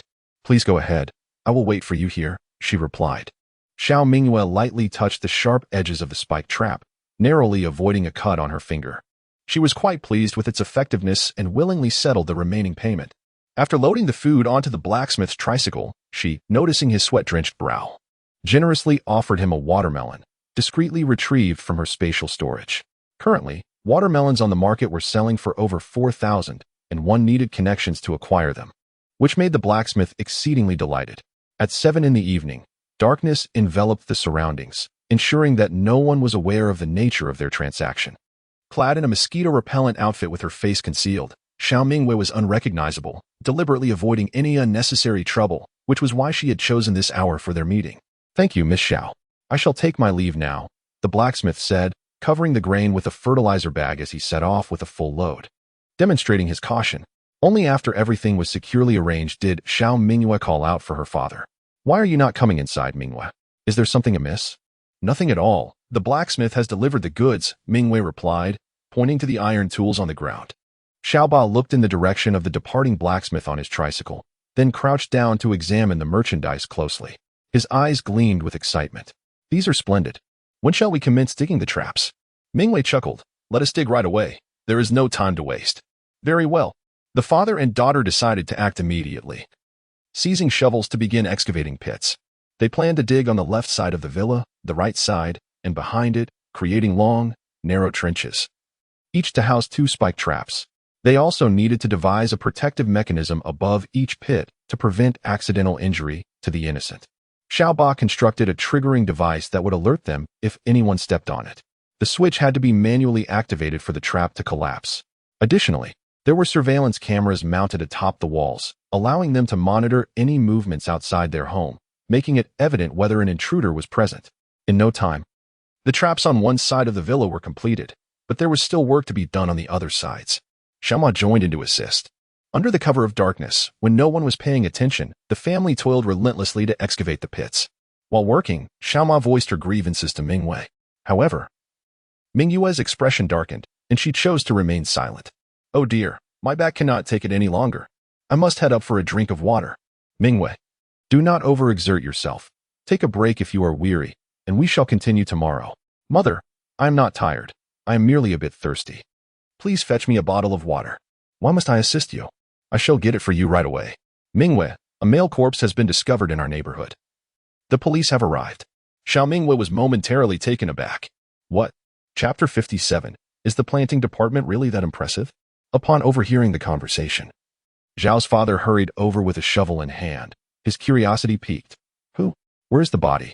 It was an elderly recluse residing in Building 12. Big data indicated he hadn't made a purchase in 10 days. Upon opening the door, they found him in a state resembling a desiccated corpse. It was terrifying. Truly pitiful. Zhao's mother patted her chest, still shaken. Although the images in the work group were redacted, they had frightened her considerably. Xiao Mingyue quietly exhaled, mocking herself for her guilty conscience. As for the incident involving Lu Nanshan, she had covered her tracks flawlessly, and no one would discover anything. Yao's father sighed, lamenting the oppressive heat, uncertain of when it might relent, feeling compassion for the unfortunate elder. Mingyue, what is the matter? Why are you in a daze? Zhao's father noted the peculiar expression on her face. Zhao's mother interjected repeatedly, Stop talking, stop talking. If you continue, I will surely have nightmares tonight. It is late. I am frightened. Let us dig the grave tomorrow. With that, Zhao's mother pretended to leave but was reluctant to go alone, clinging to Zhao's father's arm. Xiao Mingyue chuckled. Mom, you are being overly dramatic. This is our external wall. We are just a few steps from home. But I am still scared, Zhao's mother muttered. The following day, Zhao's mother set out early for a meeting at the property management office, accompanied by both Yao's father and Xiao Mingyue. A significant incident occurred in our community last night, and I believe everyone is already aware. The police and government are taking it very seriously, and as property management staff, we must also shoulder our responsibilities. Indeed, it is not merely our community that has witnessed such incidents. Numerous occurrences have transpired elsewhere, particularly concerning the elderly who live alone, which warrants our utmost attention. Manager Zhang seated at the head of the table, spoke with grave seriousness. Therefore, we must extend warmth. Each person will be responsible for 2 buildings, with a particular focus on those living alone at home. Should any unusual circumstances arise, it is imperative to report them promptly and, if necessary, to personally visit and ascertain the well-being of the individual. Upon hearing this pronouncement, the office erupted into a flurry of murmurs, voices whispering in disbelief. We have to go to their homes. How exhausting. In this sweltering heat, is this how we are to burden the employees? I thought to myself, as I pondered who would extend warmth to me in return. After all, it is merely a job. Must we truly exert ourselves to such an extent? Manager Zhang rapped his knuckles against the table, declaring, "What are you saying? This is a task assigned by the government. If you are unwilling to undertake it, there are plenty who are eager to step in." Instantly, silence fell over the room. At that moment, a voice of icy elegance pierced through the stillness. "I shall not partake in this. This work bears significant responsibility. I propose we entrust it to Sister Jiang. She should oversee all the solitary residents in Huahan community. Her sense of responsibility is well known. She has even gained a reputation for having rescued someone once. Surely, she would wish to save even more lives. We must not covet her accolades, for she may very well aspire to be a beacon of goodness. Wouldn't you agree?" The speaker was none other than Jiao Rongrong, the most influential figure in the property department, whose uncle held a position in the police force and had been parachuted into the property department, arriving a fortnight before Xiaoma. Due to the previous incident involving the rescue of Meng Meng, Xiaoma had been exceptionally promoted to a formal employee, her probation period waived, inciting jealousy among her peers. Jiao Rongrong observed that Xiaoma arrived later than herself, yet had already secured a position as a formal employee, while she remained merely an intern. Knowing how Xiaoma had attained her position only fueled Jiao Rongrong's disdain. After all, Xiaoma was adept at repairing solar panels and could even assist homeowners with their electrical appliances, engaging in her old profession. How advantageous that was. No one should dare compete with Sister Jiang. Jiao Rongrong, while admiring her manicured nails, mocked her with a sardonic smile. Her words were cutting, yet no one dared to challenge her, fully aware of the powerful connections she possessed. Therefore, I truly do not comprehend your dissatisfaction. You wish to reap benefits without contributing effort. Is there such an easy path in this world? Jiao Rongrong, emboldened by her connections, strutted around the property management department, often looking down her nose at others, leaving many to seethe in silence. However, Xiaoma was unfazed. At her age, she had little fear of those with connections. Nonsense. Who claimed I was envious of you? Who said that? Jiao Rongrong exclaimed, rising abruptly and scanning the crowd. Many averted their gaze, bowing their heads, save for Xiaoma, who met her stare with composure. My uncle works at the police station, my husband is a government official, and my son is about to join the planting department. An enviable future indeed. Your daughter merely repairs solar panels. Would I truly envy someone of your humble standing? Jiao Rongrong's gaze was as sharp as a blade, viciously directed at Xiaoma. Xiaoma merely curled her lips into a slight smirk, retorting coldly, "Humble? We are all common folk. As a family member of the esteemed system, if you so look down upon us commoners, why then do you deign to work in the property management department? Encourage your uncle to exert some effort to secure your position within the establishment. Is he unwilling to assist you? Moreover, my daughter is exceptionally talented and possesses far greater foresight than your son, surpassing him by a significant margin. What qualifications do you have to speak ill of my daughter? The Xia family enjoys its current prosperity entirely due to Xiao Mingyue. Xia's mother will not tolerate any disparagement directed towards her. The atmosphere in the office is fraught with tension, as if a confrontation could erupt at any moment. Many silently concur with Xia's mother, for the world is predominantly comprised of ordinary individuals. No one relishes being looked down upon, which is an uncomfortable sentiment for anyone. Jiao Rongrong scoffed dismissively, stating that she had seen Xia's daughter, who was merely an unemployed drifter. What could she possibly compare to my son? Xia's mother's expression turned as cold as ice as she rose to her feet and declared, "My daughter is the most exceptional person. Who do you think you are? Dare to speak ill of her again, and I shall not hesitate to strike you." Jiao Rongrong rolled her eyes, remarking that expressing the truth had incited such indignation, which was rather tiresome. "Let me tell you, I lead a fulfilling life without a job. Should you lack employment, you would surely starve. That is the distinction between us. Now, I must leave for the day. Manager Zhang, please note that I am taking the afternoon off." Jiao Rongrong grasped her Chanel handbag and, with her high heels clacking, strode towards the exit, casting a final glare at Xia's mother. "Hey, Manager Zhang's words were left unfinished as Diao Rongrong slammed the door behind her. What is her problem? What is there to be so arrogant about? What makes the establishment so remarkable? Alas, she possesses the capital to be haughty. The benefits within the system are indeed substantial. It is said that there are monthly provisions of vegetables and fruits distributed by the government. Unlike us ordinary citizens who can only afford discounted rice to fill our stomachs, indulging in potatoes and sweet potatoes is already a luxury. The office began to buzz with discussion, with some expressing disdain for Diao Rongrong, while others envied her. Li Wenjing nudged Xiao Ma's elbow and asked, Sister Jiang, are you all right? Don't let such people upset you. What you said earlier was truly insightful. Indeed, Sister Jiang, I believe your family circumstances are quite favorable. Not inferior to Diao Rongrong's, another added. What is so impressive about the Department of Agriculture? Manager Zhang interjected, tapping his desk for silence. Let us not dwell on her. We shall continue with the meeting. Our efforts are not in vain. This job offers benefits. With each person receiving a box of 8 treasure porridge and a box of bread monthly, we must cherish the favorable treatment provided by the government. Chapter 58. Applying for the Department of Agriculture? During dinner, Xiao Ma suddenly recalled Diao Rongrong's words from earlier in the day. Do you know about the Department of Agriculture? Xiao Mingyue's words abruptly ceased, and she paused her meal. Yes, the Department of Agriculture. How could I have forgotten about that? Within the department, there are cultivation and breeding bases sprawling over a vast area. Only the southern part of the city has sufficient open land, hence the establishment there, not far from us. The department is comprised of fully enclosed factory bases, staffed by the world's most proficient experts in botany and zoology. The quality of the grains, fruits, vegetables, and meat produced is exceptional, quickly capturing 90% of the market in our province, gaining remarkable momentum. In times of disaster, grain is akin to gold, and the Department of Agriculture is abundant with it. The affluent members of high society and officials of significant stature procure their meals from the Agricultural Bureau. Naturally, these fruits, vegetables, and meats are cultivated with immense manpower, resources, and finances, rendering them inaccessible to the average person. Consequently, the Agricultural Bureau encompasses a division known as Research and Development Department B, which is dedicated to devising sustenance that can satiate the common populace. For instance, they have developed hormone-infused cacti, irrigated with a special solution, which thrive with minimal water and yield an astonishing harvest. One leaf can produce hundreds of plump cactus pats. Although the texture is coarse and somewhat bitter, reminiscent of chewing on foam, its merit lies in its ability to stave off hunger. Of course, hormone-infused cacti are intended for the masses. The wealthy elite would never deign to consume such inferior fare.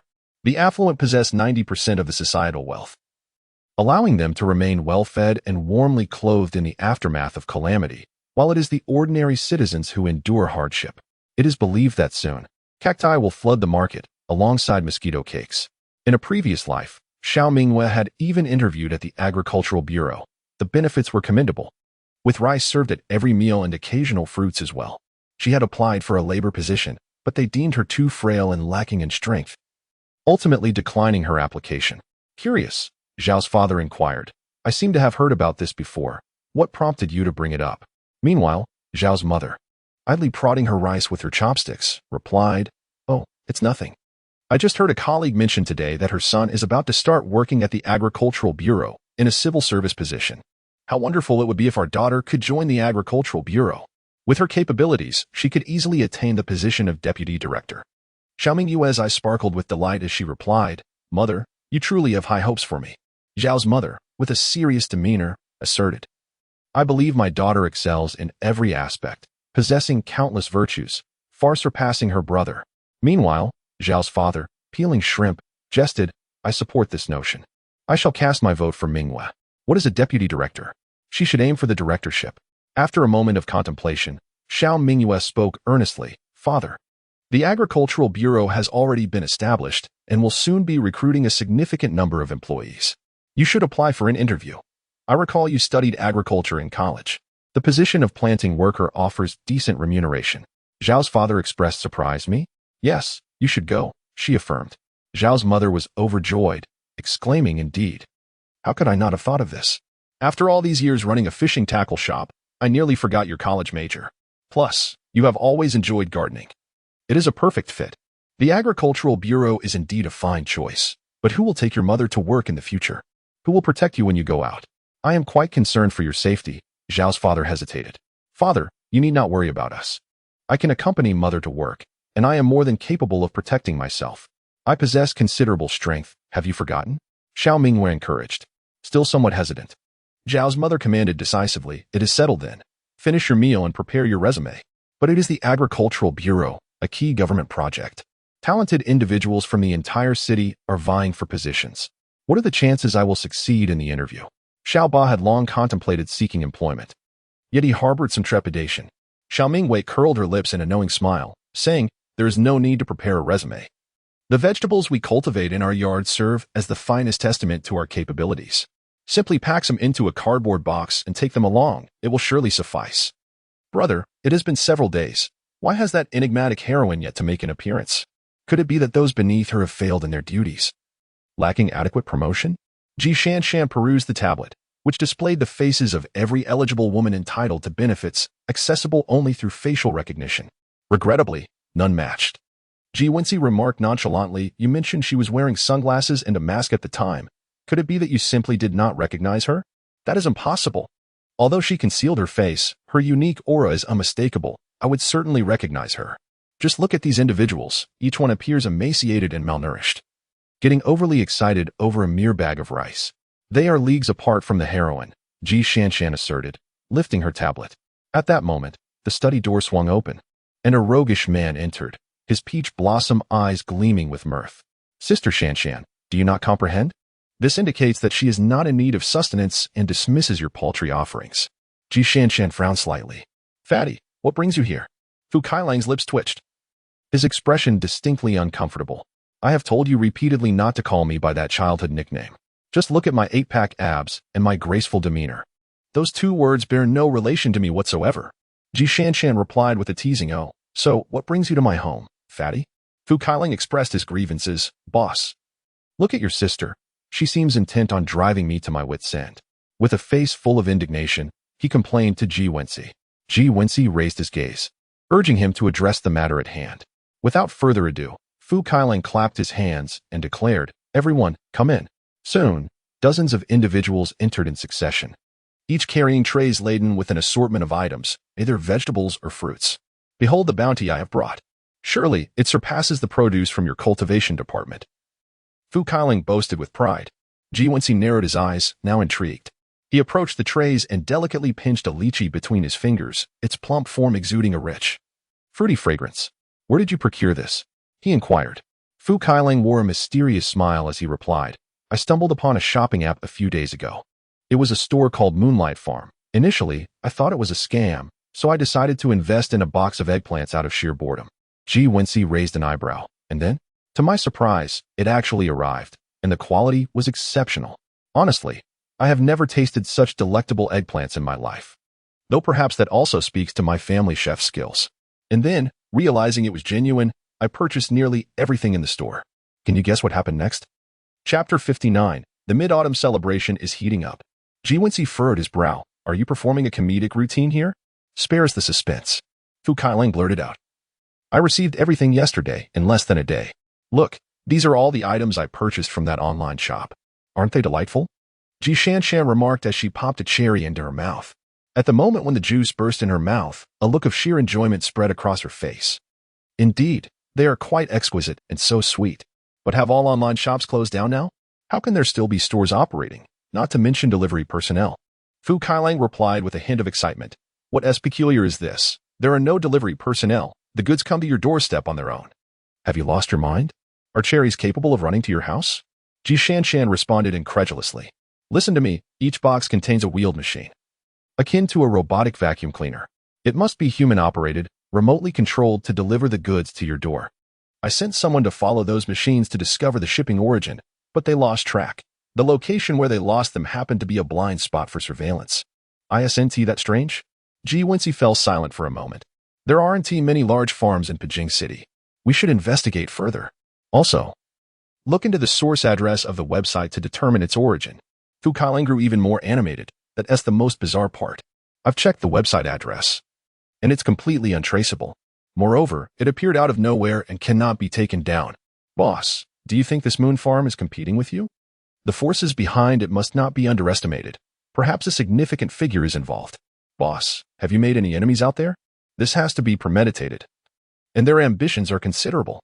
Wensi remained silent, giving him a look that invited him to ponder further. Fugui smiled apologetically. I refuse to believe we cannot uncover this. Have someone investigate further to ascertain the details of this farm and identify those behind it. Report back to me once you have gathered the information, Wensi stated expressionlessly. Fugui raised his voice as you command. Boss. At that moment, Aunt Fu entered. Master. Deputy Director Li from the RD Department B has arrived. Let him in, Wensi replied. When Deputy Director Li entered, he held a plate covered with a bowl, adding an air of mystery to the scene. Suddenly, Ji Shanshan interrupted him, lifting the bowl with curiosity. Let me see. What kind of filling does this mooncake have? Upon glimpsing the mooncake within the bowl, Ji Shanshan furrowed her brows in disdain. What is this? It's so dark and unappealing. Deputy Director Li respectfully explained. This is a mooncake made from mosquitoes. The mosquitoes have been blended into a paste filled with crushed cactus, creating a unique mooncake. It has been seasoned with various flavors, including pepper and salt, spicy and sweet and sour, to enhance its palatability. Ji Shanshan covered her nose, exclaiming, Stop. Take it away. Is there really someone who would eat such a disgusting thing? Let us proceed as Director Zhu suggested.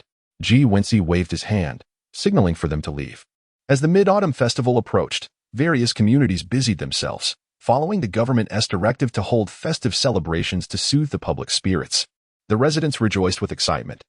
The celebration in Huahan community was set to take place beside the artificial lake, providing a spacious area for activities. The community had been in high spirits for several days, having heard that free mooncakes would be available at the festival.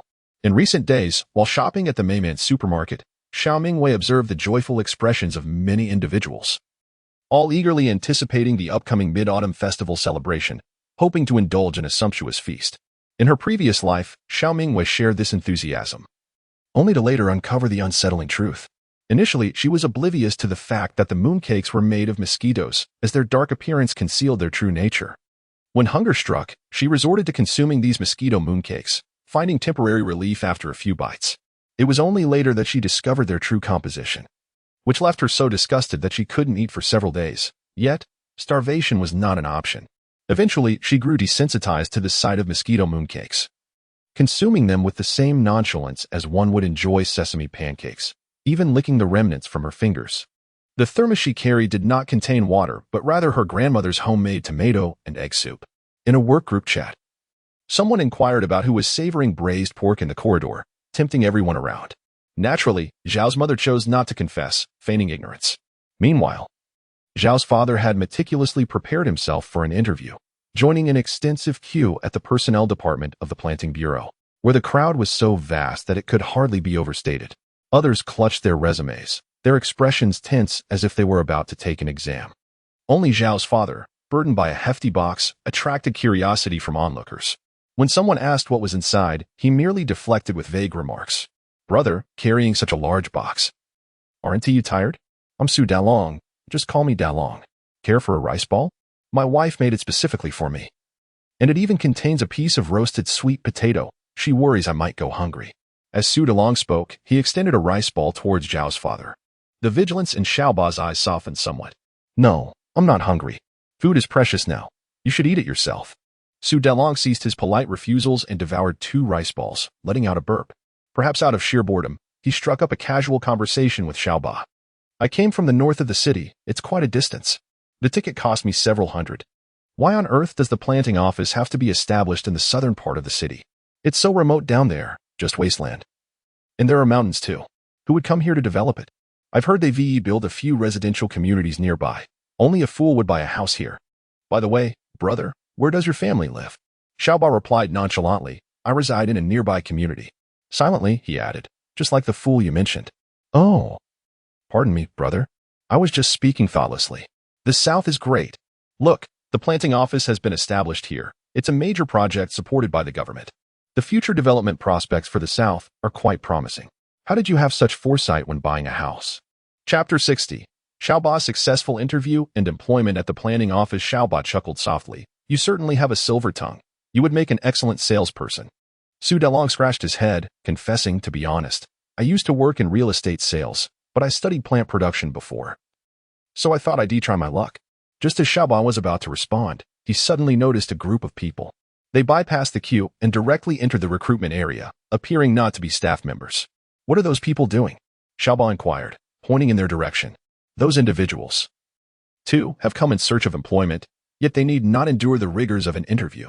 A mere greeting suffices for their immediate placement. We cannot compare ourselves to them, for they possess influential connections. Brother DeLong, how do you know so much? I chanced upon a snippet of conversation and, upon reflection, it is not difficult to surmise which official is without relatives or acquaintances. It is customary for them to leverage their relationships to secure positions for others. After all, the position in the planning department is currently in high demand. Who wouldn't aspire to work there? Furthermore, it includes 3 meals a day and accommodation. Were I to have connections, I would do the same, but alas, I am but an ordinary citizen, unacquainted with any dignitaries. Xiaoba nodded, lamenting that one can never escape the necessity of connections, yet he believed in his own merit. His daughter awaited good news at home, and he must not let her down. Next, Xiao Qiangxing. Present. Brother DeLong, I shall enter now. Upon hearing his name, Xiaoba promptly acknowledged it and entered, clutching his box. The main interviewer, a middle-aged woman, scrutinized Xiaoba with evident impatience. Where is your resume? You come for an interview without one? If you have none, do not waste time. Next, this is my resume. Xiaoba opened the box and placed it on the table, sliding it toward the main interviewer. Inside the box lay celery, spinach, bok choy, lettuce, along with a sweet potato and a pumpkin, all still adorned with fresh, moist soil. A clear indication that they had just been harvested. These were personally gathered by Xiao Mingyue from their garden. Although the quality of the vegetables from their garden may not rival those from the vast spaces, they nonetheless possess commendable quality. The previously indifferent chief interviewer suddenly widened her eyes in disbelief and asked, Did you grow all of this? With a smile, Zhao's father nodded affirmatively. Yes. I cultivated these in my backyard. I have a garden where I enjoy planting vegetables and raising chickens. Moreover, I majored in agriculture during my university studies. Do you think I possess the skills to be a cultivation worker? The chief interviewer picked up a vegetable, examining it with delight. It has been ages since I have encountered such fresh green leaves. Just looking at them lifts my spirits. They truly do look appetizing. The assistant beside her also expressed surprise. You must possess remarkable skills to cultivate such fine produce. Just a few days ago, my son was clamoring for pumpkin cakes. Yet I had nearly forgotten what a pumpkin looks like. Zhao's father grasped the underlying suggestion and replied, If you wish, please take some for your child.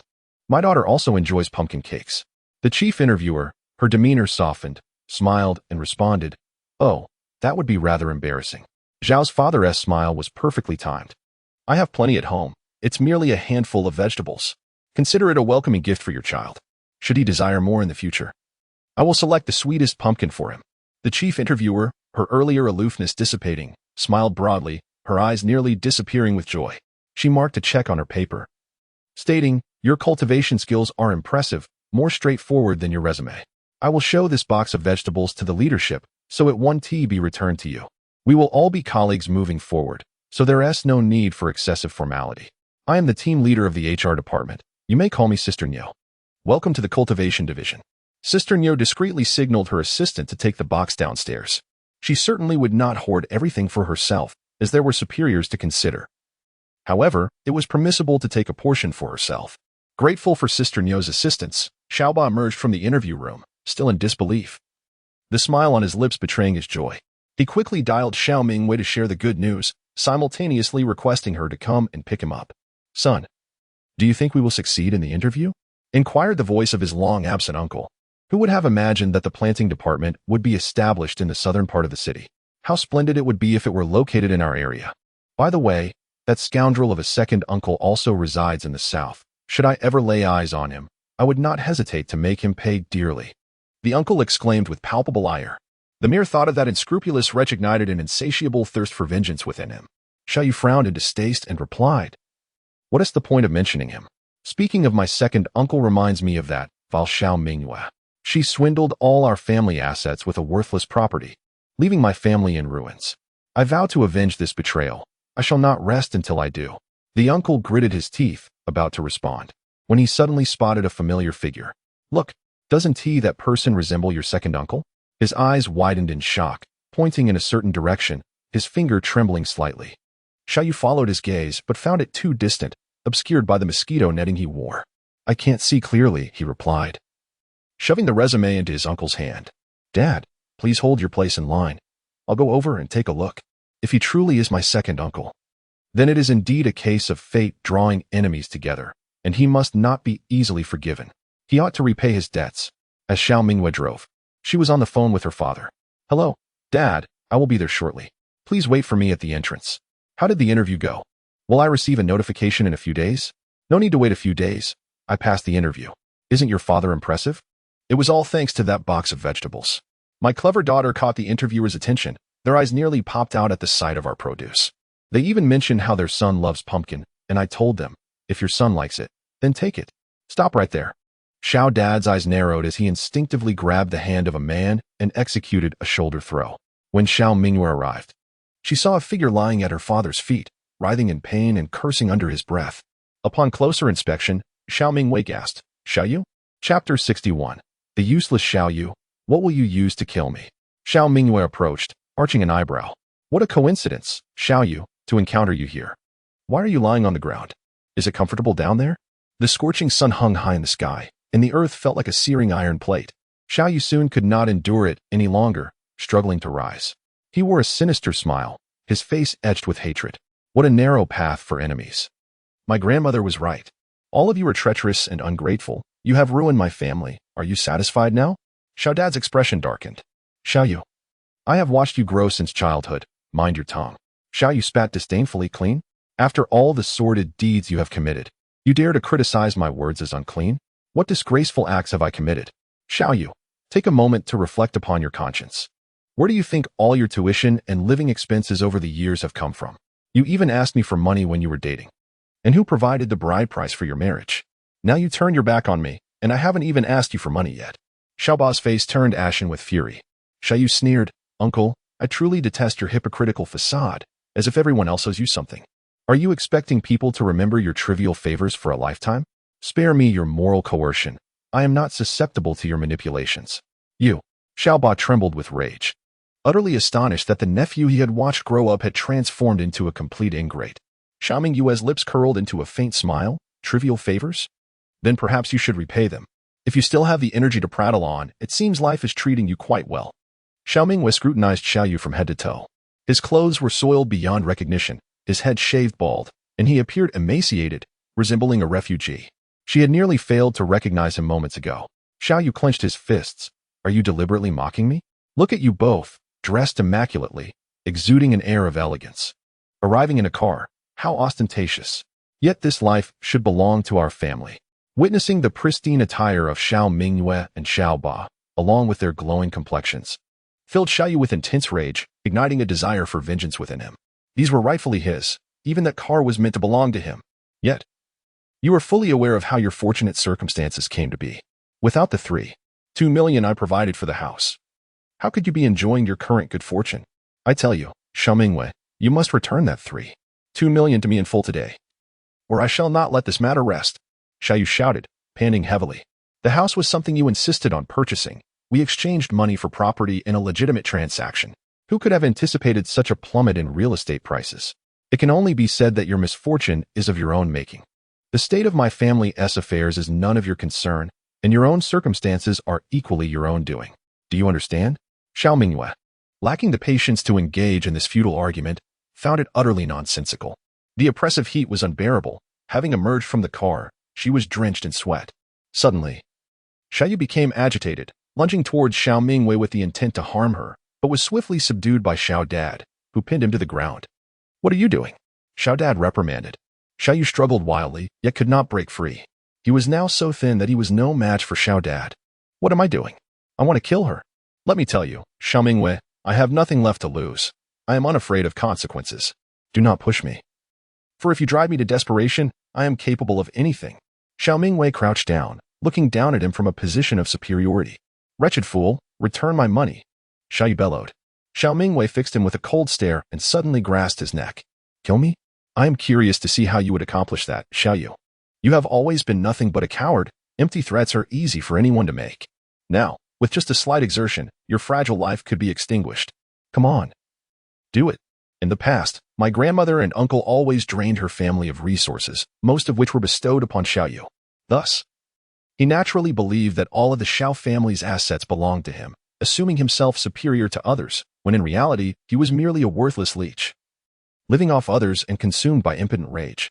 As Xiao struggled for breath, his face flushed and veins bulging, he teetered on the brink of death. His gaze towards Xiao Mingyue transformed from hatred to unfamiliarity, then morphed into fear. The suffocating grip around his neck made it clear that Xiao Mingyue was not merely toying with him. She truly intended to end his life. When did she become this way? Suddenly, Xiao Mingyue released her hold. While she could kill him, she would not do so here. Besides, allowing him to die now would be too merciful. She hoped her uncle's family would endure a little longer, suffering through the trials of the apocalypse, just as she had in her previous life. Xiao gasped for air. The sensation of dying was utterly terrifying. His mind spun in dizziness, instinctively inhaling oxygen into his lungs. Xiao, if you continue to utter such vile words, I shall render you speechless. Dare to test me. Furthermore, our families are no longer connected. Do not refer to me as your second uncle. I have no such disgraceful nephew. With that, Xiao's father released him, now only feeling disappointment and distaste towards Xiao. He turned to Xiao Mingyue, his expression complex. He had not missed the murderous intent in his daughter's earlier gaze, indicating that Mingyue truly loathed Xiao. Upon reflecting on this, Xiao's father felt a pang of sorrow for his daughter.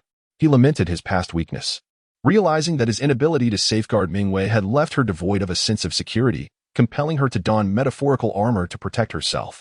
Xiao Mingyue, with a sense of disdain, brushed off her hands, acknowledging the dirtiness of the situation. Overhearing their exchange, Xiao was nearly choked with rage, almost succumbing to the impulse to throttle them. How dare they deem him unclean? Indeed, it was you. You dare to lay hands on my son? Are you even human? I shall report this to the authorities and ensure you are placed on a blacklist. Uncle was no longer the chubby, carefree middle-aged man he once was. The bulging belly of a soldier had vanished, leaving him gaunt and shorn of hair, appearing to have aged by at least 20 years. It seemed that life had not treated him well. Xiao's father scowled, waving away his uncle's hand. Do not use your filthy fingers to point at my daughter.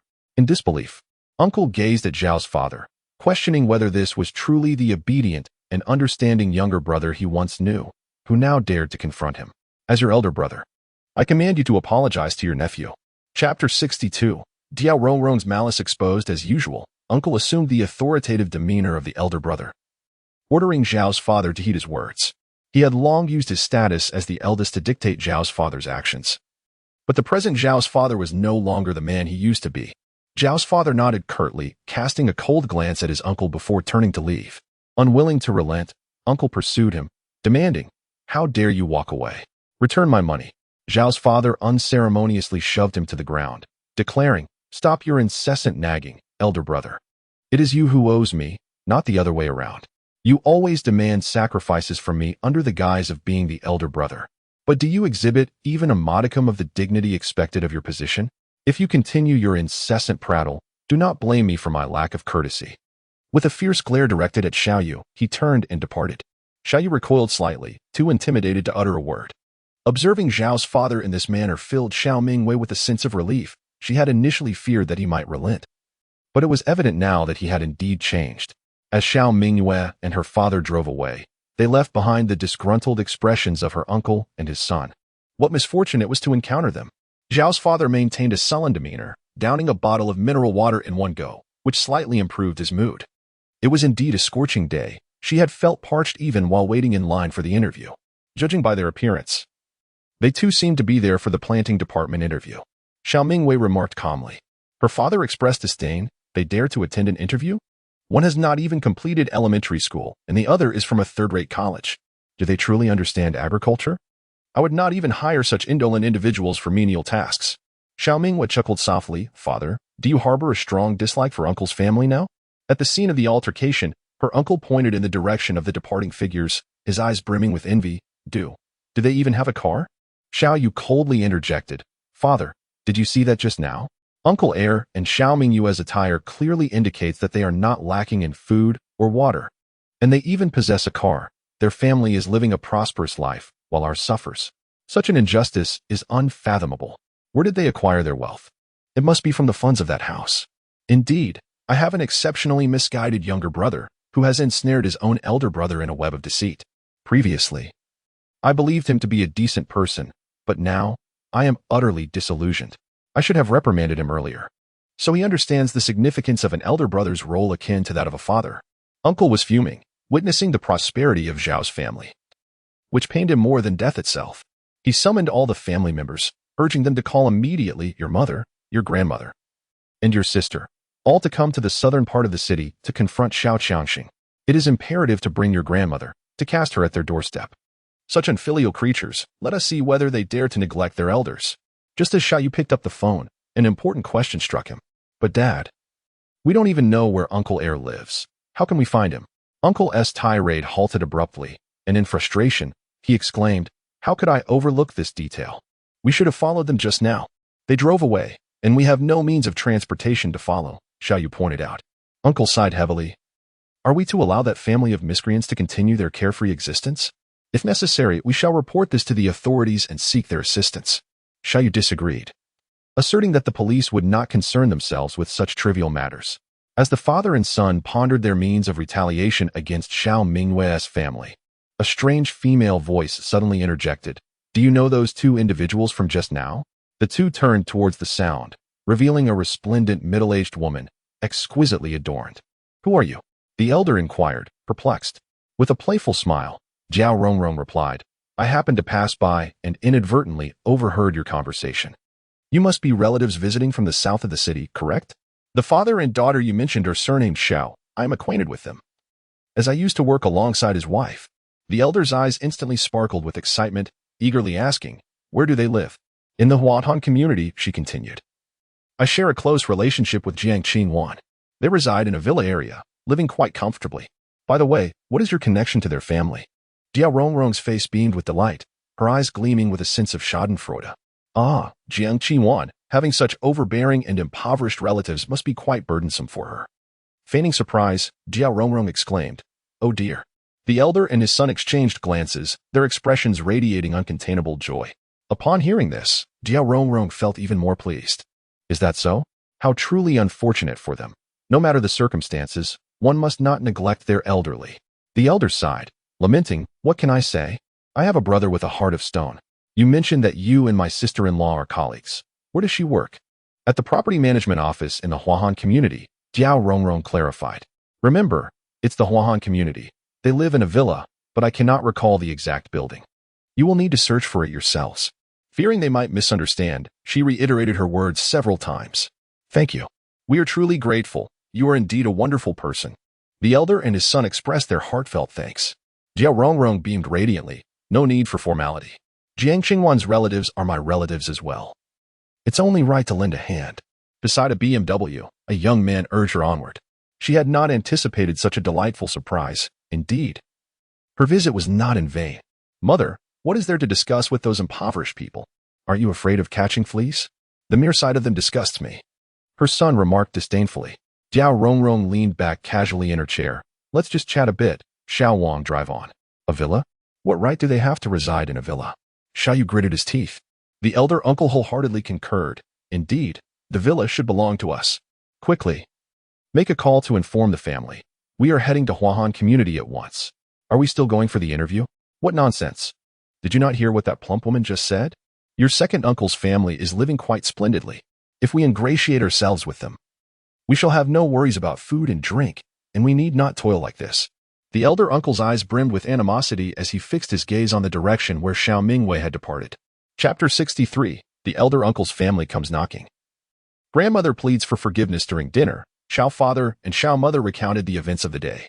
Upon hearing that Xiao father had successfully passed the interview, Xiao mother was elated, but her countenance fell instantly upon learning about their encounter with the elder uncle and his son. After hearing the full account, she felt utterly disheartened. Have they ever given Mingyue any money? We have not even seen what the New Year's red envelope looks like. In the end, it all becomes our family's fault. And now he bears a grudge against us?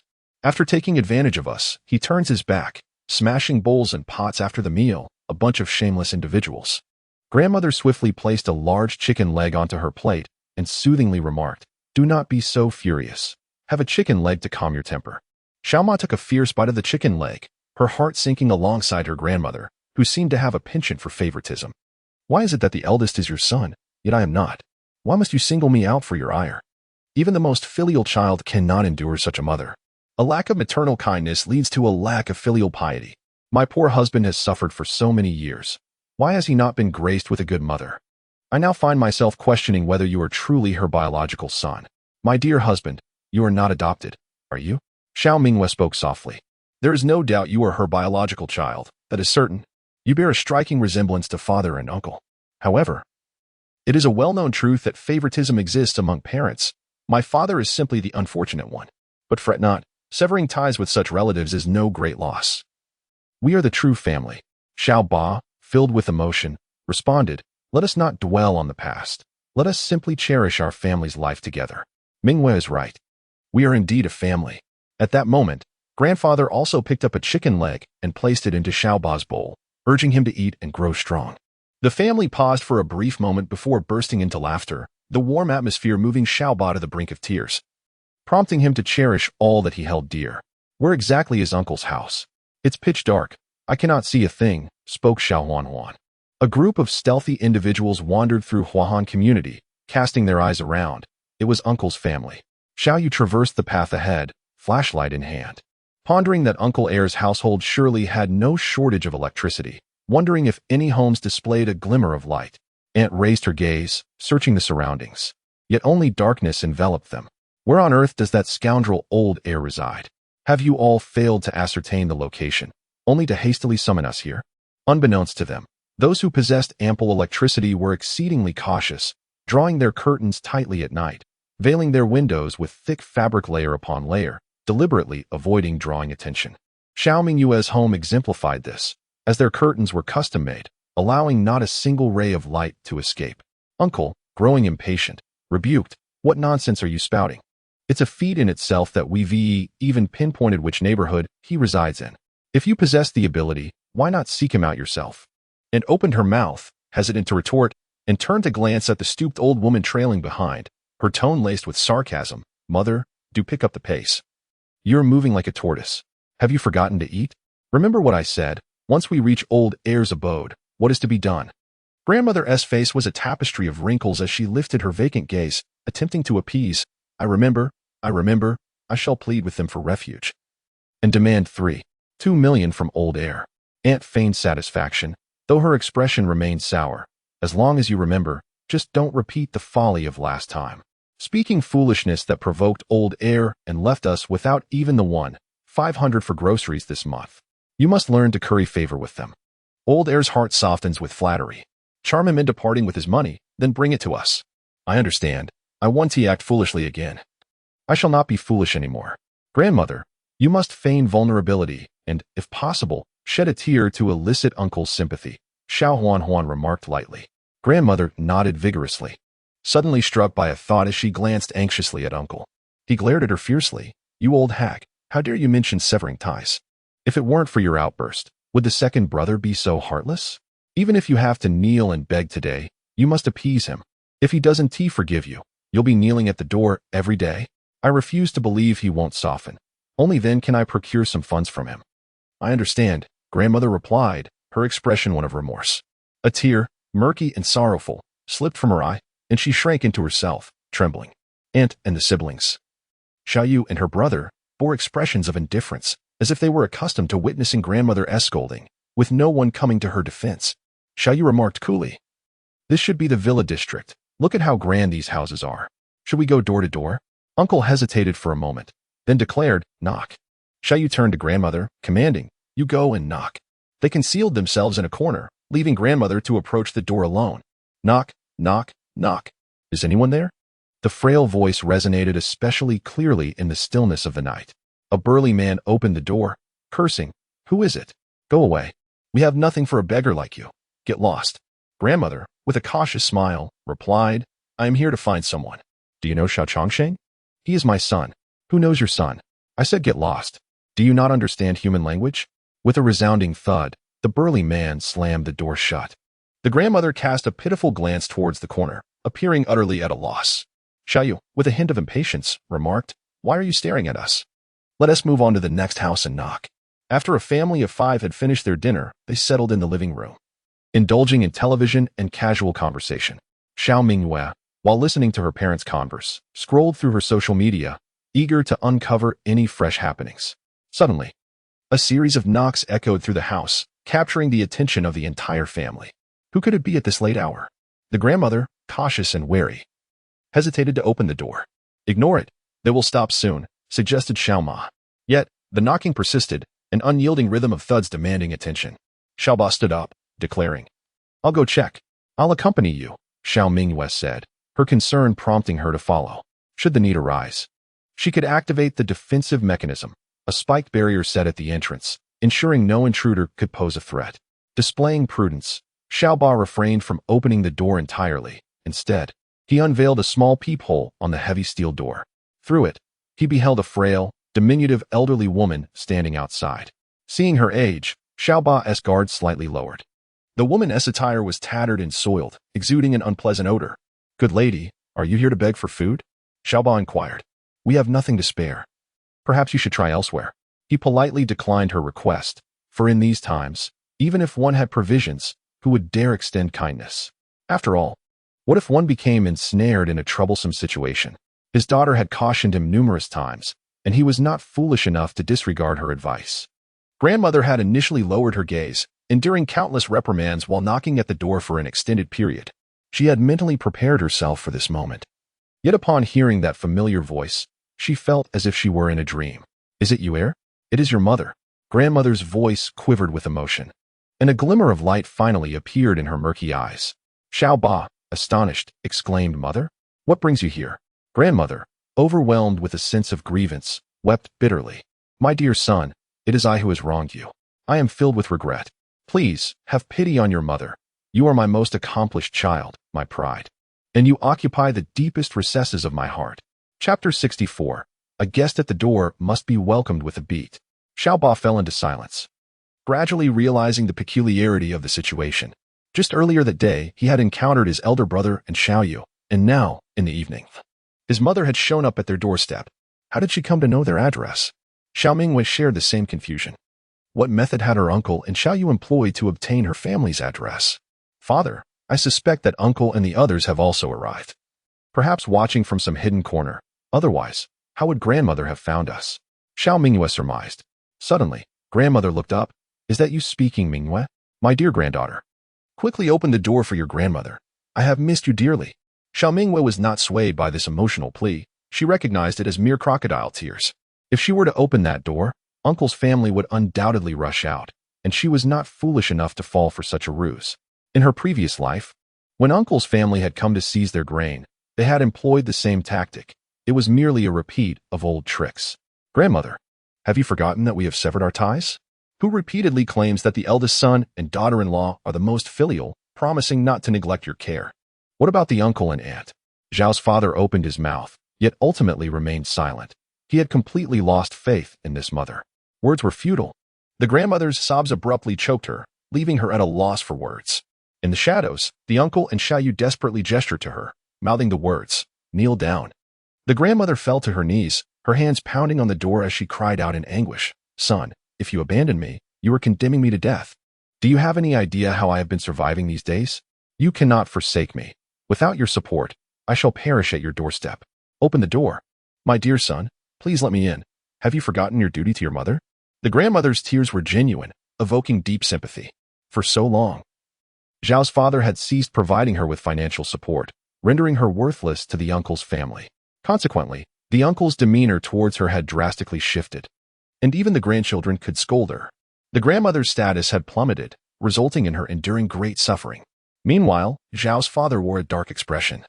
And even now he faced threats. It seemed that regret was mere pretense, while the desire to manipulate him was genuine. So be it. The soundproofing of the Xiao family villa was exceptional. With the inner door to the living room closed, no amount of commotion at the front entrance could disturb those within. Observing her, it was evident she had endured significant hardship at her eldest son's home. Yet what of it? Zhao's father scoffed at himself. His mother did not require his pity. The eldest son was her favored child, and even if she toiled like a beast of burden daily, she would undoubtedly do so willingly. It was not his place to feel sorry for her. Who was outside? How did the living room door close? The vegetables in the yard also require air conditioning, otherwise they will wilt in the heat by tomorrow. Mother Xiao is currently applying a facial mask. Father Xiao's expression is quite grim. He has been holding back his words for a long time. Mother Xiao, growing more curious, inquires, Mingyue, what is the matter with your father? Xiao Mingyue shrugs her shoulders and replies, Grandma is kneeling at the door. It seems uncle and his family have also arrived. And dad is quite angry. What? How did they find their way to our home? Mother Xiao suddenly stands up, causing her facial mask to fall to the ground. Father Xiao, irritated, rubs his temples and says, who knows? Let us go upstairs and sleep. Ignore her, and she will calm down. Xiao Mingyue sprawls on the sofa, peels an orange, and tosses a piece into her mouth, implying, it may not be so simple. If we don't shed some blood today, they won't leave. What do you mean? Mother Xiao asks, somewhat confused. What I mean is, to deal with scoundrels, we must employ scoundrel tactics. They have come to our doorstep. How we handle them should be entirely at our discretion. Father and Mother Xiao exchange glances, acknowledging the validity of their daughter's words. Dear, you used to be the most filial person. You wouldn't soften your heart now, would you? Mother Xiao expresses her concern. Father Xiao resolutely shakes his head. I will heed the advice of you two. Only then does Mother Xiao feel reassured, fearing that Father Xiao might again relent, as it has happened more than once before. Xiao Mingyue narrows her eyes and muses, what do you think Uncle and the others are doing right now? At this moment, the entire family of Uncle had gathered at the entrance. The specially crafted steel door was exceedingly sturdy. Even after repeated knocks, no one came to open it for them. Xiao Huan cast a disdainful glance at her grandmother and complained, are you of any use? We've been shouting for so long that it's become quite bothersome. Could it be that Uncle truly no longer wants you? That seems unlikely, as he used to be so devoted to family. Have you perhaps said something wrong again? Before her grandmother could respond, Xiao Huan continued her tirade. It's late at night, and we can't even get the door open. Where are we supposed to stay? This is utterly frustrating. Grandmother shrank into herself, afraid to cry out loud. She could only silently curse Uncle Air, blaming him for the predicament. Xiao Yu, with a stern expression, interjected, enough with the tears. If you want to let us in, we shall scale the wall. Uncle appeared visibly agitated and exclaimed, my son is clever. Why didn't I think of that? Let us go, we'll climb over. Once I'm inside, I'll make sure to give them a proper lesson. Xiao Yu, holding a flashlight, stood beside the wall, unable to restrain his foul language. Is Uncle Air out of his mind? Why construct such a high wall, topped with shards of glass and an electric fence? Who is he trying to protect himself from? A fiery jealousy burned in Aunt S' eyes. In such a grand villa, they only accommodate themselves? They have no intention of inviting us to share in their fortune. They are nothing but selfish. They will surely face retribution for this. Fearing rebuke, grandmother eagerly chimed in. Indeed, indeed. Just a moment ago, Uncle Air opened a small hole in the door, and I could see a glow inside their home, not to mention the refreshing cool air. I could sense it myself. Xiao Huan's face twisted in irritation. They have air conditioning? How wonderful. We endure suffering while they revel in fortune? Father, look at our second uncle and his family. They are utterly inhumane. And that vile girl, Xiao Mingyue, she is responsible for my son's death and shows not an ounce of remorse. She is simply heartless. My uncle's expression grew increasingly grim. Let us climb. We shall stack upon one another, stepping on each other's shoulders, and once we reach the other side, I will ensure that second uncle pays dearly. Little did my uncle know that every move they made was being closely monitored by Xiao Mingyue, who was not alone in her observations. Zhao's father and mother were privy to the scene as well. The surveillance not only captured video but also recorded sound. And the trio within the villa listened in horror to the exchanges, their hearts growing cold. The last remnants of familial affection within Zhao's father evaporated. As they approached the trap, a smirk played upon Xiao Mingyue's lips as she raised her hand to trigger the mechanism. Chapter 65, The Terrifying Xiao Mingyue. Son. A sudden vertigo struck as Xiao Yu and my uncle, standing at the forefront, found the ground beneath them give way, plunging into the abyss. They barely managed to cling to the edge of the pit, shouting for help. My aunt shone her flashlight down, nearly fainting at the sight. The bottom was an array of sharp iron spikes that would surely pierce through any unfortunate soul who fell. Do not let go. If you fall, it will be the end, my aunt exclaimed anxiously. Xiao Huan, pale with fear, stumbled backward, relieved she had been standing further back. Had she been closer, she too would have been on the brink of disaster. Second uncle wants to kill us. He intends to murder us. Uncle and Xiao Yu, upon hearing Aunt's words, clung desperately, unwilling to let go. Observing their family's reaction, They could surmise the dreadful reality beneath them, a wave of profound terror surging within. "Mother, pull me up quickly. Why are you dawdling? Hurry, pull us up." Grandmother, too, collapsed to the ground in dread, yet she was the first to regain her composure, rushing to save Uncle. 3 women struggled to assist 2 men, their strength clearly insufficient, and the most pressing dilemma was whom to rescue first. Aunt rushed toward Xiaoyu, while grandmother aimed to save Uncle. Xiao Huan remained indecisive, torn between the two. "Help me, mother. I can barely hold on. Save me." Perhaps the instinct for survival ignited an overwhelming force, as Xiaoyu exerted himself, kicking and straining to ascend.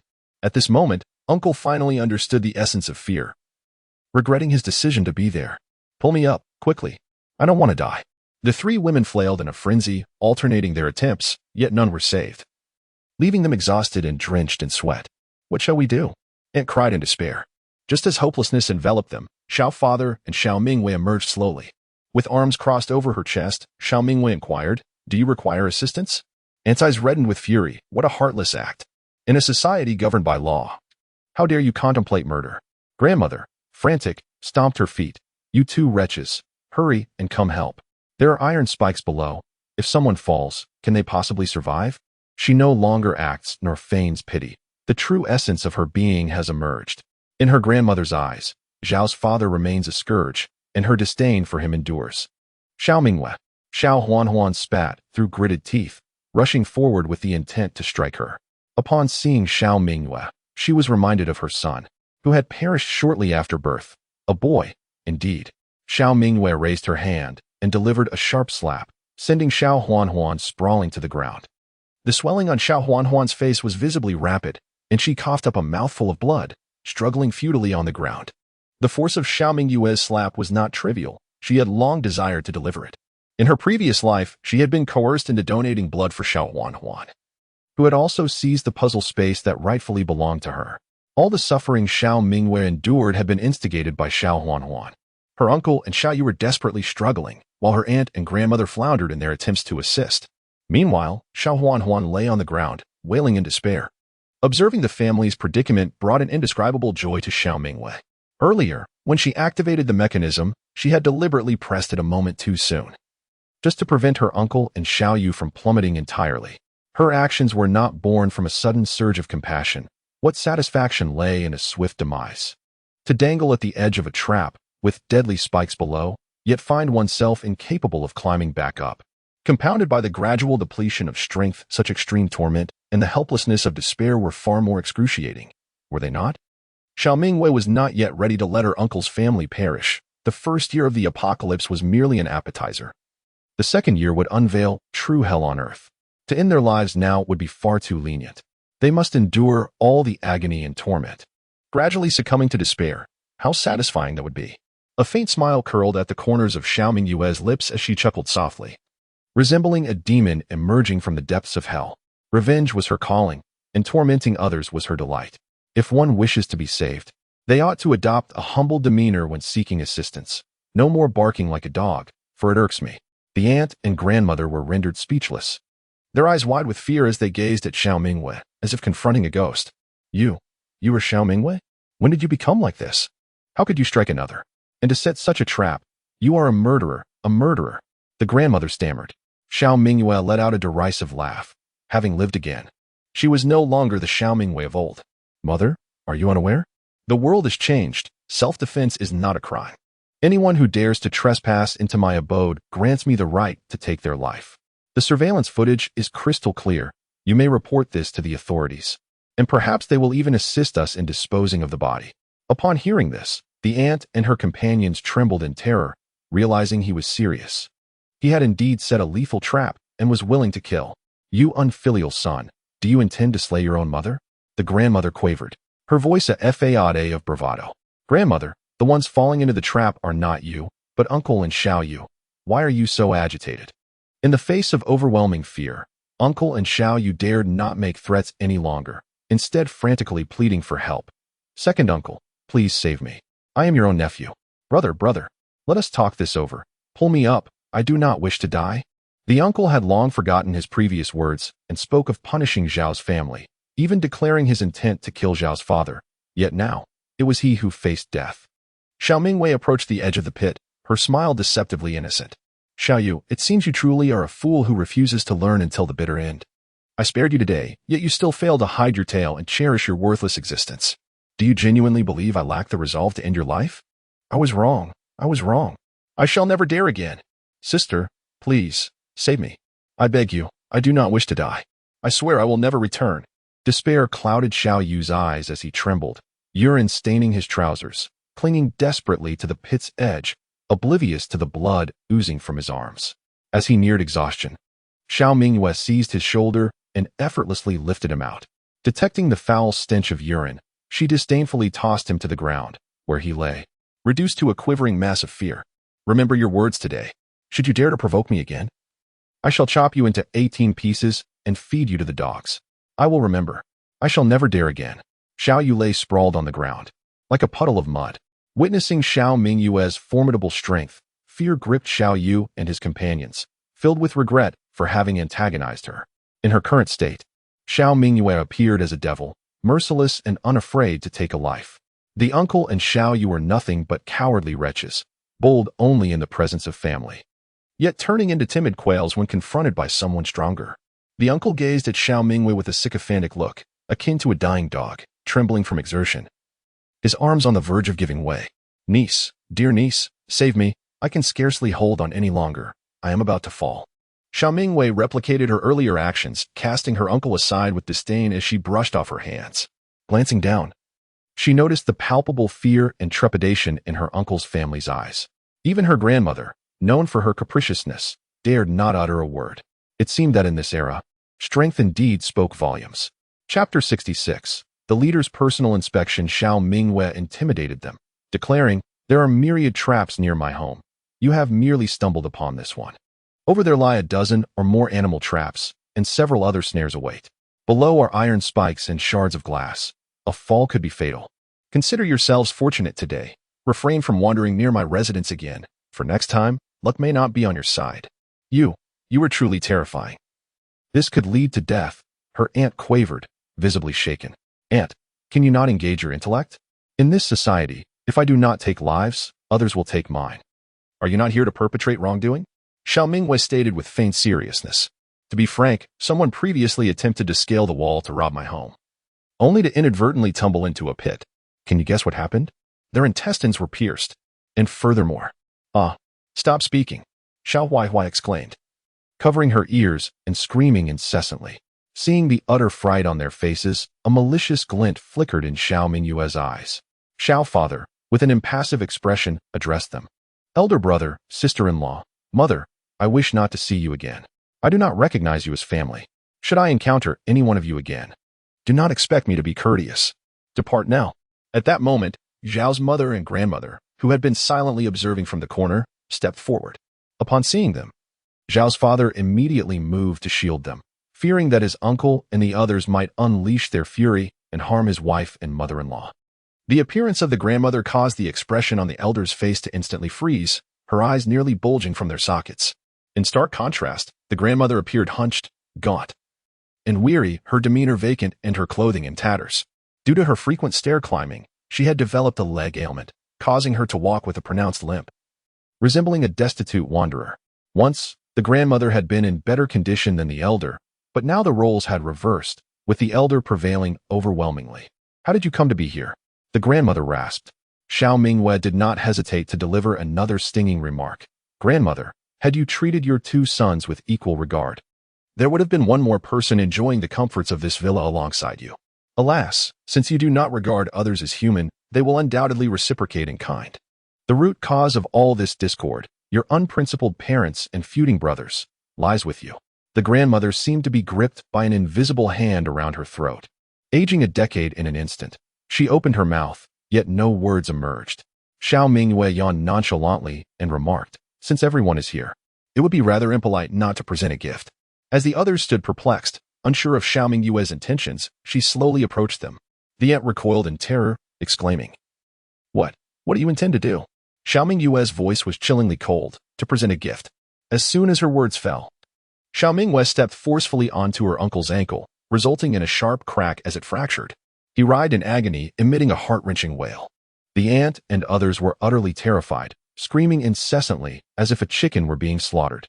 Xiao Mingyue delivered another blow, this time to Xiao Yu's ankle, provoking another piercing cry, laden with sobs. "Ah, my foot." Now, with both men in the household incapacitated, physical labor would become an arduous task, rendering their lives even more challenging. The tribulations had only just begun. "All right, you may leave now," Xiao Mingyue declared, her satisfaction palpable. The aunt's face drained of color, her mouth opening as if to protest, but Xiao Mingyue fixed her with an imposing gaze. "What? Do you wish to join them in lameness?" Xiao Huanhuan frantically shook her head, tears streaming down her face. No. We shall take our leave immediately." In their eyes, Xiao Mingyue had become indistinguishable from the deranged murderers portrayed in the news, instilling an overwhelming fear within them, and they deeply regretted ever provoking her. Once everyone had departed, Zhao's mother finally exhaled in relief, regarding her daughter with newfound admiration.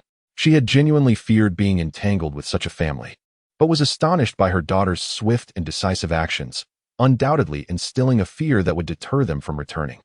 Witnessing her uncle's family in such a pitiable state stirred a flicker of compassion within Zhao's mother. However, she quickly suppressed this sentiment. After all, wrongdoers existed to perpetrate evil, and harboring sympathy for them would only lead to self-harm. It was the epitome of folly to think otherwise. She resolved to learn from her daughter, vowing to be unyielding towards malevolence, ensuring she would not become a hindrance to her daughter's resolve. Xiao Mingyue gazed at the figures vanishing into the night, apprehensive that their next encounter would coincide with the deluge of the second year of the apocalypse. A sandstorm loomed on the horizon, rendering all vehicles immobile and travel exceedingly arduous. Even if they wished to confront her in their frail states, it seemed unlikely they would manage to do so. Upon returning home, Xiao Mingyue glanced at her phone, noticing someone in the group chat lamenting the nocturnal wailings echoing through the air. She promptly shut off her phone and succumbed to slumber. The following day, Xiao Dad received a call from the Human Resources Department, informing him that the leadership had taken a keen interest in the vegetables he had cultivated and would be visiting personally to ascertain their authenticity, summoning the entire family. Xiao Dad initiated a flurry of activity to prepare the home and deliberate on which dishes to present for the leader's inspection. Xiao Mingyue busied herself in the storage room for an extended period, while Xiao Dad remained oblivious to her endeavors. At noon, 3 sleek black Audis arrived at the doorstep of the Xiao residence, where the family awaited with open arms. Sister Niu was the first to alight, her expression imbued with a sense of pride. It was she who had recruited this horticultural virtuoso, and thus she radiated an air of triumph. Xiao Dad greeted each leader warmly, inviting them inside to escape the sweltering heat. Xiao Mingyue maintained a composed demeanor, extending a cordial welcome to the esteemed guests in her courtyard. These were individuals of notable stature, all affiliated with the Department of Agriculture.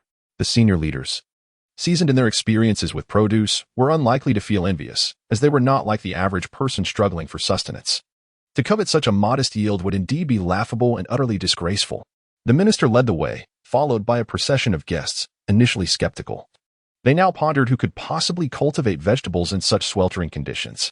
As the leaders entered the courtyard, Xiao Mingyue was about to follow suit, when she suddenly noticed a furtive figure not far away, stealthily glancing towards the Xiao family's entrance.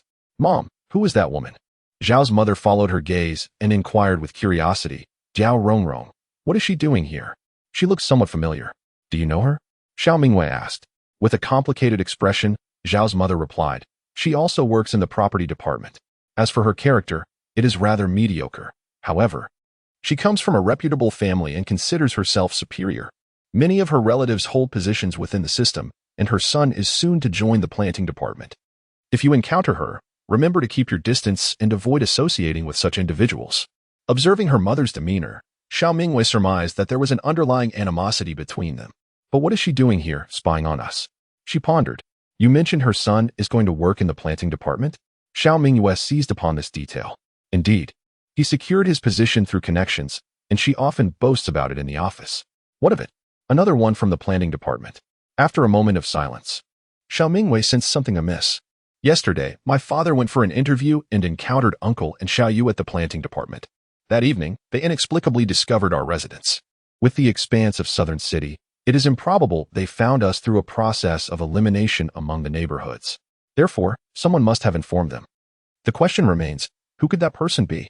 Suddenly, Xiao Mingyue spoke up. Mom, did that woman come to work yesterday? No. She often takes leave and shows little regard for her superiors, Xiao's mother responded.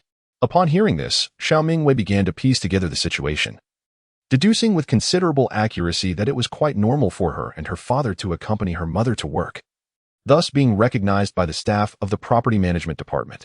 If yesterday, Diao Rongrong's son had also gone for an interview at the planning department, it was highly probable that Diao Rongrong would appear there as well.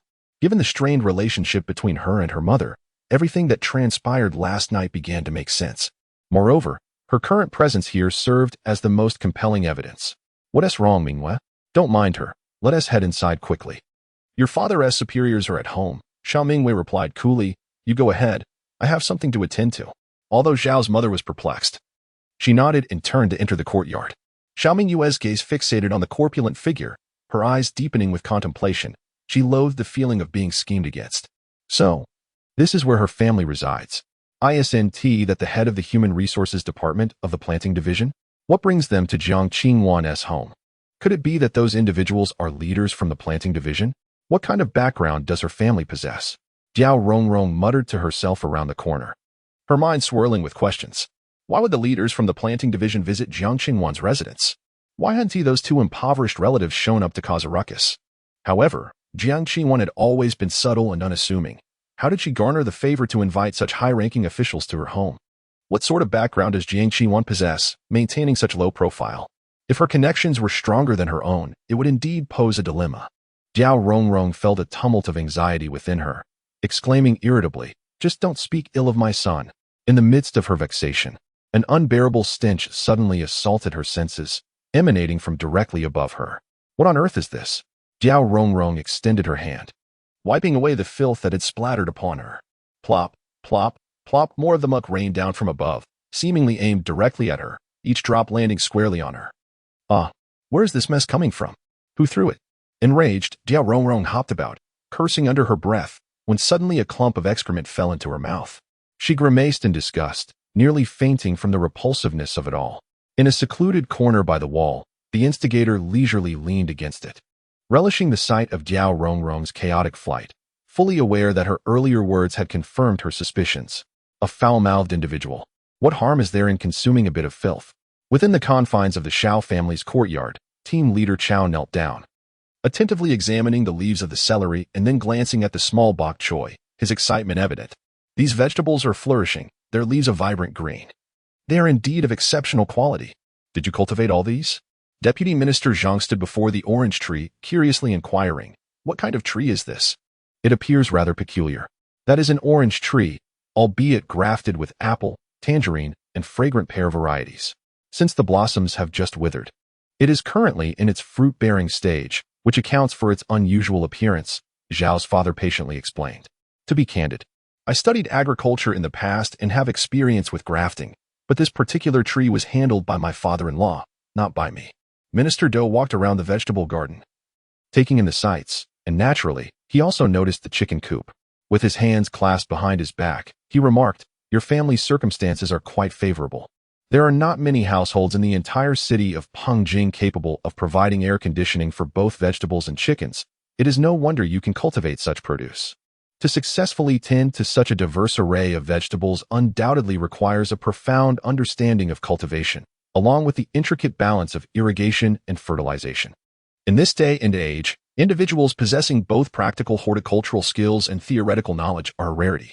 It seems one often encounters either uneducated rural folk, who, having dabbled in gardening, hold themselves in high regard, or university graduates, who, despite their academic prowess, lack hands-on experience and fail miserably in practical applications. Minister Hua, it appears that your Human Resources Department has indeed recruited a talent for the Cultivation Department. Minister Do, with a smile and a nod, graciously remarked, "You flatter me." Minister Do, our Human Resources Department certainly would not overlook such a gem. After this exchange, Minister Hua cast a glance at Sister Nyo, her expression revealing satisfaction, which delighted Sister Nyo, hinting at a potential promotion. Deputy Minister Zhang rubbed his nose thoughtfully. The family background was not merely good, it was exceptional, surpassing even his own. While his home also boasted solar panels, they were solely utilized indoors. Who, like him, could be so extravagant as to condition the air in a vast courtyard? Such an indulgence in electricity seemed excessive. Mr. Zhao's face flushed with embarrassment as he chuckled awkwardly. He never anticipated that the leaders of the cultivation department would personally visit his home, singing his praises. Oh, there's nothing remarkable about my circumstances. Merely a stroke of luck in acquiring a few solar panels before the heat wave, which allows me to utilize electricity. The courtyard was empty anyway, so I thought to plant some vegetables. Mr. Xiao was exceedingly modest. Mrs. Xiao and Grandma were equally warm-hearted, insisting on inviting their guests to stay for a meal, though the leaders graciously declined. At that moment, Xiao Mingyue brought in several boxes, each containing an assortment of dried goods such as cured sausages, cured meats, dried fish, dried mushrooms, and dried black fungus. This was the fruit of her labor in the storeroom, where she had been busy for quite some time. Unsure of how many leaders would attend, she had deliberately prepared a few extra boxes, with the surplus still stored away. Given the effort the esteemed leaders made to travel such a distance, she hoped they would not find fault with the modest offerings from her home. Xiao Mingyue effortlessly engaged in pleasantries, all for the sake of her father's prospects. Zhao's father, mother, and grandmother quickly grasped the situation and enthusiastically began loading the boxes onto the leader's vehicle. The leaders, unable to resist the family's warm hospitality, graciously accepted the gifts. On their way back, they opened one of the boxes and were taken aback by the abundance of fine delicacies, items not often seen on their own dining tables, let alone given as gifts. Leader Qiao, in the future, please mentor Xiao Qiangshan well, nurture him, and I hope you can cultivate a future leader. Minister Dou remarked before closing his eyes to rest. Certainly, Minister. Once the leaders departed, the Xiao family finally breathed a sigh of relief. Mingyue, you were truly impressive just now. I never thought to send gifts to the leaders. My mind simply does not compare to yours, Xiao's father chuckled. Both Xiao's mother and grandmother echoed their praise, commending Xiao Mingyue for her cleverness, which reflected well on her father in front of the leaders. In this post-apocalyptic world, gift-giving had become quite customary. If one had matters to attend to, a small offering of dried mushrooms or similar items could significantly improve the odds of success. With food becoming increasingly precious, such dried goods had emerged as the preferred gifts, with dried items being the most sought after. Chapter 68. The Mid-Autumn Festival Celebration and the dazzling appearance of the mosquito cake. The long-awaited Mid-Autumn Festival celebration has finally arrived. The venue at Huahan Community has been meticulously prepared, with the property management and Mayman Supermarket collaborating to host the event, bringing together all residents to partake. Beside the artificial lake, a vast open square has been set up, adorned with over 20 tables, each laden with a large basin of mooncakes. Covered with white cloth and accompanied by small signs indicating various flavors, allowing residents to select their preferred taste at will. Xiao Ma had arrived early to assist at the square, while Xiao Ba had yet to be informed of the exact day to report for duty. So he was eager to join the festivities and urged Xiao Mingyue to hurry out. Xiao Mingyue, however, was not particularly interested. A heap of mosquito cakes held little allure for her. Yet, she could not resist the insistence of her father and grandmother. While her grandfather preferred the comfort of home and opted to stay behind to watch television, the residents were abuzz with anticipation. Even before the event commenced, the square was already teeming with people. Upon arriving at the square, Xiao Mingyue felt disinclined to approach further, as the current water scarcity meant that many lacked sufficient water for bathing, and the dense crowd only amplified the inevitable odors wafting through the air. Your mother is over there. Come, let us go and take a look. At last, her grandmother located Xiao Ma's stall, which featured pepper salt-flavored mooncakes, with a sign stating that each person could only receive 2 pieces. Mingyue, dear, you both have arrived. Look how lively our community is. The mooncakes will begin distribution at 6 o'clock, and we still have 10 minutes until then, yet a long queue is already formed, Xiao Ma exclaimed with a smile. To avoid the midday heat, the event had been specially scheduled for 6 in the evening. Curiosity piqued, Grandma lifted a corner of the white cloth, eager to glimpse the mooncakes within. Immediately, discontent arose among the queue. Hey, you there, why are you cutting in line? If you want mooncakes, go to the back, exclaimed one irritated voice. Exactly. We're all waiting our turn, and she rushes ahead, taking advantage of her age. Another chimed in. What a thick skin she has. Xiao Ma's expression darkened at once. My mother is not here to claim mooncakes for herself. She came to assist me in distributing them. She retorted sharply. What do you all know? Why are you babbling nonsense? With Xiao Ma's words, the murmurers fell silent, for she was the one in charge of the mooncakes, and they dared not provoke her for fear of missing out on their share. Xiao Mingyue remained quiet, sensing a newfound firmness in her mother's demeanor, a positive change. As she noticed the neighboring stall had unveiled its offerings, Xiao Ma followed suit, announcing loudly, "In just a few minutes, we will be handing out mooncakes. Please line up properly. Each person is allowed only 2. The mooncakes appeared in inky black. Could they be made with black sesame paste? Someone speculated. Indeed. Look at the mooncakes at the other stalls. They're all black. I've never tasted a black mooncake before. Whatever they're made of is irrelevant. I'm just grateful to have something to eat. Whether it's black sesame or black bean flour, if it fills my stomach, that's all that matters. It's free. Why refuse? Wouldn't it be wonderful if we had free mooncakes every day? Why is this taking so long? Can't they start handing them out earlier? Must we wait until 6 o'clock? It's so rigid." The crowd engaged in various conversations, some expressing anticipation, others voicing complaints, while a few idly swatted at mosquitoes and boredom. As the time arrived, Director Su commanded the distribution of mooncakes. The crowd surged forward, some forming orderly lines while others cut in, and many engaged in shoving and scrambling, creating a rather chaotic scene. Director Su seized the loudspeaker and announced, "I urge all owners to adhere to the queuing regulations. There shall be only one line. Those who cut in will not receive mooncakes. Please line up properly." He reiterated, "Those who do not queue correctly will be denied mooncakes." At this, the crowd settled down and lined up with decorum. Madame Xiao found herself overwhelmed, but with the assistance of Xiao Ba, Grandma, and Xiao Mingyue, their cooperative effort made her stall the fastest in serving. Those who received their mooncakes began to take bites, only to be struck by astonishment. What flavor is this? More individuals soon recognized the peculiarities of the mooncakes. The crust was not made of dough, and the green filling was bizarre, resembling foam and utterly unpalatable. Ugh, this is horrid. What on earth is this? A farce of a mid-autumn festival. Where are the real mooncakes? Are we to be fooled with this rubbish? And what are these mosquito legs doing in here? Director Su skillfully picked up the loudspeaker once more. "I have good news for everyone. Starting tomorrow, Mayman Supermarket will sell black cakes. You can exchange 1 centimeter for 2 pieces of black cake, or purchase them for 1 yuan each, an exceedingly reasonable price." Someone shouted. "Centimeters are already being exchanged for rice and water. Who would want to eat this?" This remark resonated with many, leading to a chorus of agreement. "Silence, please. Starting tomorrow, centimeters will no longer be exchanged for rice or water." Director Su seemed to anticipate that someone would pose this question. What? His words ignited a tempest of discontent among the crowd, sparking fervent discussions in the square, as the people expressed their profound dissatisfaction with the new regulation. Why can't we change it? What shall we eat in the future? Are we to subsist solely on that unappealing black item? What was it called again? Black cake. Which feels like gritty remnants in the mouth. It's utterly inedible. How could this possibly compare to the delightful taste of rice? No wonder they offer mooncakes for free. It's a ploy to familiarize us with this dreadful food. We refuse to eat black cake. We demand rice. Opposition, opposition. Director Su forcefully rapped his desk, commanding attention. "Listen to me."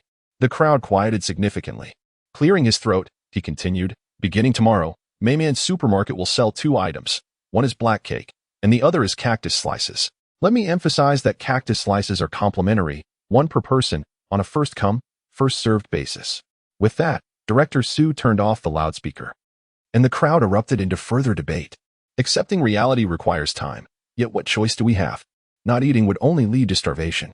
What a world we live in, truly a year of calamity. Oh heavens, please send rain swiftly. Look at how the world has transformed. There is no food left. Can one even eat cactus? Some cursed in frustration, others knelt in prayer for rain, while some gazed at the cactus slices with curiosity. Upon returning home, Xiaoma broke off a piece and popped it into her mouth, only to spit it out instantly. Ugh, this cursed curiosity of mine, better to throw it away. Xiao Mingyue remained silent, merely smiling. The secret of the mosquito cake would not be revealed until a month later. The government feared that the populace might not be able to accept it, which is why confidentiality was maintained. Consequently, Xiao Mingyue could not disclose anything either. After all, the mosquito cake posed no threat, and a single bite taken by her mother would not cause any harm. At that moment, Zhao's father received a phone call, his expression transitioning from surprise to excitement, and then to joy. After hanging up, he eagerly shared the good news. The personnel had instructed him to pack his belongings, stating that the dormitory arrangements had already been made, and he was to leave the following morning. "Is it really that urgent to leave tomorrow morning?" Xiao Mingyue casually inquired. only to be struck by a sudden realization. A sense of alarm surged within her. Oh no. Chapter 69. A dust storm is approaching. An overwhelming dust storm was sweeping in. A relentless onslaught expected to last 3 months, a calamity for all humanity. Everyone longed for a downpour following the sweltering heat, hoping that rivers, both large and small, would regain their flow, the land would be nourished by rain, and crops could flourish once more, restoring normalcy to the world. Throughout this prolonged year of scorching temperatures, everyone endured, believing that relief was inevitable. However, the impending dust storm severed the last thread of hope. The land succumbed to severe desertification, rendering agricultural production impossible. A once thriving agricultural nation was devastated by this encroaching tempest. Let us not even mention the terrifying downpours that follow the sandstorms. 50% of the Earth's landmass is submerged in floodwaters. Nations with low sea levels, such as Japan and South Korea, have been irrevocably erased from the annals of history. It seems as though this blue planet has embarked on a harrowing extermination plan for humanity, plunging us into a veritable inferno. The planting department is situated in the southern part of the city, rather secluded, yet the dormitory conditions are commendable, complete with air conditioning and all essential amenities. Thus, the majority of individuals opt to reside in the dorms, as they surpass the comforts of home. Xiao's father hesitated, stating, "The HR department has mentioned the same. There are canteens and dormitories over there. However, I cannot help but worry about you all once I leave." What is there to worry about? We are doing just fine. With Mingyue here, what could possibly go wrong? The planting department offers a splendid opportunity. You should go without concern, Xiao's mother reassured him. Nodding slightly, Xiao's father acquiesced. Very well. Xiao Mingyue then stood up and addressed her father seriously. Dad, I will drive you tomorrow morning. But today we must attend to an important matter. What matter? I previously mentioned that Wei Jun warned of an impending sandstorm. It is better to be safe than sorry. Before you depart for the planting department, let us remove the solar panels. If a sandstorm strikes, the panels on the rooftop will surely be swept away. But since the heat wave began, there has been no wind. Will there truly be a sandstorm? Xiao's father expressed his skepticism. Let us act now. I know where the ladder is. I will fetch it. Despite his doubts, Yao's father chose to heed his daughter's advice. Xiao's mother chimed in. I shall assist as well. At noon, an urgent notification suddenly emerged in the community group chat. Director Su of Mayman's supermarket. Everyone, dear property owners, according to an urgent notification from the higher authorities, a severe sandstorm is expected around 4 p.m. Please ensure that your doors and windows are securely closed and refrain from venturing outside. Additionally, several water trucks and food supplies have been dispatched in advance. I urge all property owners to promptly come to the supermarket to collect water and food. Given the severity of this sandstorm, we are distributing provisions sufficient for a week. Please hurry downstairs. The property owners group erupted in chaos. Huaiqiu, what? A sandstorm? Huakai Fugui, what are we waiting for? Let us get our supplies quickly. If we delay, we might miss out. Zhuge Xiaoping. I had a feeling this would happen. The extreme heat has devastated too much vegetation, and the scarcity of trees fails to hold the soil. Wind can easily stir up a sandstorm. Humanity must prioritize the protection of plants and increase tree planting. Kochia Dehan, what are you talking about? Zhuge Xiaoping. I am merely expressing my thoughts. Environmental protection is crucial, something you fail to comprehend. Kochia Dehan. If you think I don't understand, why do you keep pretending? Zhuge Xiaoping. Brother, why are you always opposing me? Xiaoma held her phone in disbelief, her jaw nearly dropping. I can't believe there truly is a sandstorm. Thankfully, my daughter is cautious. Otherwise, with so many solar panels, large and heavy, we do have our work cut out for us. Indeed, I almost forgot about Wei Jun mentioning the sandstorm. Mingyue remembers. Young people are always sharp.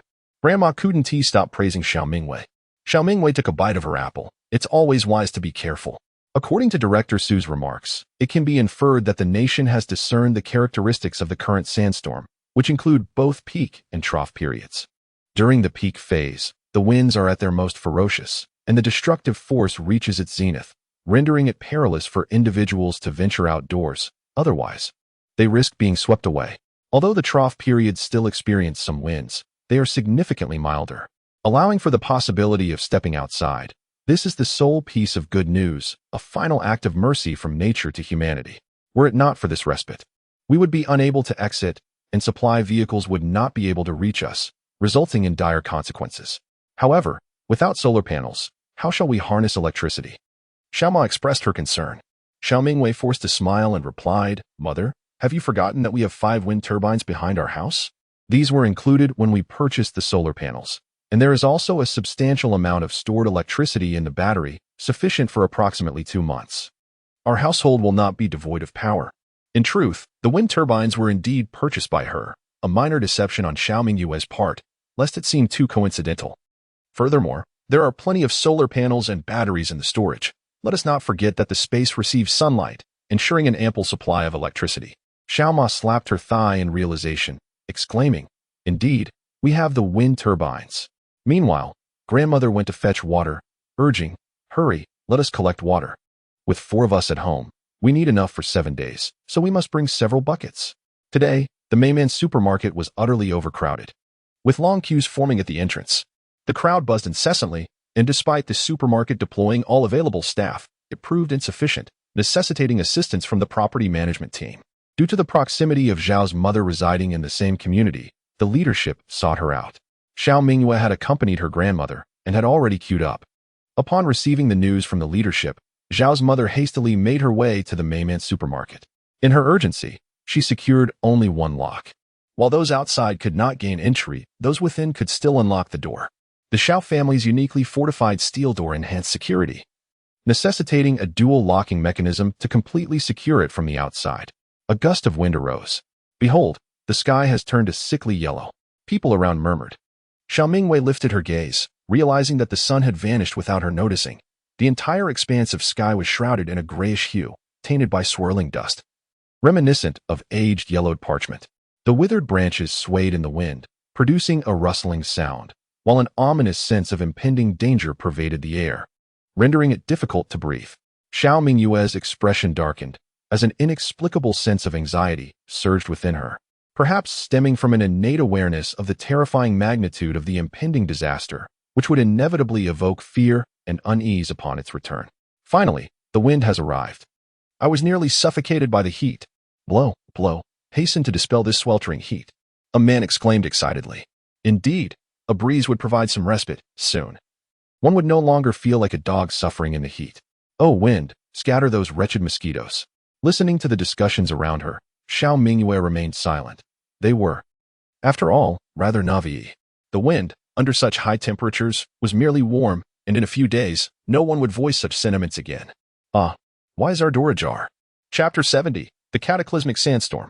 At the doorstep, Yao's mother gazed in horror at her half-open front door, which had previously been securely locked. "Mother, did you forget to lock the door in your haste?" "Impossible. I distinctly remember locking it," she replied with unwavering conviction. Observing her mother's certainty, Xiao Mingyue's expression grew grave, leaving her speechless. Just as they were floundering in confusion, Xiao Mingyue suddenly inquired, "Where is Grandpa now?" Zhao's mother widened her eyes, a wave of apprehension surging within her. She turned and dashed upstairs, crying out, "Where is he? Dad was just sleeping in his room. Where could he have gone?" The grandmother, in a fluster, began to pace anxiously, lamenting, "That old fool, a sandstorm is imminent. Why is he wandering about?" Zhao's mother struggled to articulate her thoughts. "What should we do? It's all my fault. I hastily locked only 1 lock. When I left, he was still asleep. When did he wake up? He must have opened the door himself. It's all my fault. If anything happens to him, I won't be able to live with myself." Xiao Mingyue furrowed her brows, realizing that fretting would not help. "Mother, please calm down. Let us search for Grandpa together while Grandma stays at home. We will keep our phones handy and contact each other when we find him. We must locate him before the sandstorm arrives. Let's go." "All right." Zhao's mother wiped away her tears and hurriedly followed Xiao Mingyue in search of him. The streets were sparsely populated, and given Grandpa's slow pace, he should be relatively easy to find. "I will head towards the artificial lake. You check the other side. A living person ought to be easy to locate. Do not worry." No, I have already stated that I have not seen him. Please stop asking. It's quite bothersome. Quickly make a call and summon them to come and enjoy the breeze." They impatiently waved their hands, claiming they had not witnessed anything, expressing disdain for Xiao Mingyue, whom they felt was obstructing their wait for the wind. Despite Director Su's repeated admonitions to refrain from venturing outside, there were still a few stubborn individuals who could not be dissuaded, insisting on experiencing the refreshing embrace of the wind. Xiao Mingyue did not wish to engage in further pointless dialogue. If they desired to feel the wind, so be it. Perhaps they would be swept away by the sandstorm. After searching the vicinity thoroughly, Xiao Mingyue began to worry whether her grandfather might have wandered into one of the nearby buildings. If that were the case, it would pose a significant problem. Just as she was at her wit's end, she suddenly noticed a figure at the bottom of the artificial lake. There was an enormous boulder, larger than a person, which had obstructed her view, concealing the presence of someone beside it. "Grandfather, what are you doing over there? Hurry up and come out." As Xiao Mingyue rushed over, she dialed her mother's number, announcing that she had located her grandfather, who was digging a hole at the bottom of the artificial lake. Upon reaching the boulder, she found her grandfather squatting and excavating it, his exposed skin covered in bites due to his lack of protective clothing. "Look at my new shoes," he boasted, displaying his tattered footwear, likely discarded by someone and now enshrined in the dry lake bed. "My shoes. They've fallen." He continued to flail about, lamenting his lost shoes, while simultaneously pounding Xiao Mingyue's back. She felt overwhelmed. Although her grandfather was not heavy, his incessant movements were quite exasperating. At that moment, Zhao's mother rushed over, panting heavily. Upon seeing Xiao Mingyue struggling to run amidst her grandfather's meddling, she angrily slapped him on the back. "Stop moving around. It's infuriating." Her grandfather pouted, clearly displeased. Xiao Mingyue had no choice but to set him down, exasperatedly rubbing her forehead. Dealing with an elderly person suffering from dementia was far more challenging than managing a child. Observing the red, swollen welts on her grandfather's face, a result of mosquito bites, Zhao's mother swallowed her words of reproach. What good would it do to chastise a sick old man? If blame were to be assigned, it would rest on her own carelessness. Suddenly, a fierce wind swept through, engulfing them in a whirlwind of yellow sand, the tempest consuming the entire sky in an instant. Xiao Mingyue and her mother exchanged a glance. Recognizing the fear mirrored in each other's eyes, each took hold of one of her grandfather's arms, dragging him along as they fled. "There's no time. Let's go." Zhao's mother unleashed a surge of energy.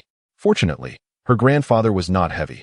He was a slender old man of modest height, with a slight hunch in his back. Otherwise, they would have struggled to lift him. His expression was blank, bewildered, and he kept mumbling incoherently. Feeling uncomfortable with his feet dragging on the ground, he lifted his legs, allowing the two women to carry him home. The sky darkened abruptly as the furious wind, laden with sand, raged like an enraged beast, attacking everything on land. Objects flew through the air. The gusts transformed construction site debris into weapons, akin to hidden daggers of the night, capable of claiming lives in an instant. The men who sought a breath of fresh air were utterly terrified. One even brought a child outside. The child was swept up into the air, soaring several meters high, only to be brutally hurled against the wall of a towering building, meeting a tragic fate on the spot. Xiao Mingyue witnessed the entire scene unfold, her pace quickening with mounting urgency. She lamented that she should have dealt with those men earlier. Their demise would be of little consequence. Why did they summon the child downstairs? It was truly despicable. In the final moments before Xiao Mingyue returned home, a more ferocious whirlwind descended rapidly, tossing the men on the street like refuse, colliding with various objects, their fates hanging in the balance. Leaning against the door, Xiao Mingyue took a deep breath. What a close call. Zhao's mother sat on the ground, her legs trembling with fright. The grandmother was furious, scolding the grandfather. "Why did you run out? What were you thinking?" "Fun. New shoes. I wanted to get you new shoes." The mosquitoes were particularly vicious. The grandfather's eyelids swelled to the size of quail eggs, nearly impossible to open. "Fun, you scoundrel," she exclaimed. "You old fool, we can't be of any help. Nor should we keep causing trouble for our daughter. You truly infuriate me. You frighten me to death." As the grandmother spoke, tears streamed down her face. Her heart had been in her throat, the howling winds outside reminiscent of wailing spirits, leaving her helplessly waiting at home. Worry for the old man, as well as for her daughter and granddaughter, made every passing second feel like an eternity. "Mother, please don't cry. It's not Dede's fault. This is all on me for not securing the door properly." Zhao's mother expressed her guilt. "It's all right. It's all right."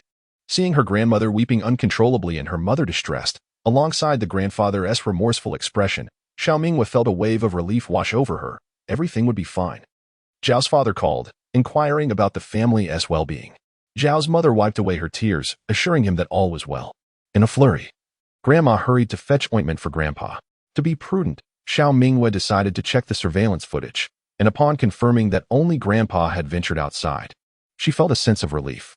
On the second floor, Xiao Mingyue stood by the window, the night sky enveloping the world outside in darkness. The wind and sand relentlessly battered against the glass, yet the sturdy windows provided her with ample reassurance. She unlocked her phone, In the community group chat buzzed with activity. Upon reading a particular message, her gaze sharpened. Chapter 71. The windows cannot withstand any longer. Hurry to the underground garage for refuge. Fool, it's barely past 4, and it's already pitch black outside. The howling wind is terrifying. Letting go. Who is it that said to let the winds rage even stronger? I just saw someone get swept up into the sky. Wanjun. Indeed, it's quite frightening. A neighbor even urged me to go outside, but thankfully I didn't or I might have spiraled into the heavens.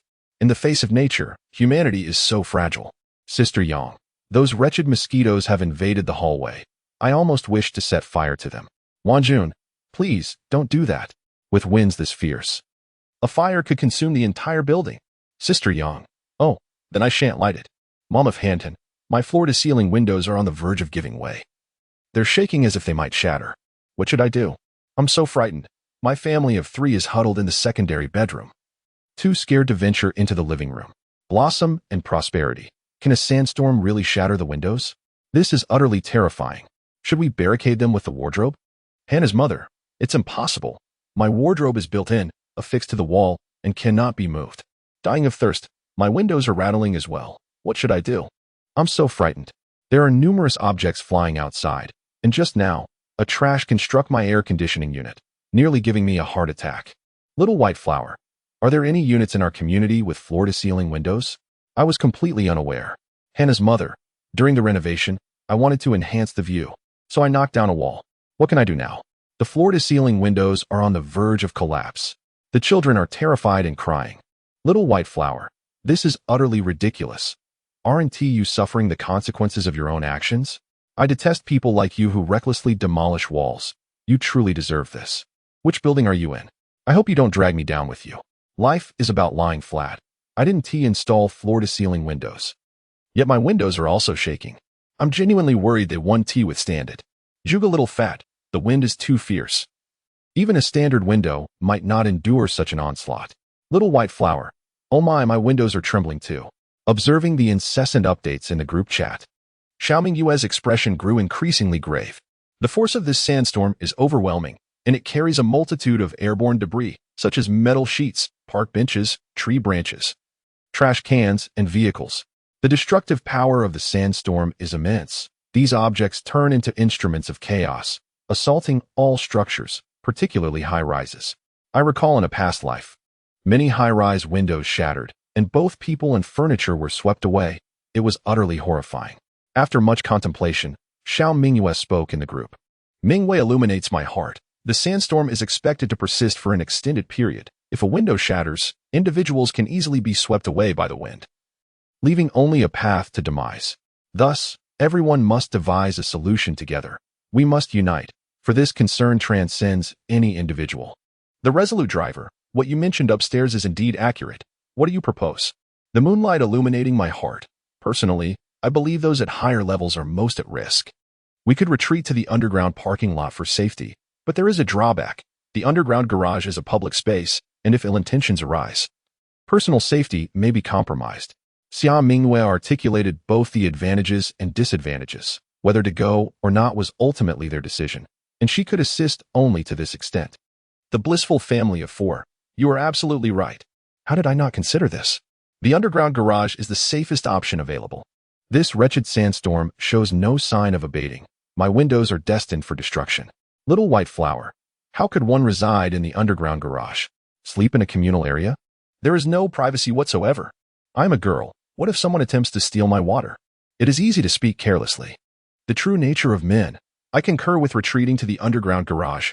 I reside on the 25th floor and am genuinely fearful of the building being toppled. Damn it. If everyone seeks refuge in the underground garage, who would dare harbor malicious thoughts? Whoever dares to commit wrongdoing would be opposing all of us homeowners, becoming a common enemy. The Bigfoot.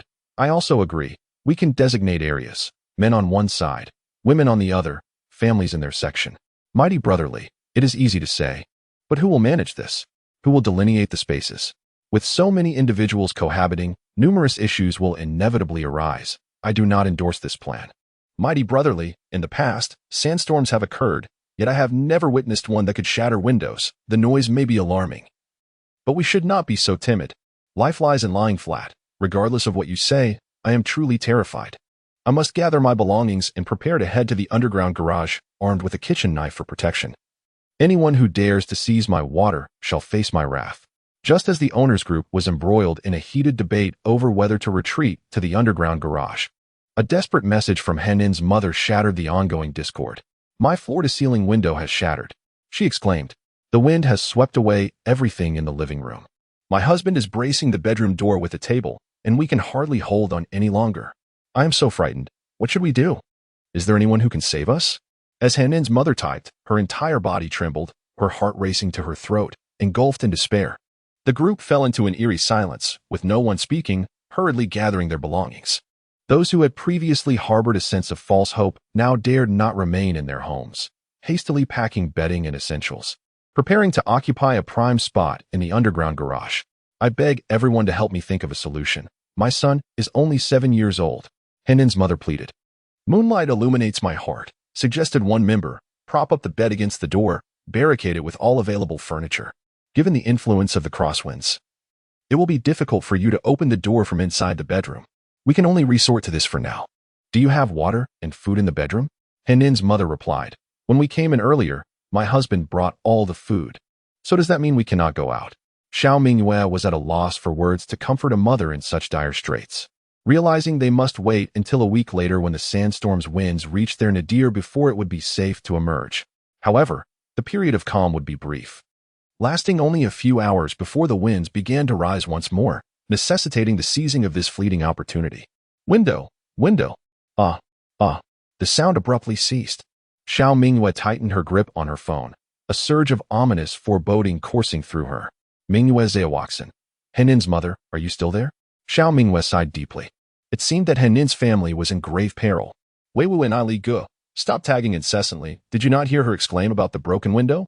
The window in the bedroom must have given way, and surely they have perished. Perhaps they've already ascended to the heavens. Worrying over trivial matters only serves to highlight your misplaced concern. Xiaobaiwa. If she had not changed to a floor-to-ceiling window, how could such a tragedy have occurred? Huakai Fugui. How terrifying. After all, 3 lives are at stake. How can you speak so callously?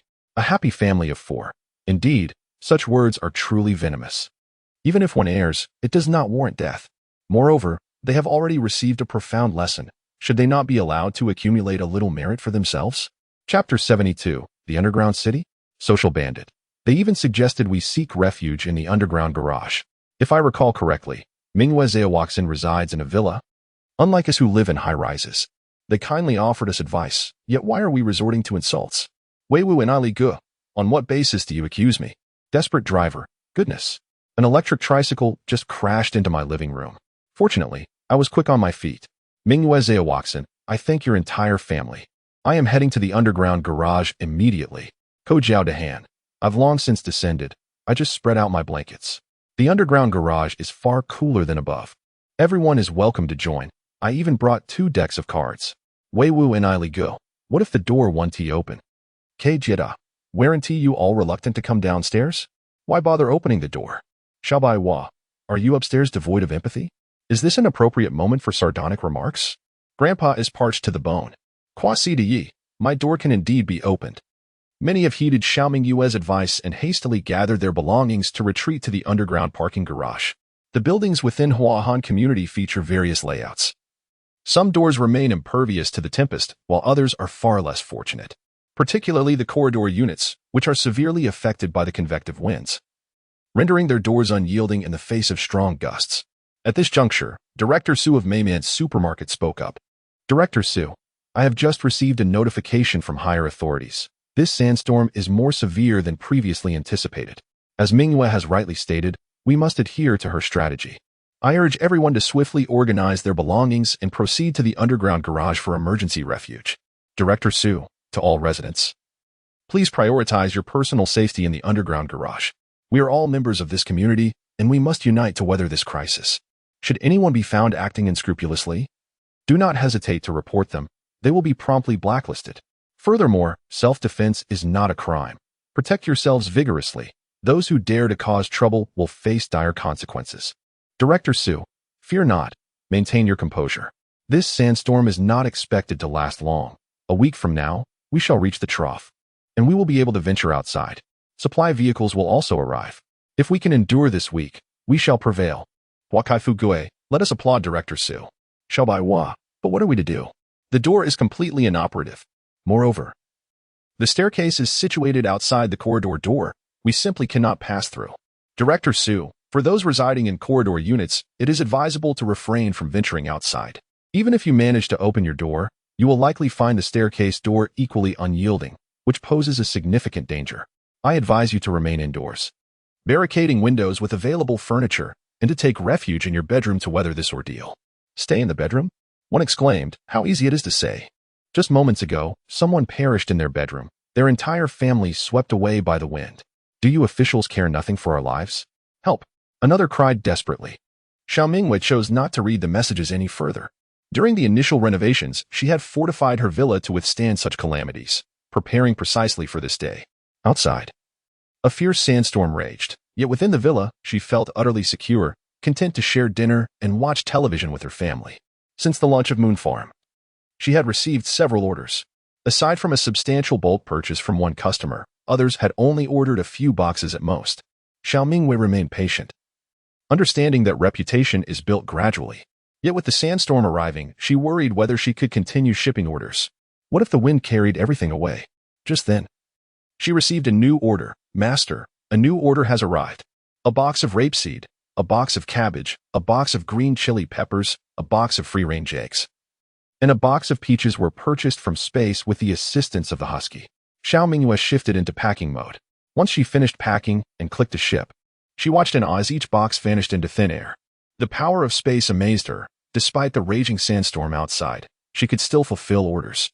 Truly remarkable, space lived up to its name, exhibiting astonishing capabilities. Xiao Mingyue adjusted the inventory of various goods according to the stock of fruits and vegetables in the space. Originally, the inventory of eggs stood at 3, she increased it to 5, as the production of eggs had been quite high lately, perhaps due to some stimulus affecting the hens. Sitting by the stream, she casually tossed fish food into the water, where the large koi leaped and jostled for the morsels. Satisfied, Xiao Mingyue nodded. It was time to list the koi for sale. She clicked to add a product, entering fresh live koi and pricing it at 10,000 yuan each, not exorbitant. Considering the severe heat had even dried up the Yellow River, leaving little fish for sale, the price of dried fish was nearing that of luxury goods. She was offering live fish, vibrant and lively, making 10,000 a reasonable price. As was her routine, Xiao Mingyue tidied up the vegetable garden and orchard, then prepared a meal for her pet, Fugui.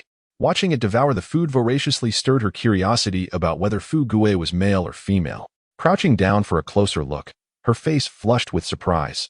It turned out to be a male. How inappropriate. After a flurry of activity, she checked on the pregnant sows in the pig pen, noticing the swelling bellies of several expectant mothers. The sows were highly productive, and she wondered how many piglets this batch would yield.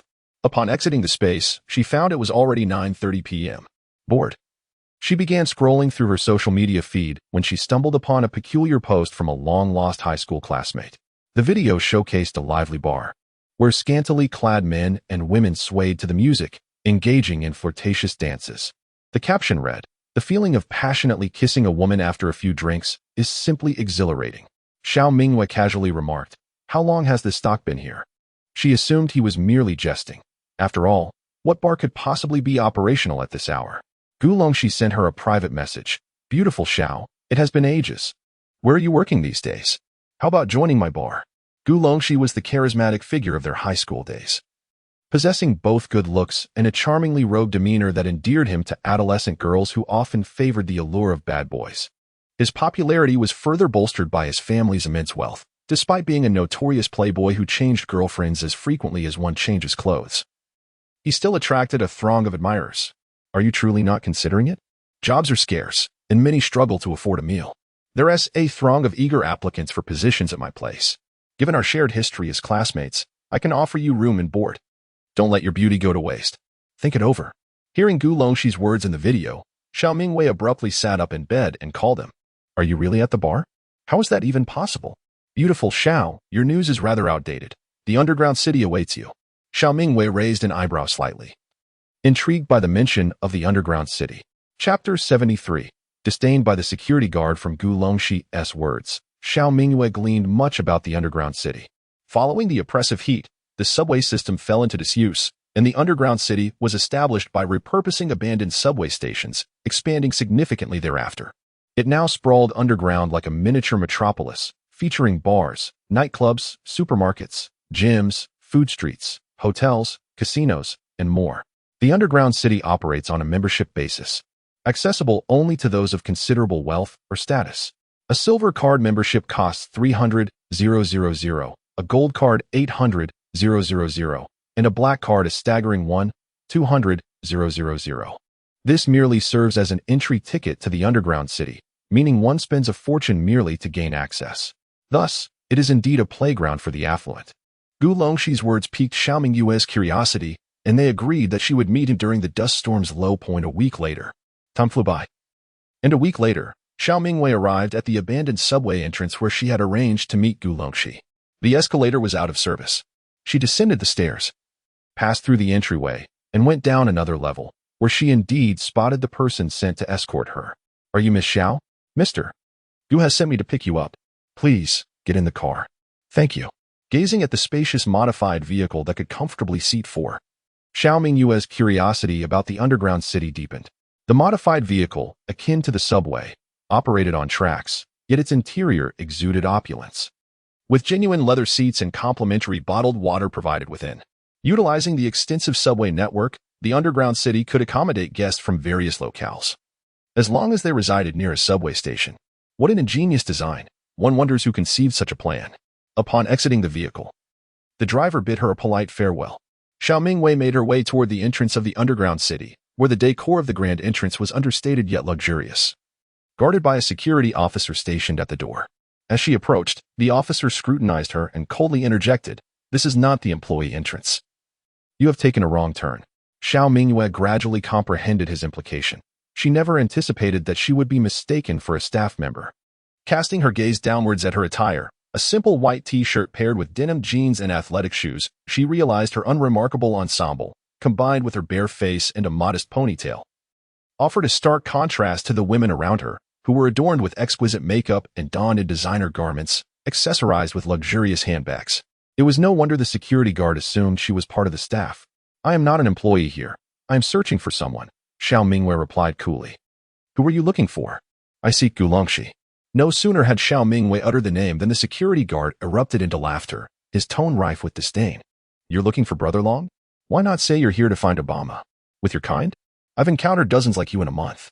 Xiao Mingyue's brows knit slightly in response to the security guard's overt hostility, feeling perplexed by his animosity.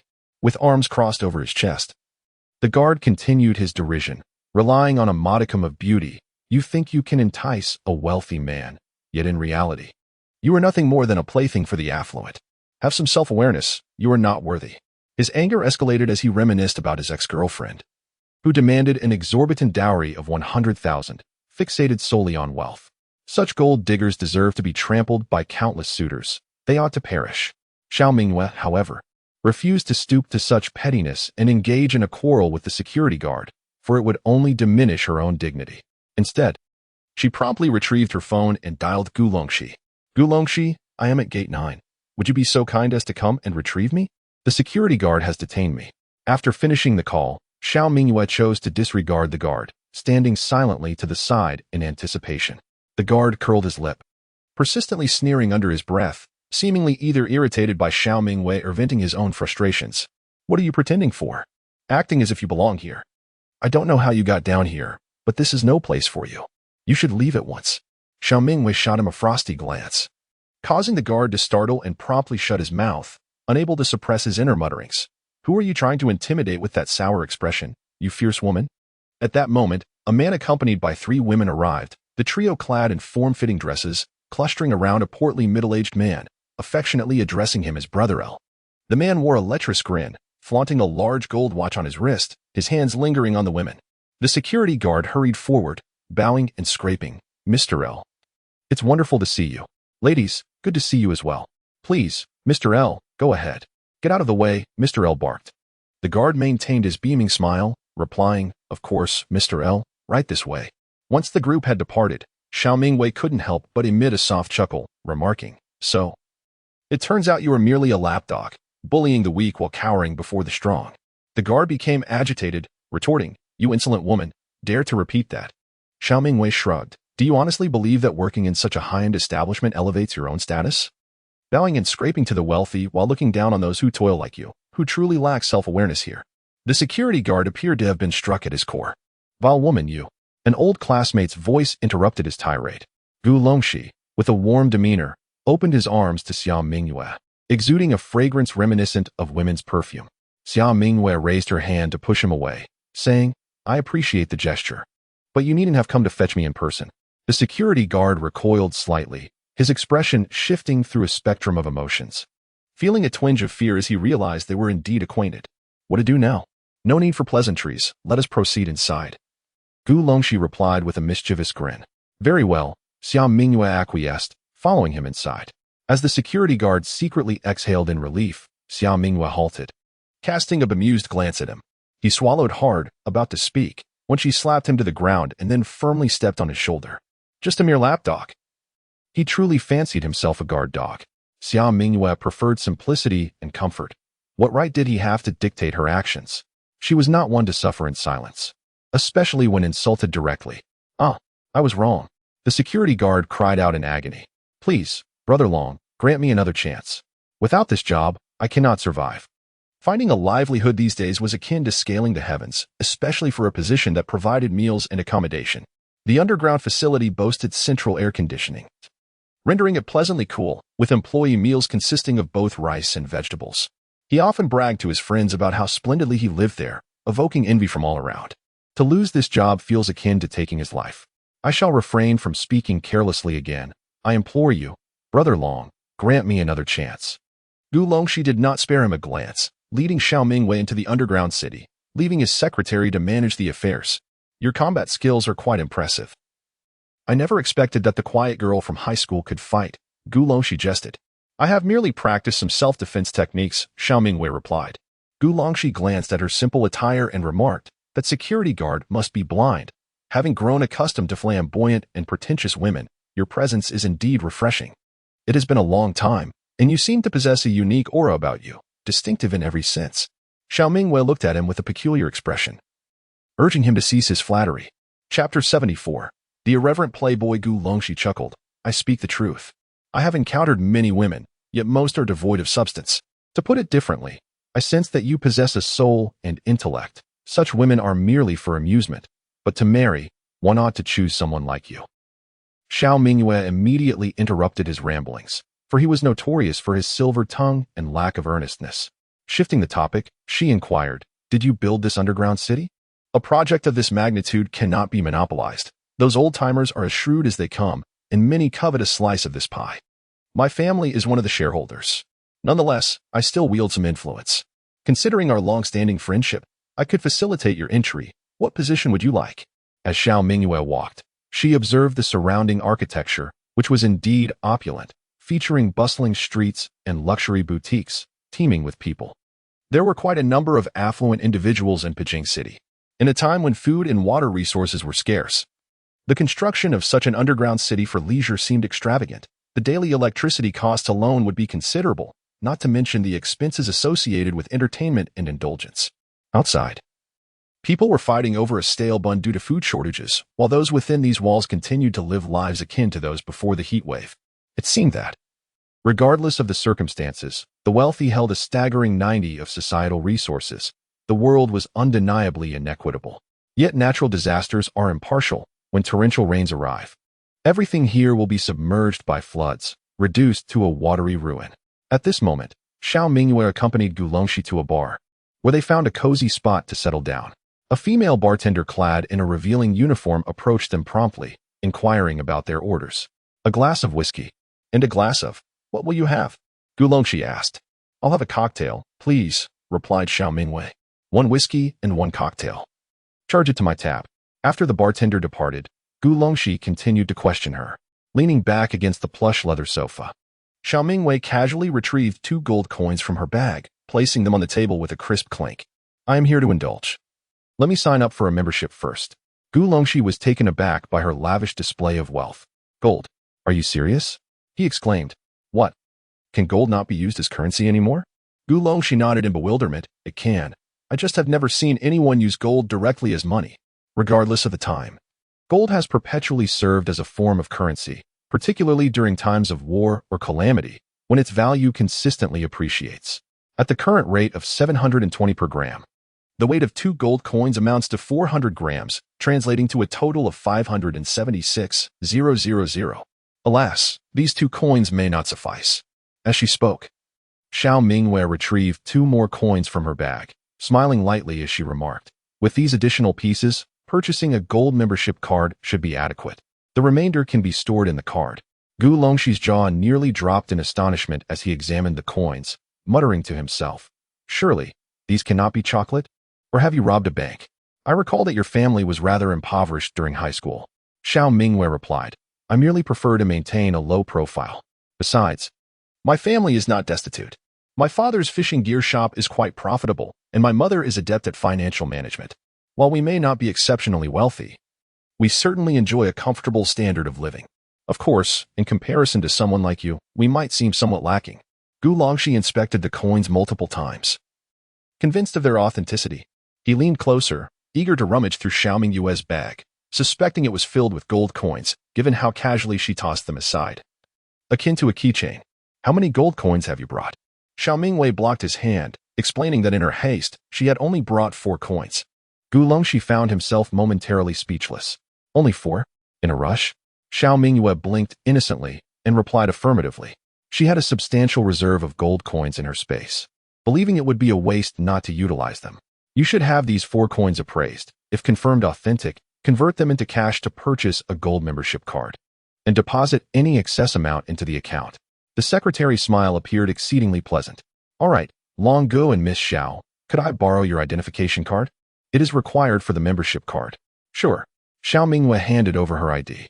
Gu Longxi took a sip of his drink and, in a conspiratorial tone, revealed, "Let me share a secret with you. I have always harbored thoughts of you. Do you know why?" "Why?" Xiao Mingyue was puzzled by his eccentric behavior. "Because you are the only person who has ever turned me down. It seems we are quite compatible. After all, we are of similar status. Would you reconsider?" Xiao Mingyue interrupted. "Stop. I have no interest." Gu Longxi feigned a wounded expression. "Once again, you have rejected me." Xiao Mingyue's lips twitched slightly. "I am simply not interested in you, or any man for that matter." She merely wished to survive, to ensure her family's safety in this apocalyptic world. Devoid of any desire for romantic entanglements, the thought of dating seemed less appealing than tending to pigs, which at least could reproduce. What can men do? Gu Longxi shrugged nonchalantly. "Very well, Ms. Anti-Marriage, I, too, share your sentiments." A group of men and women recognized Gu Longxi and enthusiastically invited him over for drinks. Losing interest, Xiao Mingyue remarked, "I shall not intrude upon your busy schedule. I wish to explore and see what the underground city has to offer. I will send you a map on your phone." After Gu Longxi departed, Xiao Mingyue wandered alone, and the secretary soon delivered the gold card and identification. Noticing the auction house's address on the map, Xiao Mingyue felt a surge of curiosity. As Xiao Mingyue was about to exit the bar, she noticed a familiar figure. Zhongli? Why was Xiaoyu's wife, who should be at home caring for him, here? Curiosity piqued, Xiao Mingyue approached, observing her sister-in-law surrounded by several young women, all vying for the attention of a man she recognized, Pan Gu, the very individual who had taken over her family's fishing tackle shop. It seemed that many events had transpired within the family of her uncle that she was unaware of. How did Zhongli come to know Pan Gu? Xiao Mingyue surveyed the bar's environment, initially contemplating giving Pan Gu a taste of his own medicine, but realizing this was Gu Longxi's establishment, she decided against causing a scene. Regardless of Zhang Li's infidelity or her decision to abandon Xiaoyu, only Xiaoyu would bear the heartache. If he suffered, then Xiao Mingyue felt a sense of delight. As she turned to leave, she was unexpectedly recognized. "Xiao Mingyue, is that you?" Zhang Li called out. Xiao Mingyue halted, turning to face her. A faint smile graced her lips as she replied, "What a coincidence." Upon confirming it was indeed Xiao Mingyue, Zhang Li's expression darkened immediately. Seeing her stirred memories of the high-rise apartment in the city center, which had languished on the market for months, with no one willing to purchase it even at the price of 190,000. This very property had once drained Xiaoyu's family of their savings. Now, the Xiao family was left in dire straits, which explained Zhang Li's current predicament, stripped of dignity. Desperately serving a man while competing for his affection among a group of unsavory women, alongside the loss of an unborn child. The root of all this misfortune was Xiao Mingyue. Oh, what a coincidence indeed. How did you end up here? Are you working here? With that 2 million for the house. Is there really a need to work? Zhongli remarked sarcastically. Xiao Mingyue felt an urge to roll her eyes. Were the people in this setting truly so superficial? Must they judge others solely by appearances? It seemed the adage that one is judged by their attire was indeed accurate. Perhaps she should don a dragon robe next time. Moreover, that 2 million was not even Zhang Li's own money. Why was she so agitated? Zhang Li fixed her gaze on Xiao Mingyue and commanded, "Waiter, pour me a glass of wine." "Are you deaf?" "I said pour me some wine." Xiao Mingyue scrutinized the others surrounding Zhang Li. Brother Pan was flirting with a woman, while another remained silent, her eyes subtly dismissive as they flicked toward Zhang Li. It appeared that the women near Brother Pan were not united in their sentiments either. Feigning surprise, Xiao Mingyue exclaimed, "Sister-in-law, what brings you here?" "My cousin has been thinking of you day and night at home. He is now disabled and is counting on you to take care of him. By the way, how is the child in your womb?" The triumphant expression on Zhang Li's face instantly froze. "Shut your mouth. Who is your sister-in-law?"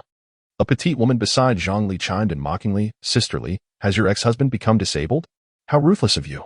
Then again, it makes sense, after all. An old woman who can abort her own child is not someone we can compete with." Zhang Li's face contorted with rage. No one can remain 18 forever.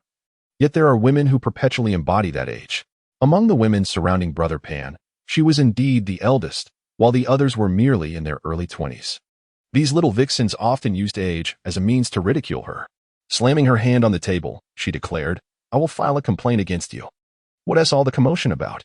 Brother Pan glanced over, visibly annoyed. Zhang Li immediately felt aggrieved. "Brother Pan, that waitress has bullied me. I want to file a complaint against her." "Who told you I am a waitress?" Xiao Mingyue replied coolly. She pulled a golden card from her pocket, waved it in her hand, then gestured dismissively, ignoring Li Li's expression as she turned elegantly to leave. She had come here for a serious matter and saw no reason to waste time on such foolishness. Zhang Li's face turned a shade of pale, akin to the humiliation of receiving a resounding slap in public, losing all her dignity. Xiao Mingyue actually possessed a golden card.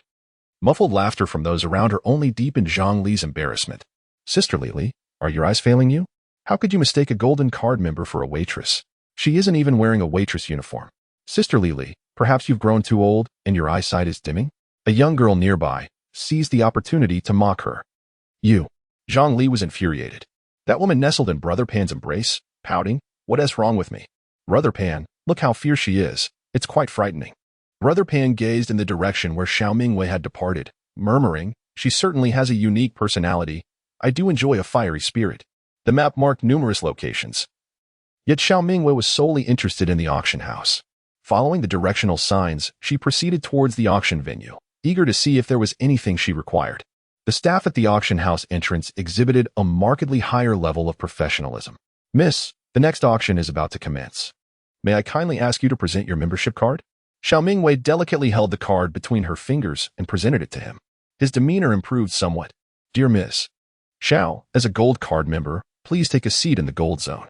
At that moment, a female attendant approached respectfully, saying, "Madam, please follow me." Xiao Mingyue complied, realizing that the service afforded to members was indeed exceptional. Upon entering the auction hall, she was struck by its vastness and the pronounced hierarchy evident within, as the disparities in status among attendees became immediately apparent. The front row was reserved for the esteemed black zone, designated for black card members. The opulent leather seats of the black card members were unparalleled in luxury, each accompanied by a small table adorned with complimentary beverages and exquisite fruit platters, brimming with a variety of fruits. In a world where even basic staples like rice were scarce, let alone vegetables and fruits, the common populace subsisted on meager meals of mosquito cakes and cactus slices, leading a life of hardship. In stark contrast, black card members indulged in lavish fruit displays, often dismissing them as insufficiently delectable. The untouched fruit platter from the previous guest was swiftly discarded, with the staff promptly replacing it for the next patron. The chasm between wealth and poverty was starkly evident. Although the seating for gold card members was less extravagant, it was still quite commendable. Each chair was accompanied by 2 bottles of water, 1 of juice, and a modest fruit platter, smaller and less varied than that of the black card members. Meanwhile, the silver card members occupied the outermost seats, where only a single bottle of mineral water was provided, guided by the waiter. Xiao Mingyue settled into the seat designated for gold card members. With a silver fruit fork, she speared a slice of watermelon, savoring its succulent juice. It was indeed delightful and remarkably fresh. Gradually, a multitude of guests entered, nearly filling the entire auction hall. While only 4 individuals occupied the seats reserved for black card members at the front.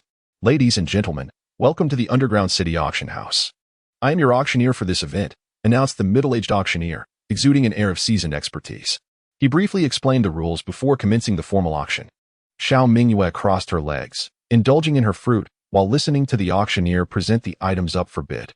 The offerings at this underground auction were truly extraordinary. The first item was particularly noteworthy, a luxury RV designed for aviation-grade performance, featuring off-road capabilities and an impressive length of 20 meters. This top-tier motorhome could be likened to a mobile 3-bedroom apartment, and the lavish interior was showcased on the large screen behind the auctioneer, replete with an opulent aura. Xiao Mingyue felt a flicker of desire. However, the extravagance and sheer size of the RV, accommodating more than 20 individuals and boasting a flamboyant exterior, rendered it unsuitable for her tastes. She opted to wait and see. Her true purpose for attending the auction was to test her luck in the hope of encountering 2 specific items, a shark boat and a private yacht. Even one of them would suffice. After all, the impending floods next year were a source of great concern, while the southern part of the city may remain unscathed. Possessing a shark boat and a cruise ship would certainly provide a greater sense of security. In the front row of black card seats, Ji Shanshan whispered, "Brother, I really like this RV. You may take your shot," the man beside her said nonchalantly. Soon, the auction commenced, starting at a price of 12 million. After several rounds of bidding, Ji Shanshan secured the vehicle for 20 million. The auctioneer struck the wooden gavel, congratulating the esteemed member number 02, declaring that the motorhome was now hers. Ji Shanshan turned her head, joyfully sharing her excitement with her brother. Xiao Mingyue, with a keen eye, noticed a girl who seemed familiar. Ji Shanshan? Chapter 76, Promoting the Family Farm. She recalled the girl she had rescued from the lair of the Black Dragon Gang. No wonder she had been so lavish in her search for her, flaunting rice and water. She was a black card member. The sister of the G groups had indeed possessed wealth. However, Xiao Mingyue, being prudent, wished to avoid further entanglements. She did not want to be recognized. Feigning to retrieve something from her bag, Xiao Mingyue took out a cap from her space and placed it upon her head. The subsequent auction items were primarily survival gear, such as specialized earthquake shelters. With factories currently inactive, items like motorhomes had become rare commodities. The affluent, fearing for their lives, sought to indulge in comfort even amidst adversity. Once a mass migration occurred, who wouldn't desire the luxury of residing in a cozy motorhome? If suitable offerings arose, Xiao Mingyue too wished to acquire one. For preparedness is paramount. It appeared that this underground auction house indeed held valuable treasures. Just as she was about to depart after her observations, a special item was presented, a high-tech thermal suit, thin yet remarkably insulating, capable of withstanding temperatures as low as -70 degrees. Xiao Mingyue was quite intrigued. She purchased 4 sets at a bargain price of 160,000, as there was scarcely anyone competing with her. The sweltering heat showed no sign of abating, making it absurd for anyone to consider buying winter clothing. Yet, she was that fool. After completing the transaction, Xiao Mingyue exited the auction hall and, at the corner by the entrance, she inadvertently overheard a conversation between 2 men. "Mr. Zhou, it seems that the fruits and vegetables cannot be delivered. They simply cannot be brought in. Many members are already dissatisfied, complaining that the produce in the restaurant is not fresh." The man referred to as Mr. Zhou had a stormy expression. "Not able to supply? How can a large agricultural company like yours fail to do so? The underground city is a major client. Inform them that, come what may, fruits, vegetables, and meat must be prioritized for the underground city." But the agricultural company claims that all their clients are major clients and must wait in line. The assistant's voice dwindled, uncertainty enveloping them both. Just as they found themselves at a loss, Xiao Mingyue interjected, "I can help you find vegetables and fruits." Mr. Zhou looked up, surprised to see a young girl before him. He was skeptical. "You can?" Currently, the entire city of Pengjing has only the agricultural company supplying produce. Where would you procure fruits and vegetables? Exactly. How is that even possible? We're already in a desperate situation. Please do not complicate matters further, the assistant chimed in impatiently. Leaning against the wall, Xiao Mingyue toyed with the golden card in her hand. "Even if I cannot assist, I am still a guest here, and I advise you to treat me with the respect I deserve. Moreover, I genuinely can be of some assistance." The assistant was momentarily stunned, gazing blankly at the golden card in Xiao Mingyue's hand. President Zhou reacted swiftly, apologizing profusely. "Madam, I sincerely apologize for my subordinate's oversight. Please forgive us. By the way, you mentioned that you could assist us in sourcing vegetables and fruits. Could you elaborate on that?" The assistant, regaining composure, repeatedly expressed her apologies. Without further ado, Xiao Mingyue addressed the matter directly. "Please proceed." President Zhou, maintaining her politeness, felt an instinctive sense that this girl possessed extraordinary capabilities. "I am aware of your extensive connections in the underground city. I require a shark boat and a private yacht. If you can procure them, I would prefer you not to auction them off, but to contact me directly. I am willing to pay any price." Xiao Mingyue resorted to this approach. As time was of the essence, heavy rains were expected in a few months, and there was no guarantee of waiting until then, nor of securing a vessel when the time came. "May I inquire about your intentions for the shark boat and the yacht?" President Zhou questioned, somewhat astonished. With the rising temperatures and the significant decrease in sea levels, compounded by sandstorms, what purpose could you have for such vessels? Are they merely for display? Xiao Mingyue responded with a slight smile. "That is a matter of my concern." President Zhou fell silent, pondering the difficulty of acquiring a shark boat and yacht, as they were typically available only in coastal cities, and their transportation to inland regions posed a significant challenge. "If I cannot make a decision, I shall seek someone who can speak on this matter. I will negotiate with him. Furthermore, I am merely placing a reservation. Should you find them, please keep them aside for me." After a moment of contemplation, Mr. Zhou eventually nodded and said, "I do possess a modicum of authority in this matter. Let us exchange contact information. I assure you, should the opportunity arise, I will certainly keep you in mind. I also hold some influence in the underground city. If you doubt my integrity, we can formalize this with a written agreement. However, let me clarify, if there truly is no stock available, we are helpless in that regard. What do you think?" "Very well. If there are indeed no boats, please keep an eye out for a mid-sized RV as well." Xiao Mingyue responded readily, sharing her contact details with Mr. Zhou. If the deal materialized, it would be a pleasant surprise. If not, there would be no detriment to her, especially since what she was promoting was called the Moonlight Farm. She stood to lose nothing either way. If connections in the underground city could not yield results, her own chances would be even slimmer. Mr. Zhou gestured for his assistant to prepare the written agreement, affirming, "All right, I accept your proposal. Now, may we discuss your suggested method?" Xiao Mingyue replied earnestly, "I am aware of an app that facilitates online shopping. It is called Moonlight Farm. You might consider giving it a try." Mr. Zhou's jaw nearly dropped in astonishment. "Is this truly the solution you propose? An app? Online shopping? What nonsense!" His expression soured, feeling as though he had been made a fool of. Unperturbed, Xiao Mingyue encouraged him, "You can certainly give it a shot. A friend recommended it to me, and I placed an order just a couple of days ago. It arrived within a day. How would you know unless you try?" Observing his continued discontent, she candidly stated, "Take out your phone. If it truly doesn't work, I shall compensate you." At her words, Mr. Zhou hesitated before finally retrieving his phone, muttering, "I feel as though I have been deceived." Xiao Mingyue's brow twitched, yet she remained silent as she deftly navigated her phone, unveiling the page of the Moon Farm. "Behold, see for yourself." President Zhou took the phone and scrolled through the product listings, incredulous. Is this real? Can they really deliver amidst a sandstorm? It's utterly implausible. The delivery service can't function as usual, so how could an online store manage it? Besides, are there even any online shops left? This is simply outrageous. Xiao Mingyue sighed softly. Why not place an order and try? Just buy a box of apples and see if they arrive by tomorrow. If they do, get in touch with me. If not, I shall reimburse you, I promise. President Zhou hesitated for a moment, as if to validate that Xiao Mingyue's claims were unfounded. Yet he proceeded to place an order. After all, the seller was a gold card member. It was unlikely they would deceive him over such a trivial sum. Observing this, Xiao Mingyue allowed a faint smile to grace her lips. Seeing her confidence, President Zhou jested, "If this is a hoax, then our previous conversation holds no significance. If it is genuine, you've merely recommended a store you've used, which isn't even yours. How advantageous for you." Xiao Mingyue chuckled softly. "I possess knowledge that you do not, which constitutes an information gap, and such gaps are valuable. Moreover, who says this store isn't mine?" Currently, the Moon Farm was in dire need of increased visibility, and the underground market presented a splendid opportunity. Noticing her earnest demeanor, President Zhou inexplicably felt a surge of trust. Perhaps her assertions held merit. This girl was indeed extraordinary. On the other end of the line, a frantic voice emerged, laced with a hint of tears. Mingyue, where are you? There has been a death in the underground parking lot. Your mother is over there helping distribute food, and I am deeply concerned for her well-being. What should I do? Chapter 77. A murder in the underground garage. Xiao Mingyue felt a jolt of anxiety surge within her. She forced herself to remain composed. Her grandmother urged her.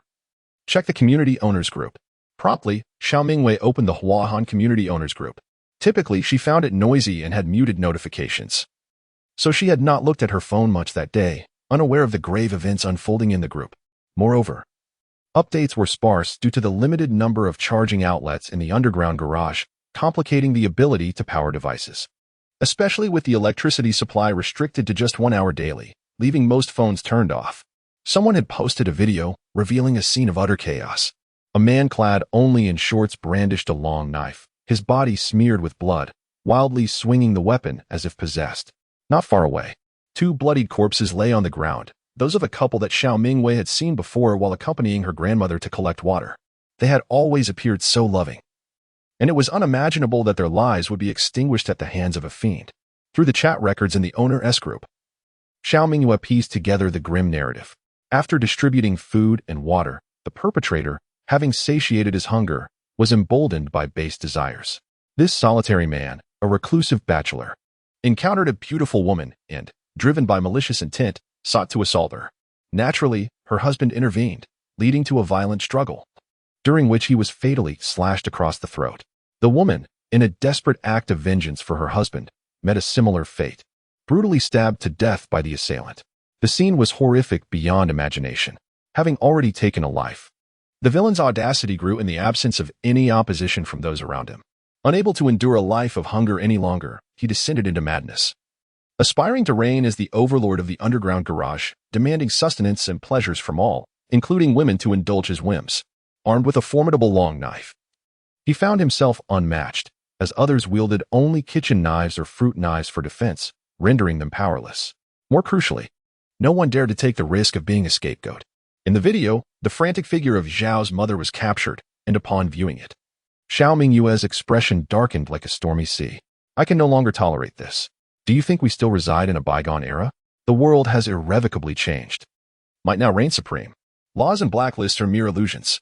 From this day forth, we shall form a gang, and I shall be the leader. Those who oppose me may challenge me one-on-one, and we shall see whose life is more resilient. If you can best me, the position of leader shall be yours. If not, you will follow my commands. I shall set the rules. This is my domain. With the long knife in hand, the villain delivered his declaration within the expansive underground garage, where every echo amplified his voice, resonating throughout the space and reaching the ears of all present. Fear gripped everyone at the sight of his weapon, as they dreaded meeting the same grim fate as the 2 lifeless bodies on the floor. Even those filled with rage suppressed their impulses, wary of making a move. Many lowered their heads, safeguarding their provisions and striving to diminish their presence. While the men fared somewhat better, the women, particularly those of beauty, cowered at the back of the crowd, unable to meet the villain's gaze. Director Su bellowed, Zhangping, are you attempting to incite rebellion? We are surrounded by the neighbors of the community, and you are one of the homeowners. How can you commit such heinous acts?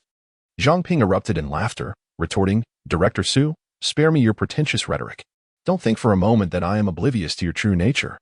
Have you ever tasted the disgusting slop you distributed to us? You think being a civil servant makes you superior? You wouldn't dare consume such drivel. So why do you presume to wield power over us in our community? What do you even represent? Speak again, and I shall eliminate you as well. The flesh on Director Su's face trembled violently. Aren't you afraid of being blacklisted? Zhangping appeared to find this notion utterly ludicrous. The rules of the blacklist were set by you. My domain operates under my own laws. There is no blacklist here. Fury consumed Director Su, and he opened his mouth to retort, but was abruptly restrained by Xiao Ma, who urged, stop. He will not listen. Due to the sandstorm, the food distribution point was hastily relocated to the underground garage, a location far from the nearest exit, with people on either side, leaving no escape. Though there were many exits, the homeowners had nowhere to flee. The garage served as a refuge, and venturing out would only lead to certain doom as the wind intensified. With Director Su silenced, Zhangping smirked and hypocritically addressed the crowd. Listen well, everyone. Anyone who joins my faction will enjoy a prosperous life, feasting and reveling together. You will be regarded as esteemed elders. Those who choose not to join us will face only one fate, death. You have 3 minutes to contemplate your decision. Silence enveloped the scene, with no one uttering a word. Fear gripped some, while others struggled, their expressions a kaleidoscope of emotions. Forming a gang meant opposing the government, competing for sustenance. Though fraught with peril, the potential rewards were immense. Everyone yearns for a better life. And who among us is not selfish? What of murder? It is certainly preferable to awaiting death. Brother, I am willing to join. So am I. Please do not kill me. I too wish to join.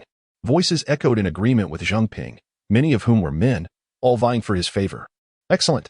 Just as Chun Sheng and Wu Guang once led a rebellion, today I, Zheng Peng, shall establish a gang. Zheng Peng felt an unprecedented sense of satisfaction. His vanity and self-esteem soared to new heights. As a middle-aged bachelor, he reveled in this moment of prominence, regretting not forming a gang sooner. Our gang shall be named the Dapeng Gang. I will provide each of you with 3 women. Now, you few, see if you can find any attractive girls. I shall indulge first before it is your turn. As he spoke, Zhang Peng's gaze roamed the group, spotting young girls trembling in terror, desperately stifling their cries. Xiao Ma, witnessing this harrowing scene, was filled with dread. Zheng Peng seized a girl who was rather pleasing to the eye. Though she reeked of neglect from lack of bathing, this will not do. He cast the weeping girl to the ground. This one is too thin. Mere bones with little allure, far inferior to the married woman I dispatched last night. After surveying the group, he found them either too dirty or too emaciated. Ah, this one will suffice. She is tender. Zheng Peng finally encountered a sight that brought him satisfaction. The girl, who had been forcibly taken, was terrified and cried out for her mother to save her. The girl's mother clung desperately to her child, pleading, "No, please choose me instead. Choose me, won't you? My daughter is only 14. She is still a child." Zheng Peng's gaze was utterly depraved as he thought to himself that once he had his way, she would transform from a girl into a woman. The girl's mother, pushed to the brink of despair, screamed, "Ah, I will fight you." At that moment, as Zheng Peng raised his long knife to strike at the girl's mother, a furious roar pierced the air. "Stop!" Zhao's mother blurted out, her rage nearly overwhelming her reason. As a mother herself, with a daughter of her own, how could she remain indifferent to such a scene? Having already shouted, she boldly voiced her thoughts. "Zheng Peng, spare yourself the delusion of grandeur. An uprising? You are merely a depraved murderer. Can someone like you even be compared to the likes of Chun Sheng and Wu Guang? Do you truly think you are worthy? You trample upon lives and regard them as mere objects. In times past, you would have been a notorious bandit. And do you fancy yourself as a character in a Jin Yong novel? Even within such tales, you would be among the villains destined to perish at the hands of the protagonist. How absurd it is to believe the words of a murderous fiend like you." Zhao's mother let out a cold laugh, adding, "And what nonsense is this about distributing 3 women to each person? Why don't you offer up your own mother? You, of all people, aspire to be a leader? How laughable." Zheng Peng's expression twisted in fury as he spat. "You wretched woman, I will kill you." Chapter 78, Kill Him. Zhao's mother slammed her hand on the table, producing a thunderous sound. "If you have the capability, then come." Her shout was commanding and filled with intensity. On the surface, Zhao's mother appeared unafraid, yet her entire body trembled. She clutched the anti-wolf electric baton tightly in her hand. It was a gift from her daughter. Though compact in size, its electrical power was formidable. Zheng Peng was momentarily taken aback, astonished that anyone would dare speak to him in such a manner. Seizing the opportunity of his days, Zhao's mother continued, "And you all, how is it possible that thousands of you are held captive by a single bully? It's laughable. Are you not men? You too are sons and fathers. Yet you allow him to crown himself king among you, to treat you like mere livestock, and to toy with your daughters." Upon hearing her words, the crowd erupted in commotion, many passionate young men among them. Indeed, with so many of us, how could we possibly fear one man? Zheng Ping, surveying his surroundings, began to feel a twinge of panic. With a voice laced with bluster, he retorted, "I wonder who among you dares to try. This long knife has taken lives. Who will step forward? If I must die, I will take a few of you with me." As he spoke, the fervor of those who had been ready to act quickly dissipated. One man, wielding a kitchen knife, attempted to charge forward but was firmly restrained by his mother. Everyone desired to reap the benefits without risk, unwilling to be the sacrificial scapegoat. They were indeed numerous, yet no one wished to be a stepping stone for another. Survival was their common instinct. "Why are you all so hesitant?" Zhao's mother exclaimed in desperation. unable to fathom that thousands were being held captive by one villain without anyone daring to resist. At that moment, someone mumbled, "Why don't you go up?" Upon witnessing the scene, Zhang Peng erupted into a triumphant laugh, declaring his intent to establish a precedent with a sinister tone, contemplating how best to extinguish his adversary. What a typical scenario, he sneered. Xiao Ma, gritting her teeth, could no longer suppress her expletives. In a hushed voice, she confided, "I possess an electric baton. I shall seize the opportunity to incapacitate him. Director Su, I implore you to eliminate him. It rests upon you." Director Su, taken aback, cast a bewildered glance at Xiao Ma, silently questioning her fearlessness. At that moment, he regarded the middle-aged woman with newfound respect. Adopting a strategy of persuasion, he urged, "Zhang Peng, relinquish your weapon. There remains a chance for redemption. Do you truly believe the government would remain oblivious should calamity ensue here? You would be left with no escape. Dare to threaten me? I will eliminate you both." Zhang Peng snarled, brandishing his long knife as he charged forward, a menacing aura forcing those around him to retreat in trepidation.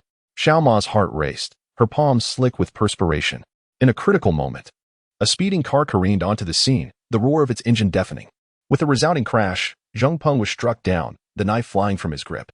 Xiao Mingyue had intended to run him over entirely, but the velocity of the vehicle necessitated a considerable braking distance. Any further advance would risk colliding with Xiao Ma.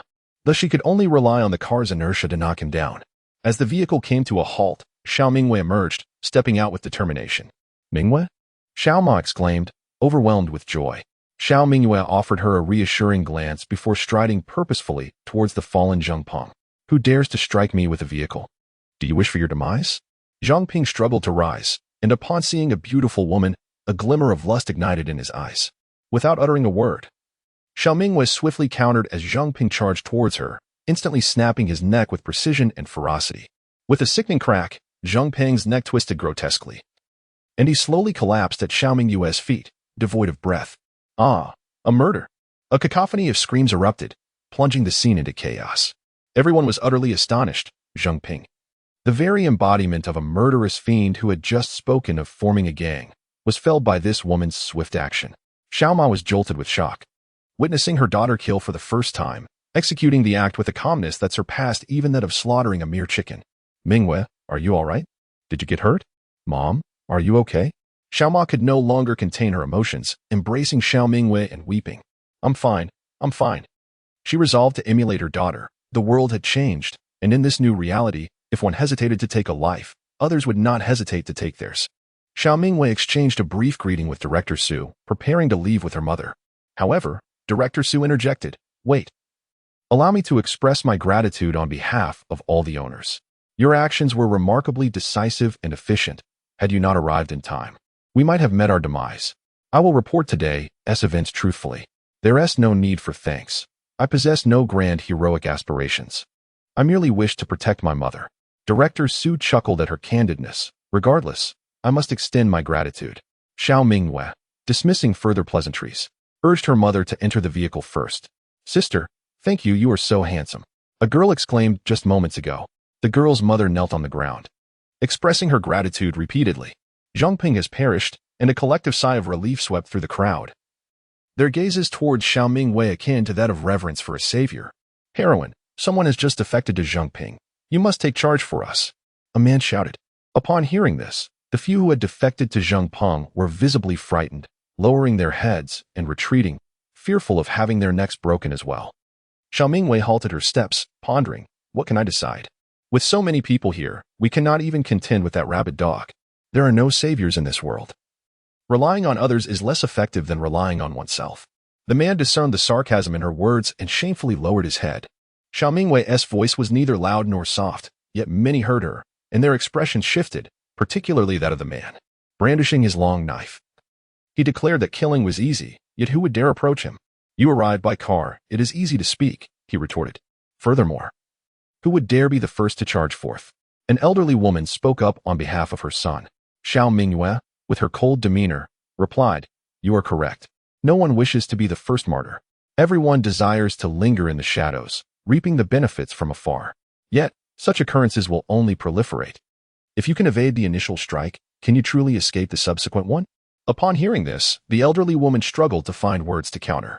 The faces of the others clouded with worry. Indeed, such events would undoubtedly recur. Could they rely on luck again next time? The bodies of that couple still lay gruesomely nearby. Who would be next? Her son, possessing a shred of conscience, interjected, "Mother, what are you saying? They saved us." "I truly apologize, my mother knows nothing." Some individuals recognized Xiao Mingyue, as they were all neighbors, and given her remarkable capabilities. They inquired if they could seek her assistance in future matters. Chapter 79. Sister, do you enjoy pancakes? Indeed, you are Zhang Jie's daughter. And Zhang Jie works in the property management department. I believe the property management has a duty to ensure the safety of us homeowners. Xiao Mingyue cast a cold glance at him, questioning, "Are you implying that I should become your bodyguard, risking my life for your protection? On what grounds?" Zhao's mother also grew furious, stating, "You urged us to unite, yet none of you had the courage to speak earlier. Now, you resort to moral coercion against us. What of the property management staff? Do I owe you something? It's merely a job. Do you expect my entire family to selflessly sacrifice for you? If you are capable, then you should take on the responsibility yourself." The man's expression darkened significantly, and he fell silent. "I was terrified when I first encountered a corpse. If it occurs again, I shall certainly step forward," a young man named Su Shankai declared, whom Xiao Mingyue found somewhat familiar. "Thus, we must devise a solution." She is correct. Relying on others is inferior to relying on oneself. Observing that there were still many sensible individuals present, Xiao Mingyue chose not to elaborate further. As she was about to get into her vehicle, she noticed two furtive figures approaching. "You two again, descending from the building?" It was the delicate Xiao Baiwa and the previously beaten Wang Zai QQ Candy, who had now rebranded himself as the formidable Li Go. During the past week, they had resided upstairs, and fortunately, the windows held firm. As the peak of the dust storm abated, they eagerly packed their belongings to descend. When Xiao Mingyue committed murder moments ago, they all witnessed it firsthand, a wave of dread washing over them, filled with regret for opposing her in the group. It turned out she was capable of killing, and she did so without a flicker of remorse, as effortlessly as one might crush a chick. The man cowered in the corner, looking at Xiao Mingyue as if she were a ghost, forcing a laugh that resembled more of a cry. "Yes, we came down. I sincerely apologize for the past transgressions. I am truly sorry." Someone pointed at Wang Zai QQ Candy, declaring it was him. "He just said he wanted to join forces with that murderer." No, I didn't mean it. I was merely feigning surrender to launch a surprise attack." "I truly did not," he hastily explained, glancing cautiously at Xiao Mingyue. Zaya Baiwa, with a forced smile, trembled as she extended a black cake towards her. "Sister, what a coincidence. Do you eat cake?" A glimmer of amusement flickered in Xiao Mingyue's eyes. It seemed even the most unreasonable of fools feared the powerful. This couple was genuinely terrified of her now, and it was likely they would refrain from speaking carelessly in the group in the future. "You may keep it for yourself. Take care." With that, Xiao Mingyue said no more and drove out of the garage, eager to see how these individuals, having endured such a life-and-death ordeal, would devise their next course of action. Would they continue to place their hopes in others, seeking refuge? Or would they come to understand that relying on oneself is far more prudent? After all, Xiao Mingyue was no grand savior. She was neither Ultraman nor a member of the Paw Patrol, devoid of any lofty sense of social responsibility, unable to protect so many. It is already a formidable challenge to safeguard oneself and protect one's family. Upon seeing Xiao Ma and Xiao Mingyue, the grandmother rushed over with tear-filled eyes. "It's all right now. Everything is fine," Xiao Ma continually reassured the elderly woman, striving to keep her emotions in check. Upon learning that the villain had been slain by her granddaughter, the grandmother expressed her excitement with fervent cries of approval, insisting that the perpetrator deserved such fate. Due to the sandstorm, Xiao Ma no longer needed to go to work. She transitioned to remote work, though in truth, there was little for her to do. She advised that this matter should not be disclosed to Xiao Ba. If he happened to see it in the community group, it would be one thing. But if he did not, it was better to spare him the worry. Soon, the ferocity of the sandstorm escalated, the sky becoming obscured by dust, gradually darkening. Xiao Mingyue silently observed the rampaging winds outside, unawares that the oppressive heat had persisted for an entire year, with nearly 3 months remaining until its conclusion. Ahead lay many calamities and unforeseen events awaiting her. The day's occurrences had been too perilous. She could scarcely bear to contemplate what might have happened to her family. Henceforth, she resolved to be increasingly vigilant and cautious. Xiao Mingyue advised Xiao Ma against helping in the underground garage any longer, noting that few employees from the property management department frequented it. After a moment's hesitation, Xiao Ma acquiesced. She too felt apprehensive about returning. as most of the property staff were not residents, with only a handful belonging to their community. Thus, she found it difficult to refuse her superior's requests. Yet with life at stake, such concerns seemed trivial now. Suddenly, Xiao Mingyue received a message from Wei Jun, who had just seen the happenings in the group and inquired about her well-being. She was not mistaken.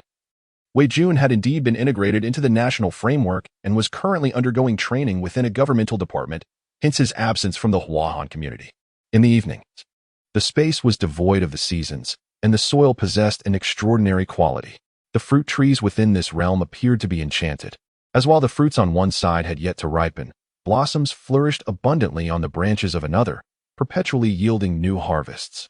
Xiao Mingyue had initially harbored concerns about the passing of the fruit-bearing season, but it seemed that this season would never truly end. After tending to the vegetable garden and orchards, she attended to the livestock, ensuring that the esteemed master was well fed. Following a flurry of activity, Xiao Mingyue retrieved a reclining chair, sliced open a watermelon, and leisurely savored its flesh with a spoon while gently rocking in the chair. The watermelons from the underground city were decent, yet they paled in comparison to those from her space. After all, the fruits and vegetables cultivated by the Agricultural Bureau were grown in technologically advanced greenhouses, treated with various chemicals to hasten their ripening. The former aristocracy and affluent elites would never have touched such produce. However, they no longer had the luxury of choice. Having anything to eat was a blessing. Conversely, the fruits and vegetables in her space thrived naturally, untouched by pesticides, and the miraculous soil and water there ensured unparalleled quality. For the next 10 days, Xiao Mingyue remained at home, relishing her leisurely domestic life. Soon, Mr. Zhou from the underground city reached out to her, ecstatic to inform her that the online store she had recommended was indeed genuine, and the quality of the apples was exceptional, which thrilled him immensely. Xiao Mingyue remained remarkably composed, reminding him not to forget the agreement between them. President Zhou confidently assured her that even if he could not procure a boat, he would certainly arrange for a motorhome, urging her to rest assured. Not only did Xiao Mingyue introduce the moon farm to President Zhou, but she also presented it to her family, as the farm's reputation was about to flourish, making this the perfect moment for such introductions. In Chapter 80, the world is becoming increasingly chaotic. She resorted to the familiar excuse of saying it was recommended by a friend. However, both her mother and grandmother remained skeptical about the authenticity of the moon farm. Xiao Mingyue encouraged her mother to place an order as a test. A box of fresh green beans was delivered to their doorstep, and when it did not get swept away by the fierce winds, she was astonished and began to believe in the existence of the online store. Xiao Mingyue felt a surge of joy, as she now had a valid reason to bring the fruits and vegetables from her space home, where there were numerous varieties her family had yet to taste. Due to her mother's concerns over the high prices, Xiao Mingyue put her acting skills to the test. She informed her mother of a promotional event where items were available for just 1 yuan, limited to a single purchase, urging her to seize the opportunity. Each time her mother managed to snag a deal, she would leap with delight. More often than not, it was Xiao Mingyue who transported boxes home, concocting various justifications for her newfound wealth. Her mother, unconvinced, insisted on transferring her 200,000 yuan. Thus, it became a common scene in the Xiao household. 3 women gathered before the television, each clutching half a watermelon, taking spoonful after spoonful, while grandfather sat alone by the window, appreciating the wild winds and indulging in his strawberries in solitude. In stark contrast to the comfortable and lavish life of the Xiao family, those in the underground garage were far less fortunate. Experts predict that following sandstorms, the land will suffer from severe desertification, rendering it nearly impossible to cultivate crops due to a lack of resources. Given the high population density of the Huaxia nation, food supply will be woefully inadequate. The scant resources available are primarily monopolized by the affluent elite, leaving little for the impoverished masses. Some have proposed the extensive construction of agricultural technology greenhouses, enabling ordinary citizens to access food. However, the investment required for such an endeavor is staggering. Who would bear this financial burden? Even if such resources were available, the average citizen could not afford the exorbitant prices for sustenance. Consequently, for the survival of this nation, subsisting on mosquito cakes and cacti has become a necessary and solitary path. Despite the simmering public discontent, there is little recourse. One becomes accustomed to such fare, as abstaining only leads to death. Since the scarcity of food, incidents of violence have surged, not limited to the Huahan community, but occurring in numerous locales as well. In desperate attempts to secure food, some have resorted to murder. The underground parking lot has witnessed several altercations over provisions and water. One instance involved a little girl who hid 2 pieces of chocolate, only to be discovered and subsequently robbed by a family of 3, resulting in injury. It remains unclear how Su Shankai managed to quell the turmoil and avert further deadly confrontations. Su Shankai possesses remarkable leadership qualities and eloquence. It is said he rallied all adult males to form several protective squads and established rules: no instigating conflicts, no raiding others' food and property, and the protection of women and children. Those who violate these mandates would be deemed adversaries of the protective squads and enemies of the entire community. Depending on the severity of the offenses, the squads have the authority to expel individuals from the underground parking lot. It is well known that a sandstorm rages outside, and stepping out of the underground garage leads to a dead end. Therefore, the rules established by Su Shankai possess considerable deterrent power. Many harbor intentions of mischief but lack the courage, leading to a greater sense of compliance. Xiao Mingyue discovered this in the owner's group chat and was somewhat astonished. It appears these individuals have truly found a means to protect themselves, which is a glimmer of hope. Compared to Huahan community, the situations elsewhere are far more dire. The occupancy rate in Huahan community remains relatively low, while the densely populated neighborhoods in the city center experience escalating conflicts, with casualties increasing daily. When her second uncle called to express concern, he felt relieved upon learning that their grandmother was safe and sound. Xiao's mother inquired about their well-being, but her second uncle hesitated, only reporting peace before abruptly ending the call. Xiao Mingyue sensed something amiss. Undoubtedly, something troubling was occurring on her second uncle's side. Yet he refrained from mentioning it to spare Xiao's mother and grandmother from worry. Meanwhile, her eldest uncle called in distress, lamenting that a gang had formed in their community, engaging in organized crime, wielding controlled weapons, and frequently resorting to robbery and violence, tyrannizing their neighborhood. Her eldest uncle, often on the receiving end of such brutality, pleaded for help over the phone, tearfully declaring that he could no longer endure this plight. Upon hearing this, their grandmother sighed heavily. Despite his shortcomings, he was still her own flesh and blood, carried for 10 months. What would happen if he were truly harmed? Her grandmother's face was etched with concern. After a lengthy contemplation, Xiao Mingyue remarked, "Tomorrow marks the onset of the low period, which will last for 2 days. I wish to visit my second uncle's home. He has always shared good news while withholding the bad, and a visit would provide reassurance. You cannot go alone. It is far too perilous." "No, that's too dangerous. If we go, we all go," said Zhao's mother and grandmother in unison. The grandmother sighed deeply and remarked, "Did you hear the sound of the eldest being beaten just now? What is so appealing about the city center? The eldest insists on buying there. The towering buildings are simply uncomfortable. How can it compare to the countryside, where one has their own yard, surrounded by walls? Once the gate is closed, it is much safer. In the past, your father and I built a 2-story house in the countryside for him. But he didn't like it and let the second brother's family live there. And now look at him, being beaten and scolded." As she spoke, the grandmother began to weep. Logically, the eldest should not be subjected to such humiliation. He has always been domineering, the one who bullies others. How could he be the victim? Zhao's mother also found it perplexing. Her elder son was not the type to be easily bullied and should be capable of defending himself. Something must have gone awry. Xiao Mingyue shared the same sentiment. Reflecting on their hometown, she recalled, "Grandmother, don't you and grandfather still have that old house, the small bungalow with 3 rooms?" "Yes. Your second uncle was concerned about us staying in the old house, so he brought us to live with him. That old house has been inhabited for years." "What is the matter?" Zhao's mother inquired with curiosity. "Why are you suddenly mentioning that old house, Mingyue?" Xiao Mingyue articulated her thoughts. "Are you not concerned about the safety of uncle's family? Perhaps I could escort them back to their hometown, allowing them to reside in the old house. Although it has been uninhabited for quite some time, with a bit of tidying up, it could suffice. There are walls and a gate for protection, and they would still be in the same village, able to support one another with second uncle. Surely, this is preferable to their current condominium. Wouldn't you agree?" She recalled a childhood memory when she had a fever at her grandmother's house, and it was uncle who rode his motorcycle in the dead of night to take her to the county hospital, as he was the only one with a motorcycle. Despite his shortcomings, uncle would never abandon family in critical moments. It was a commendable idea, however. Zhao's mother and grandmother were deeply concerned for her safety and resolutely opposed her venturing out alone. Xiao Mingyue remained steadfast in her resolve, for she intended to visit both uncle and second uncle, and she also needed to make another trip to the underground city.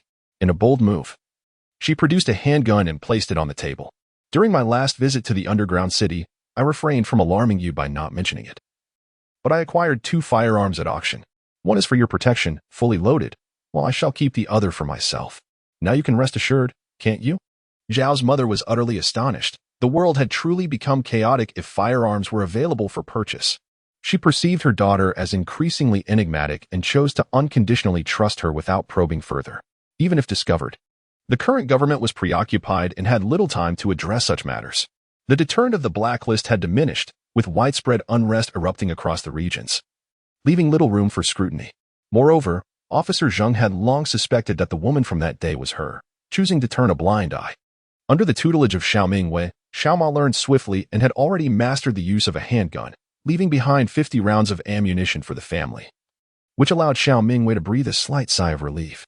Due to the sandstorm, numerous violent conflicts erupted, rendering the police incapable of reaching the scenes in time. By the moment they arrived, it was often too late. Moreover, the sheer volume of violent incidents made suppression exceedingly challenging. To enhance management and ensure the safety of public officials, the government equipped individuals like Director Su with firearms, granting them the authority to execute on-site resolutions in the face of severe events.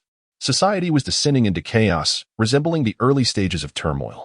A matter that increasingly troubled Xiao Mingyue, for the second year of the apocalypse, was looming. Chapter 81. Uncle, how did you end up like this? Will she really come to save us? The speaker was none other than the long-absent aunt, who at that moment appeared utterly disheveled, her body smeared with dirt and her exposed skin marred by bruises. Uncle gripped his phone tightly. Their mother had just informed him that Mingyue was on her way. The battery was nearly depleted, and Uncle dared not waste the remaining power, awaiting a life-saving call from his niece. Uncle was in an even more pitiable state than Aunt. His left cheek was swollen, his right eye severely bruised, his body riddled with injuries. A flicker of hope emerged in Aunt's despairing gaze, only to fade swiftly. The person who had been laughing and chatting with you just moments ago could instantaneously turn hostile, seizing your remaining provisions. Initially, they could barely fend for themselves, until the emergence of that organization transformed the underground garage, once a refuge, into a waking nightmare for all. Initially, it was that organization that committed evil deeds.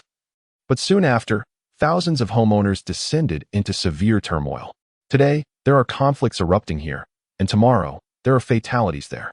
In a frantic scramble over mere sustenance, anxiety permeates the air as people remain on edge, ever vigilant against perceived threats, unable to find solace in sleep. Suddenly, the sharp ring of a telephone pierces the tension. My uncle, cradling the device, cautiously presses the answer button. Hello, Uncle, I will arrive in an hour. Have you gathered everything? The voice of Xiao Mingyue resonates from the other end. Blankets, clothing, all must be brought, including winter attire. Do not forget anything. My uncle, on the verge of tears, repeatedly affirms, all right, while Xiao Mingyue responds with a simple before disconnecting the call. Instead of taking the family's electric vehicle, she opts for a robust SUV, one she procured long before the apocalypse and had kept stored in her spatial warehouse, given the necessity of transporting luggage for her uncle's family. The SUV offers ample space for stacking belongings atop its roof. Moreover, considering the current treacherous road conditions, maneuvering an SUV is decidedly more practical. Though the journey ahead is extensive and gasoline consumption is a concern, she has stockpiled a considerable supply of fuel in advance. My uncle, filled with excitement, clasps my aunt's hand tightly, while Zhang Lijiao and Zhang Zhuang surge closer, eagerly inquiring about Xiao Mingyue's conversation. We can survive. We are finally going to survive. The faces of my aunt and the Zhang siblings light up with joy, enveloped in a surreal sense of liberation from their hellish plight. Where are you going? Why are you packing? Is someone coming to fetch you? The trucks with water and food will arrive shortly. Will you not accept them? Beside them, a man tentatively inquired, named Fang Biao, a neighbor and fellow townsman of the uncle. As Fang Biao hurriedly occupied the uncle's vacant spot, he scrutinized the departing figures of the uncle's family with a sense of suspicion, feeling that the situation was far from simple. By the time Xiao Mingyue arrived, the uncle's family of 4 was already waiting downstairs with an array of bags, and from a distance, it was evident they had quite a substantial amount of luggage. Was that their vehicle? The car belonging to the 4th sister's family was an electric car, while this was an off-road vehicle, surely not hers. Indeed, it was her. Look. It's her, it's my cousin. As the car drew nearer, Zhang Zhuang was the first to recognize the occupants inside. Zhang Zhuang had transformed from a chubby child into a rather gaunt figure, clearly suffering from severe malnutrition. The moment Xiao Mingyue emerged from the vehicle, the uncle could hardly contain his tears, limping towards her with the intent to embrace. "Niece, you've come to fetch your uncle." "Oh, how I've come to realize that in this world, one can rely on no one, not even the police, but only on family." He wept. "Oh, my dear niece." Xiao Mingyue, repulsed, pushed him away, for he was overwhelmingly foul, having not bathed for months. "Uncle, how could you end up like this?" Not only the uncle, but the aunt and the siblings Jiang Lijiao and Jiang Zhuang were also in a sorry state, each bearing various injuries. Xiao Mingyue's gaze lingered on Jiang Lijiao, who appeared notably more disheveled, her face smeared as if deliberately dusted with soot, and her hair a tangled mess. This was a stark contrast to her usual meticulous appearance. Auntie was hesitant to approach, yet she mustered her courage and spoke. "Mingyue, are you truly willing to risk danger to take us along? Will you also take me with you?" The relentless onslaught of mosquitoes had significantly diminished, thanks to the ongoing sandstorms. However, a few still lingered, ready to strike when one least expected, leaving behind swollen welts. Auntie nodded vigorously, fearful that Xiao Mingyue might change her mind at any moment. She turned and called out, "You too, why aren't you helping?" Jiang Lijiao and Jiang Zhuang finally snapped back to reality, hurriedly loading the vehicle with their belongings. They had endured the harsh realities of life and now seemed transformed, wishing to converse with Xiao Mingyue, but daunted by her presence. The roof of the off-road vehicle could accommodate a considerable amount of cargo, and it was equipped with a highly elastic net to secure the luggage in place. As Andy and her family busily transferred their items, Xiao Mingyue noticed a furtive figure lurking nearby, peering over the wall. Their eyes met briefly before the individual approached eagerly, eyes darting about. It was Feng Biao, who had also been present in the underground garage. Since both Annie and Feng hailed from Pangyang County, they had exchanged pleasantries and were somewhat familiar with one another. "No, you see, with so many of us and only this one vehicle, there simply isn't enough room," Xiao Mingyue firmly declined. Upon witnessing her reluctance, Feng Biao turned to Auntie, seeking her support. Maintaining a stern expression, Auntie continued to load the vehicle, stating, "Just the other day, you snatched my son's cookies and kicked me. My foot still aches.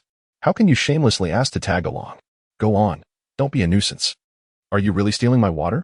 We are neighbors and fellow townsfolk. Are you unwilling to lend a small hand?" The expression on Feng Biao's face was extremely grim. He rushed to the front of the vehicle, climbed onto it, and stubbornly declared, "If you don't take me along, I won't let you depart." Chapter 82. My niece's terrifying Xiao Mingyue forcefully pulled him down and kicked him far away, expressing her disdain. "Get lost. How dare you climb onto her vehicle? Can you compensate for any damage? Just you wait." The man took quite a while to rise from the ground before stumbling away. "Hurry up and move."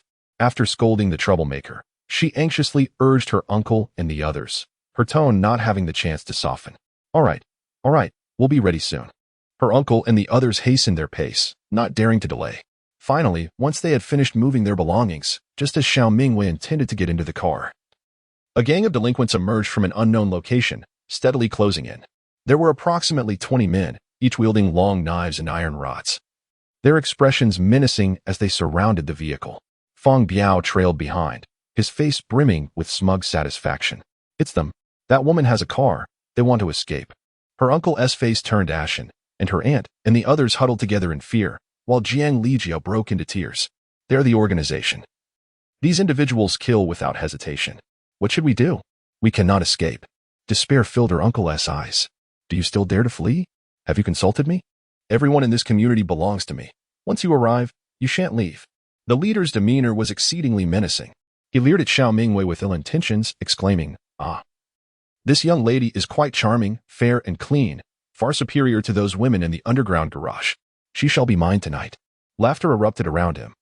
Brother Wei is indeed fortunate. This one is a gem. Unbeknownst to where he found the courage, Uncle boldly positioned himself in front of Xiao Mingyue, declaring, "You shall not lay a finger on her. I will fight you." Xiao Mingyue felt a surge of disbelief. Could Uncle truly be defending her? Was this the same selfish and petty man she had always known? Brother Wei chuckled maliciously. "And you again? I merely wish to have some fun with your daughter. Is it worth risking your life over? Being beaten daily must be quite unpleasant. One word, foolish. You ought to learn from Brother Feng, and willingly offer your daughter to me. I assure you, I shall treat my father-in-law well, yes?" Brother Feng nodded eagerly. Indeed, Brother Wei speaks the truth. I have told my daughter to cater to Brother Wei and his companions. Uncle trembled in fury. You beast shall not lay a single finger on my daughter. Meanwhile, Jiang Lijia wept incessantly behind them. Such scenes unfolded every few days as her parents deliberately subjected her to degradation, always placing themselves in harm's way to protect her. It seemed her parents did care for her after all. Brother Wei prodded Uncle with a stick. Look at your daughter, dirty and foul. I truly have no desire to pursue her. Where is the beauty in this girl? Is she truly your daughter? Annie forcefully pulled Xiao Mingyue to the back, positioning her beside the Jiang siblings, while she wept and shouted, You two were born of a father and mother. Why are you worse than beasts? Your mother is a woman. Why do you not go and violate her? At that moment, Xiao Mingyue comprehended why Annie's family bore so many wounds. No wonder they had called for help, placing their last shred of hope upon her. It was evident that they could no longer endure this life. Wei Ji's expression was ferocious, clearly incensed. You old fool, do you truly believe I would not kill you? Sparing your lives is an act of mercy on my part. Yet you dare to insult me? The crowd closed in, preparing to strike. Annie's legs trembled, but she stood resolutely in front of her family, refusing to yield. Enough. Xiao Mingyue spoke coldly. Having grasped the entirety of the situation, it was time to take action. With a gentle tug, her gun was already chambered. She pushed aside Andy and Uncle's hands, her face devoid of emotion as she shifted into hunting mode. Bang, bang, bang. 1, 2, 3, 4. Before Wei Gu could react, a bullet struck him squarely in the forehead, warm blood splattering onto the faces of those nearby, rendering them utterly dumbfounded. Yet, Xiao Mingyue offered them no opportunity to react, systematically executing one after another until all 8 rounds in the magazine were expended, leaving 8 lifeless bodies on the ground. The surviving members of the organization, paralyzed by fear, scattered in panic. Those with lesser courage collapsed, unable to rise, while the previously menacing group was now either dead or fleeing. Xiao Mingyue, with an air of composure, holstered her pistol. She possessed approximately 200 rounds, having already given 50 to her mother, and thus she resolved to conserve her ammunition. She unsheathed a gleaming dagger, its blade glinting ominously. The wretched souls sprawled on the ground pleaded for mercy, yet Xiao Mingyue paid them no heed, swiftly and decisively slitting their throats. Their hands had been stained with blood. They were destined to perpetrate evil, and thus their demise was justified. As for those who fled, she had neither the time nor inclination to pursue them. Consider it a stroke of fortune for them. Please, do not kill me, Feng Biao pleaded. Kneeling and bowing his head repeatedly, his pants soiled with excrement. He yearned to escape, yet his legs betrayed him, rendering him incapable of rising. Xiao Mingyue approached him deliberately, her voice cold as she declared, You cast your own daughter into the den of wolves. You are unworthy of fatherhood, and even more so, unworthy of life. I was wrong. Feng Biao's words faltered, cut short by a flash of cold steel as he collapsed to the ground, blood pooling around him. Disdainfully, Xiao Mingyue wiped the dagger clean and turned her gaze towards her uncle and the others, uttering nonchalantly, Why are you still standing there? Hurry and get in the car. Her uncle and the others were rendered speechless, their expressions frozen in terror as they stared at Xiao Mingyue, paralyzed by fear. They killed. And there were guns. How could you? Her uncle stammered, struggling to form a coherent sentence.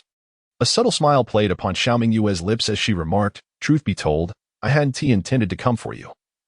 I merely wished to spare my grandmother undue anxiety.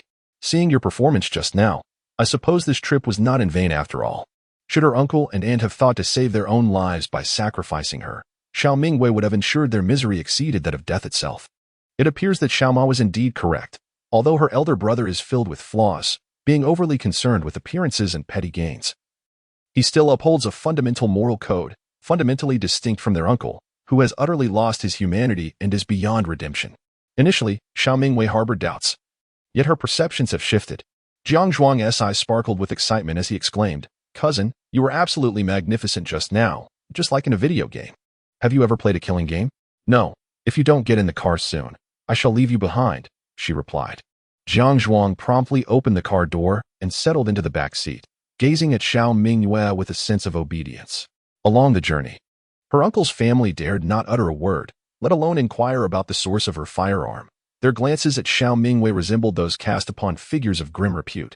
Xiao Mingyue found herself in introspection, pondering whether she had taken too many lies recently, feeling the weight of her actions.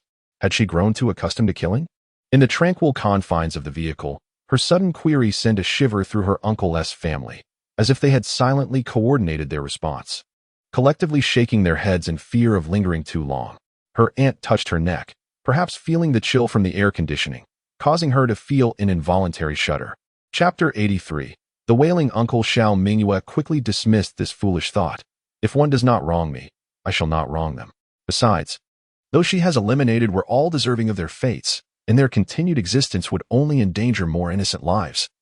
Thus her actions could be perceived as a form of divine justice. It is essential to carry out what must be done, Xiao Mingyue murmured to herself, thoroughly convincing her own conscience. By the way, why are you all silent? Aunt has always been talkative, and Jiang Lijiao and Jiang Zhuang often bicker endlessly. Today, however, an unusual silence envelopes them. It dawns on Xiao Mingyue. Are you all afraid of me? The others fall into contemplation, but Jiang Zhuang is the first to speak. Cousin. It's just like in the game of murder, might makes right. Whoever dares to challenge me, I shall confront them. Am I not correct, cousin? Xiao Mingyue affirms with a soft and Jiang Zhuang cannot contain his joy. In the realm of children, admiration for strength reigns supreme. Indeed, you speak true. There is nothing to fear in killing, the uncle repeatedly asserts. Transitioning from a lawful society to one where murder goes unpunished requires time for individuals to adapt and conquer their inner fears. Xiao Mingyue, having lived 2 lifetimes, naturally does not need this period of adjustment, unlike others. The uncle visibly breathes a sigh of relief and expresses his gratitude. Today, I thank you, niece. Without you, our family could not have survived. You have saved our lives. I shall not forget your kindness. In the future, whatever you ask of me, I will willingly comply. And quickly nods in agreement. Yes, yes. You too should express your gratitude to your cousin for her life-saving grace. It is quite impolite not to. Jiang Lijiao sincerely thanks her this time, and Jiang Zhuang's admiration for Xiao Mingyue has reached great heights. No one can compare. Xiao Mingyue, not fond of such sentimental expressions, clears her throat. If gratitude is to be given, let it be directed towards Grandma, for she has always been concerned for you. The phone box contains Rigiamo, which Grandma prepared overnight. For us? Aunt can hardly believe it. Until Xiao Mingyue murmured a sound, the aunt dared to lift the lid, revealing a bounty of meat sandwiches. Stacked high, 20 in total, each generously filled with both meat and vegetables. The tantalizing aroma of the sandwiches wafted throughout the vehicle, captivating everyone's attention except for Xiao Mingyue's. They gaped in astonishment, their mouths watering as if they beheld mountains of gold and silver rather than mere food. The uncle, trembling with anticipation, took a sandwich without uttering a word and took a hearty bite. The others followed suit, devouring their portions with fervor. A morsel fell to the ground, and the uncle swiftly retrieved it, as if he had discovered a treasure, eagerly popping it into his mouth and licking the grease from his fingers. Suddenly, he choked back tears, recalling how his mother remembered his fondness for meat sandwiches. In his impoverished childhood, he could only indulge during the festive season. His mother would prepare them for him and his younger brother. After devouring his share, he would always threaten his brother to relinquish half. And the timid boy complied without fail. Eventually, he would reserve half of his sandwich for the uncle, but upon discovering this, their mother would punish him severely. The uncle's quiet sobs transformed into loud wails, calling out for his mother. Perhaps influenced by his sorrow or reminded of their own hardships, the aunt and siblings, Jiang Lijiao, soon joined in the lamentation, tears mingling with the sandwiches as they ate and cried. Xiao Mingyue's brow twitched. Perhaps it was time for her to offer comfort?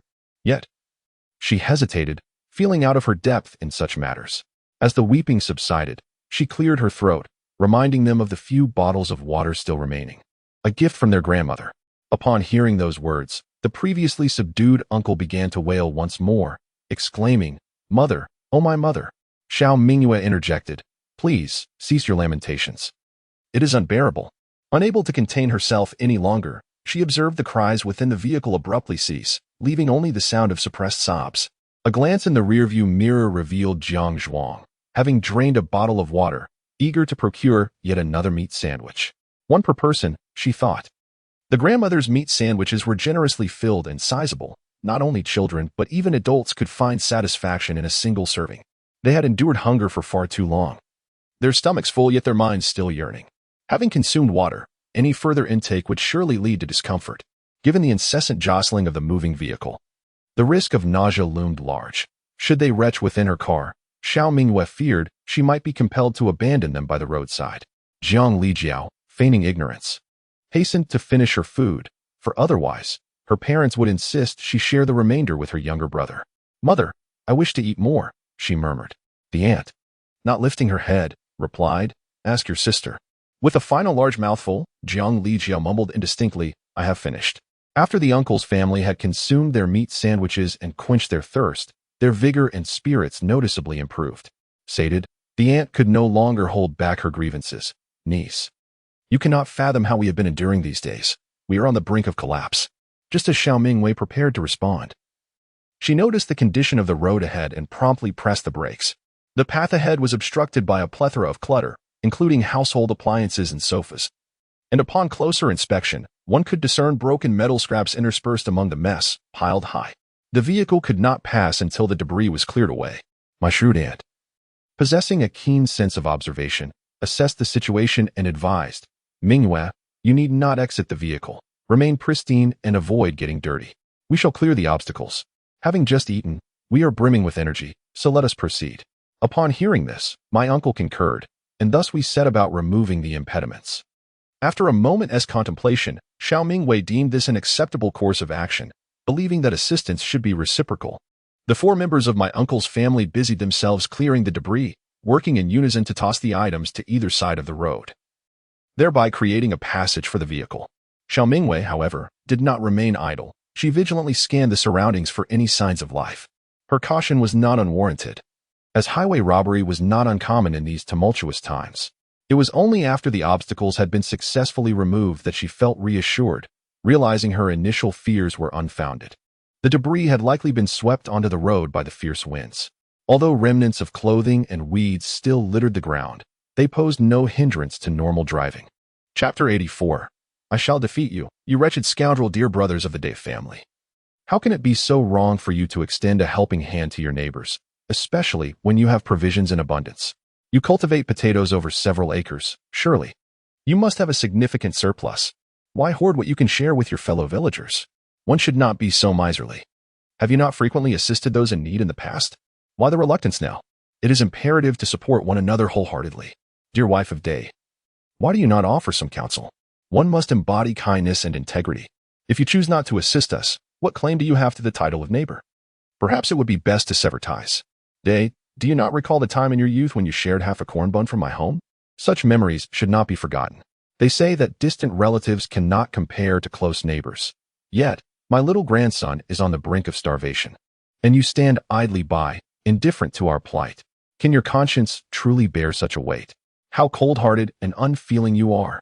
Quickly, bring forth your remaining provisions. The crowd buzzed with voices, each person chiming in, pressuring my uncle and aunt into a corner. My uncle, his face etched with despair, pleaded, "Esteemed relatives, I assure you, it is not my intention to withhold assistance, but we genuinely have no food left. My parents are residing with my sister, and I must provide for them yet." The crowd was skeptical, interrupting him before he could finish. A sharp-featured old woman shouted, "Whom do you think you are deceiving? I just glimpsed 2 roasted potatoes in your kitchen. How can you claim to have none?" My aunt sighed, "We have a nursing infant to care for.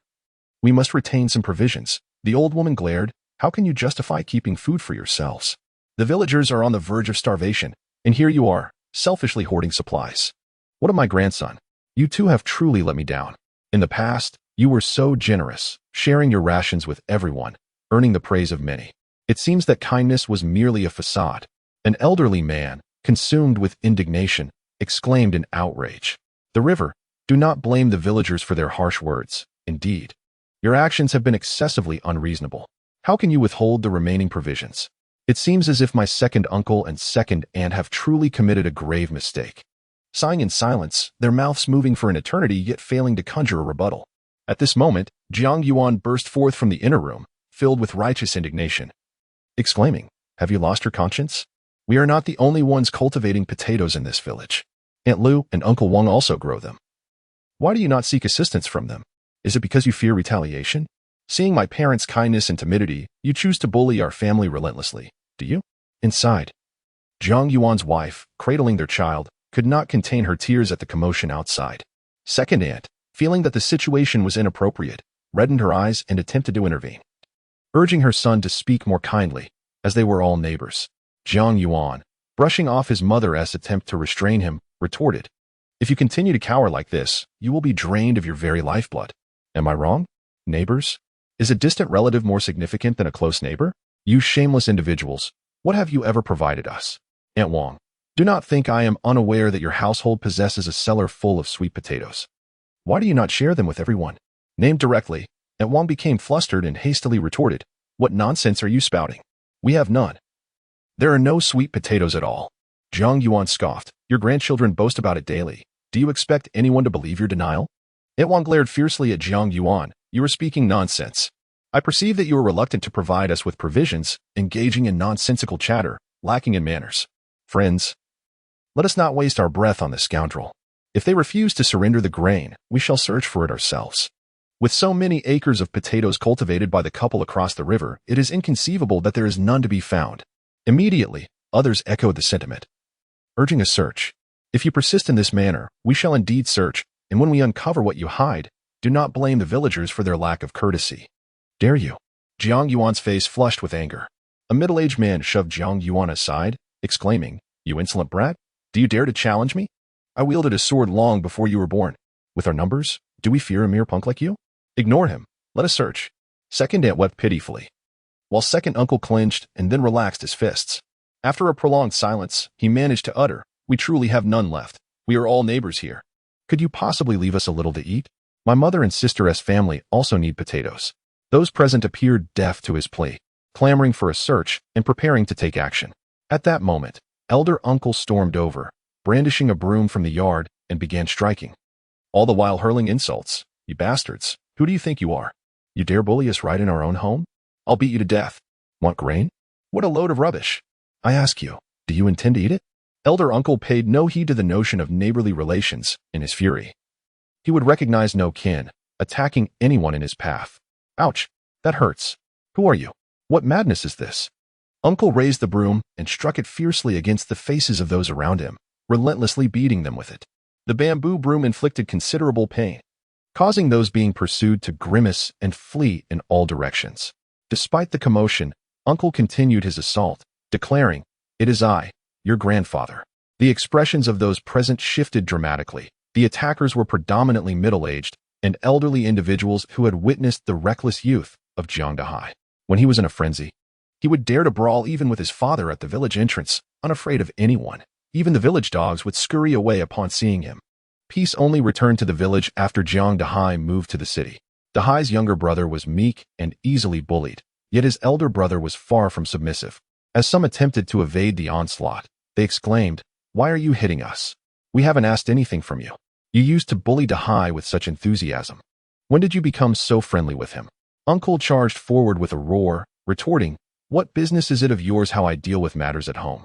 I'll make you regret it, you wretched spawn. Could he not contend with the murderers of the city, nor with the cunning villagers of the countryside? The elderly women might lack physical strength, yet their tongues were sharp and unrelenting, hurling insults with relentless vigor. Aunt, hands on her hips, approached fearlessly. When it came to rural banter, none could outmatch her. Thus began a fierce verbal clash, with Aunt single-handedly countering several opponents, holding her ground resolutely. After the eldest aunt had inquired about the ancestral lineage of her counterparts, the elder uncle grew weary and declared, listen here, you rascals, from this day forth, I, Jiang Dahai, shall reside in the village. To be candid, I have taken the lives of many in the city. Whoever dares to cross me shall face the consequences. For it seems that murder carries no penalty nowadays. Go ahead, test me if you dare. Upon hearing this, fear flickered in the eyes of the onlookers. Could he truly commit such heinous acts? Given the reckless nature he had displayed in the past, they found it entirely plausible. The man who had suffered the worst of the beating protested, we are neighbors. How can you resort to violence, Dahai? I even held you as a child. Curse your leg, get lost.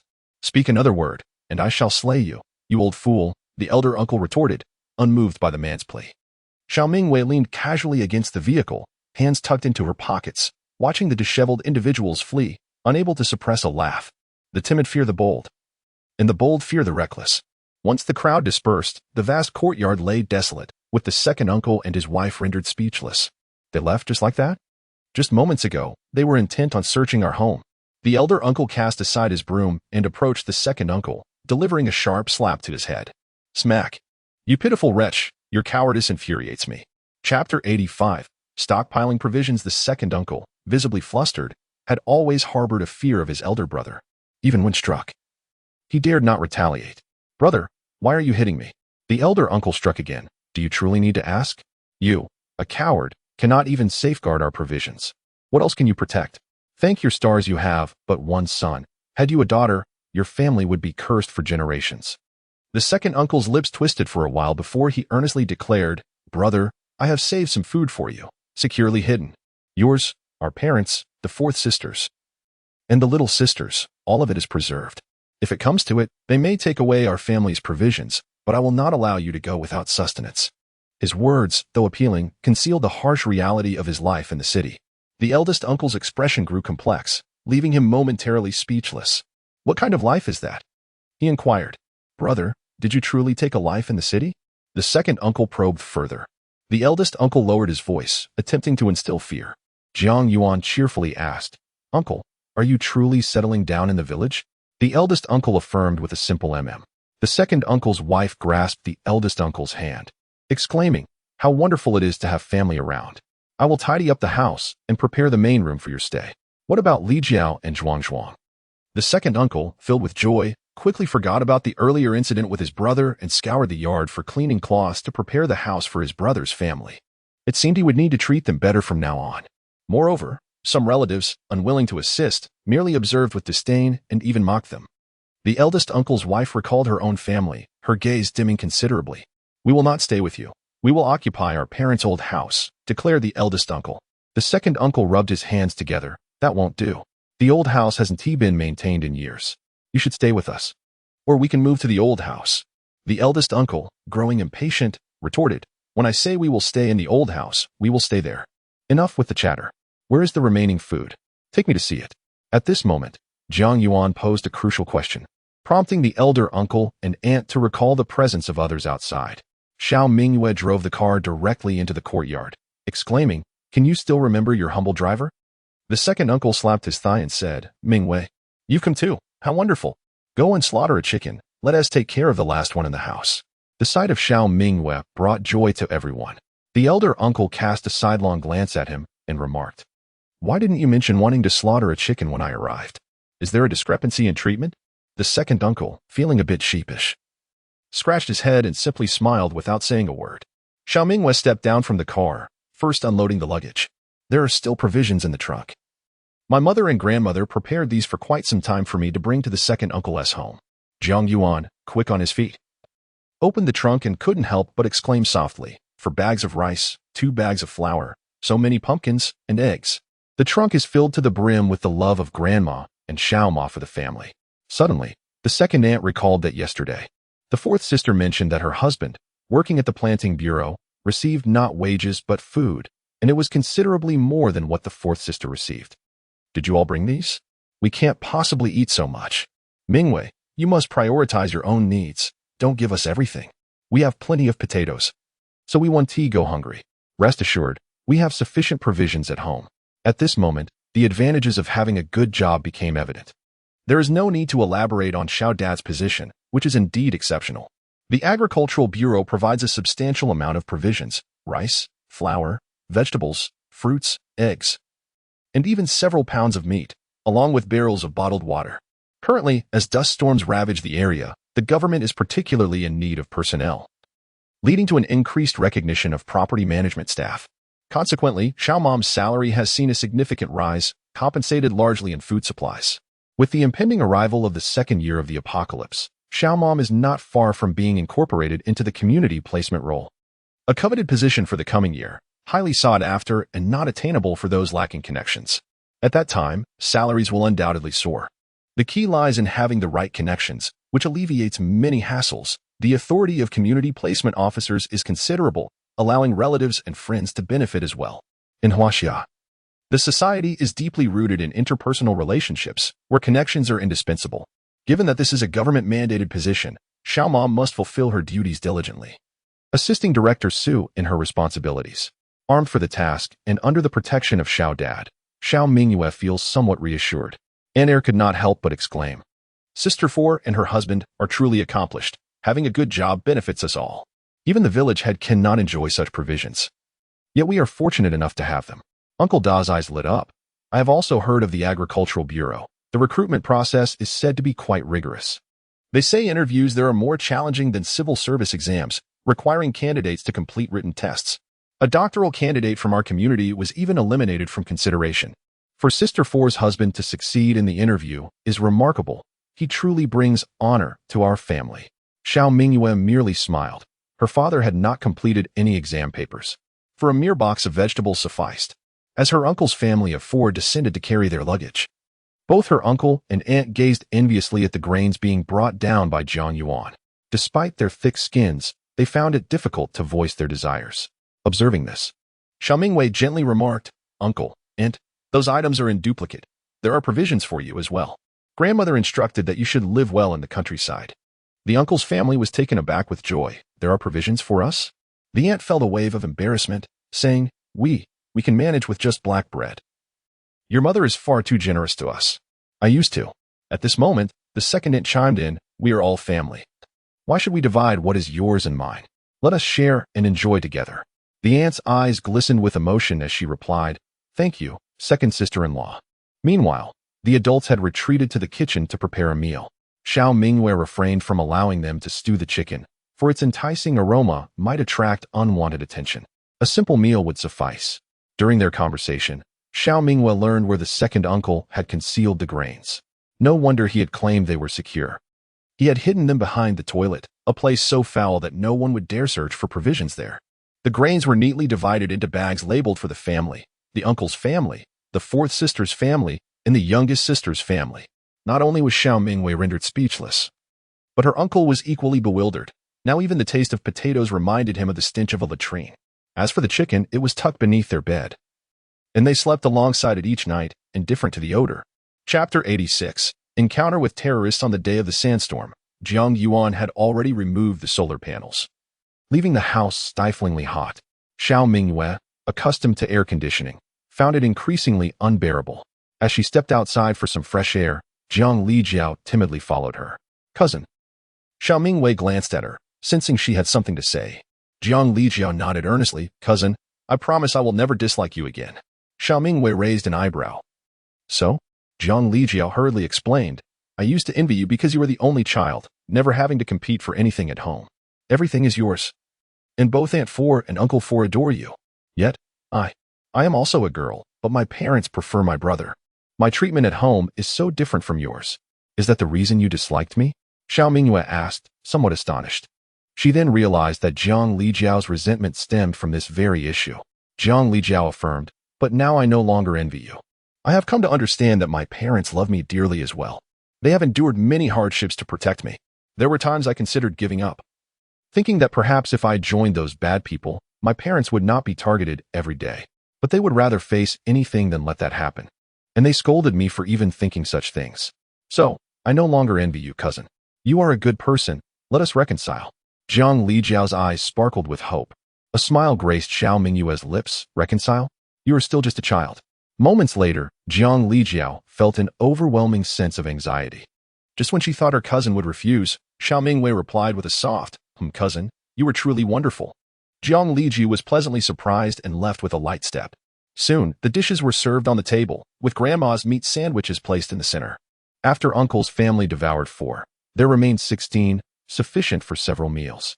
The pumpkin porridge was also ready, thick and sweet, exuding a delightful aroma. Such a simple meal, a humble fare, was regarded by many as a feast fit for royalty. "Is there any water left? Please fetch some for Mingyue to wash her hands. She is particular about such things, unlike us," murmured second uncle to second aunt. Second aunt hesitated, saying, "There's only a little left. It's meant for Zai Zai." With a determined bite of his teeth, second uncle decided, "Pour it into the basin for Mingyue to wash her hands. It will be clean for her to eat." Xiao Mingyue, overhearing their whispers, interjected, "No need. I have wet wipes in my car." These wet wipes were stockpiled before the apocalypse, and there were still plenty left. Xiao Mingyue went to her car to retrieve the wipes and brought down a few remaining bottles of water as well. There were 16 bottles in total. Uncle's family had consumed 4, leaving 12. "Let Zai Zai have this water," Xiao Mingyue suggested. Second uncle was reluctant to accept, saying, "Water is precious now. Do you have enough for yourselves? Please do not give us all of it." Xiao Mingyue waved her hand dismissively. "We have enough water at home. So please don't be polite." During the meal, the atmosphere at the table was rarely harmonious. In the past, Uncle and aunt would either boast about this or that, endlessly singing their own praises while belittling others to elevate themselves. Now, they sat down to a meal, discussing how to tidy up the old house. The atmosphere was remarkably harmonious. After finishing her words, Auntie began to share her grievances, recounting the hardships of recent days, struggling several times to hold back tears. Do city dwellers really consume black bread and cactus? We received some in the village before, but we found it unpalatable and refrained from eating it. We still have a bit of grain at home, so we don't have to resort to that, said second aunt. Auntie wiped her tears and replied, Isn't that the truth? In the city, it's nearly impossible to find any grain, not a single grain of rice in sight. Rural life is indeed better, much better. Second aunt patted her hand. Don't leave. You should settle down here in the village. I want to leave, even if you try to chase me away, Annie declared. Yes, how could I forget this? We need to hurry and register. After your meal, you should go quickly. We'll help you tidy up the old house. Second aunt recalled. All right, we'll go after we eat, Annie agreed, scooping up porridge. In the end, unable to resist, Xiao Mingyue took away a full sack. Enough provisions to last half a month. Second aunt retrieved a chicken from beneath the bedboards, insisting that Xiao Mingyue take it with her. However, Xiao Mingyue adamantly refused, stating that her family already had chickens and could not take the last one from second aunt's family. Second aunt continued to stuff the chicken into the car, feathers scattering everywhere, while Xiao Mingyue hurriedly ignited the engine and sped off. The journey back to the city was smooth. She hardly encountered anyone. But as she entered the city from the national highway, she encountered a convoy. The convoy consisted of 10 vehicles, all rugged off-road cars, with a camouflage military truck in the second position. While a convoy itself was not unusual, what struck her as peculiar was that every vehicle was filled exclusively with men. On the camouflage military vehicle, Fugui, we have thoroughly gathered intelligence. The principal shareholder of the underground city in Beijing is the head of Ilong Enterprises. That old rascal has been a thorn in our side for quite some time. Today, my brothers and I shall obliterate his territory and teach him a lesson. Fugui, who had been resting with his eyes closed, spoke languidly. Liu Zai, do not forget the primary objective of this mission. Understood, Fugui. The affluent in Beijing are particularly fond of visiting the underground city. Today, we shall execute a grand operation, capturing them all at once, and then demand ransom from their families. Once the money arrives, Liu Zai gestured with a mischievous grin, we'll send them soaring into the sky. Moreover, we have confirmed that the head of the G family is also present in the underground city today. He cannot escape. The G group is quite lucrative. Fugui's lips curled slightly as he gazed out at the scenery, murmuring, Beijing truly deserves its status as the provincial capital. It surpasses Dongha. Alas, after today, the wealthy of Beijing shall meet their doom. Indeed, the cargo on our vehicle is top-notch. Once the underground city is detonated, the foundation will surely collapse. The entire urban area of Beijing will be devastated, all the skyscrapers reduced to ruins. The spectacle will undoubtedly be exhilarating. Liu Zai spoke with fervor, eagerly anticipating the explosion. Fugui's expression hardened, reminding him to be cautious during their operation, lest they repeat their previous blunder. This time is different. The city of Beijing has organized an underground city, allowing us to bypass the need to seek out wealthy individuals. We can simply gather them all at once. How expedient. Surely, there will be no complications, rest assured, Fugui. Look. There's a vehicle trailing us, an off-road car. A person beside them remarked. Liu Zai leaned forward to take a look, stroking his chin as he said, Oh. It's a woman. She has been following us. Could she possibly have taken a liking to me? Fugui snorted dismissively, then she is on a path to ruin. Chapter 87. The masquerade ball. Xiao Mingyue initially intended to visit the nearest entrance to the underground city, but she took a detour, turning at a fork in the road to another entrance. Her intuition urged her to keep her distance from those individuals. Upon reaching the entrance to the underground city, Xiao Mingyue, as before, proceeded to the platform on the second underground level to board the vehicle. We've arrived, the driver announced with a smile. Xiao Mingyue thanked him and disembarked. As she walked away, the driver's expression grew serious as he spoke into his concealed earpiece. A woman has entered through entrance 3. Escort her to the ballroom. 2 security guards stood watch at entrance 3, both robust and clearly of a different caliber than the one from before. It seemed that security in the underground city had been fortified, Xiao Mingyue mused. After presenting her gold card membership, a beautiful waitress clad in a cheap house soon approached. Offering a warm smile, Miss Xiao, tonight the underground city is hosting a grand masquerade ball. Please follow me to the ballroom. Xiao Mingyue pondered for a moment and inquired, "Is everyone required to attend the ball?" "Indeed, the ball is quite splendid. Should you miss it, regret will surely follow," the beautiful attendant remarked. Xiao Mingyue raised an eyebrow. "Very well, let us proceed to the ballroom." The underlying reason for her decision was that she had spent an excessive amount of time at home, feeling stifled and restless. A change of scenery was indeed welcome. Along the way, numerous individuals, guided by attendants, were also making their way towards the ballroom. Upon arrival, Xiao Mingyue was escorted to a room filled with an array of garments and a dressing area. "Miss Xiao, please choose a mask. There are also gowns available over there." "Such a comprehensive selection? Gowns as well?" Xiao Mingyue expressed her surprise. "Indeed, Miss Xiao, most guests bring their own gowns and makeup. However, noticing your simple attire, I took the liberty of bringing you here first. All the gowns are from renowned international brands and have been dry cleaned. I hope they meet your expectations. Moreover, we have top-tier makeup artists at your service." Xiao Mingyue was taken aback. Initially, she had no intention of changing her clothes, but wearing jeans to a ball would indeed feel out of place. She ventured into the gown section and found that the attendant's words rang true. The garments were indeed of international acclaim, featuring many runway-worthy designs available for guests to wear at no cost. The establishment was quite extravagant. The attendant seemed to sense Xiao Mingyue's thoughts, explaining that only members with gold cards and above could enjoy such privileges. Suddenly, Xiao Mingyue found herself intrigued by the ball. "I shall select a mask first." One wall was adorned with an exquisite array of masks. As Xiao Mingyue was selecting a mask, a group of individuals unexpectedly entered the changing room, several women laughing and bustling in. With a mere glance, Xiao Mingyue recognized them as acquaintances. However, she had no intention of greeting them. "Oh, isn't that Xiao Mingyue? An old classmate, yet you don't even bother to say hello?" the leading woman remarked with a smirk. The speaker was Su Xiaokui, the mistress of Lu Nanshan, who had cast aside Xiao Mingyue for her. During that time, he had been deceitfully entangled with both women. The other four women closed in, their faces somewhat familiar. "Xiaokui, who is this?" Su Xiaokui's expression turned icy. "Have you truly forgotten, or are you feigning ignorance? I was the unfortunate mistress while you were with Lu Nanshan." The women finally recalled and began to mock. "So, you are the mistress. Hey, mistress, where is Lu Nanshan? Surely you came here with him, so call him out. He must provide an explanation to our Xiaokie." Su Xiaokie glared at Xiao Mingyue, emboldened by the numbers that surrounded her. Xiao Mingyue could scarcely believe her ears. "You say I am the mistress? This is the most amusing jest I have heard all year." Su Xiaokui gritted her teeth, declaring, "If not you, then who? You shameless wretch. When I was with Nanshan, you clung to him like a leech, and he broke up with me because of you. With so many men in the world, why fixate on another's? A mistress is nothing but despicable."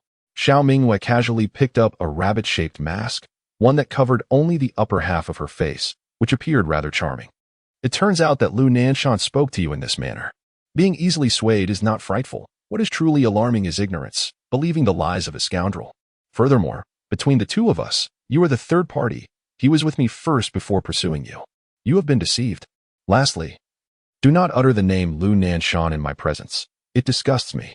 Su Xiaokui rushed forward and slapped Xiao Mingyue, exclaiming, "You have quite the audacity. He claims he cannot forget you and insists on breaking up with me. You wretched little."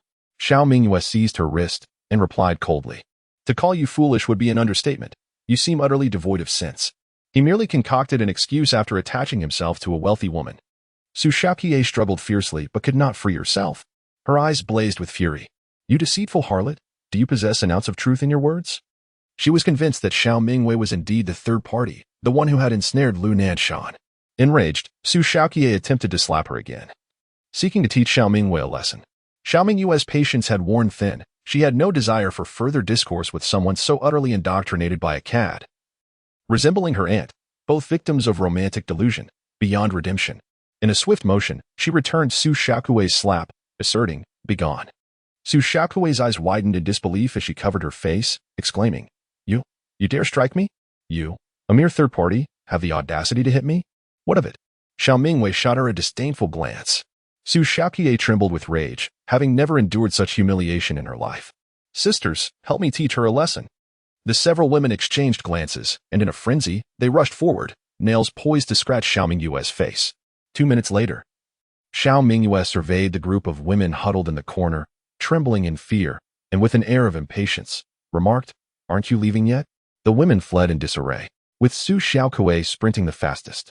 Once the troublemakers departed, Xiao Mingyue felt considerably uplifted. She chose a delicate black dress with thin straps, cinched at the waist. Falling gracefully to her knees, complemented by a pair of flat crystal shoes, she found high heels too exhausting and was unaccustomed to them.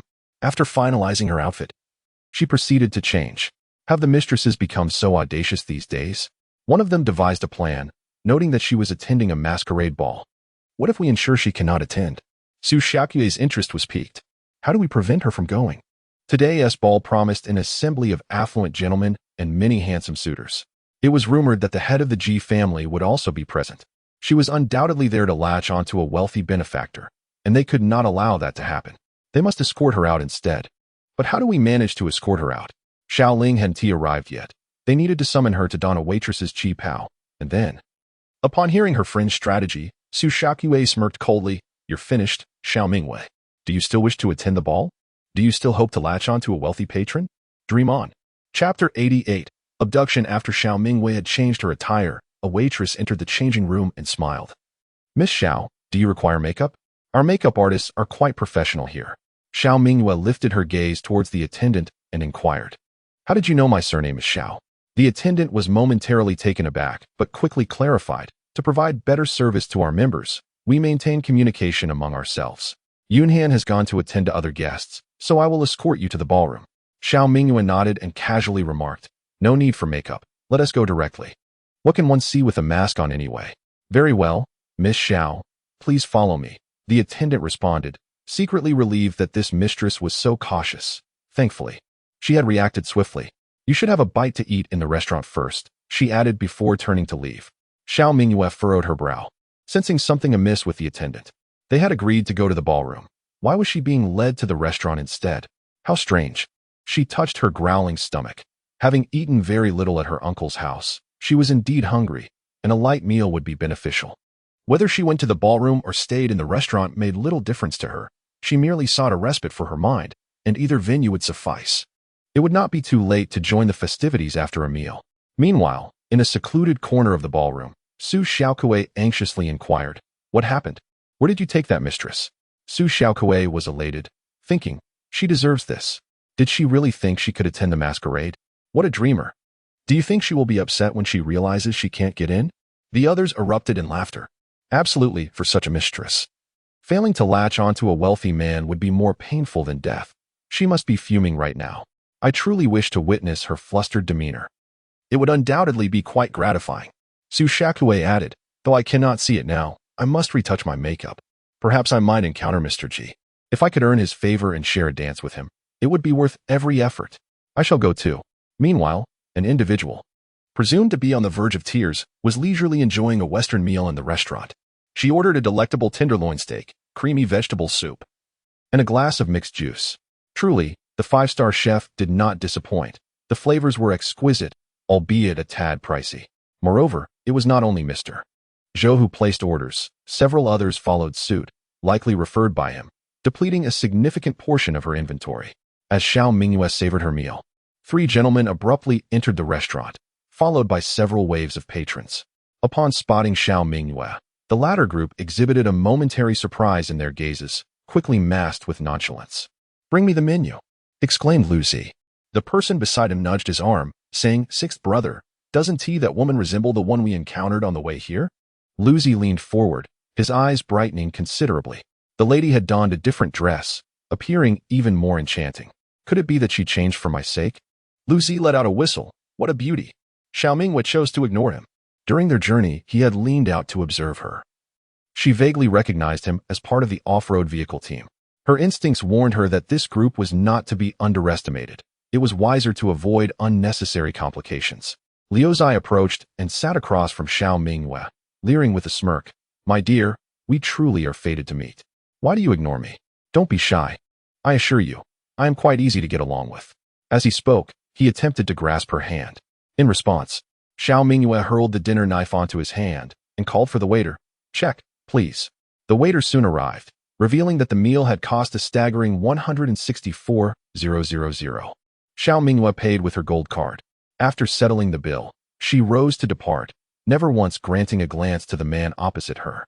Liu Zai felt utterly disregarded, watching her retreating figure with resentment, muttering, "Vile woman, so ungrateful. If it weren't for the significant matter I must attend to today, I would certainly show her my true strength." Once Xiao Mingyue had left, the other patrons exchanged glances, while a couple at one table began to quarrel, escalating to shoving. "What are you arguing about in public?" Someone voiced their discontent. The man in the couple retorted angrily, "I'll argue if I want. What is it to you? If you dare to cheat, I will break up with you." The woman shouted. The man shoved her forcefully, challenging, "Break up? Say that again, and I'll hit you." "Do you believe me? How can you strike a woman? That is outrageous. I cannot stand by." Another patron interjected. "She is my woman. I can do as I please." "It's none of your business. Keep meddling, and I'll take you all on." The man scoffed. The woman stood frozen, collapsing into tears. "What are you so arrogant about? I dare you to hit me." "Yes, exactly. You are truly a disgrace, making us men lose face." "Fear not. Beautiful. We shall take charge." The other patrons rose, rushing to mediate the escalating conflict, creating a scene of utter chaos as they jostled towards Fei Ji's table. In a fit of frustration, Fei Gu smashed his cup, exclaiming, "Damn it, it's too noisy. Take your quarrel outside." With a shared glance, the group sprang into action. 10 minutes later, the restaurant was a disarray of overturned tables and scattered chairs. In the moment Fei Gu found himself pinned to the ground, realization dawned upon him. He had fallen into a trap, ensnared without even the opportunity to draw his weapon. The faux couple, previously bickering, produced specialized handcuffs and leg shackles. The man among them slapped Fei Ji's face, taunting, "Fei Jiwei, after orchestrating so many bombings, did you truly believe the police would not apprehend you? Surrender your struggle. Your accomplices and explosives are now in custody." Fei Ji's eyes blazed with fury. "Have we encountered nothing but law enforcement on our journey? Where are those people? Where are the other patrons? And Ji Wenxi, where is he?" An experienced officer approached, instructing, "Lu, why waste words on him? Just cuff him and take him away." "Who was that woman in the black dress?" "I have no idea, Officer Wang. She was probably a patron," came the reply. "A patron? How could we overlook a guest?" "Thankfully, no harm was done," Officer Wang remarked. With a furrowed brow, Fei Gu seemed lost in thought. Just as he was being shackled, he summoned immense strength, bending his hand to break free from the cuff. Having once been a mercenary, he excelled in close combat. Little Lu fell to the ground with a muffled groan, his mouth filled with blood. Bang! Bang! Fei Gu fired 2 shots to intimidate, and then used a table as cover, fleeing towards the dining area. The police fired several shots, all of which were thwarted by the table and door. "Chase, hurry. If he breaks into the ballroom, the consequences could be catastrophic." Xiao Mingyue followed the map's guidance toward the ballroom, but the architectural style was largely uniform and convoluted, leading her to inadvertently enter an unfamiliar venue. Suddenly, a figure emerged from the shadows, gun aimed at her head. "Don't move." Xiao Mingyue remained still. It was him, associated with that Liu Zai. "I won't move, just calm down," she said, attempting to soothe his agitated demeanor while seeking an opportunity to strike back. At that moment, a group of plainclothes police officers burst in.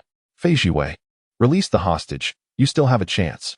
Upon seeing the appearance of these officers, Xiao Mingyue quickly understood the situation. Chapter 89. The hostage remarked, "What kind of weakling dares to take me hostage?" It appeared her instincts were correct. The convoy she encountered earlier was indeed not composed of good people, but rather a gang of criminals, and their objective was the underground city. The police had set a trap using the underground city as bait, employing a strategy of capturing the turtle in the urn. The masquerade ball was merely a pretext to safeguard the patrons. If she was not mistaken, the doors to the ballroom had already been sealed. This tactic would neither startle the criminals nor incite panic among the customers, allowing for the apprehension of the offenders while preserving the underground city's business.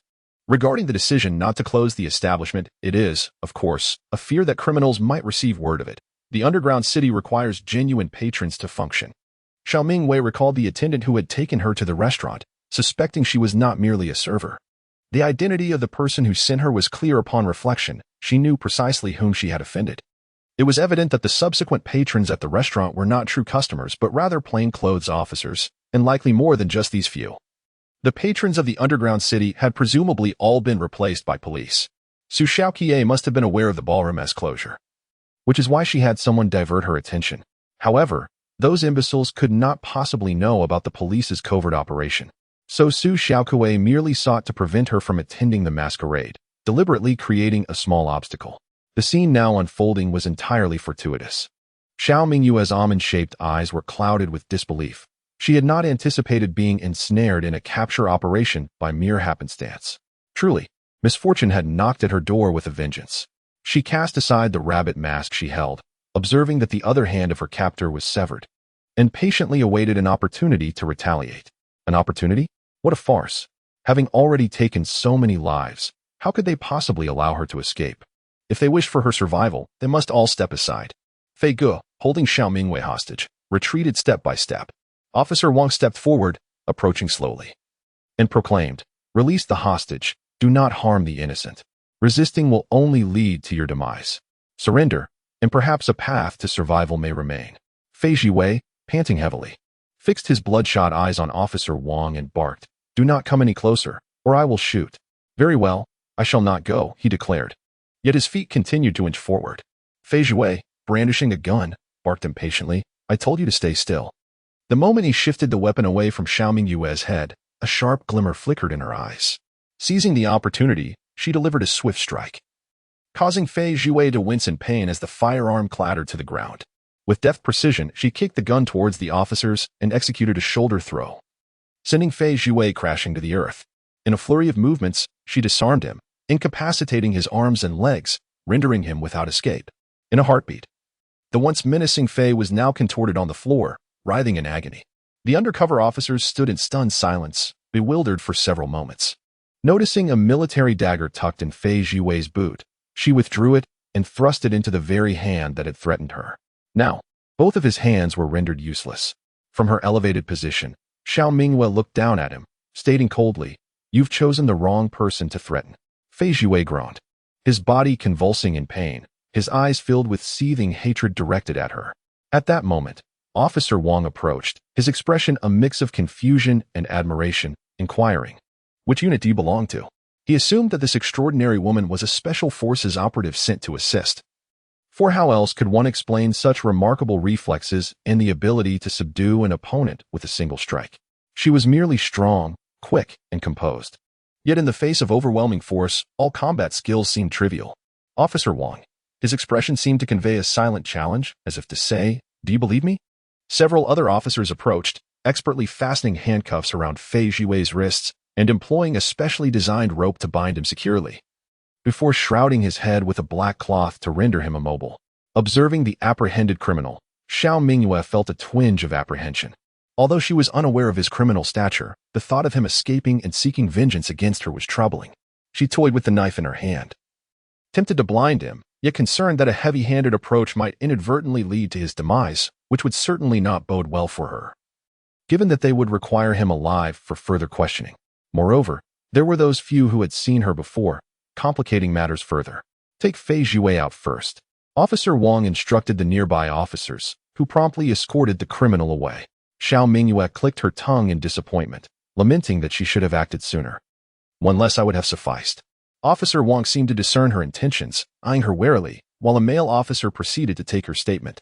Afterward, feeling slightly parched, she inquired, "By the way, how do you plan to handle those criminals? Will they face execution?" Officer Wang cast her a brief, indifferent glance, replying, "That is not for you to concern yourself with." Xiao Mingyue shrugged, "I merely fear retaliation. If he were to escape, I would be in grave trouble." "Escape? Do you think our police force is inept?" he retorted. "Yet here he is, having fled from the restaurant." Xiao Mingyue casually remarked, "You little girl. You truly have a sharp tongue. Have you practiced before? You seem quite strong." Officer Wang glanced at the statement and affirmed that your actions were indeed commendable. Firstly, you rendered him incapable of movement. Rest assured, he has committed numerous heinous acts. You are not alone in wishing for his demise. Many harbor the same sentiment against him, and he will have no opportunity to seek retribution. Furthermore, the number of individuals desiring vengeance upon him is extensive, surely exceeding 100. Officer Wang jested lightly, prompting a slight smile from Xiao Mingyue. "That is reassuring." At that moment, Officer Liu approached, stating, "Officer Wang, it has been confirmed. Her presence at the restaurant was entirely accidental." Officer Wang nodded and addressed Xiao Mingyue, saying, "You are free to go." Several officers departed from the venue, taking with them the dagger Xiao Mingyue had used. Stretching her shoulders to alleviate her fatigue, she too prepared to leave. Suddenly, footsteps echoed from the second floor. "Xiao Mingyue, alert, turned her gaze upward, inquiring, "Who is there?" Chapter 90. A man falls from the sky out of nowhere. A startled exclamation pierced the air as a well-dressed man plummeted from above. Instinctively, Xiao Mingyue reached out her arms, and he fortuitously landed in her embrace. In a princess carry, their eyes met, rendering the atmosphere exceedingly awkward. Xiao Mingyue's mind momentarily froze. While others might dream of falling into fortune, she had quite literally caught a man from the sky. Fugui rushed down the staircase in a few swift strides, and upon witnessing this scene, he burst into laughter. Shaking uncontrollably, Ji Wenxi's expression darkened severely as he enunciated each word with precision. "Put me down, now." Upon encountering the fierce individual, Xiao Mingyue shrugged her shoulders, withdrew her hands, and turned to leave. Ji Wenxi remained dazed even after being thrown to the ground. Fugui erupted in a fit of laughter resembling the wailing of a pig. Seated on the staircase, he pounded the wall with his hands, laughing to the point of breathlessness. "I told you not to climb over the railing, yet you insisted. Ha ha ha. You had to jump down. Ah ha ha ha. With those pointed leather shoes, you got stuck. Ah ha ha ha." A storm cloud loomed over Ji Wenxi's face. Had he possessed a knife, he would undoubtedly have silenced him. Yet Fugui, lacking any awareness, mimicked Xiao Mingyue's earlier actions, exclaiming, "The esteemed head of the Ji family has lost his dignity. That beautiful woman, just like that." And then you thudded to the ground. Ha ha ha. I can't breathe from laughing. How embarrassing. He gestured animatedly while laughing until Ji Wenxi approached menacingly. His murderous gaze fixated on him, prompting Fugui to abruptly cease, covering his mouth in silence. "Are you quite pleased?" Fugui cleared his throat. "Boss, I dare say that woman must not recognize you. Otherwise, how could she have thrown you down? Wouldn't you agree? So, boss, do not take this matter to heart. I was the only witness, and given our relationship, I shan't speak of it to anyone. Your reputation remains intact, I swear." Ji Wenxi shot him a glare. "Get lost." Fugui swiftly complied, not daring to linger for even a second. Ji Wenxi, feeling agitated, rubbed his temples. Today, he too was a pawn in this game. Fei Jiwei and his associates specifically sought out the wealthy, and who else could be the richest in Beijing City but him? Thus, he cooperated with the police, releasing information that he was also in the underground city. Little did he anticipate the recent incident, which indeed proved to be rather embarrassing. Ji Wenxi looked up. Searching for the location of the surveillance cameras, it was imperative to obliterate any evidence. As for Fugui, rendering him mute was not out of the question. Just as he was about to depart, he noticed a rabbit mask lying on the ground, presumably belonging to the woman from earlier, which he picked up. Xiao Mingyue exited the venue and inquired with a staff member for directions. Following the map's guidance, she finally arrived at the ballroom. Regarding the two men from earlier, she completely dismissed them from her mind. Now that the criminal gang had been apprehended, the once closed doors of the ballroom swung open. Upon entering, Xiao Mingyue understood why the police had gathered all the guests in the ballroom under the pretense of a masquerade ball. The entire space, from the entrance to the walls, was fortified to bomb-proof standards, ensuring remarkable safety. Evidently, the leaders of the underground city possessed great foresight. However, no amount of foresight could predict the future, as they remained unaware of the impending flood next year, which cast a shadow over the underground city's prosperity. According to memories from a past life, it was only after the sandstorm abated that the nation would detect the approach of an unprecedented torrential rain, prompting the urgent initiation of a mass relocation plan. Citizens from coastal cities like Hainan would be moved inland, along with those from low-lying areas, all directed towards higher altitudes, such as Xinjiang, Tibet, and Qinghai. Regrettably, while the plan is commendable, its execution proves to be excessively cumbersome. Many individuals are reluctant to relocate, although the majority still have faith in the government's forecasts. A small faction has long since reached their breaking point, bluntly declaring that natural disasters are merely a matter of fate. If death comes, so be it. They are unwilling to endure further turmoil, as their lives have entered a countdown. Those who have chosen to migrate are not faring much better. The journey is arduous, as they traverse on foot in a sweltering, water-scarce environment. By the end of the trek, nearly half have perished, resulting in an alarmingly high casualty rate. Nevertheless, surviving, albeit as a minority, is preferable to complete annihilation. Xiao Mingyue has only just arrived and is distressed by the sight of everyone wearing masks, which complicates her search for familiar faces. Just then, Su Xiaoqie and a few others approach her, bubbling with excitement. "Oh, why have you arrived only now? What a pity, the ball is already well underway. And you've missed your chance to snag a wealthy suitor. Su Xiaoqiye exclaims, reveling in her misfortune. Standing beside her is the very waitress who had escorted Xiao Mingyue to the dining area. She has since discarded her uniform in favor of a glamorous gown. Su Xiaoqiye feigns reproach, saying, Xiaoling, how could you ruin someone else's good fortune? Do you realize how challenging it is for a mistress to encounter an opportunity like today as to attract a wealthy partner? My apologies, Miss Xiao, the woman, Xiaoling, responds with a smirk, her expression betraying her smug satisfaction. Such is the price one pays for being a mistress. Dare to bully my sister, and you shall reap the consequences, her companion adds in agreement. The surrounding individuals, drawn by the commotion, turned their attention to listen to the unfolding jest. Among those present were the affluent and elite, yet a few women had cleverly infiltrated the gathering, whether accompanying friends or men. Indeed, some harbored intentions of seeking romantic encounters. Xiao Mingyue gracefully approached Xiaoling, parting her lips to express her gratitude. Thank you for escorting me to the restaurant. I happen to be quite hungry. And the cuisine there is exquisite. Xiaoling's demeanor shifted slightly, caught off guard by the woman's unexpected composure and gratitude. Xiao Mingyue scrutinized the other women in attendance.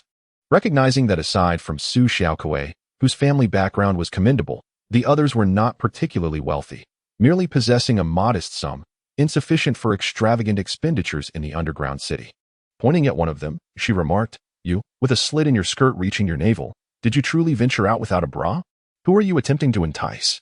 Then, addressing another, she continued, This flimsy fabric barely conceals anything. You might as well wear a bikini. Has this masquerade been transformed into a beach party without my knowledge? And you, my word, that ample bosom of yours is quite revealing. Are you aware of how exposed you are? It's rather embarrassing. I feel a twinge of shame for your parents. Thus, who is truly attempting to ensnare a man? A discerning eye can easily discern the truth. It is no wonder that with your limited understanding, you would hastily accuse a woman of seeking a wealthy benefactor. Xiao Mingyue's sardonic remarks left the group speechless, their expressions darkening as she had hit the nail on the head. A ripple of light laughter ensued, accompanied by glances of disdain and contempt directed at the women. Su Xiaoqiye grimaced, about to utter something when Xiao Mingyue seized her hair and yanked it back, threateningly declaring, And you, foolish girl toyed with by a scoundrel, should you dare provoke me again, I shall make your parents unrecognizable. Do you hear me? Ah. Su Xiaoqiye let out a piercing scream, the excruciating pain at her scalp instilling fear within her. Unfazed by Su Xiaoqiye's frantic state, Xiao Mingyue briskly clapped her hands and turned to leave, only to collide with two individuals. Is it you? Chapter 91. The pitiful pet dog Fu Kailang's eyes sparkled with surprise. Hello, beautiful. We just met. Xiao Mingyue ignored him, brushing past without a word. Upon seeing her, Ji Wenxi's expression turned slightly awkward, while Xiao Mingyue remained composed. She noticed the rabbit mask in Ji Wenxi's hand and casually took it from him. Ji Wenxi, was he about to say you're welcome? Fu Kailang nudged Ji Wenxi with his elbow, gossiping, Boss, she clearly doesn't regard you at all. She has claimed your first princess hug. How can she be so heartless? How outrageous, that wicked woman. Ji Wenxi's gaze darkened. He was genuinely contemplating the possibility of rendering Fu Kailang mute.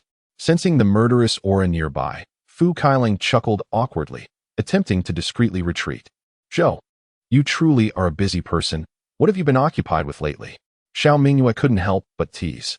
Knowing he was in the wrong, President Zhou explained, it is Miss Xiao. Recently, there are significant matters to attend to in the underground city that require my cooperation, hence I have been quite occupied. As for the specifics, I must beg your forgiveness as I cannot disclose them. However, I assure you that I will not forget the matters you entrusted to me. Xiao Mingyue understood without him saying more. It was undoubtedly related to assisting the police in apprehending criminals, necessitating the collaboration of the underground city's leadership. So, what about my RV and the boat? Any news? She inquired directly. President Zhou smiled gently. There is no news regarding the boat. But I do have information about the RV. Next month, a mid-sized off-road RV that perfectly fits your requirements will be available. I will send the details to your phone. Take a look. If it meets your satisfaction, I shall refrain from auctioning it and reserve it for you. However, do prepare yourself for the price, as it is rather substantial. Xiao Mingyue's interest was piqued immediately. All right, send it to me. Money is not an issue, she declared, finally able to assert such confidence. With a soft smile, she patted her grandmother's hand and recounted the day's events selectively, mentioning only the unfortunate experiences of her uncle in his neighborhood and the incidents at her second uncle's home, omitting the murder that occurred in her uncle's community to avoid alarming her family. Xiao father was quite astonished. He had never anticipated that his elder brother and sister-in-law harbored such depth. That child Li Jiao is also unfortunate. If it were me, I would undoubtedly risk my life to protect our daughter, he remarked. Listening to his daughter's account, Xiao father completely revised his opinion of his elder brother's family. Previously, he had perceived them as petty and selfish, often lacking clarity on trivial matters. Yet, when significant issues arose, their character proved to be commendable. Zhao's mother felt a wave of trepidation. She pondered the nature of the individuals residing in their community, finding them truly terrifying. Such people deserve the harshest of fates. 1,000 torturous deaths would scarcely suffice. Upon hearing that her second uncle's family was being coerced for provisions by their fellow villagers, she smiled with delight as her eldest brother and sister-in-law brandished brooms in a bid for justice. Memories flooded back of her elder brother's youthful exuberance. He was renowned in the village as a notorious rogue. With him around, her second brother's family would surely no longer suffer indignities.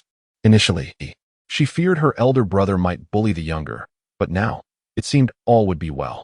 The grandmother, overwhelmed with joy, wiped away her tears. Though the eldest was indeed a scoundrel, family ties remained inviolable. He may bully the second brother, yet his domineering nature ensured that only he could wield such power, forbidding others from imposing their will. Xiao Mingyue, savoring a fragrant chicken leg, remarked, having witnessed such an upheaval, I sense a transformation in my uncle and aunt. Particularly my aunt. I hope they can lead a peaceful life in the village henceforth and refrain from causing any more trouble. For I would be truly disheartened after my efforts. The grandmother, proud of her family's champion, served Xiao Mingyue a piece of beef brisket, exclaiming, You have not only rescued the eldest brother's family but also assisted the second. Should your uncle and aunt dare to utter any more nonsense that vexes you, I shall hang him from the rafters and discipline him until you are no longer upset, understood? The family erupted in laughter at the grandmother's words, and Xiao Mingyue found herself amused. She reminisced about her elder brother's mischievousness in their youth, often finding himself on the receiving end of punishment for stealing chickens or disturbing firewood stacks, frequently chased and reprimanded by Diddo with a belt. Zhao's mother chuckled at the memories. The long silent grandfather finally spoke. Let us use mine, sturdy. The grandmother chuckled. All right, we shall use yours, you old codger. Suddenly, Xiao's mother recalled what Director Su had mentioned today. The grandmother remarked, White sugar is wonderful, it is truly a treasure.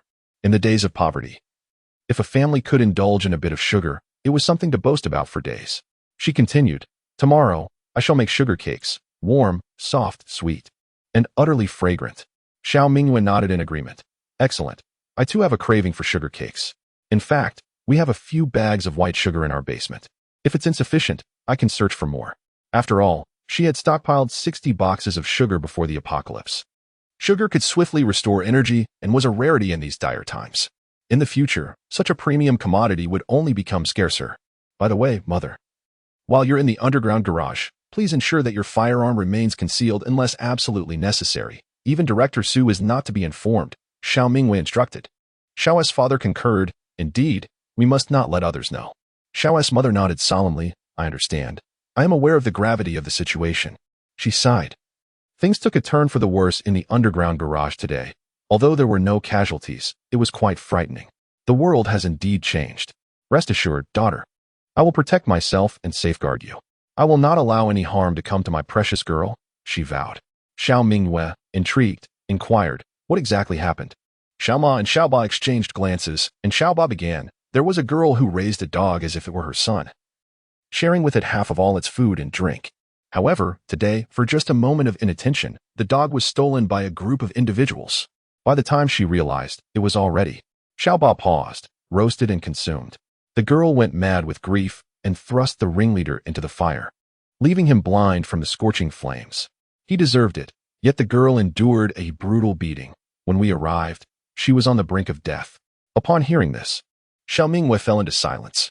In truth, as food became scarce, some turned their sights on pets, not only consuming their own but also plotting to steal others, particularly stray cats and dogs, which had long vanished from the streets, possibly having met a grim fate. Those individuals dismissively claimed it was merely a dog. Yet for pet owners, these animals embody emotional solace, which explains the girl's descent into madness. The deterioration of societal order will only worsen. Today it is pets that are consumed, but tomorrow it could very well be humans. The malevolence of humanity resembles an opened Pandora's box, gradually revealing itself. Chapter 92. The relentless pursuit of the unruly family the following day, Xiao Mingyue indulged in a leisurely slumber, languidly resting at home. Her grandmother was in the kitchen preparing sweet rice cakes, the delightful aroma wafting through the air, tempting her almost to drool. Stretching lazily, Xiao Mingyue wondered if her parents had gone to the underground parking lot again. No, her grandmother replied, they have gone to the property management office. They said something about distributing welfare and collecting provisions. Xiao Mingyue pinched a piece of freshly fried sugar cake, slightly burning her fingers, yet the enticing aroma was irresistible. It seemed the property management department's benefits were improving. Indeed, just yesterday they distributed rice, and today there were further perks. Her father was also enjoying better treatment. Who else could live such a fortunate life like theirs? Grandma's eyes twinkled with delight. In the future, the property management department's conditions would only continue to improve. Xiao Mingyue mused. She was truly hungry, devouring one after another as if she could never be satiated. Seeing her granddaughter relish the treats brought immense joy to Grandma, who playfully admonished, "My dear, I haven't made enough for you yet. Eat slowly. I will prepare more to ensure you are well fed." After swallowing the last morsel and sipping some water to catch her breath, Xiao Mingyue reveled in the crisp exterior and the soft, glutinous interior. Sweet and warm, each bite was sheer bliss. If you enjoy it so much, Grandma will make it for you every day. Grandma felt invigorated, wishing she could prepare several large bowls of dough and make countless sugar cakes. After finishing her meal, Xiao Mingyue casually reclined on the sofa and turned on the television to watch her favorite series she had saved earlier. Her mother followed behind, wearing a look of exasperation. "What's wrong? Why the long face?" "Come and try my freshly fried sugar cakes," Grandma said, wiping her hands on her apron. "Dad, who upset you?" Xiao Mingyue asked, intrigued. Her father remained silent, his head bowed, while her mother shrugged her shoulders in resignation, replying, "It's just your grandmother and uncle causing trouble again." Xiao Mingyue was even more puzzled. What mischief were they up to now? Had they come to our neighborhood again? The current sandstorm is unprecedented. Furthermore, both Uncle and Xiao Yu have sustained injuries to their feet, making movement arduous, which renders this situation implausible. They have not sought trouble with us. Rather, they have approached your aunt, as explained by Xiao Ma. Aunt? Xiao Mingyue holds no particular recollection of her aunt, only that she married early and moved away, severing ties with Grandma. Due to Grandma's preference for sons, she attempted to sell her aunt to a hunchbacked man in his 50s for a hefty bride price. In a fit of anger, Aunt eloped with her boyfriend from afar, and for many years, there has been no news of her. Even with her brother, Xiao Dad, their communication is infrequent. Whenever Grandma thinks of her, she berates her aunt as an ungrateful wretch, lamenting her existence. They purchased gasoline at a high price. Having heard that your aunt has prospered, somehow, they discovered her whereabouts and drove there yesterday, with Xiao Huaihuai at the wheel, visiting her family. Xiao Ma continued. Xiao Mingyue glanced at her father, who was sulking, wondering why he was upset if they hadn't come looking for us. Xiao Ma's expression was complex. Your aunt had no outlet for her anger and unleashed a tirade over the phone at your father. Xiao Mingyue began to understand that, following previous events, Grandma and Uncle felt they could not confront her family and thus shifted their target, resorting to their old, unscrupulous tactics against her aunt. In the past, Xiao Dad's blind filial piety had allowed them to manipulate him, but aunt is not one to be easily swayed. Therefore, the encounter between the two factions is bound to be quite dramatic. Grandma and Uncle have likely made a considerable fuss, employing moral coercion on aunt to support them. And sensing that aunt might be at a disadvantage, they directed their ire towards Xiao Dad. With a grim expression, Father Xiao finally spoke, affirming, "Yes, my daughter is right. In the past, we wronged her, but I can honestly say that I have never committed any wrongdoing towards my younger sister. She eloped, and I was the one who aided her escape. Acknowledging her resentment, I have refrained from troubling her with family matters all these years. As an elder brother, what more could I do? I have not asked her for anything, so why should I be blamed?" At that moment, Father Xiao's phone rang again, the urgent tone echoing like a death knell. As soon as the call connected, the furious voice of his sister-in-law erupted, "You need to get these scoundrels out of here. I cannot endure this any longer. Do you know what they have done? I refused them entry, and they lay down in front of my door in unison, accusing me of being unfilial. My in-laws are respectable people. They have never witnessed such disgrace. Ultimately, my father-in-law let them in. You should have seen their faces, devouring food like ravenous beasts, as if they had never encountered a meal before. It was mortifying. I almost wanted to throw away those dishes. They were utterly filthy." Gasping for breath, she continued, clearly infuriated. Why must I be so unfortunate to have such relatives? I don't care. You must come and take them away. Once she finished her tirade, Father Xiao, expressionless, replied, I will not go to retrieve them, nor will I continue to support them. If they call me an unfilial son, let them reflect on the sins they have committed. They pressured my daughter to donate blood. Xiaorong, how you choose to deal with them is your business. It has nothing to do with me, so do as you please. In an instant, his sister-in-law raised her voice. What? You foolishly unfilial son have finally awakened? What am I to do? I, too, am quite innocent in this matter. Second brother, you cannot turn a blind eye. You must devise a solution for me, or else. Before my aunt could finish her sentence, Father Xiao abruptly ended the call. What can I do? I cannot always be the one to bear the brunt of this turmoil. It hardly concerns me, Father Xiao muttered. Xiao Mingyue exchanged a knowing glance with Mother Xiao and silently gave a thumbs up, appreciating their father's eloquence.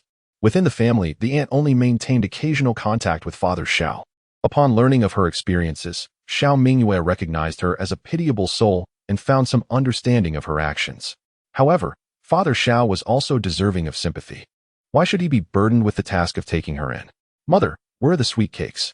I am famished, Father Xiao suddenly inquired. Grandmother brought over a freshly fried platter of sweet cakes. Here they are, do try some, they are still warm. Father Xiao took a generous bite, a hint of sorrow gleaming in his eyes. Delicious. My mother used to make sweet cakes, but she only hid them away from my elder brother. Now, I can finally savor them myself. Xiao Mingyue seized the moment to remind him, Father, you are not only blessed with sweet cakes but also with mother. Have you not noticed how much grandmother dotes on you? For the past few days, she has prepared all your favorite dishes. Seizing this rare opportunity of your break to ensure you are well fed. Upon hearing his daughter's words, Father Xiao felt a surge of emotion, taking even larger bites of the sweet cakes. Chapter 93. This foolish tiger grows increasingly infuriating. Daughter, bring me a mask. Father Xiao was busy sweeping the upper room, where a considerable amount of debris had accumulated on the sunroom's roof, old socks, plastic bags, a bra, and even a soy milk maker. There was also a thick layer of dust, carried in by the winds. Here it comes. Xiao Mingyue, with cashews in her mouth, hurriedly brought the mask over. After Xiao Dad donned the mask, he coughed, and a cloud of dust was stirred up. Fortunately, the roof of our sunroom is sturdy, otherwise it would have been smashed by the soy milk maker. Quickly take it down and see if it can still be used. Xiao Mingyue replied softly, Dad, it's so dirty. Who knows how many bacteria it has come into contact with in the air. Besides, we have another soy milk maker at home. Just throw it away. That makes sense.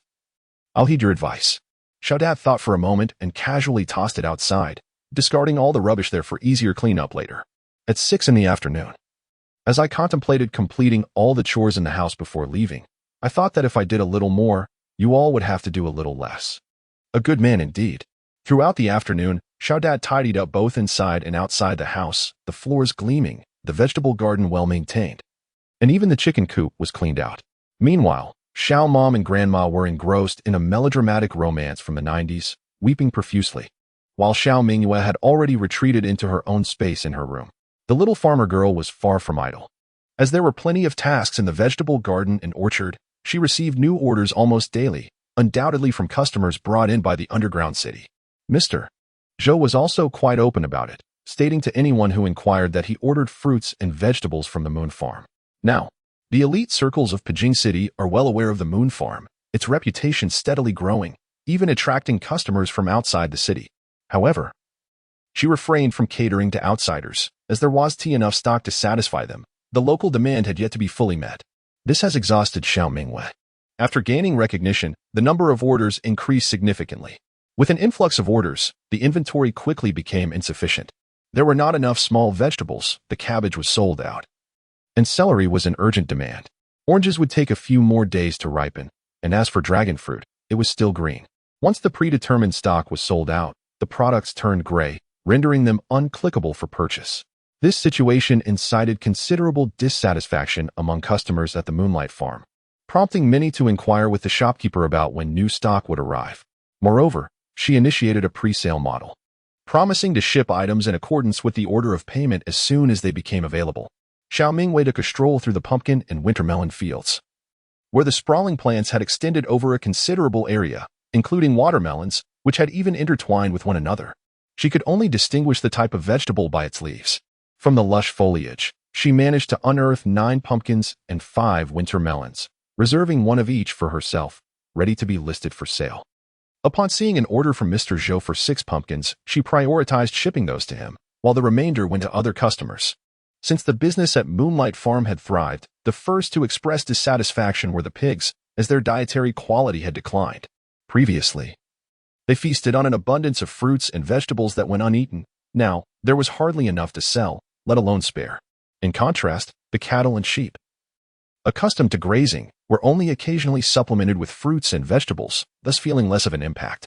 Naturally, Xiao Mingyue also reserved a portion of the fruits and vegetables for her family and the livestock, especially for the pregnant ones, who needed nourishment the most. The bellies of the sows have grown considerably, indicating that they are nearing their due date. Additionally, 2 cows are also pregnant. Once this batch of piglets arrives, they will be castrated and raised for future meat reserves. As Xiao Mingyue gathered eggs, she contemplated her future plans. At that moment, Fugui effortlessly leaped over the fence into the yard, standing beside his large iron pot, and let out a low growl. The hens, which had been protesting against Xiao Mingyue's egg theft, instantly fell silent, retreating quietly into their nests, still intimidated by Fugui's imposing presence. After collecting the eggs, Xiao Mingyue exited the coop, scattering millet inside while asking, "Are you hungry, Fugui?" His massive paw struck the iron pot. Turning to him, she inquired, "What would you like to eat? Stewed chicken? Boiled beef? Braised pork?" Upon mentioning braised pork, Fugui howled in response, indicating his preference for that dish. Braised pork every day? How could one ever tire of it? After rinsing her hands, Xiao Mingyue went to the storeroom and retrieved 8 pieces of streaky pork from the refrigerator, along with 10 boiled eggs, and began to prepare the braised pork for Fugui. Before the apocalypse, she had stockpiled an ample supply of seasonings, such as Sichuan pepper and star anise, thinking it would be more than enough for her family. Little did she know that most of it would be used for Fugui. Fortunately, she had stored a substantial amount. Otherwise, it would have truly fallen short. This tiger has quite the discerning palate. Fugui approached Xiao Mingyue, affectionately nuzzling against her, as if to say, "Thank you, Mama. You are truly wonderful." Fugui has grown considerably in size, surpassing the typical dimensions of an ordinary tiger, which makes Xiao Mingyue appear particularly petite beside it. She gently patted the great tiger's head and said, "Be good, go play for a while. The meat is already simmering and will be ready soon." Overjoyed, Fugui nestled into her embrace, unaware of the significant disparity in their sizes, and inadvertently knocked